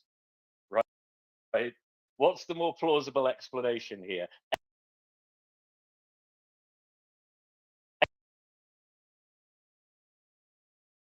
And goes to Ukraine and foments this revolution, which all of a sudden does. I don't believe you believe the words that are coming out of your mouth. Anyway, we've got a lot of hands. Let us go to Live Sniper, please. Live Sniper. Yeah, thanks, Tim. I really must appreciate you because of your patience keeping a guy.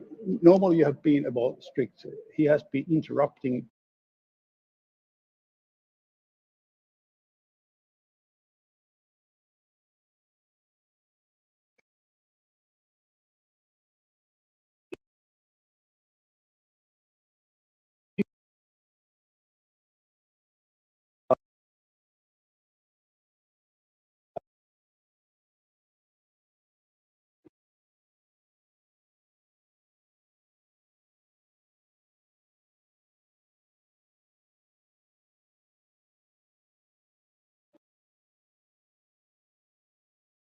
Borders of Ukraine, and to use this wish as an indicator for Ukraine not being in an existential war, it's just ridiculous. I mean, you don't have to. What should do? Well, what should they say to? How do you say, prove that they are fighting an existential war?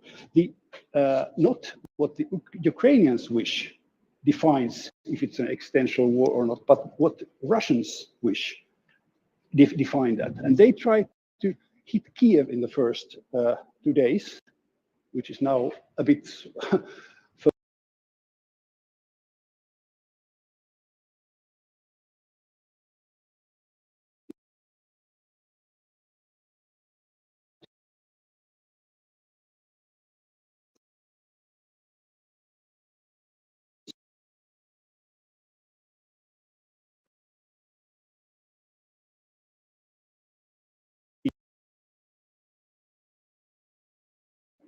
That's all they want. They don't want any areas from Russia or whatever.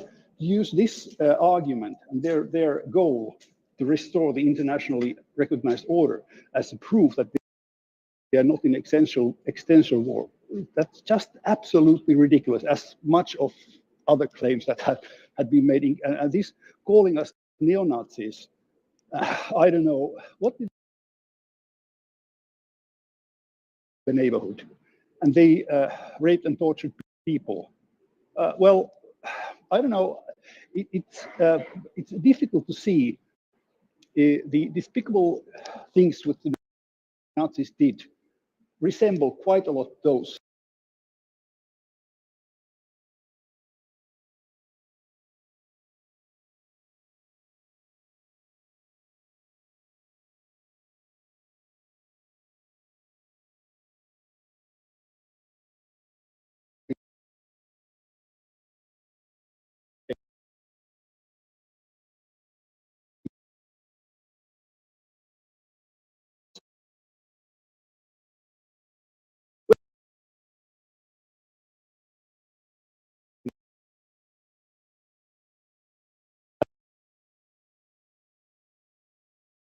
Okay, let us go to Karen, please. Karen has. I was after Night Sniper. Oh, I sorry. beg your pardon, Ghost. Please do Okay. go. Well, I want to introduce myself first. I'm a Dutch guy. And my forefathers were Africans, like every European who is living in Europe is an African descent. So you also know one.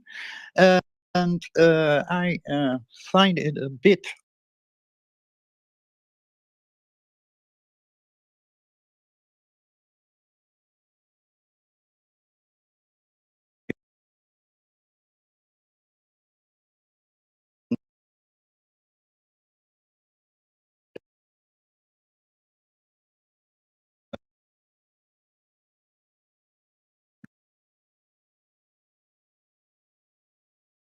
and promoters. And you say that we resources and institutes who are known for their credibility, and you try that to lay as lies. Well, I find that very, very disturbing and very, very strange. And it seems to me that you are better change your name in instead of no one in a no-brainer, because what it's coming straight from the handbook of propaganda from Russian institute. There is a very big book you can buy and you can read all to say in an argument. All Russian arguments, all Russian propaganda, all Russian narratives are totally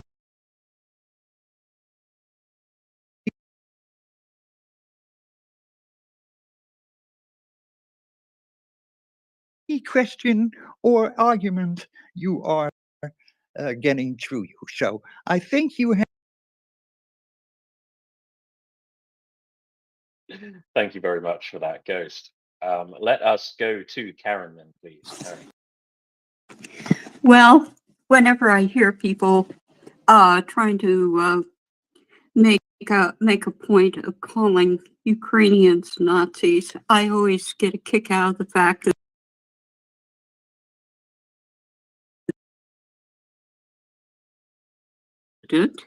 okay, and the Nazis were a totalitarian type of government.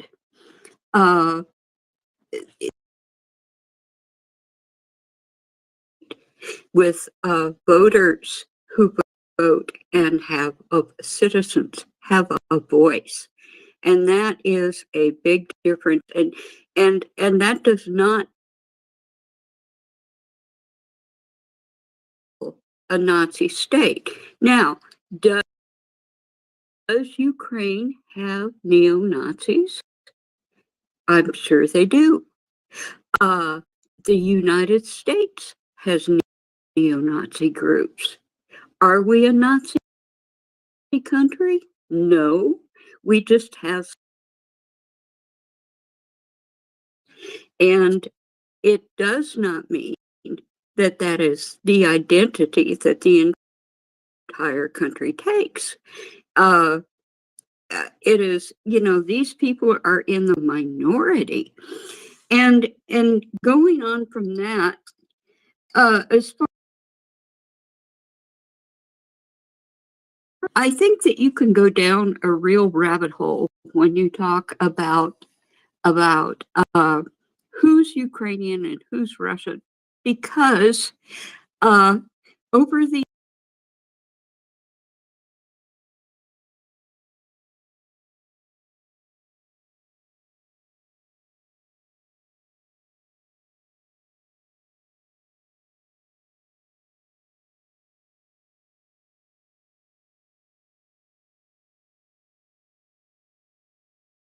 because they hate what Russia has become.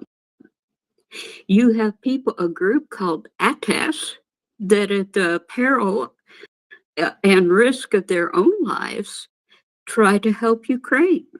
And then on the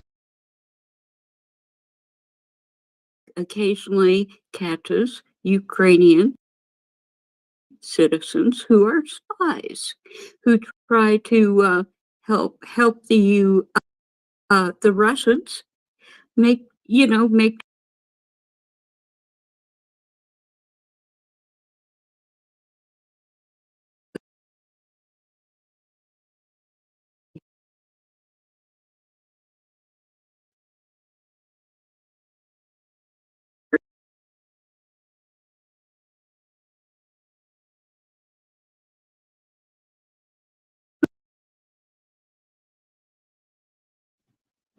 in many things. Look at what the Russians are living under right now.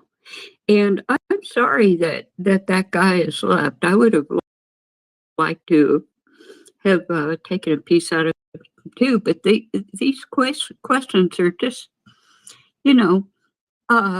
how he could even ask,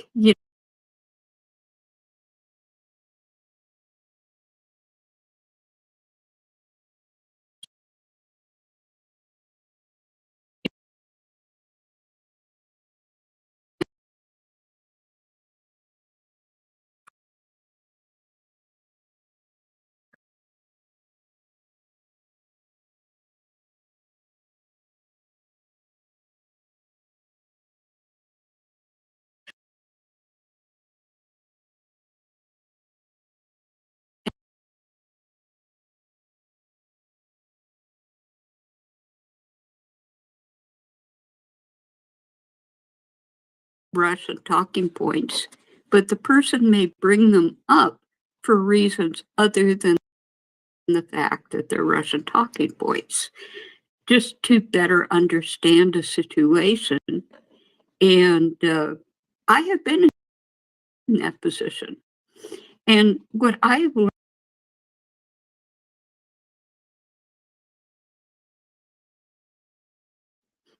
learned to discuss, because there are people who are closer to the situation, who have families and loved ones, and you can't always bring things up and ideas up and occasionally play the devil's advocate.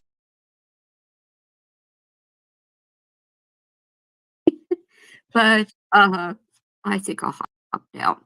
Thank you very much. And Karen, you forgot to mention all the Thanks. Nazis in the Kremlin. There's loads of them there. Oh, yeah.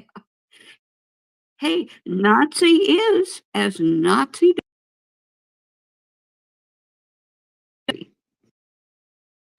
Thanks, Karen. I mean, the Nazis thing was interesting, and I'm surprised he had the stones to do it, to be honest. Now,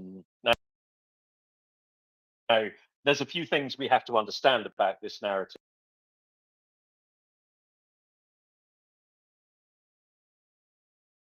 You've said, yes, there are neo-Nazis in Europe. Well, more specifically in the grandmother's basements of Europe. They are a very good statistic, of course, is which country has the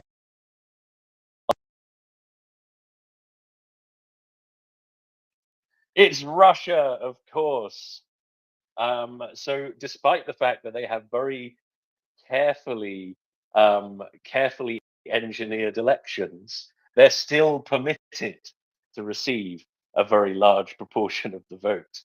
So it's really quite unbelievable.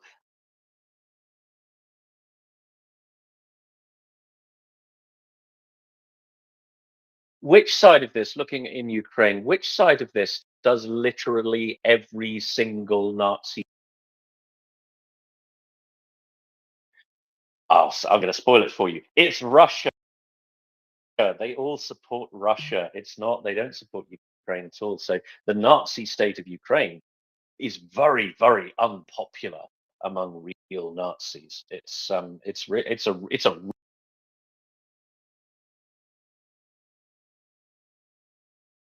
when Russians use that word, they don't mean it in the way that normal people mean it, right? And this is the weaponization of language. They're very keen on the weapon.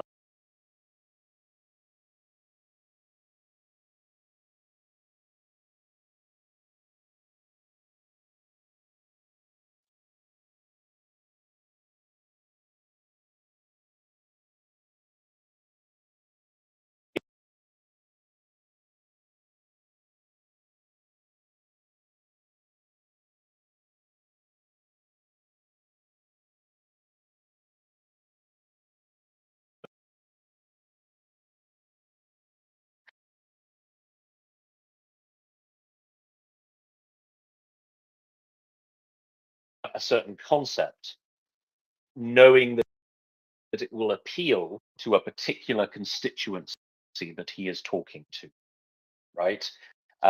So I don't know if the U.S. president starts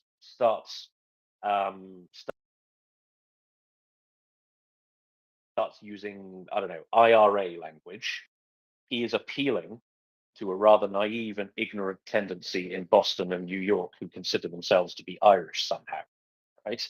So that's a dog whistle. There are lots of different dog whistles. Most politicians will use them in some shape or form. Imagine the opposite of a dog whistle, right? So it's not designed to be understood by someone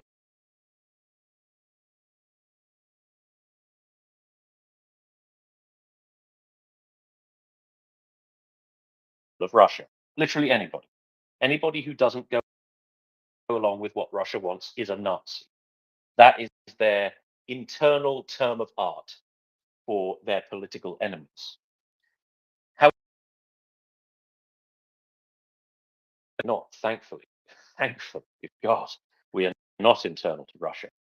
We are not part of their political system. We're not even part of their political conversation. But when we hear the word Nazi,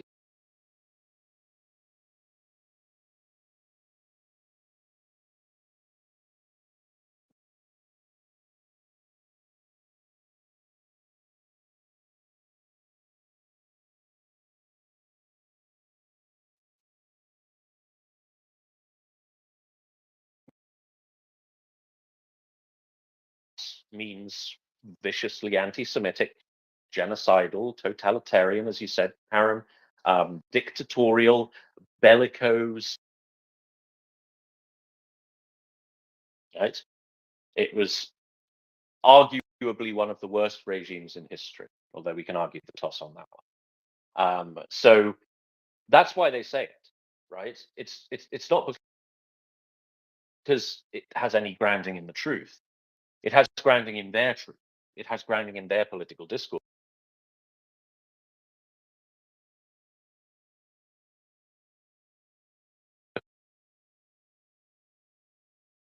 If you call your enemies Nazis, who wants to be on the side of the Nazis, right?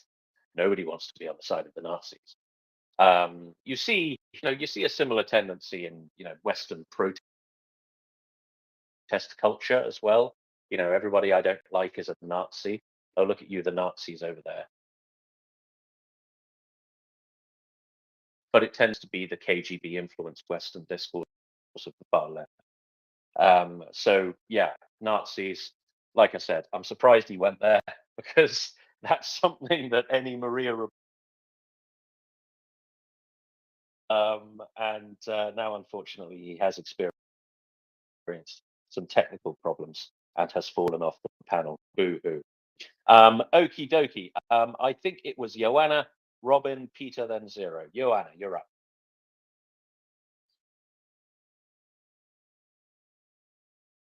One is no longer here because I didn't get my answers about Russophobia and 91 borders and so on and so forth. And I was very, You wouldn't have gotten. yeah, and I was very surprised finding out that Gherkin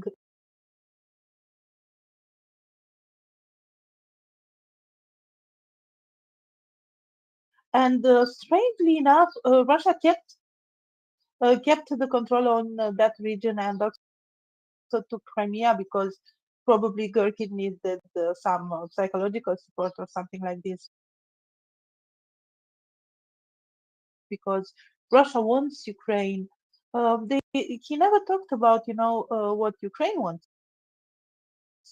what the sovereign country wants, and also about the elections before the declaring independence, when all the country actually voted to be independent.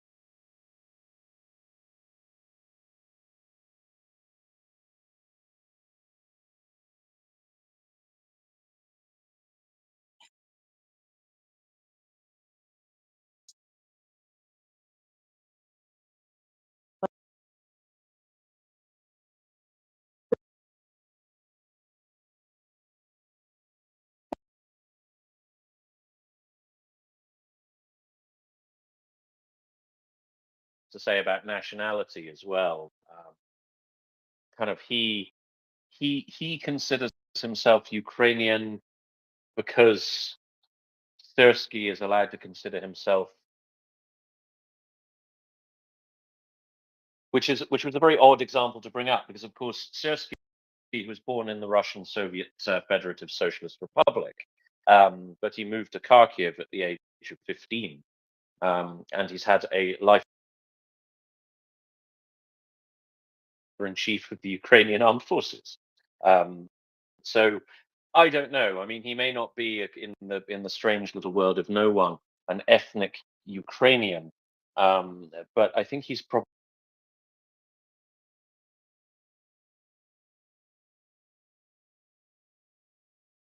Yeah, so he seems to have taken completely contradictory definitions and defined himself as one thing according to one,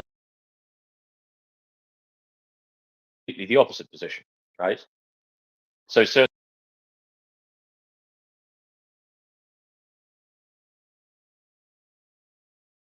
be Ukrainian by blood, but not allegiance. It's very, very strange. I'm not quite sure what he was getting at there, but then he was just spouting bollocks, so who knows? Yeah, I think your point about Igor Gerkin was really interesting.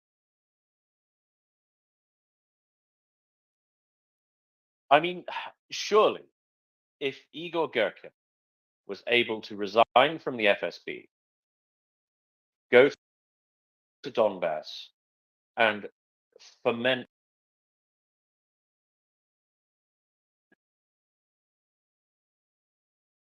from the Russian state, and engage in some really quite sophisticated warfare to the extent that the Ukrainian government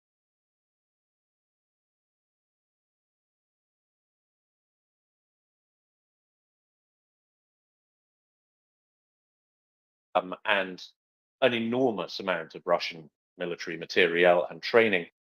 I mean, surely this man is like, I want to say a latter-day Julius Caesar, but he's not even Julius Caesar.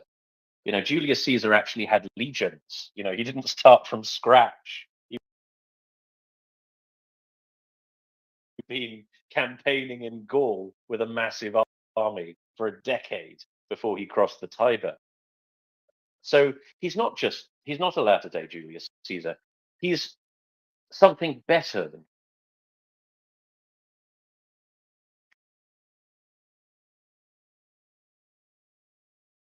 a man who can conjure a war from nothing. He could just pull it directly from his sleeve and Pulled it out of his ass, but hey, if he pulled it out of the sleeve, that's better. That was it. I just want to add that. I mean, or the Russians did it. I mean, do your Occam's razor thing here, you know.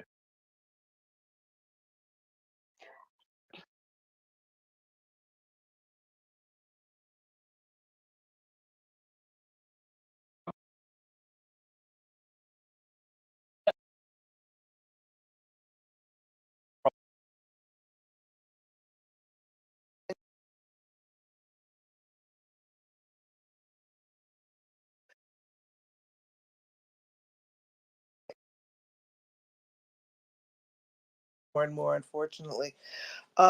Just a couple of quick points. I mean, one of which is that whole discussion about who is Ukrainian. He was obviously coming from the Russian racial definition, which is, thank God, not what Ukraine uses. Ukraine is a very diverse place. It always has been. And Sersky is Ukrainian because he is loyal to the Ukrainian state. He lives there. He's a Ukrainian citizen. This guy who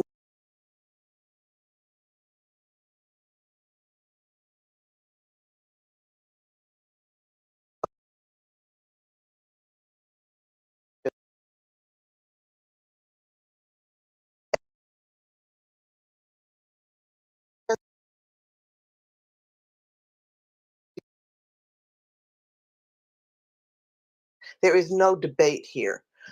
They have been trying to destroy Ukrainian culture and language and people. And on Russian state television, they openly talk about extermination of the Ukrainians as a race. For discussion, they have been clear about their intent. This, as I said, I think I'm glad actually, Tim. I'm glad you let this guy speak so long because I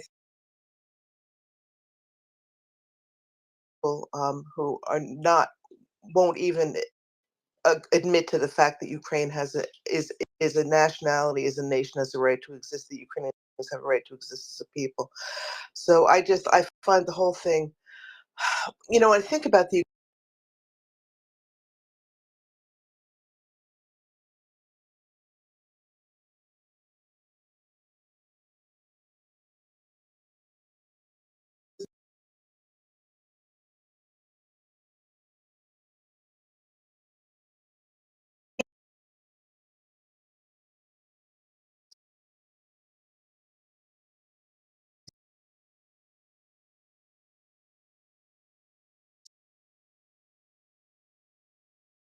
neighborhood with some really, really bad people. Anyway, I'm sorry. I'm not all that coherent this morning, but just a few thoughts. Thanks so much. Slava Ukraini. Thank you very much, Robin. We can always rely upon you for a bit of Ukrainian.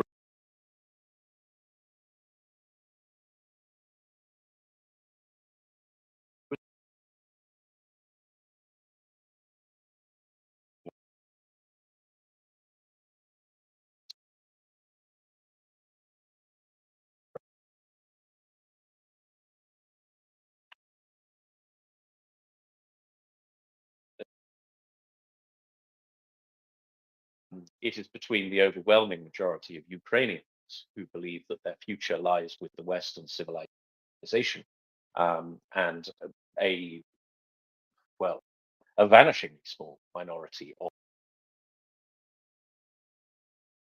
in the East who thought that it didn't, and an awful lot of Russians who were exported there. It's, I mean, we have statistics on this, right? So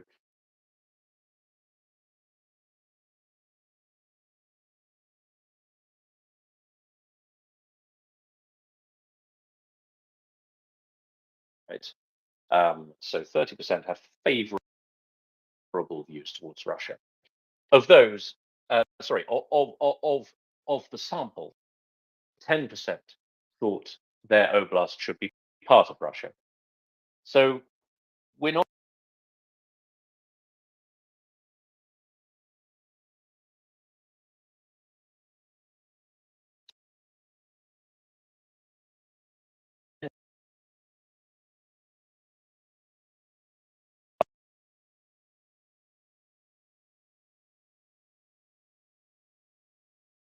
write themselves out of politics completely and form a minority Mexico first party if they want to, but they're not owed any political they're not owed any political participation as a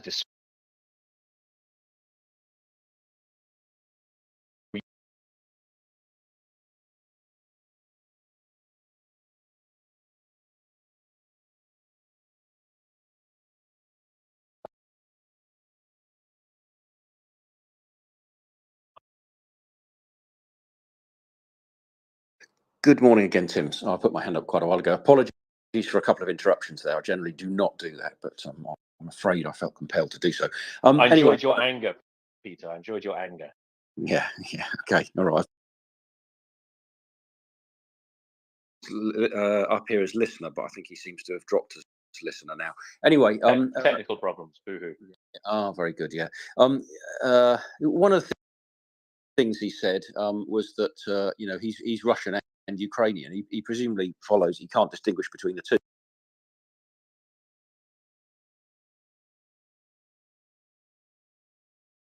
Considers all Ukrainians to be Russians. That's probably hit the point he was trying to make, though he couldn't make that very coherently. But the interesting point, Zero asked quite a good question. Have his, presumably had his own army. I mean, amazing.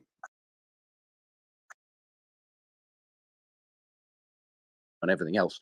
Anyway, the answer he should have given was, of course, there was this massive genocide going on in the Donbass, and the Russians had to go in to protect all the Russian-speaking people there who were actually living in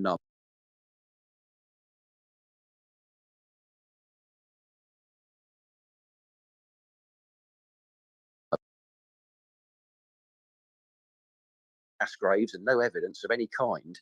And there's a reason for that, because it was a complete confabulation of the Kremlin. As we all know, there was no genocide in Donbass.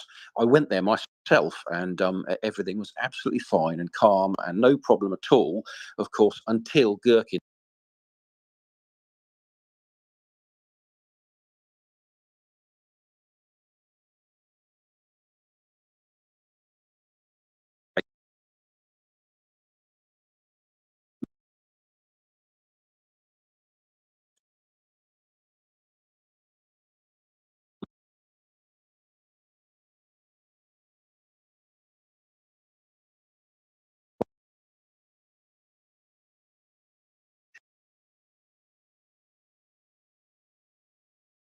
and the Minsk 2 and Minsk 1 and Minsk 2 nonsense, bloody rubbish that these idiot Western Europeans entertained, and didn't really deal with Crimea. So in a sense, it was sadly quite an effective strategy to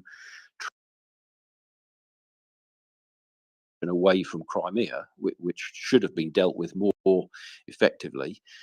Anyway, I'm not sure whether it's right or wrong to keep trolls up like that, because we'd end up talking about their Russian talking points. But anyway,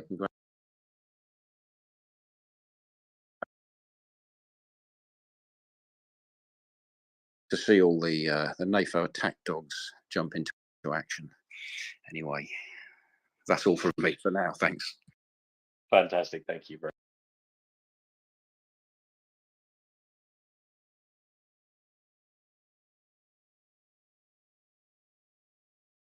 He was pretending to be Ukrainian, or at least if he does have Ukrainian forebears, he was kind of accessing those to lend himself some kind of legitimacy in this discussion. right? It was kind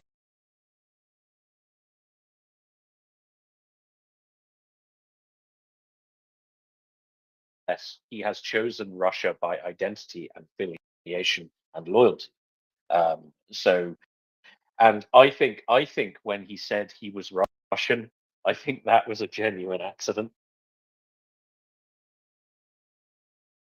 So he insisted he was Ukrainian for ages, and then he said, "Well, as a Russian," and I was like, "Ah, so you are Russian?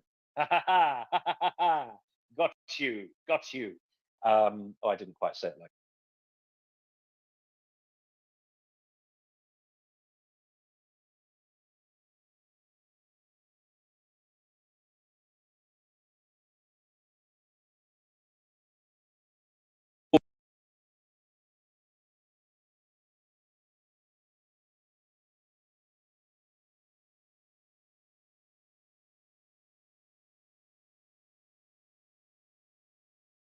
Probably actually it wasn't personal.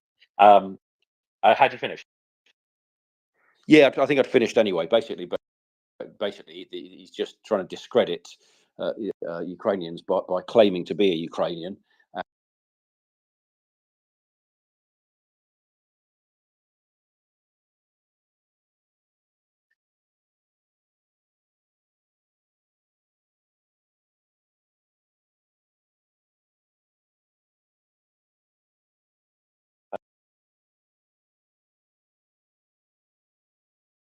Please, Lena, back to you. Oh, so to me, Lena? Yes, you. Sorry, I read Lena, but Lena. Yes, 0. You go. Yep. Sorry, that's fine. Yeah, you can call.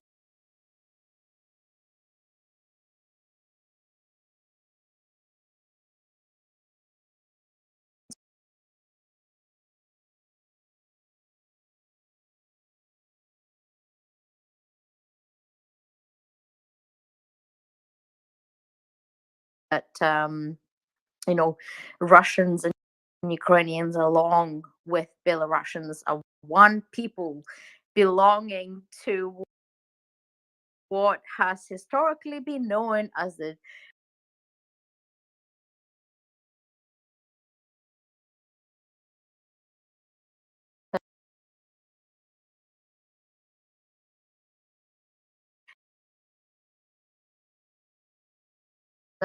logical or logical thinking, if he had any, to work out what Putin meant, and even just the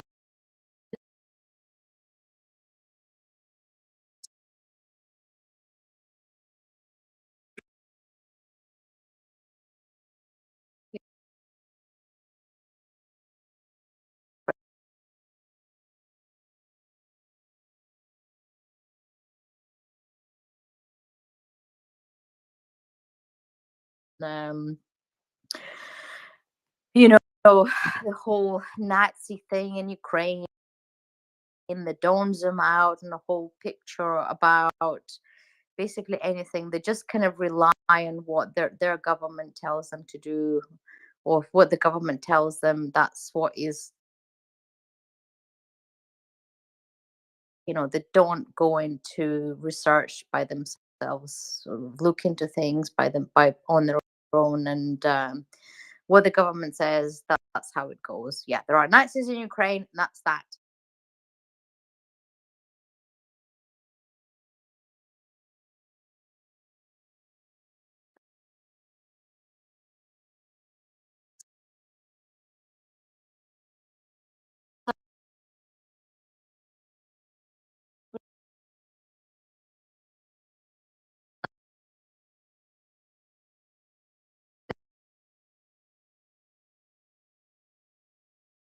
Saying what you said, and Peter, thank you for saying what you said. Absolutely 100%. And Tim, thank you for saying for what you said. 100% agree with you. And yeah, and thank you for supporting Ukraine.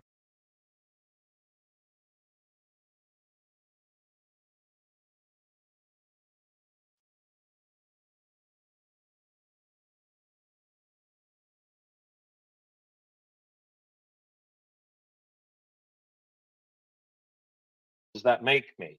I don't know, confused, I guess. It has produced a wonderful accent, though. I think you have, of all the people on MriyaReport, you have my absolute favorite accent. It's a lovely mix.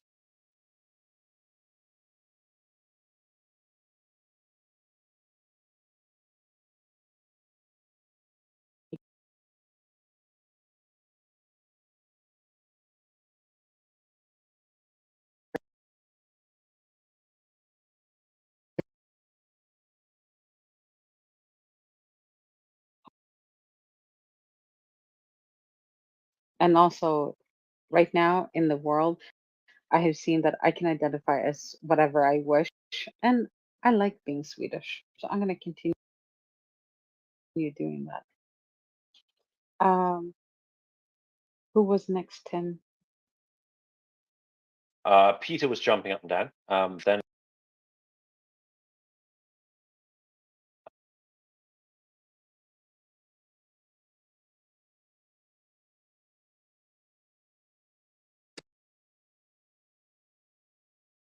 Of English nationality, but minor point there. So I take it that's good. Unless you have any very strong view on that.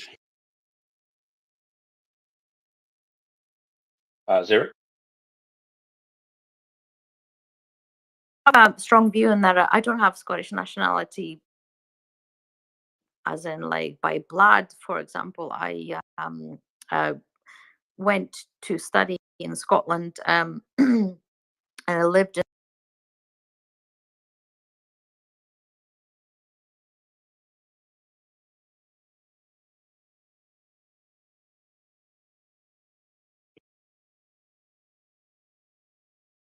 in Scotland. So Yeah, that's right. but I do have British passport. There's no Scottish passports. that is correct. That is Not yet, correct. anyway. Yeah. Sorry.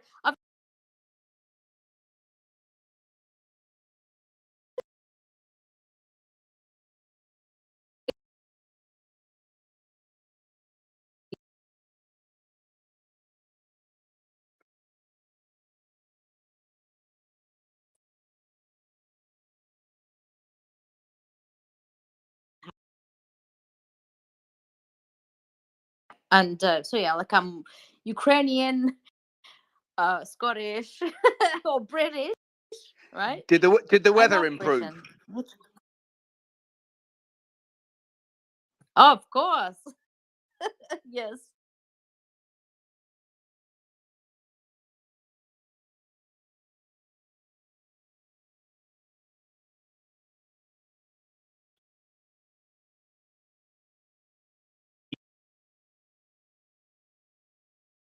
Yeah, you're good.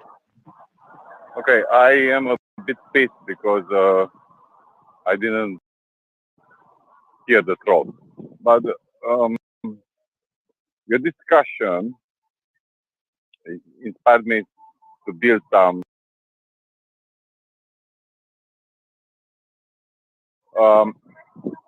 Okay, let us put it personally first.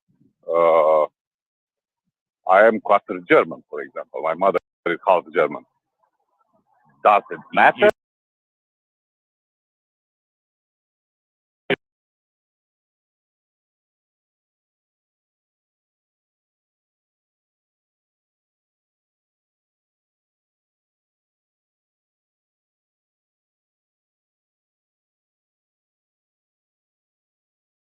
First history in the communist time, and a bit has changed from then, but not so much because nationalism is everywhere. And the discussion was something like, we Romanians never attack any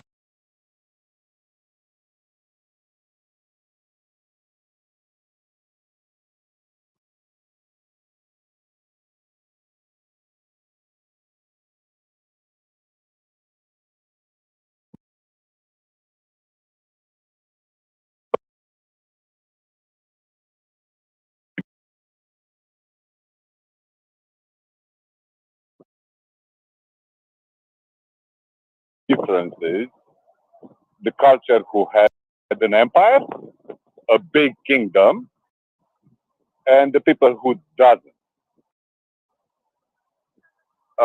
Let me put it this way. You'll never hear a Romanian putting finger on the map and saying,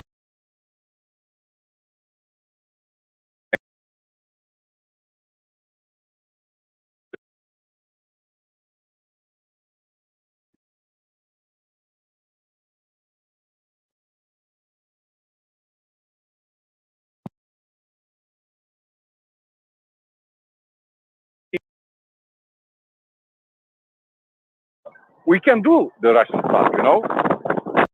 Because in Balkans, there are people who speak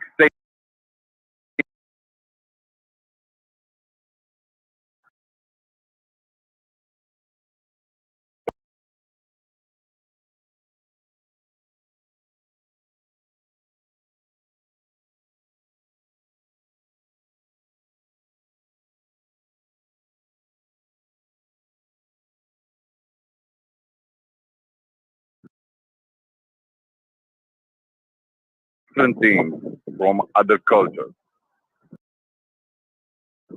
An American 200 years ago put the fingers on the map and say, Kentucky is mine and Florida is mine.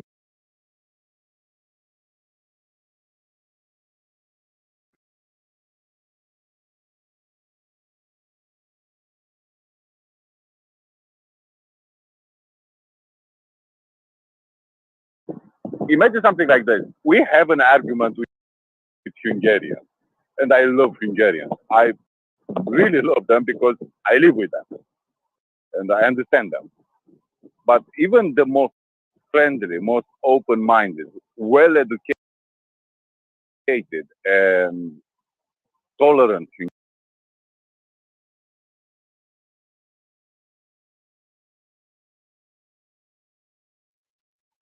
they, like Russians, go around. And it's not a competition. Let's blame another. No,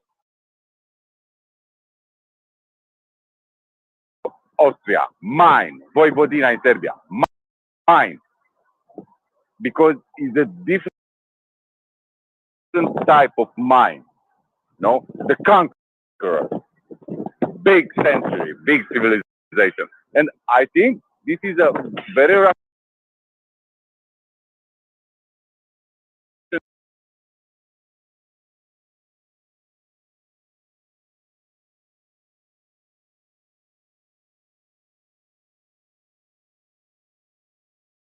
Ukrainians, Georgians, Kazakhstan, everything is Russia.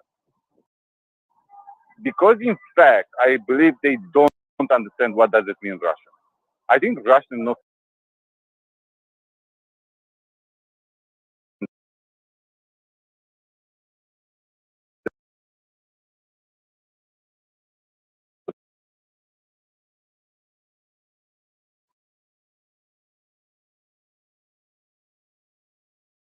they were not first anywhere. They were the empire of the shame in World War One. They lost so many battles because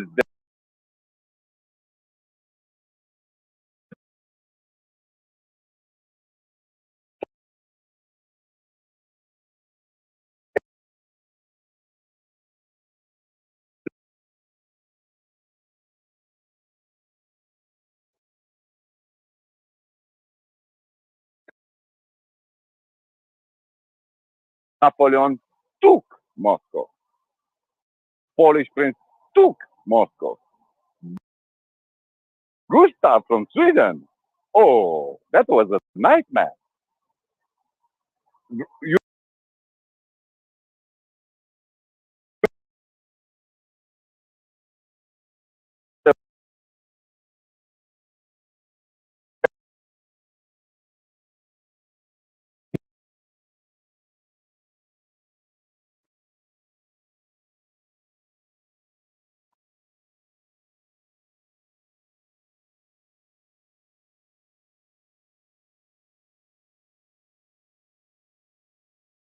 things must stop. We must eradicate Crimea. That is the shameful history of Russia, which Russia never acknowledged, academic or publicly. And I think that is the problem, their problem.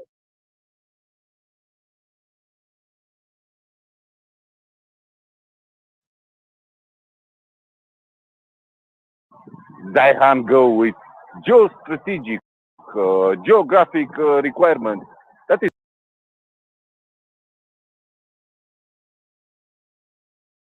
where they are one family and have 2,000 slaves. You are never secure. It's very similar mindset. And it is ingrained, doesn't matter the politics.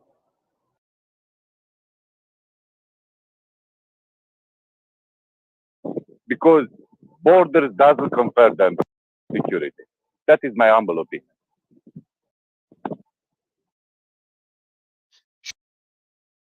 Sure. I mean, we share pretty much the same take on this. Daniel, this is definition of a border being a line she has the right to control both sides of is fundamentally a palsy around security. Russia is a very large country with a tiny population. Russia cannot defend herself. If someone wants,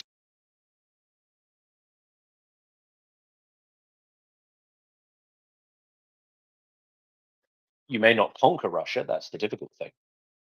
But you can sure as heck get your army in there. That's not particularly difficult. And of course, for them, it becomes a question of downside risk, right?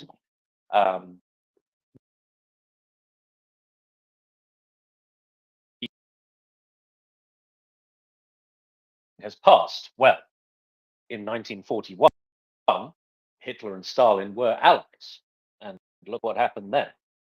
And of course, we can argue the historiography of this.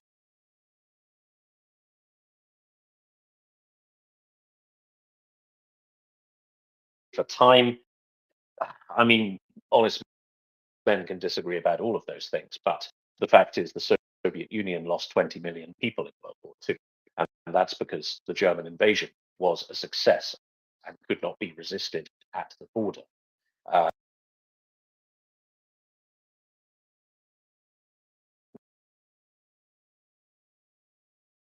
It is a fundamental lack of security, and it leads to a paranoid mindset.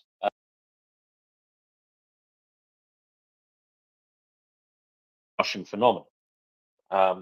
This was exactly the way England behaved in the medieval era, because England had essentially the same challenges.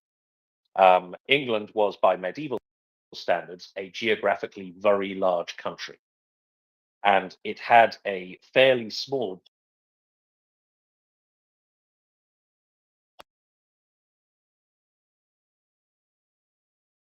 three times the population of England, right? The British population, the English population really wasn't that high.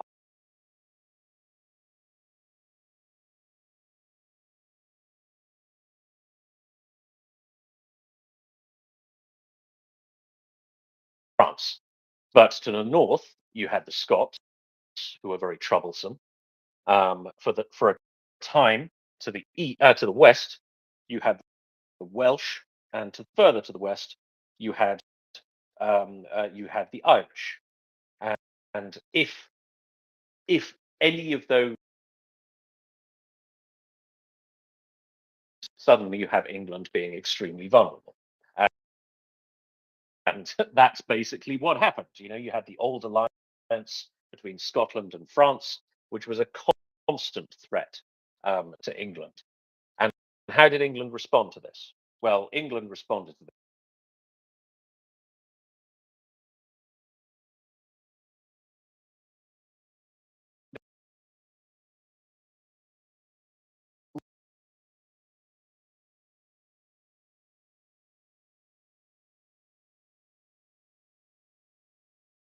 If it works, just invade France. Now, interestingly, that invasion is always either in the second or the fifth decade of each century. Every single century, the second or the fifth decade, England invades France. So watch out for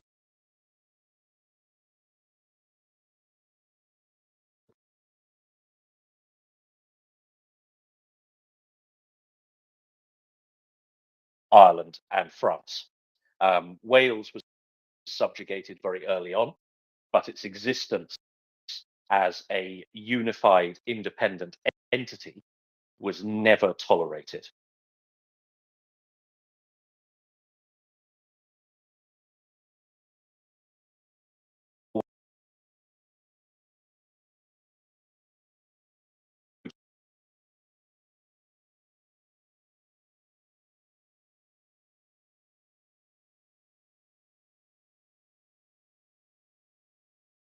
And eventually you simply annex them. And that's the basic logic behind the United Kingdom of Great Britain and Ireland, or the United Kingdom of Great Britain and Northern Ireland, as it is now. The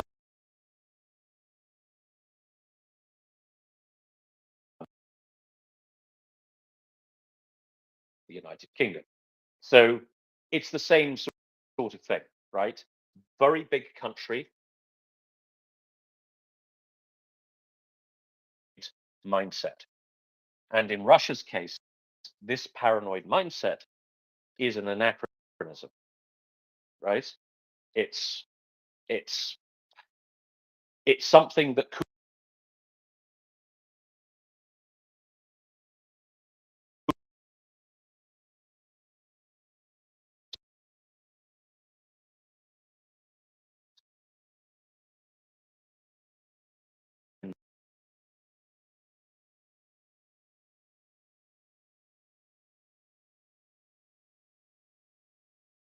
was met with rejection from Russia because they cannot get past their feelings of vulnerability and their feelings of paranoia.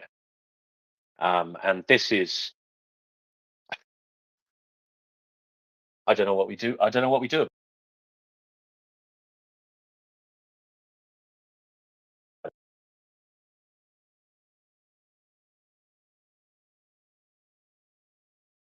Paranoid imperial mindset and allows Russia to normalize as part of the international community.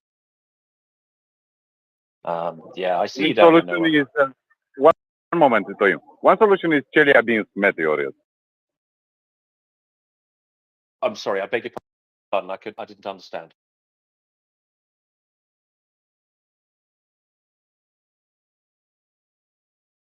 That's that type of moment, because expecting people to raise, to acknowledge, to educate against the imperialism is not working. No, I mean, I don't necessarily mean a natural event, and I don't mean education and persuasion.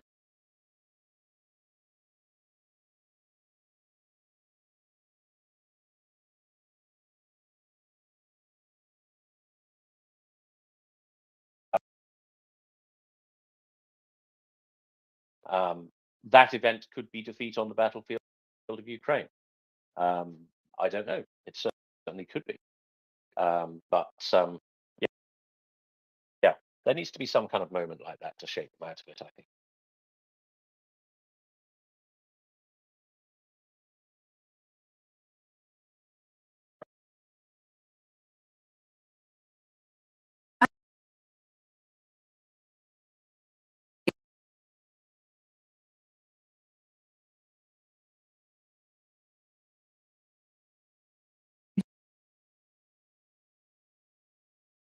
Well, all Ukrainians are Russians and Russians are Ukrainian.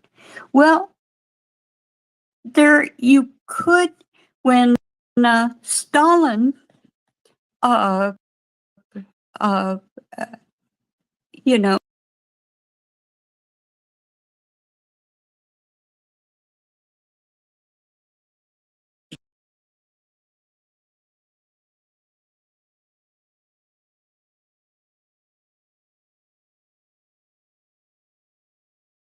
Peninsula. Many Tartars were deported. And there are people who have lived in Crimea for a while who can claim Russian ancestry.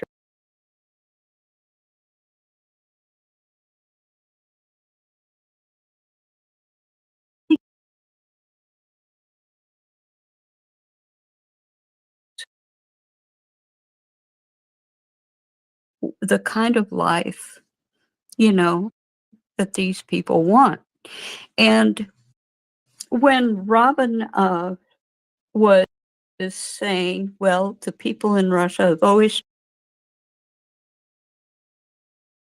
stolen Ukrainian culture. Well, you think about Ukraine is a very rich piece of land. It is very rich land. And so it is probably, yes, Russia has tried to claim it for centuries.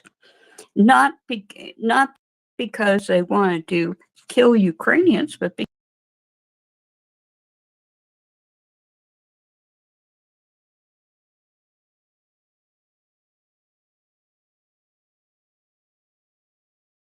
said, as far as nationalism can be a real rabbit hole to go down. And we're talking about a desire for a free culture, a democracy, every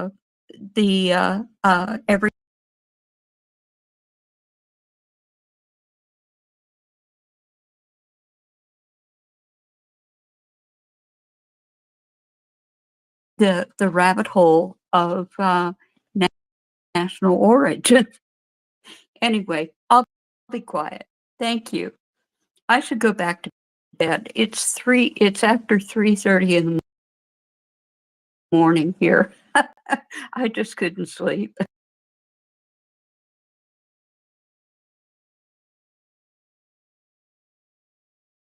Horrible for a while, and then it took a very positive turn.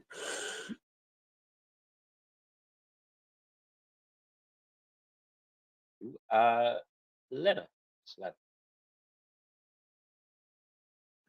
Thank you, Tim. Yes, I see a friend. No one is back. No one. Can I please recommend you couple of books?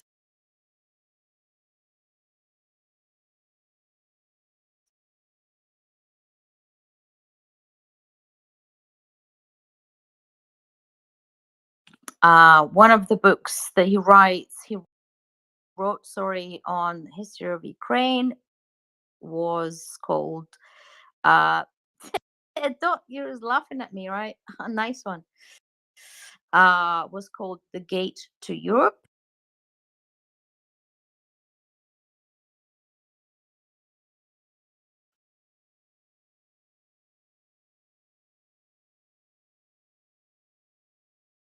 Books, please, mate, so you can educate yourself. So my other thing I would like to say is, Tim, thank you so much. What you were just saying there before about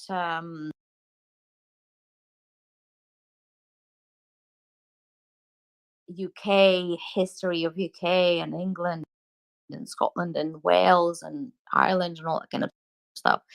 And you said was, right? All of it was. So it all happened in the past. Unfortunately for Russia, anything that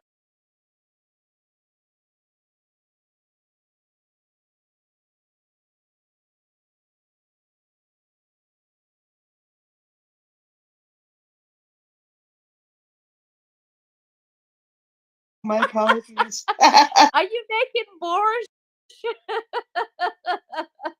Not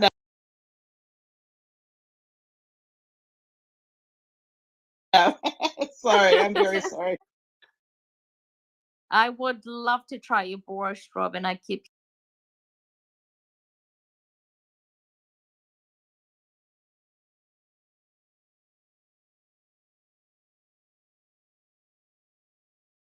brief history of you know back in UK days.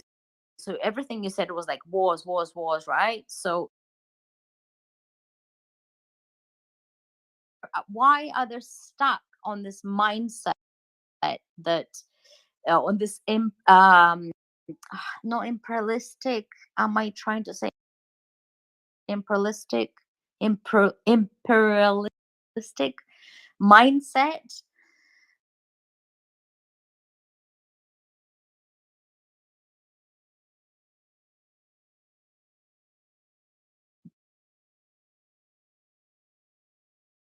To Putin's essay, he still is banging on in 2024 that Ukraine is part of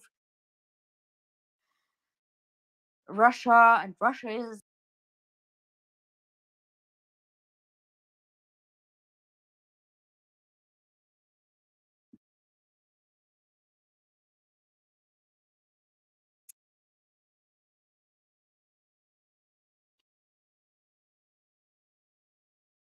of that fact that, you know, we all one people, and it's, you know, and Ukrainians are, you know, are saying we're not one people, we are Ukrainians, and that is what we want to be.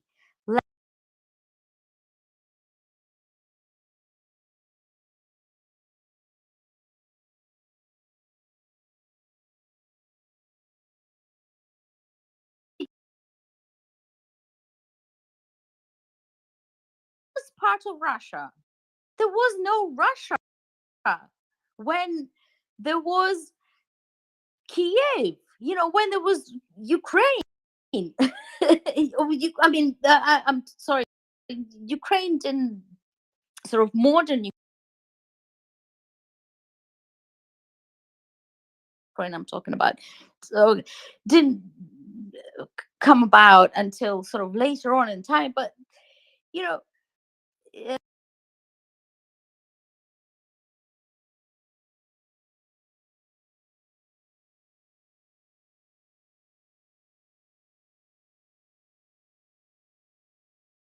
learning at schools these days, and have been, and this is what I was taught at school when I lived, you know, when I lived in Ukraine, in you know, in my city in Dnipro.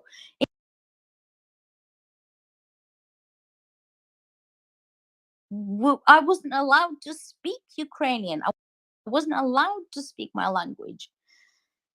You know, it's just and sorry, I'm waffling on now, so I think I'm going to switch off so I can cool my head down a little bit.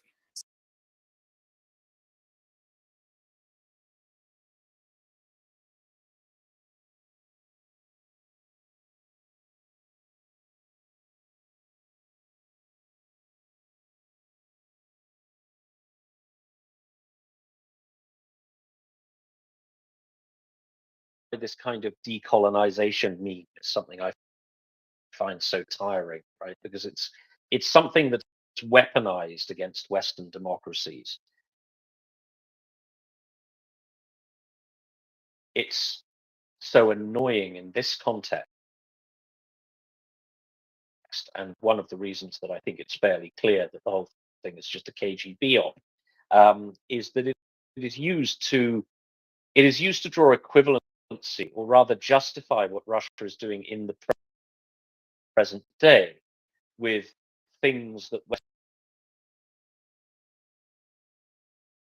right, and you know, it's the same. It's exactly the same with drawing equivalence between Russia's behavior and, you know, the Iraq War, for instance. We touched on this yesterday with David Bailey. So there's this, you know,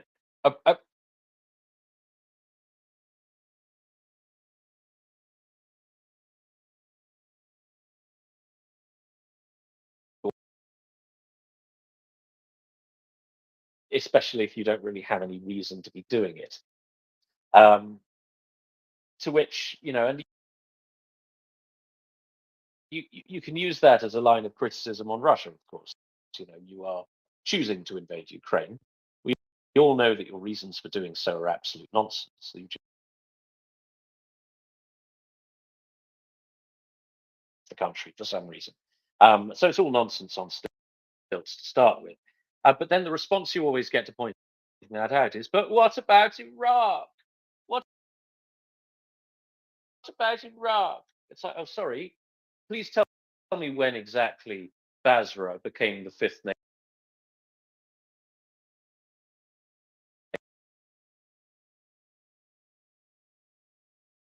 Did that happen? No. Oh, no, that didn't happen, did it? No, it wasn't a war of conquest after all. No. And it's something that's already happened. What Russia is doing is happening now, right? And Russia can stop it unilaterally at any time by simply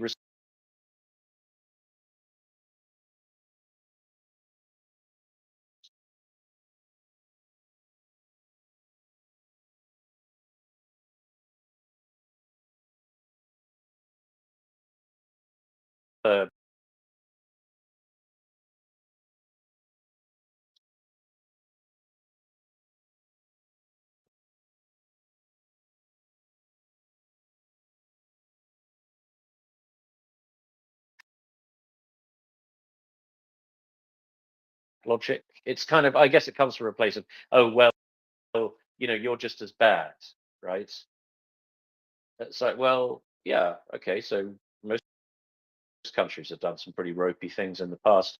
Russia's doing one now, right? That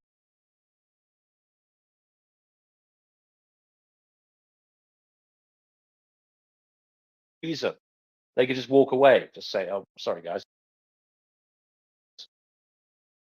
and just withdraw. Like, that's it.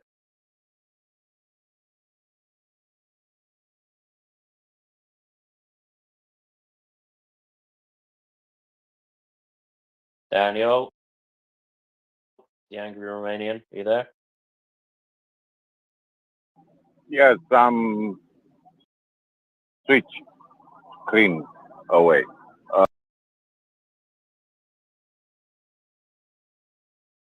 And to say a few things. But why Russians, and please don't listen to Putin. Putin is nobody. He's not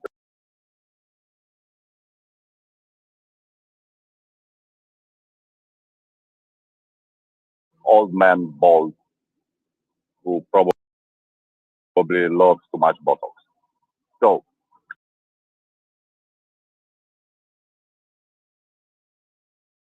live in a country called Soviet Union, not Soviet Russia, Soviet Union. Was the problem outside Soviet Union?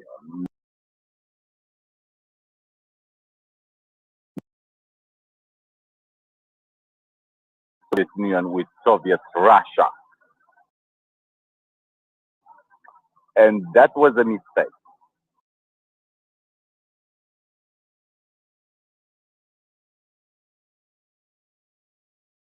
The international fight of communists to free the workers of the world is citizenship, nationality is not important. So in Soviet Russia,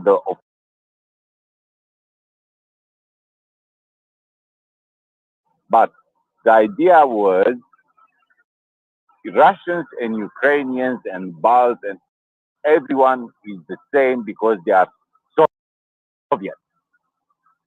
And you can learn a bit about Soviet, the origin of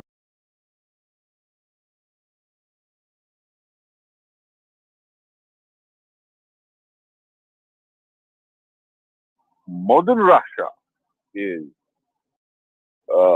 Putin loves to draw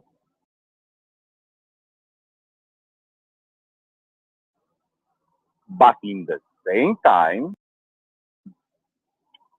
to weaponize Soviet talking points. And this doesn't compute.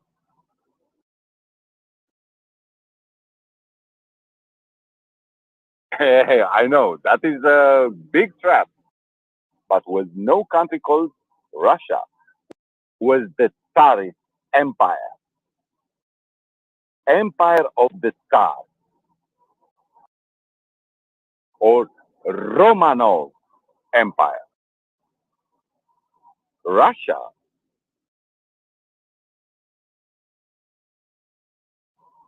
and this is essential because what happened in Europe, 19th century, sometimes 18th century, the awakening of the nation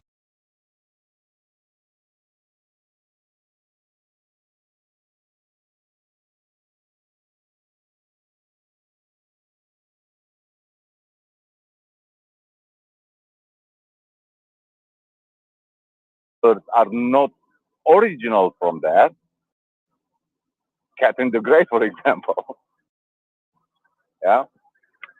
And, with no identity, national identity. They start,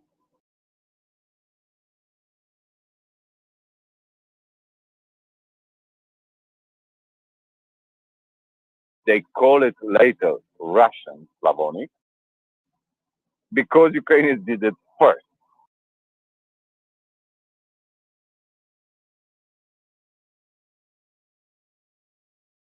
Of Tsarist ideals, views about the world, about the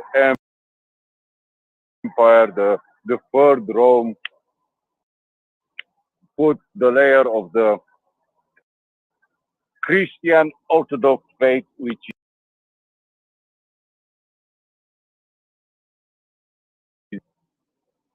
and you try to work in 21st century with this lack of ideology, lack of identity.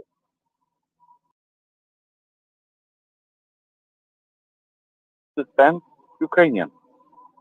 That is really, really important. What defines someone's identity? I think the first and the last is the language. And they cannot understand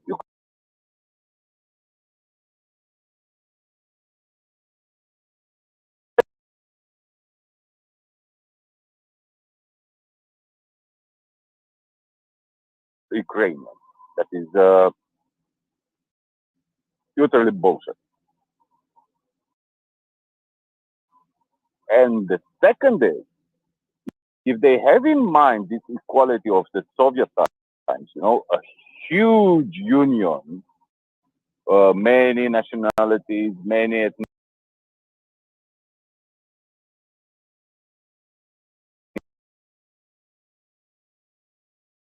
they have a huge opposing side to that bullshit story. That is called European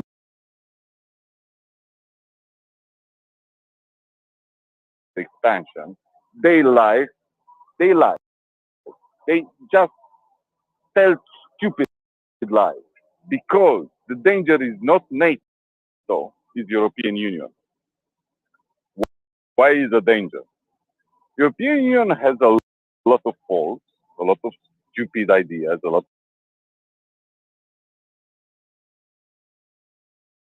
unconceivable 100 years ago.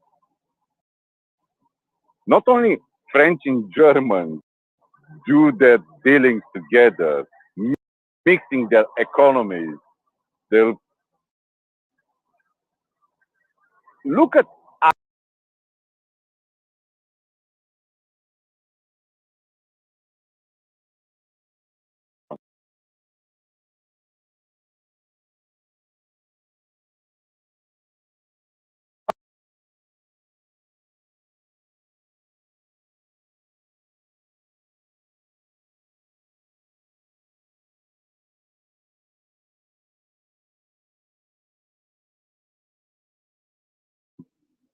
deep, deep, deep acknowledgement of the past and say, oh, what nice was when Germany had a huge empire, or I don't know, France was the first in everything by freedom of movement, economic access everywhere.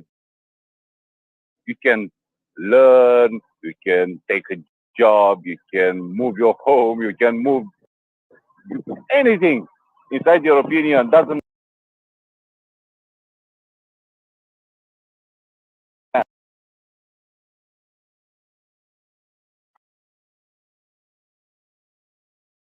You have the same feeling. You are equal. In my opinion, and that's why your opinion is better, like open federation than a real federation like the United States.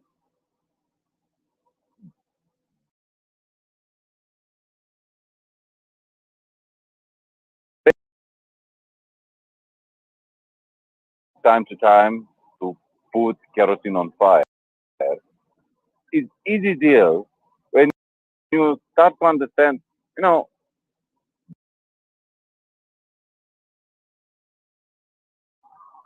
we can meet each other, we can live in other countries, we can take a job, we can study in a different language, travel,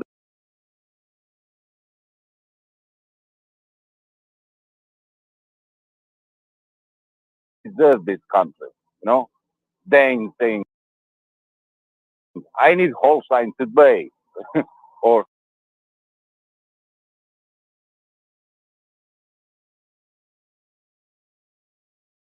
this club.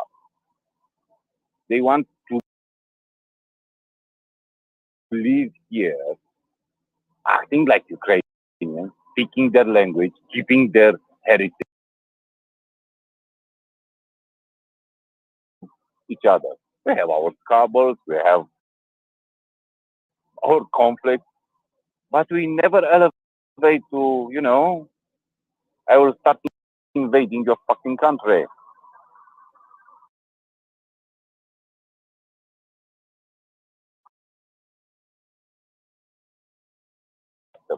That's why they go to aggressors and say, we want the world to not be like that. We want to be a world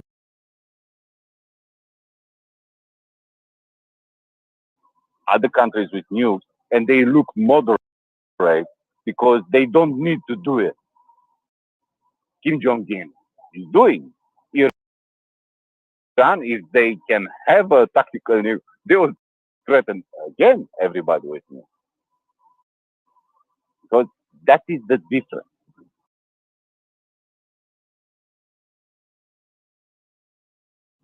If we did something good past decades, is the European Union.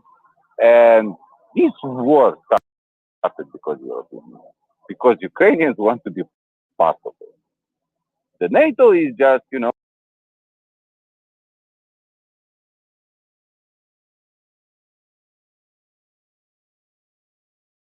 this is the problem. Do you think Russians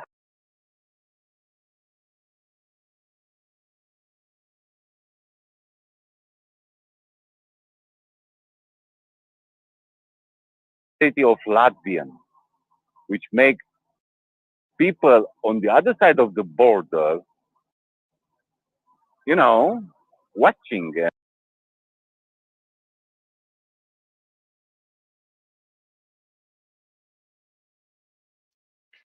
Thank you very much, Daniel. Oh, sorry, Jenny. I just wanted to say that one of the reasons behind the creation, there was the thing before the EU. It was called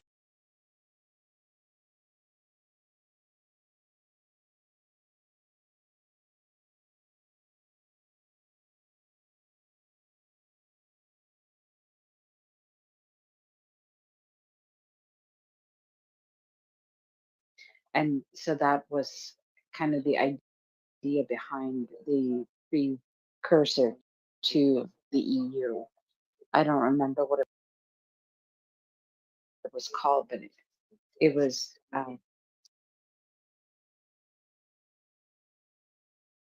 this is why it's a trade organization.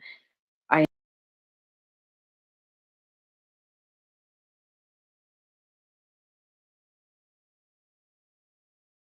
fact that we get to keep our own heritage and our own language.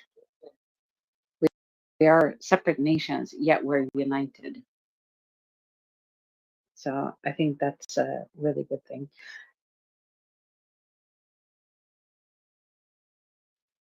I do. I was just going to say, if you don't like where the EU's headed, you come join us on the outside. We could create the North Sea Empire again, and we have cookies. Anyway, I think it was Robin next.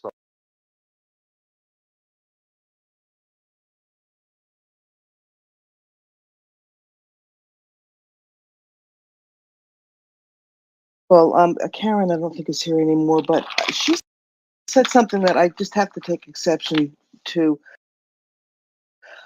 When the Russians repeatedly have depopulated areas of indigenous populations and moved Russians in, I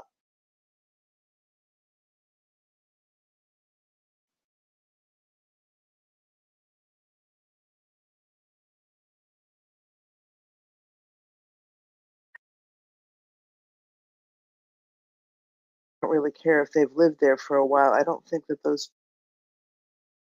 people are people who will have a claim on Ukraine when, God willing, when Crimea is back where it belongs as part of Ukraine. Just that was an aside. The other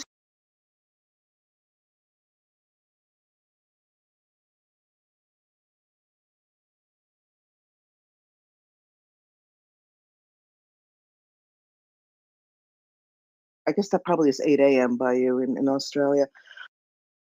We've read the Russo-Ukrainian War by Plukhy, which we really enjoyed, got a lot out of. We've read some Snyder. We are right now reading a book I highly recommend to you. In fact, you,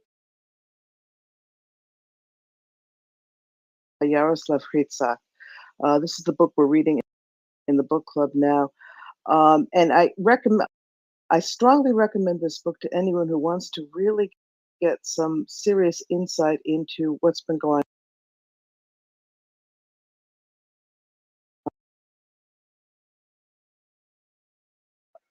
on. Attack, he calls it a global history, and by that he means that he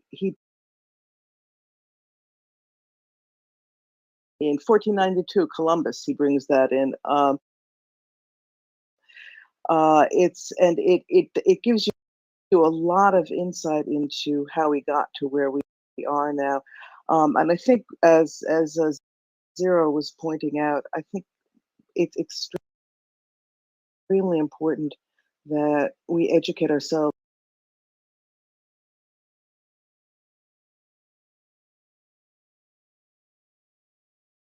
No, and it's just never were. I mean, it's a completely, yes, Kievan Rus was in Kiev, and the Russians have some tangential connection to it because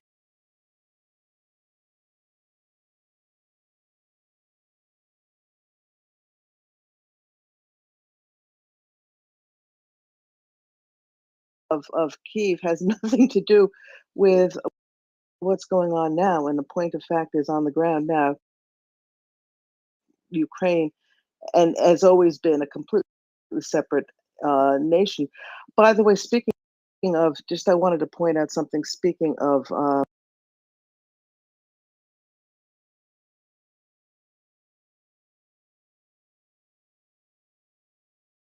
name of it, but there is no.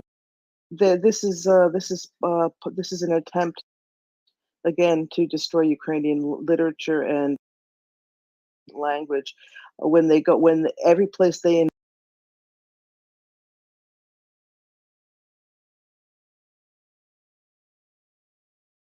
Ukraine. So there's absolutely no question that this is a genocide. It would be if Ukraine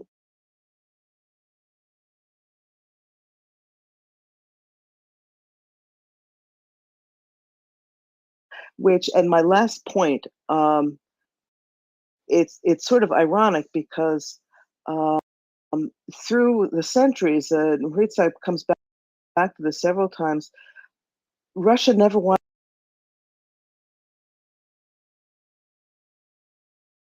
in its death throes because it is without Ukraine. The Ukraine has natural resources, and particularly the brain trust. Ukraine always contributed massively to the success of any of the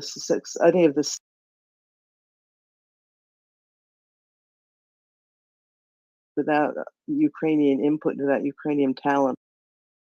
So that's, I think, part of it is they know they can't manage without Ukraine, which is their problem. Let them stop being an empire and build a nice little country with some nice high walls.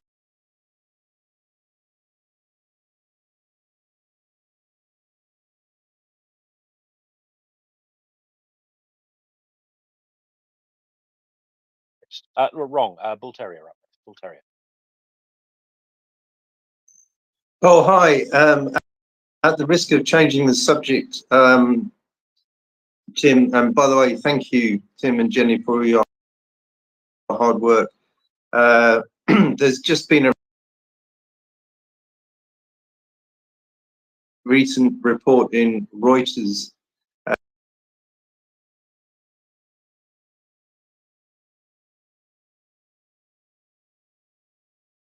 the current battlefield lines and saying that he's prepared to fight on if Kyiv and the West do not respond. So, quote, 3 of the sources familiar with discussions in Putin's entourage said the best negotiations and Ukrainian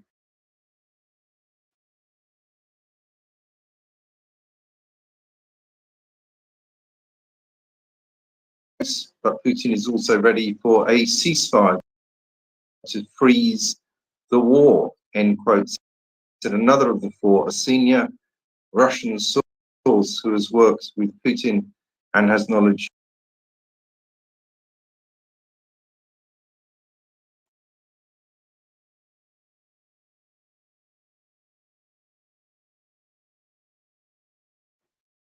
Sure, thank you for that, Bull Terrier, and thank you for sharing it in the DMs. That's much appreciated. A few things immediately jump out at me. Number one, it's written by Guy Falconbridge, who is the Moscow bureau chief of Reuters. Now, he has his tongue so far up Putin's ass that Putin has a tickle in his throat. Like he is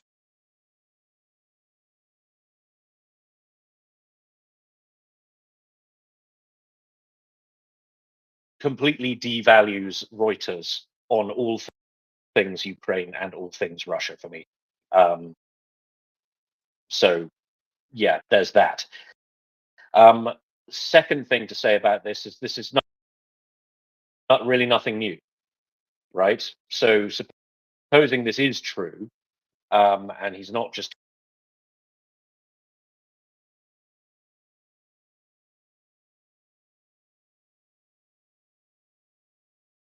Kremlin, has been, we're ready to negotiate on terms that will obviously be unacceptable to Ukraine, namely Ukraine ceding a whole bunch of territory, right? Like this isn't a new thing.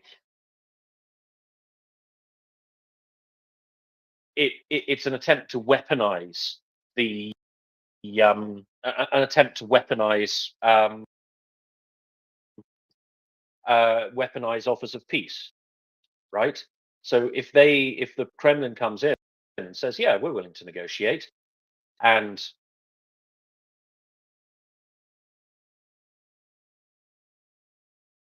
refusing to negotiate. We want peace, but they're refusing to negotiate.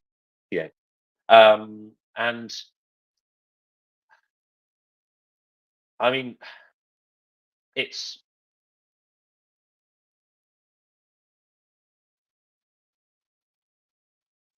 I don't know. I mean, I'm always reminded that my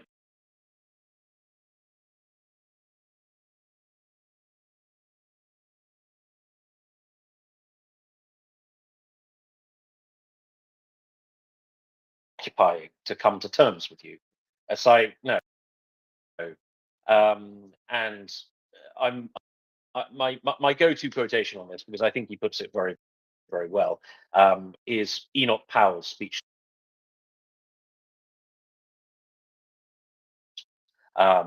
He said that the resolution's meaning seems to be of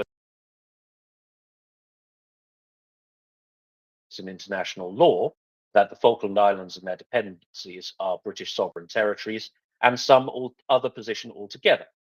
It cannot be meant that one country only has to seize the territory of another country for the nations of the world to say that a middle position must be found.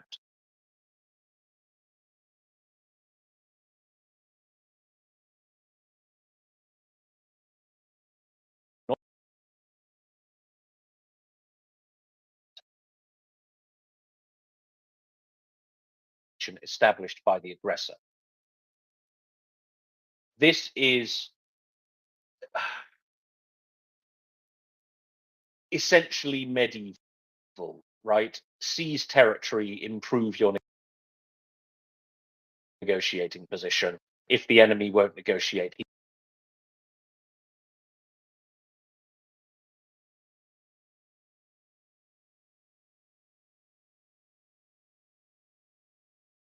it out. So the Kremlin spokesman, Dmitry Peskov, said that Putin had repeatedly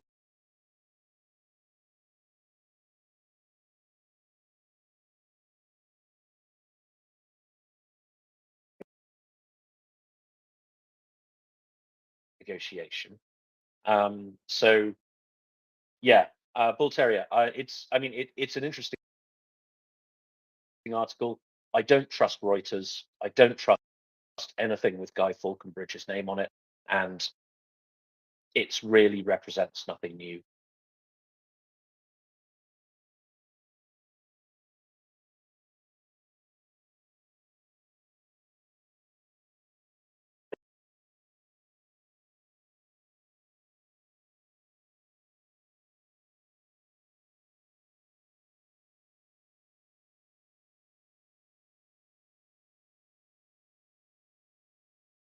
I think it was Denjon Fancy Pants Lena. Denjon, you're up. Yeah, thanks. Actually, I wanted to bring up exactly the same topic because I don't think it had been discussed, and apparently not.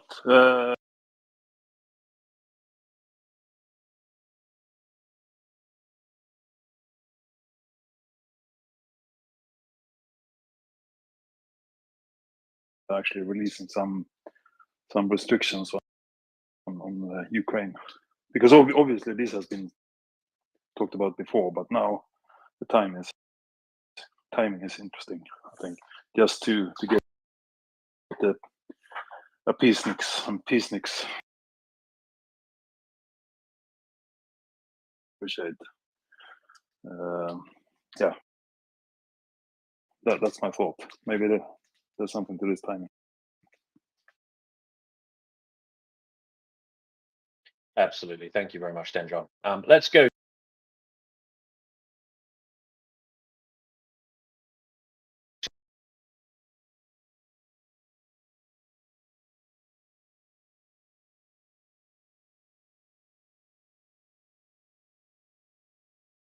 Almost completely, but I think one important aspect needs to be mentioned as well. Why Russia is fighting Ukraine. It's not only culture.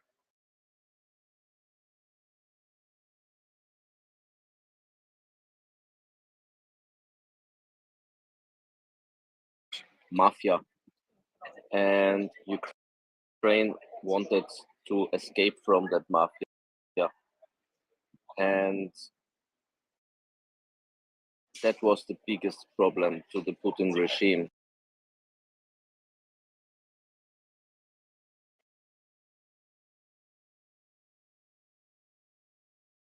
Corruption, decided to end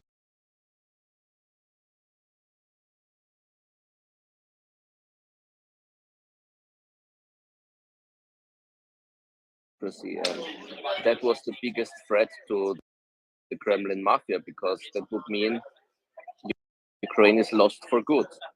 And as with all the mafia, Italian mafia, Chinese mafia,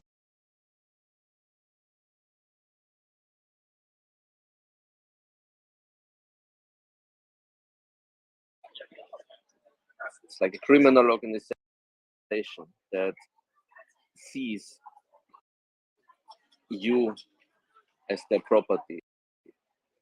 Russian mafia saw Ukraine as their property.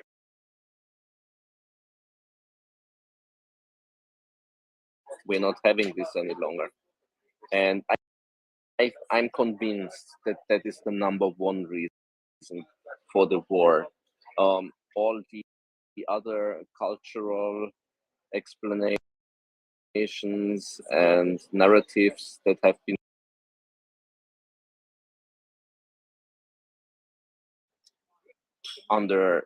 underneath it, I think it's really simple. It's just pure mafia business. Thank you very much, Vishnikovsky. I'm reminded of a tweet from, I think it was Darth Putin, who said that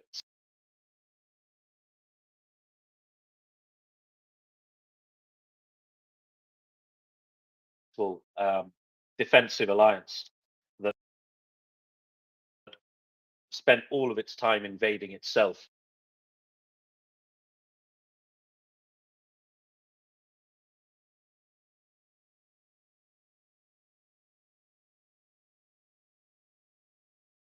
The Vishivanka, you that is what you said is right.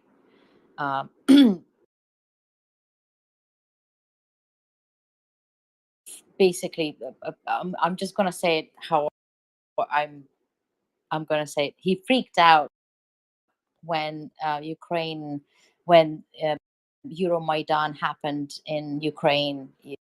You know, people protested, and that freaks Putin out.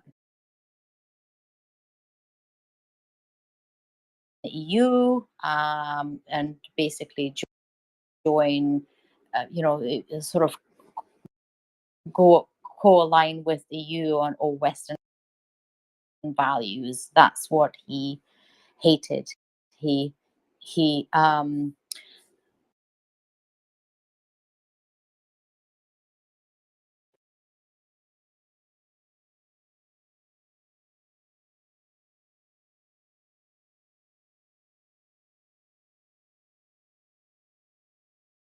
Russians start protesting and wanted to go west as well. That idea was to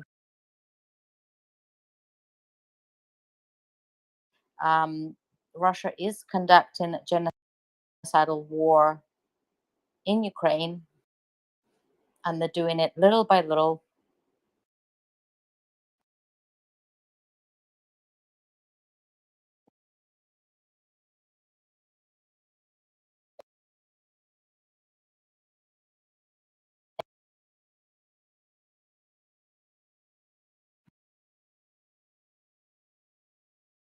The third page is not in the news. I don't see the news, so I'm getting my news from either Twitter, like the the live feed that we're seeing at the moment. So it's not kind of obvious.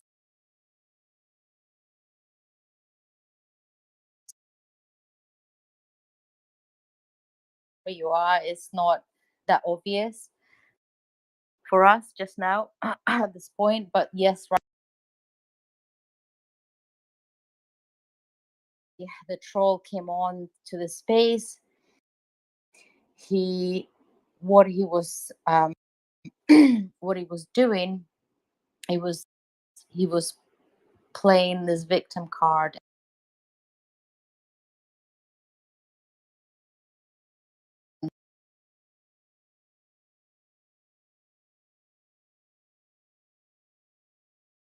All Rusphobes, you're Rusphobic towards Russia, but he missed the fact that what Russia is doing in Ukraine is conducting a genocidal war, right? So he just came on here blatantly, completely disregarding the fact that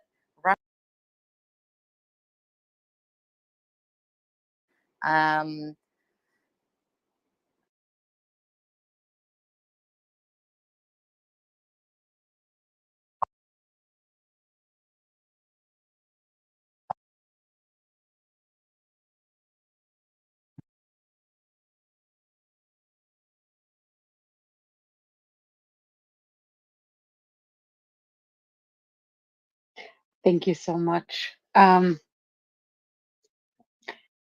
He was. I have to say that part of the reason why he was even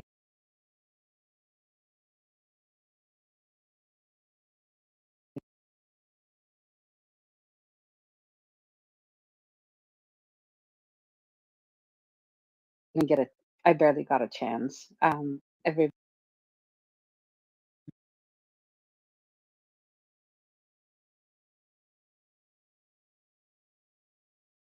Maria report, I would have to do that fighting alone. So I'm super thankful for all the help. Peter, go ahead. Hello. Sorry, I didn't realise I had my hand up, or I'd forgotten about what I was going to say. Oh, yeah, that's right. It was about the Bull Terrier's point about Putin's ready for negotiations. I can't quite understand why Bull Terrier would bring this up, because it's a complete Kremlin talking point. Putin's been saying this for the last 6 months, basically.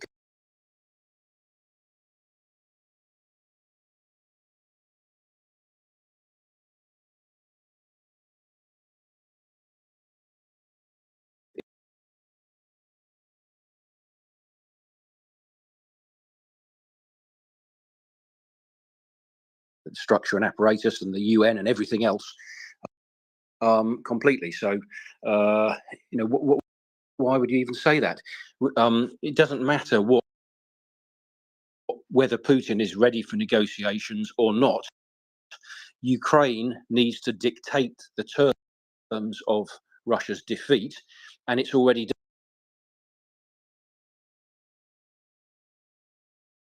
Negotiations will be about justice, handing the Kremlin war criminals over to The Hague. It will be about repatriation of the deported POWs, children, and everybody else. And it will be about reparations. There won't be any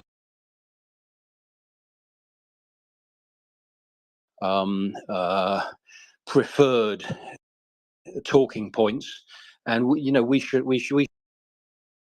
shouldn't even take them seriously. The other thing, of course, that is when the Kremlin talks about negotiations, it's completely meaningless.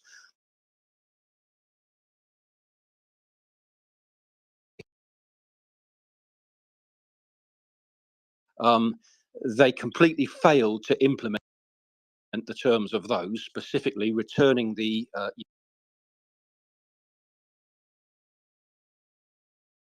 front line. That again never happened, and the ceasefire, that never happened. They just totally disregarded that. Russian negotiations are just an attempt to tie Ukraine up in knots and prevent them from doing what they are legally entitled and fully entitled.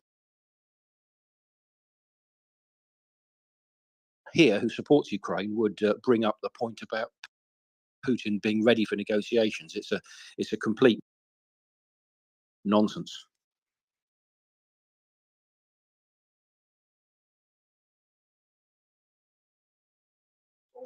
Thank you, Thank you Pete. very much for that. Peter, Robin, did you want to speak? That the Kremlin realizes that they're up a creek.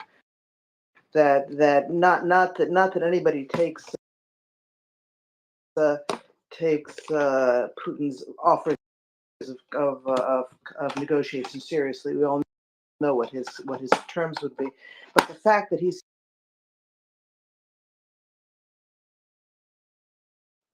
that's all. Slava opinion.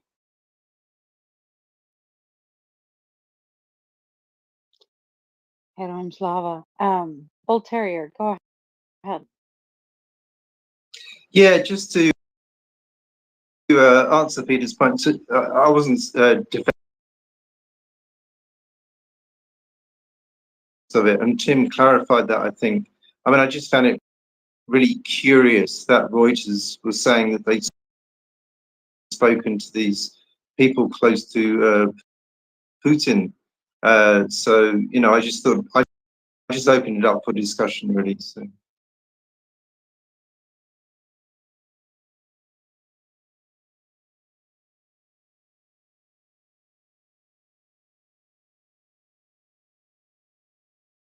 Thank you. I just wanted to say good night, by the way, because it's 10:30 at night here in Australia, and yeah, thank you for letting me speak tonight. I don't come up to speak very often. Yeah, that was interesting, and I just wanted to say I'll just have my phone on all night listening, basically, because it's this space is so addictive, and really appreciate for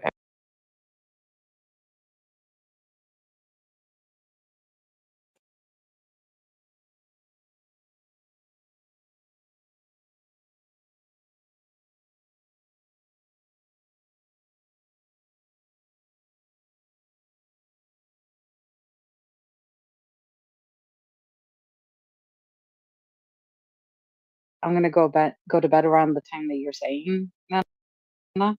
And then like next time I look at the clock, it's like 12:30, and I'm like, 5:30 is gonna come really early tomorrow morning. This is going.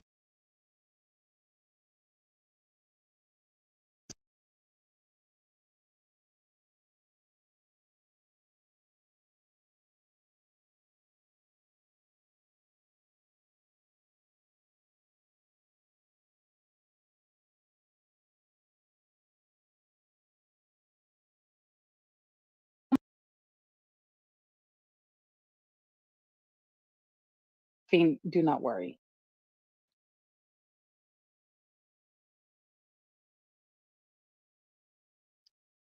Fantastic. Yeah. Oh gosh, 5:30. That is early. I'm finding myself increasingly unable to sleep in. It's mostly because I know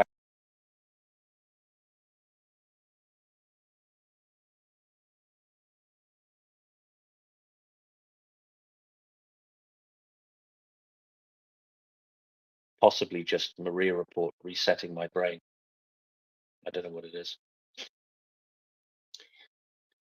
I know you're not supposed to ask a lady.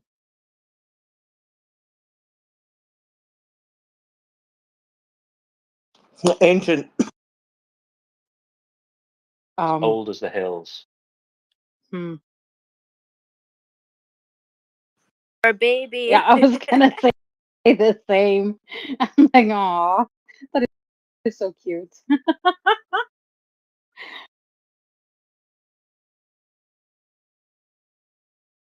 but the alarm keeps stopping that. No, it's a pesky thing. So, but like I said, I have caffeine, caffeine and humor. That is what gets me through the day because my brain is still not fully caffeinated and rested, and so sometimes the mouth is faster. Just happens, just slips out, and I'm as surprised as anybody else. Just saying.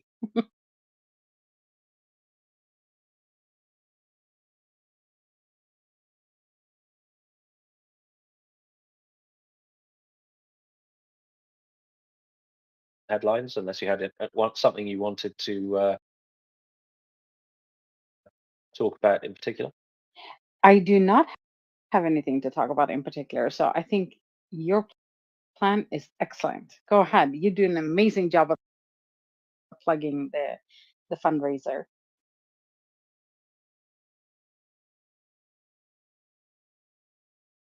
The city of Kharkiv, interestingly, it's full of ethnic Russians. All those ethnic Russians that our friend from earlier on cares so much about, that Putin is doing his absolute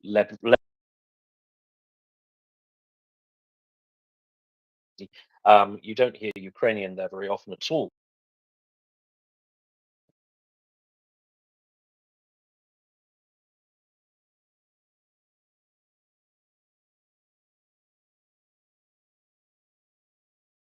Weapon systems, because they can't get close enough to it.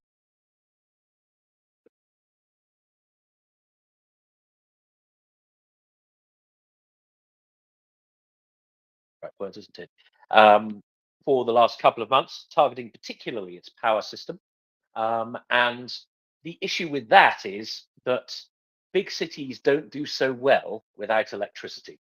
A great deal of what we do in everyday life in urban areas runs on electricity.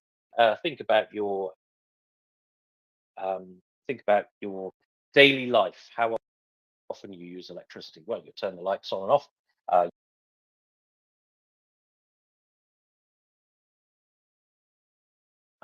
Now, this is particularly important because you may have noticed that if you put all your stuff in the fridge, it lasts a week or so. If you don't, it lasts maybe a couple of days before going all stinky.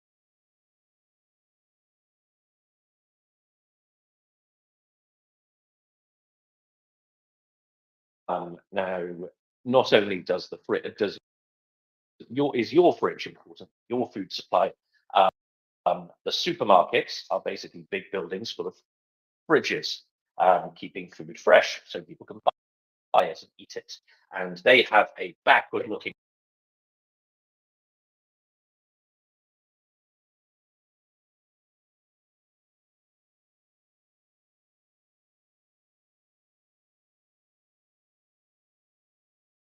power outage.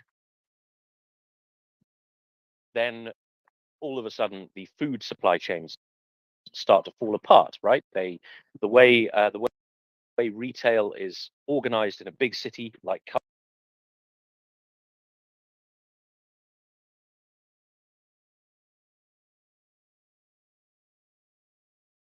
anyway, it all starts to fall apart. Like think to the last time in your country there was a strike.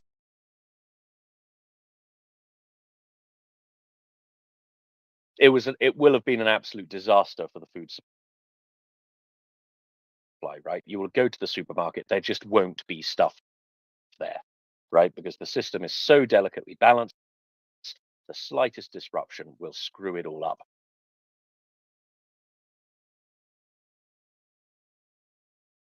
And the fridges stop working, and the food stops being able to be on the shelves for so long, and it all starts to fall apart, and all of a sudden you have no food. Now,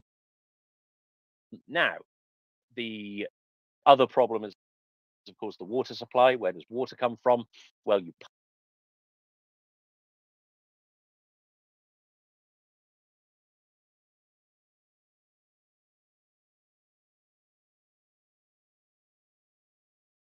healthcare all require computers, or healthcare specifically requires machines, and these will be predominantly in. So what happens when life becomes impossible in a city of 1.5 million people? Well, they leave because they have to, because they can't survive in a city. And where do they go? Well, they have to go further west, right? They don't want to go east because that's Russia.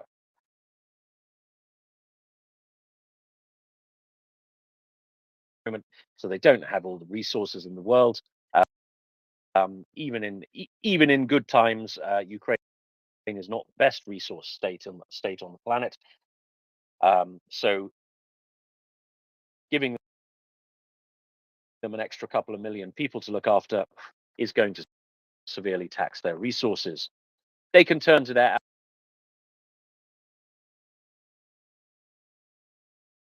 as is best to do. Refugees use resources, and they cause political controversy. So the more refugees Putin can create, he knows that will make Europe weaker and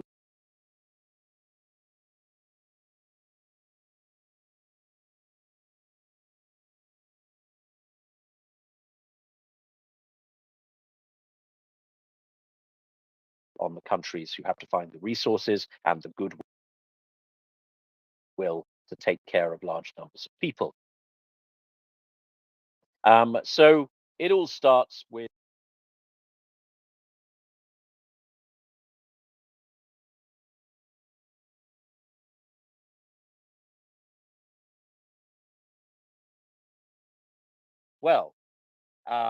the coalition of the willing, to use that wonderful George W. Bush phrase, got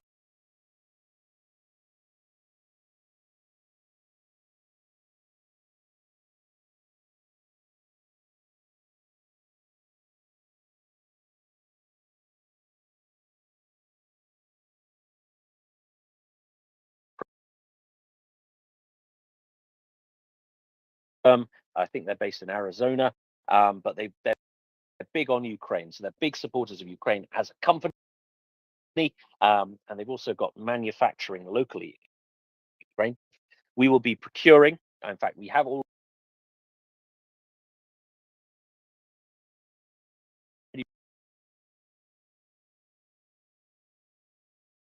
thanks to the generosity of our amazing listeners. About this time last year, we did procure and deliver a similar system for military hospital number 4 in Kherson. Need still working. So we are looking for $25,000 American. We've got 18,000 or thereabouts. So we have 7,000 to go. And the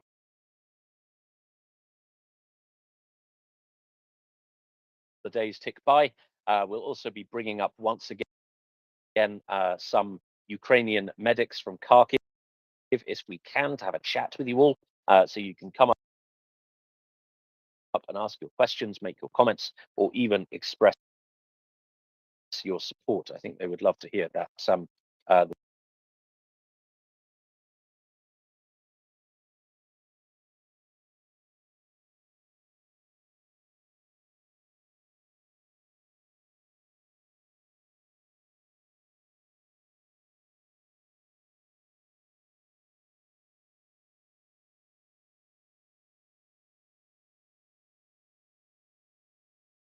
Absolutely no question of that. And together we will power Kharkiv. How was that, Jenny? Brilliant. Thank you. So what news do you have? Because I've spoken a little bit about the news in the Swedish news. Russia's attempt at sea grabbing.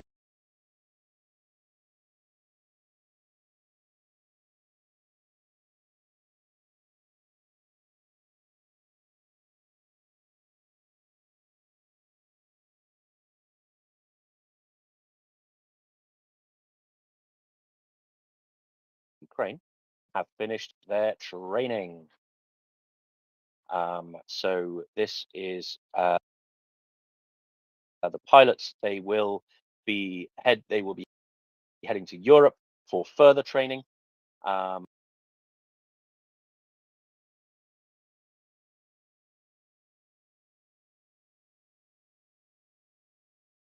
So several dozen F-16s have been pledged.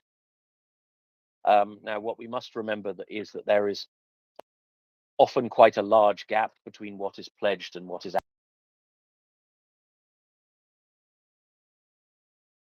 I think it was the Danes who said recently that the F-16s will appear in Ukraine in a matter of months, plural, and they said that about a month ago, I think. So it looks like we've had sort of an inch. We've just inched forwards on the F.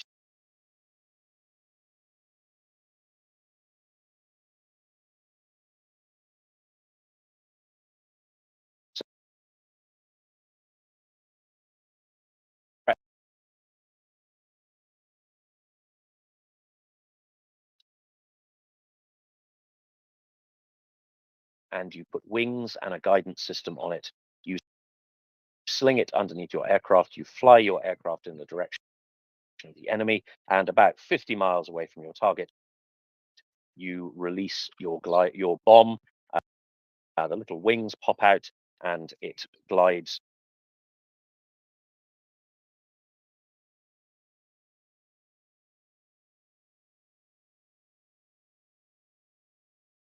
It's a standoff weapon, so it's got a bit of range on it.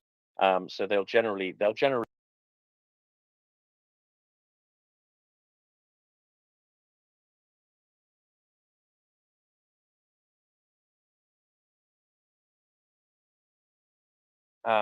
it is very difficult to target. So it doesn't give off a big EMS plume. It doesn't give off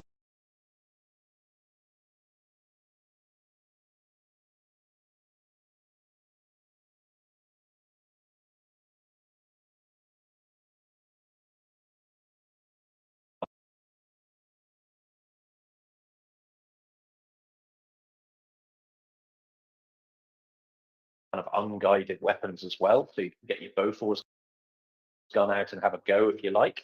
But it's fairly unlikely that you'll hit it because it's actually fairly small. So the defense against these things really is you need to take out the aircraft and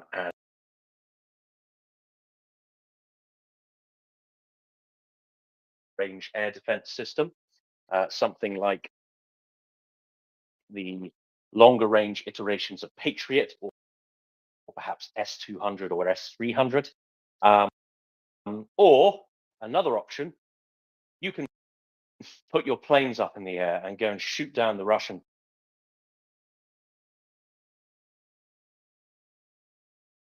and the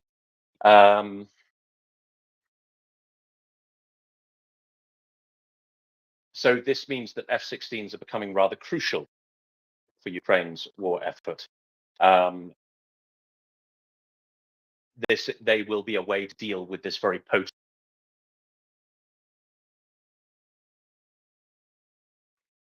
Hey, yeah, I wanted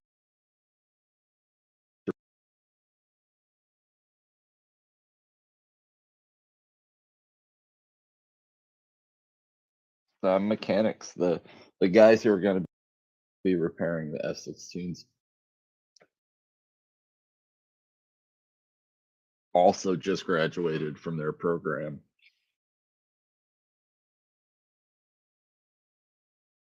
Are near completion with their programs as well. So it's all kind of pointing to like a few weeks from now. So, but I agree. We had a little discussion yesterday.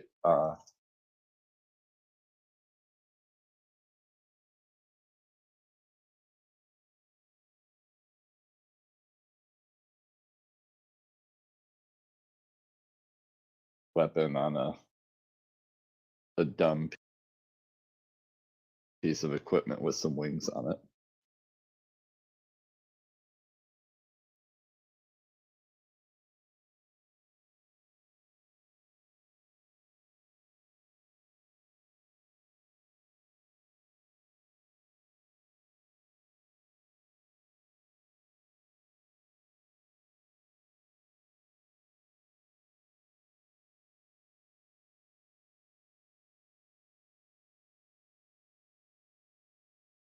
People were wounded.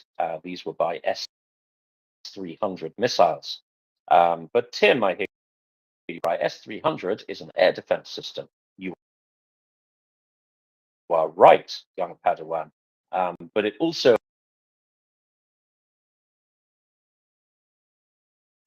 it's not really what the missiles were designed for. They're air defense missiles. It seems like a bit of a waste of air defense missiles, if you ask me. But yeah, anyway, they have a secondary ground attack function. And they have killed 7 and wounded 20 in their latest attack on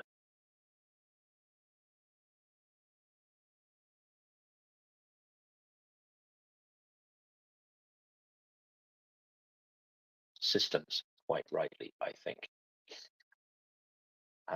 In other aerial strike news, there have been 13 people wounded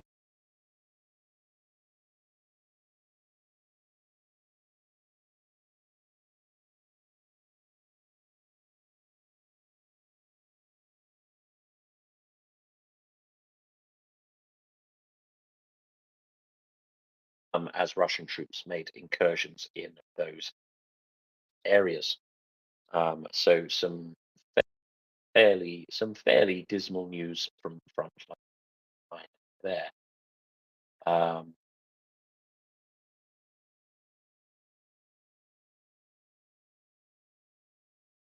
So in other news, the Japanese and South Koreans, they have announced today a fresh package of sanctions on individuals and organizations and ships involved in the weapons trade within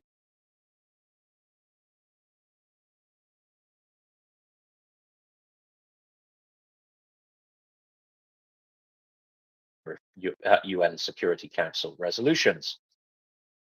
Security Council resolutions that Russia voted for, just by the way. So the sanctioning of the North Koreans are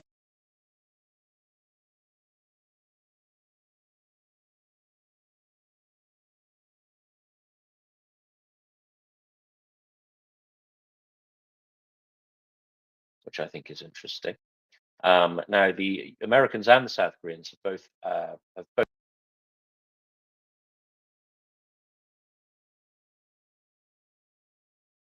effect from this North Korean proxy war.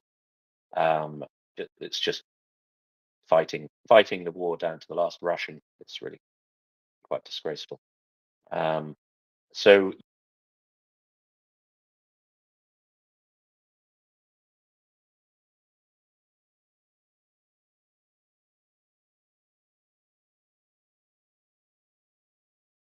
they were sent from North Korea because something like China doesn't use that version anymore.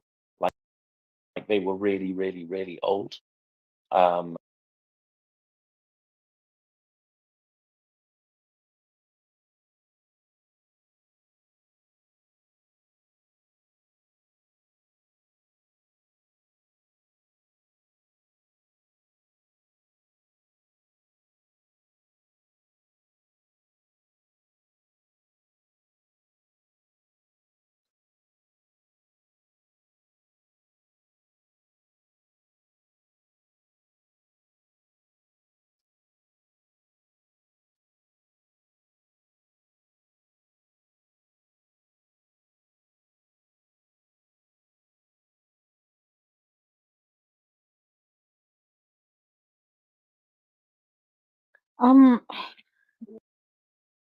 No.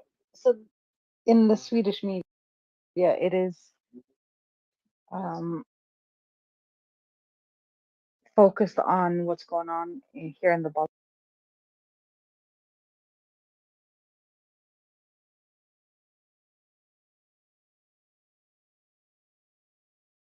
part of the world.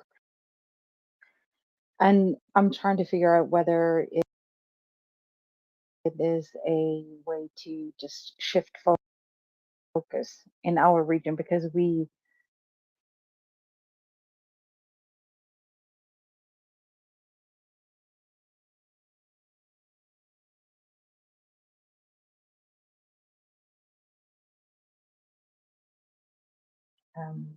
Estonia, I think, is at the very top of the biggest country.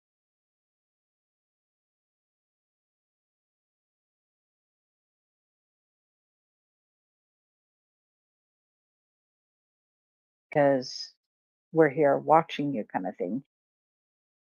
So I'm torn between that and them just So I honestly don't know what the purpose of this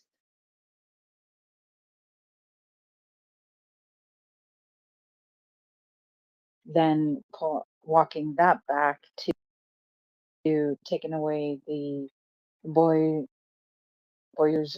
in the Narva River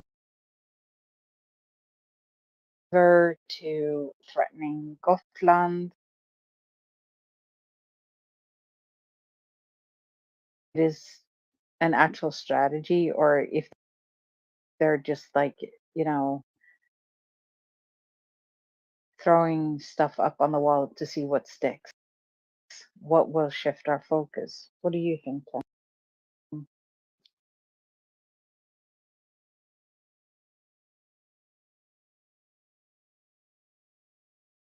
Certain amount of prodding.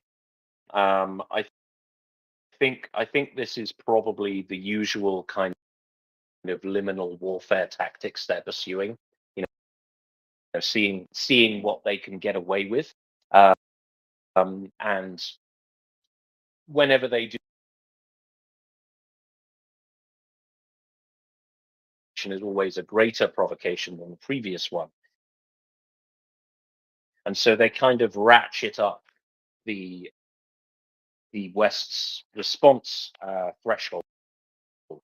And as I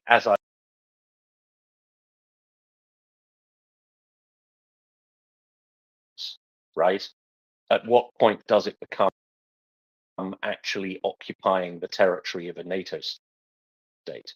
And will they be able to slice that salami thinly enough to logic of Article 5 is deterrence, right? An attack against one within certain geographies is an attack against all. And that's quite profoundly deterrent, right?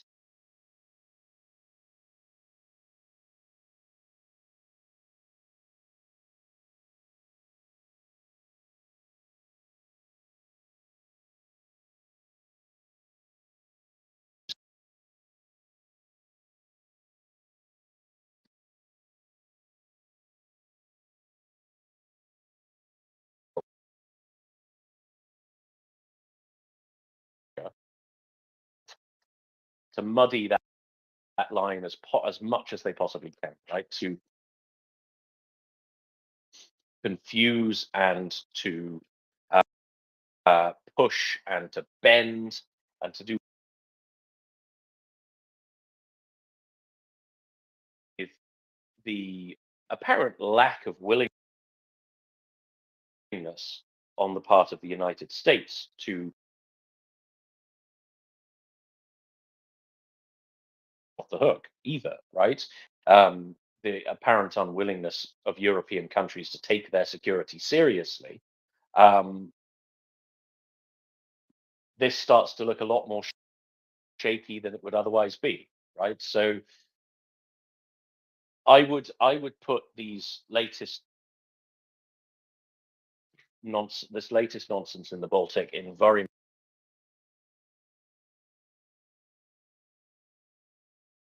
as this kind of liminal warfare.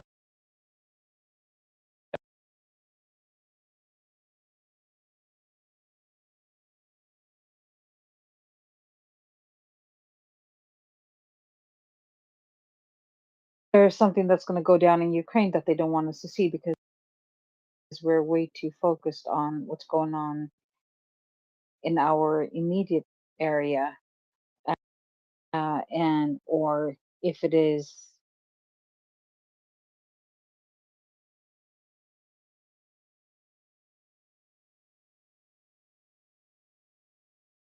really doesn't make much sense. I see that we have Light Sniper here, so I just before I'm gonna kick it over to him, I'm gonna say, could you please close the consulate, the Russian? Speak on, but Tim, I sent you per DM Google translation of an article where these border movements are put in the connection with Tuzla, which was where Russia also changed the borders to. Unfortunately, I can't speak longer here, but I'm in a bad place right now. But I'll hang around. Thanks.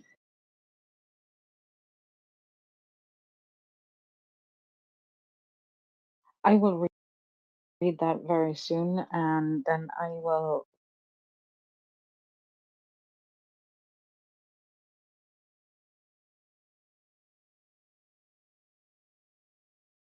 Here I am, mainly because Scott, who was supposed to be here, did the smart thing and decided to sleep rather than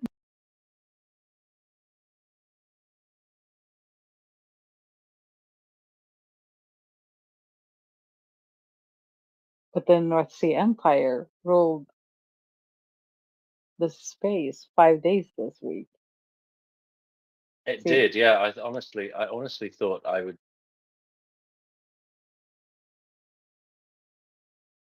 I mean, Americans, I thought they weren't allowed to sleep.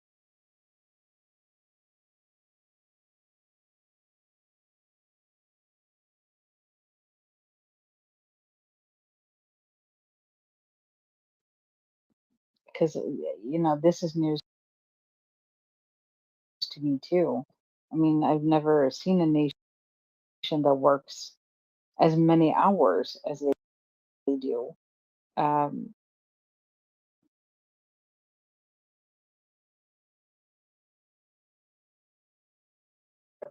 I know that I have an American friend here in Sweden, and she's like, "What is this BS?" I looked at like how many vacation days I have this year. She's like, "I have like 20." She's like, "What am I gonna do with all this time off of work? Time off, have a family life."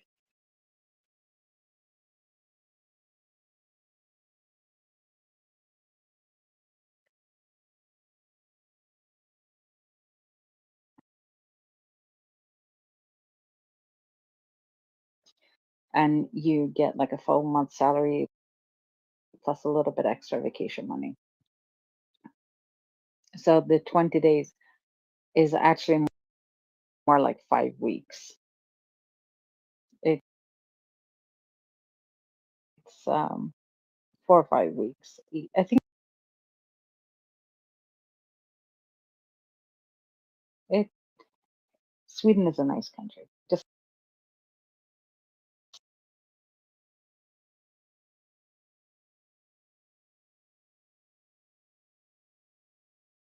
The lovely Tracy, the SBU fella, coming up, and we will shortly be joined by Alan. So I am going to drop and say Slava Ukraini, everybody.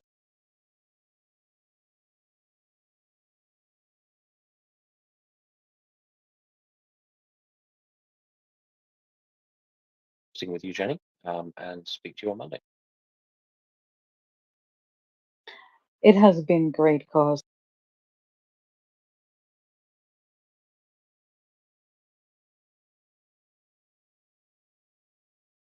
I have been here for 6 hours now.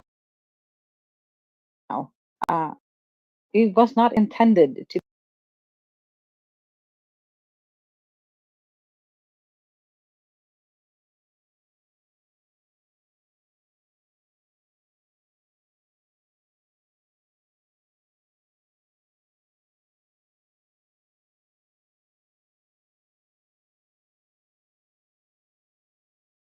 my time, evening my time. I think it's like afternoon your time. Alan, go ahead. Good morning, Jenny. You were saying Americans work too hard.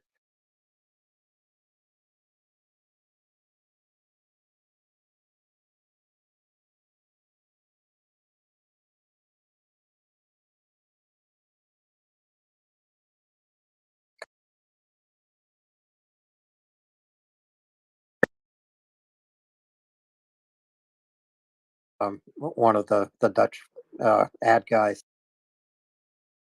said, "You Americans work too hard." This is a global advertising agency. A lot of us didn't even get to the office.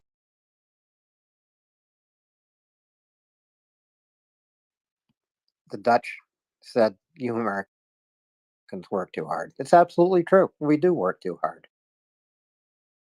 But we have to, because everything in the United States is so damned expensive. Everything from sending your kids to we all have here. Yeah, I understand why you have to work so hard, but it still floors me whenever whenever I talk to them, because I forget about this from time to time, and then I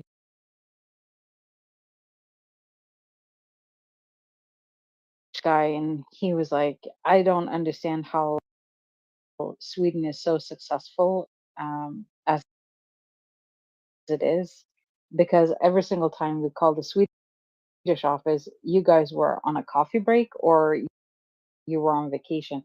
Do not try to get a hold of a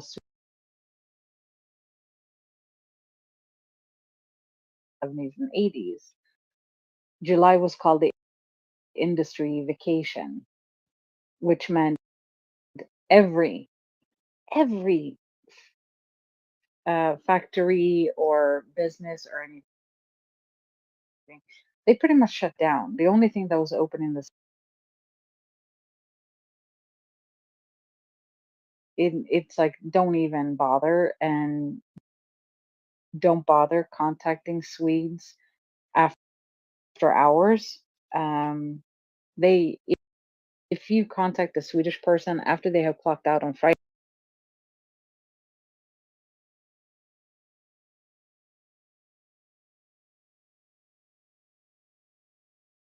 so it's whereas I think this also has kind of changed a little bit because of social media. We're supposed to be available at all times, but Swedes are really good at shutting off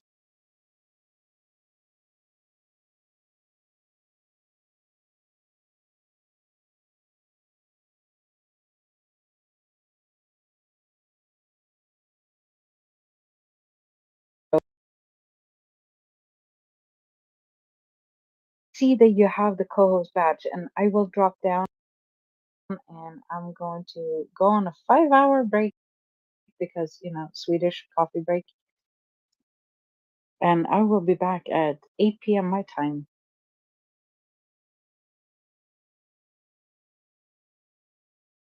Having you back after your 5-hour coffee break. That's a lot of coffee over 5 hours time. But You know, here at MriyaReport, we all work today. It's all accomplished with volunteers, which is pretty amazing. Volunteers from all around the world with one thing in mind.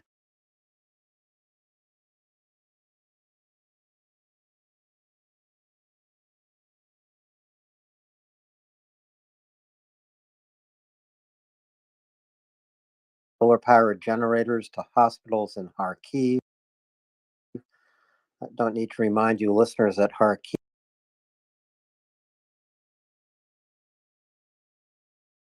frontline hospitals, not only caring for civilian casualties as a result of Russian attacks, but serving as a front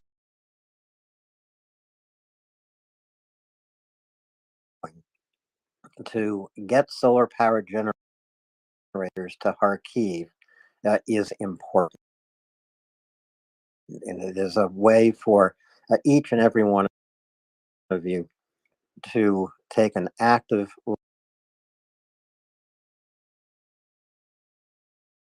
page at MriyaReport.org.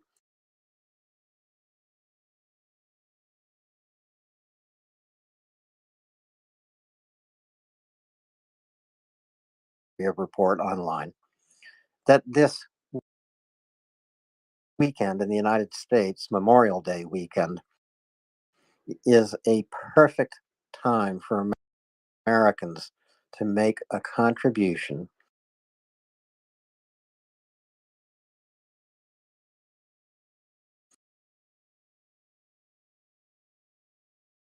in war. Memorial Day, when I was growing up, really was the key national holiday. It was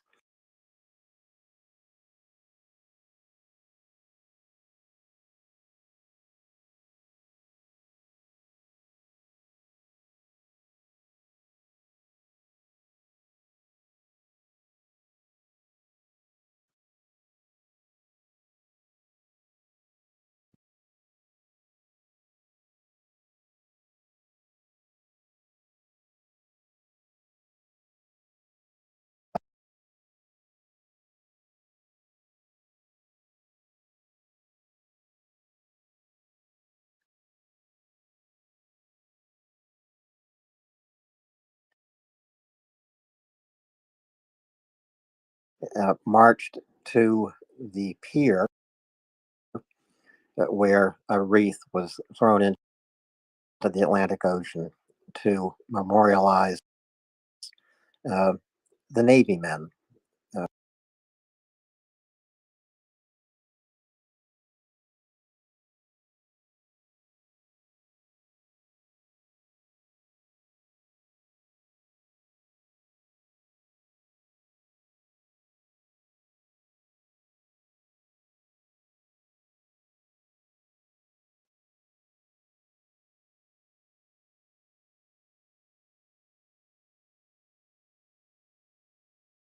Honor someone you love, to honor someone who loved you, and saw to it that you learned about the world you live in.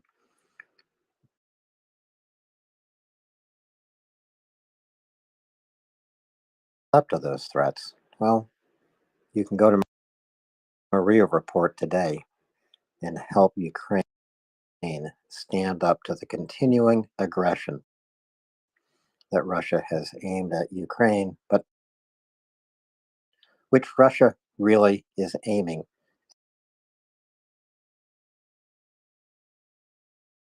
And good day, everybody. I hope you have plenty of coffee.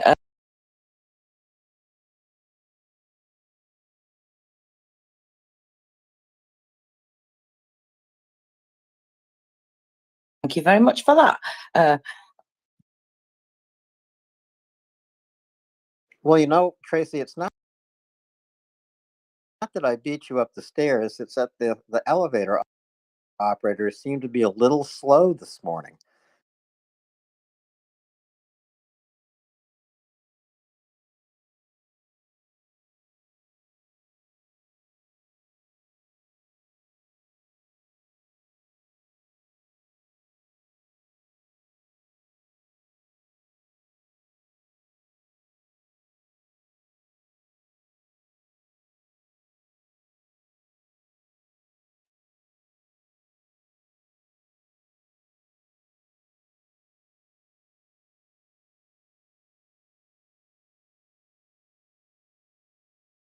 Been here for 821 plus days. This is the 821st day of Russia.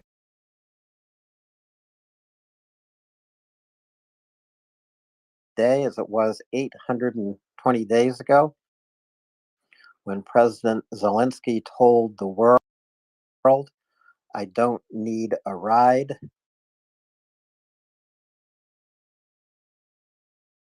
The time that today the United States will announce another military aid package headed for Ukraine. It's not a massive package by any means.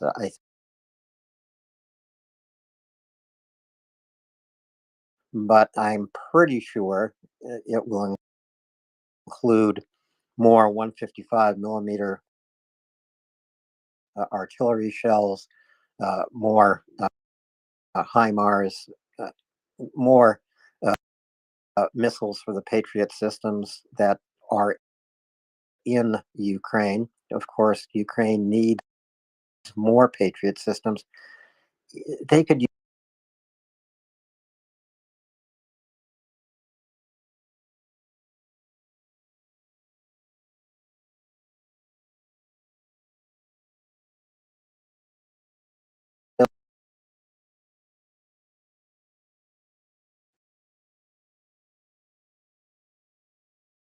day, we see frontline cities like Kharkiv and also Kherson, as well as Zaporizhia. These places are shelled, bombed, struck by cruise missiles.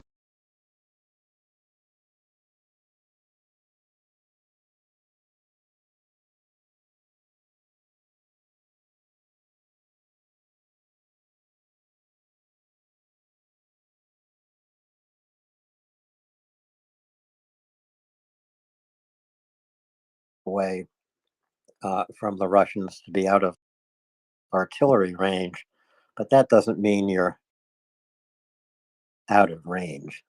It simply means that the Russians are going to strike you with drones or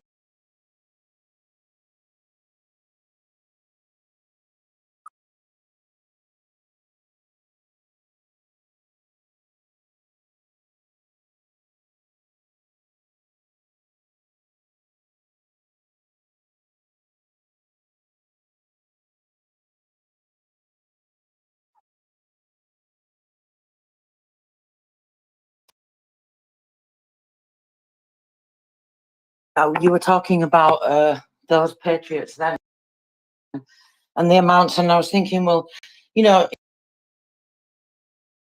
even just 2 for Kharkiv and President Zelensky, I think it was mentioned, even that as well, and even that would be, I mean,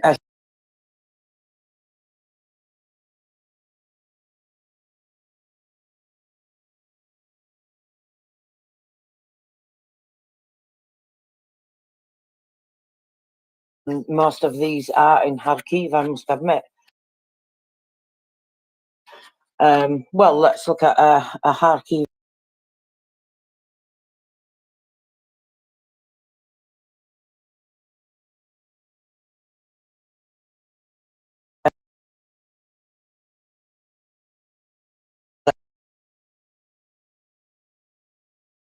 the people as well, which very often sadly happens, especially when you think about the fact that these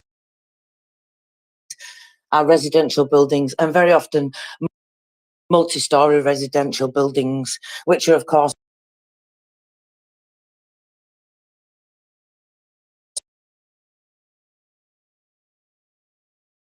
in total 46 people injured altogether, and 10 people killed and murdered.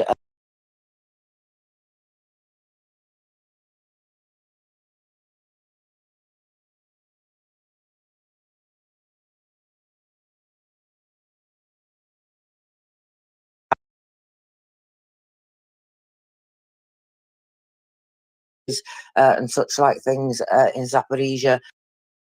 Basically, any critical infrastructure that's needed for people, well, just to live.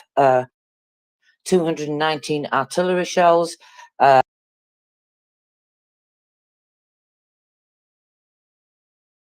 may be that more destruction is logged afterwards, because they can't always get to the places, of course, and the people are not even really sometimes in a position or are able to report these things, especially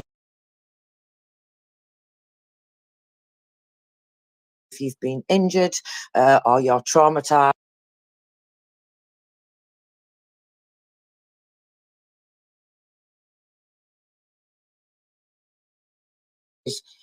In Donetsk, 2 guided air bombs,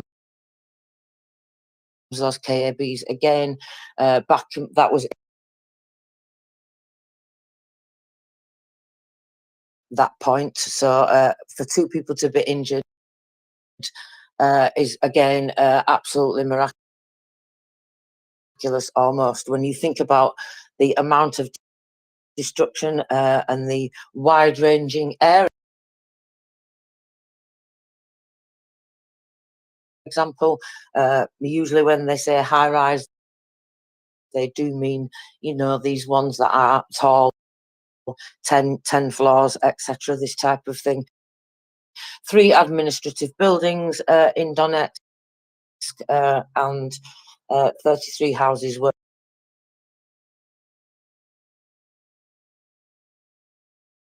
of those being children were also evacuated, which is obviously excellent news.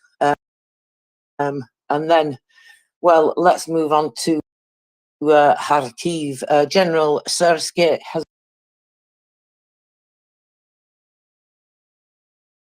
and we should maybe talk about that at some point. But coming to Kharkiv in particular, as I said, 15 rockets yesterday in that one incident. 21 people were injured and 7 people were killed. And that was the S-300 attack on the printing zines, etc., have been completely destroyed. Also, unfortunately, that wasn't it, because of course Kharkiv comes under attack pretty much constantly throughout the day and night. In fact, I would go so far as to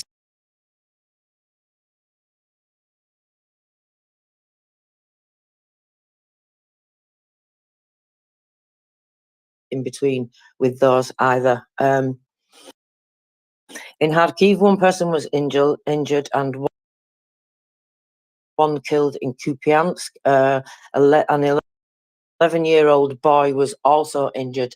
That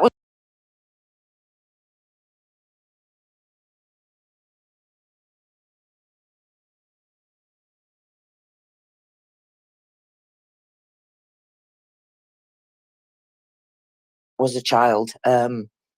Moving on to Derahachi, this is one of the places President Zelensky mentioned in his evening address last night, of course, along with where the printing business was attacked. 11 buildings damaged.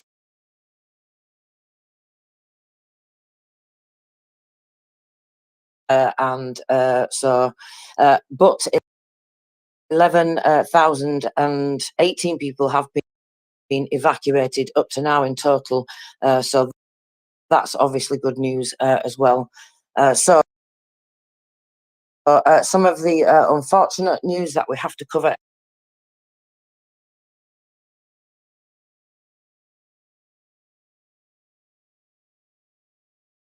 Have to be thankful for small mercies, but the more and more we read these things out every day, Alan, the more I'm just so frustrated by the fact that Russia has been able to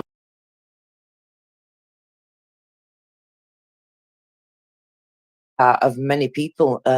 You know, it doesn't seem to provoke more action. It doesn't seem to provoke more outrage. It doesn't seem to provoke more media attention.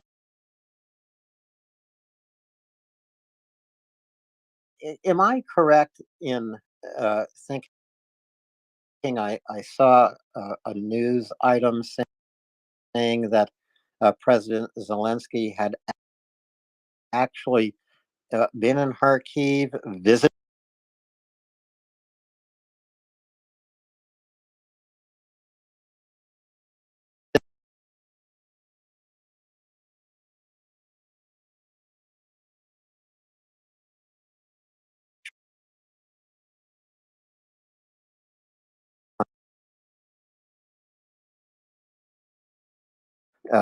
Bakhmut, he's been to Avdiivka, he's in Kharkiv, he's been to Kherson. There's almost no place near the front line or on the front line where President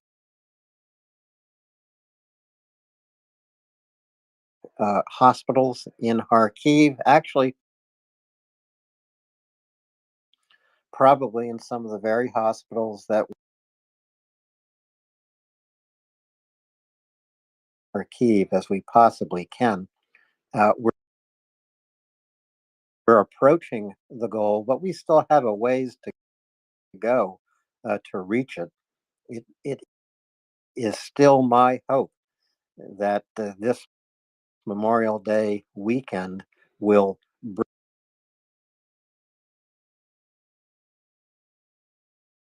contributions. You don't have to give $5,000.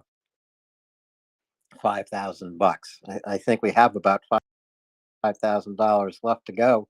It would be wonderful if one of you said, "Well, I'll take care of that. I'll take you all the way the donor." You just have to be the donor who gives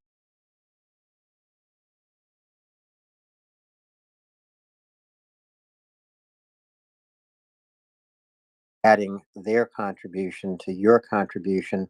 That's the way MriyaReport reaches every fundraising goal we have ever set. We do it all together. And Tracy, I see the elevator finally stopped for you.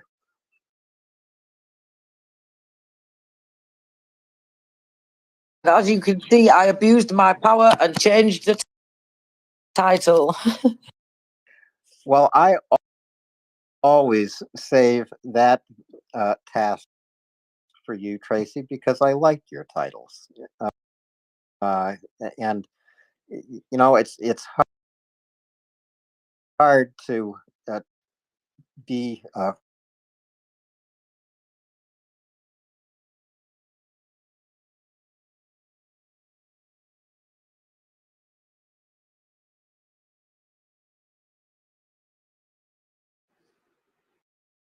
Oh, goodness me. Yes, we do have lots of things to keep on.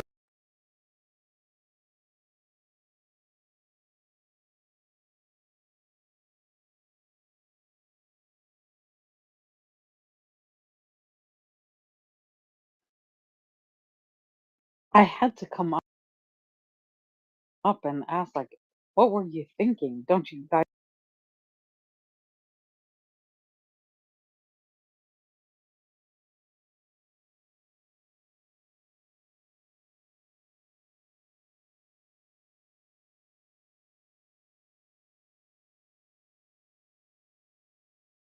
Jenny at the Peterson speaker panel, greetings and salutation to all the listeners as well. Just wanted to quickly hop up and say thank you so much for all the to all the co-hosts.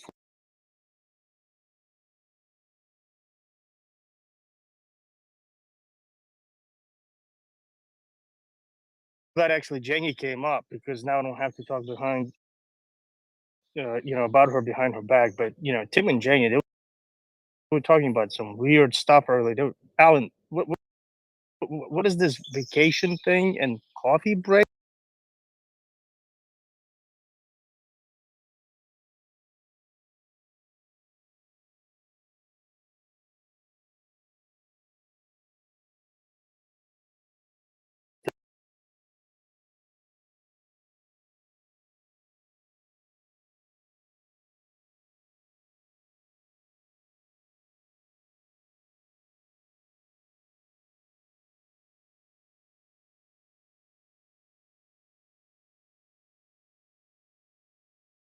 I was listening to President Zelensky yesterday also talk about this, and he basically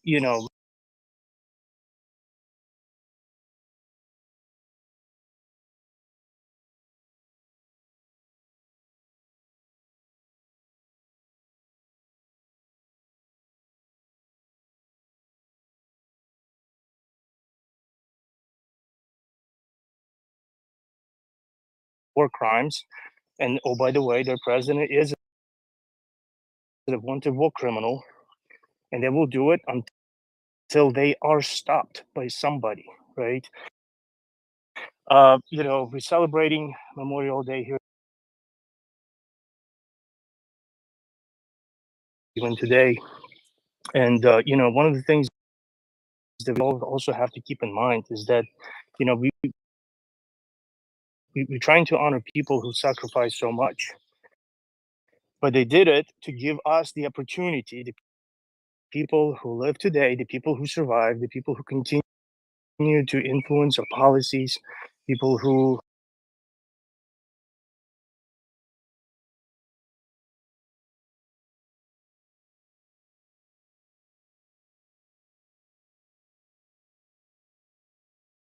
on the choices that we need to make today as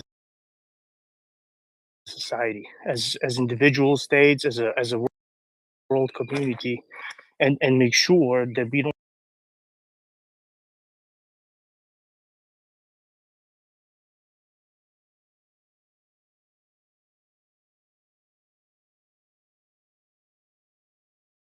today I was thinking, because I was listening to this wonderful space, and Tim and Jenny is always a phenomenal, and they were talking about some of the really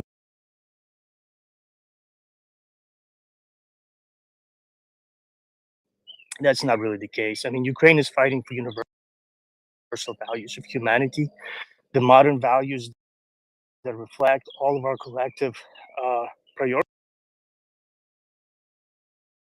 in this modern day, which is life, right? Prosperity, that kind of stuff. That's what Ukraine is fighting for.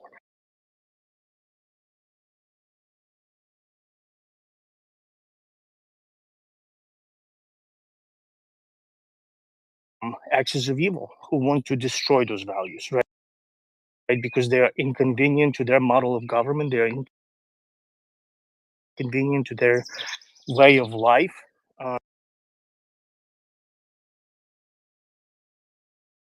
And they're stuck in this 19th century mindset. And right now, they're holding hostages the rest of the world. They're threatening us. And this just needs to be stopped. President Biden, all the other world leaders, they really need to make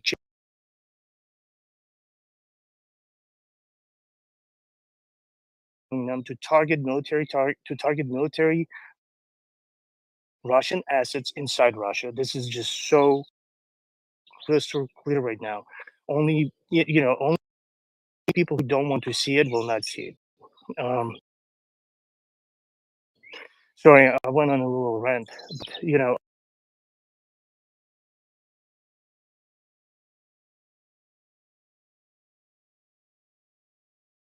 is working extremely hard, I know, and it looks like Jenny is becoming a little more Americanized by getting exposed to other cultures.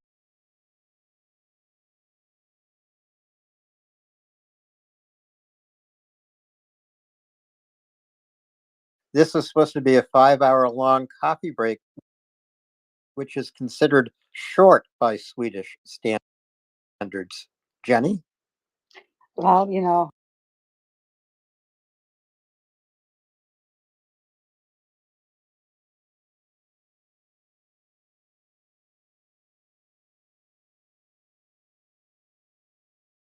was something specific, but it totally escaped my mind.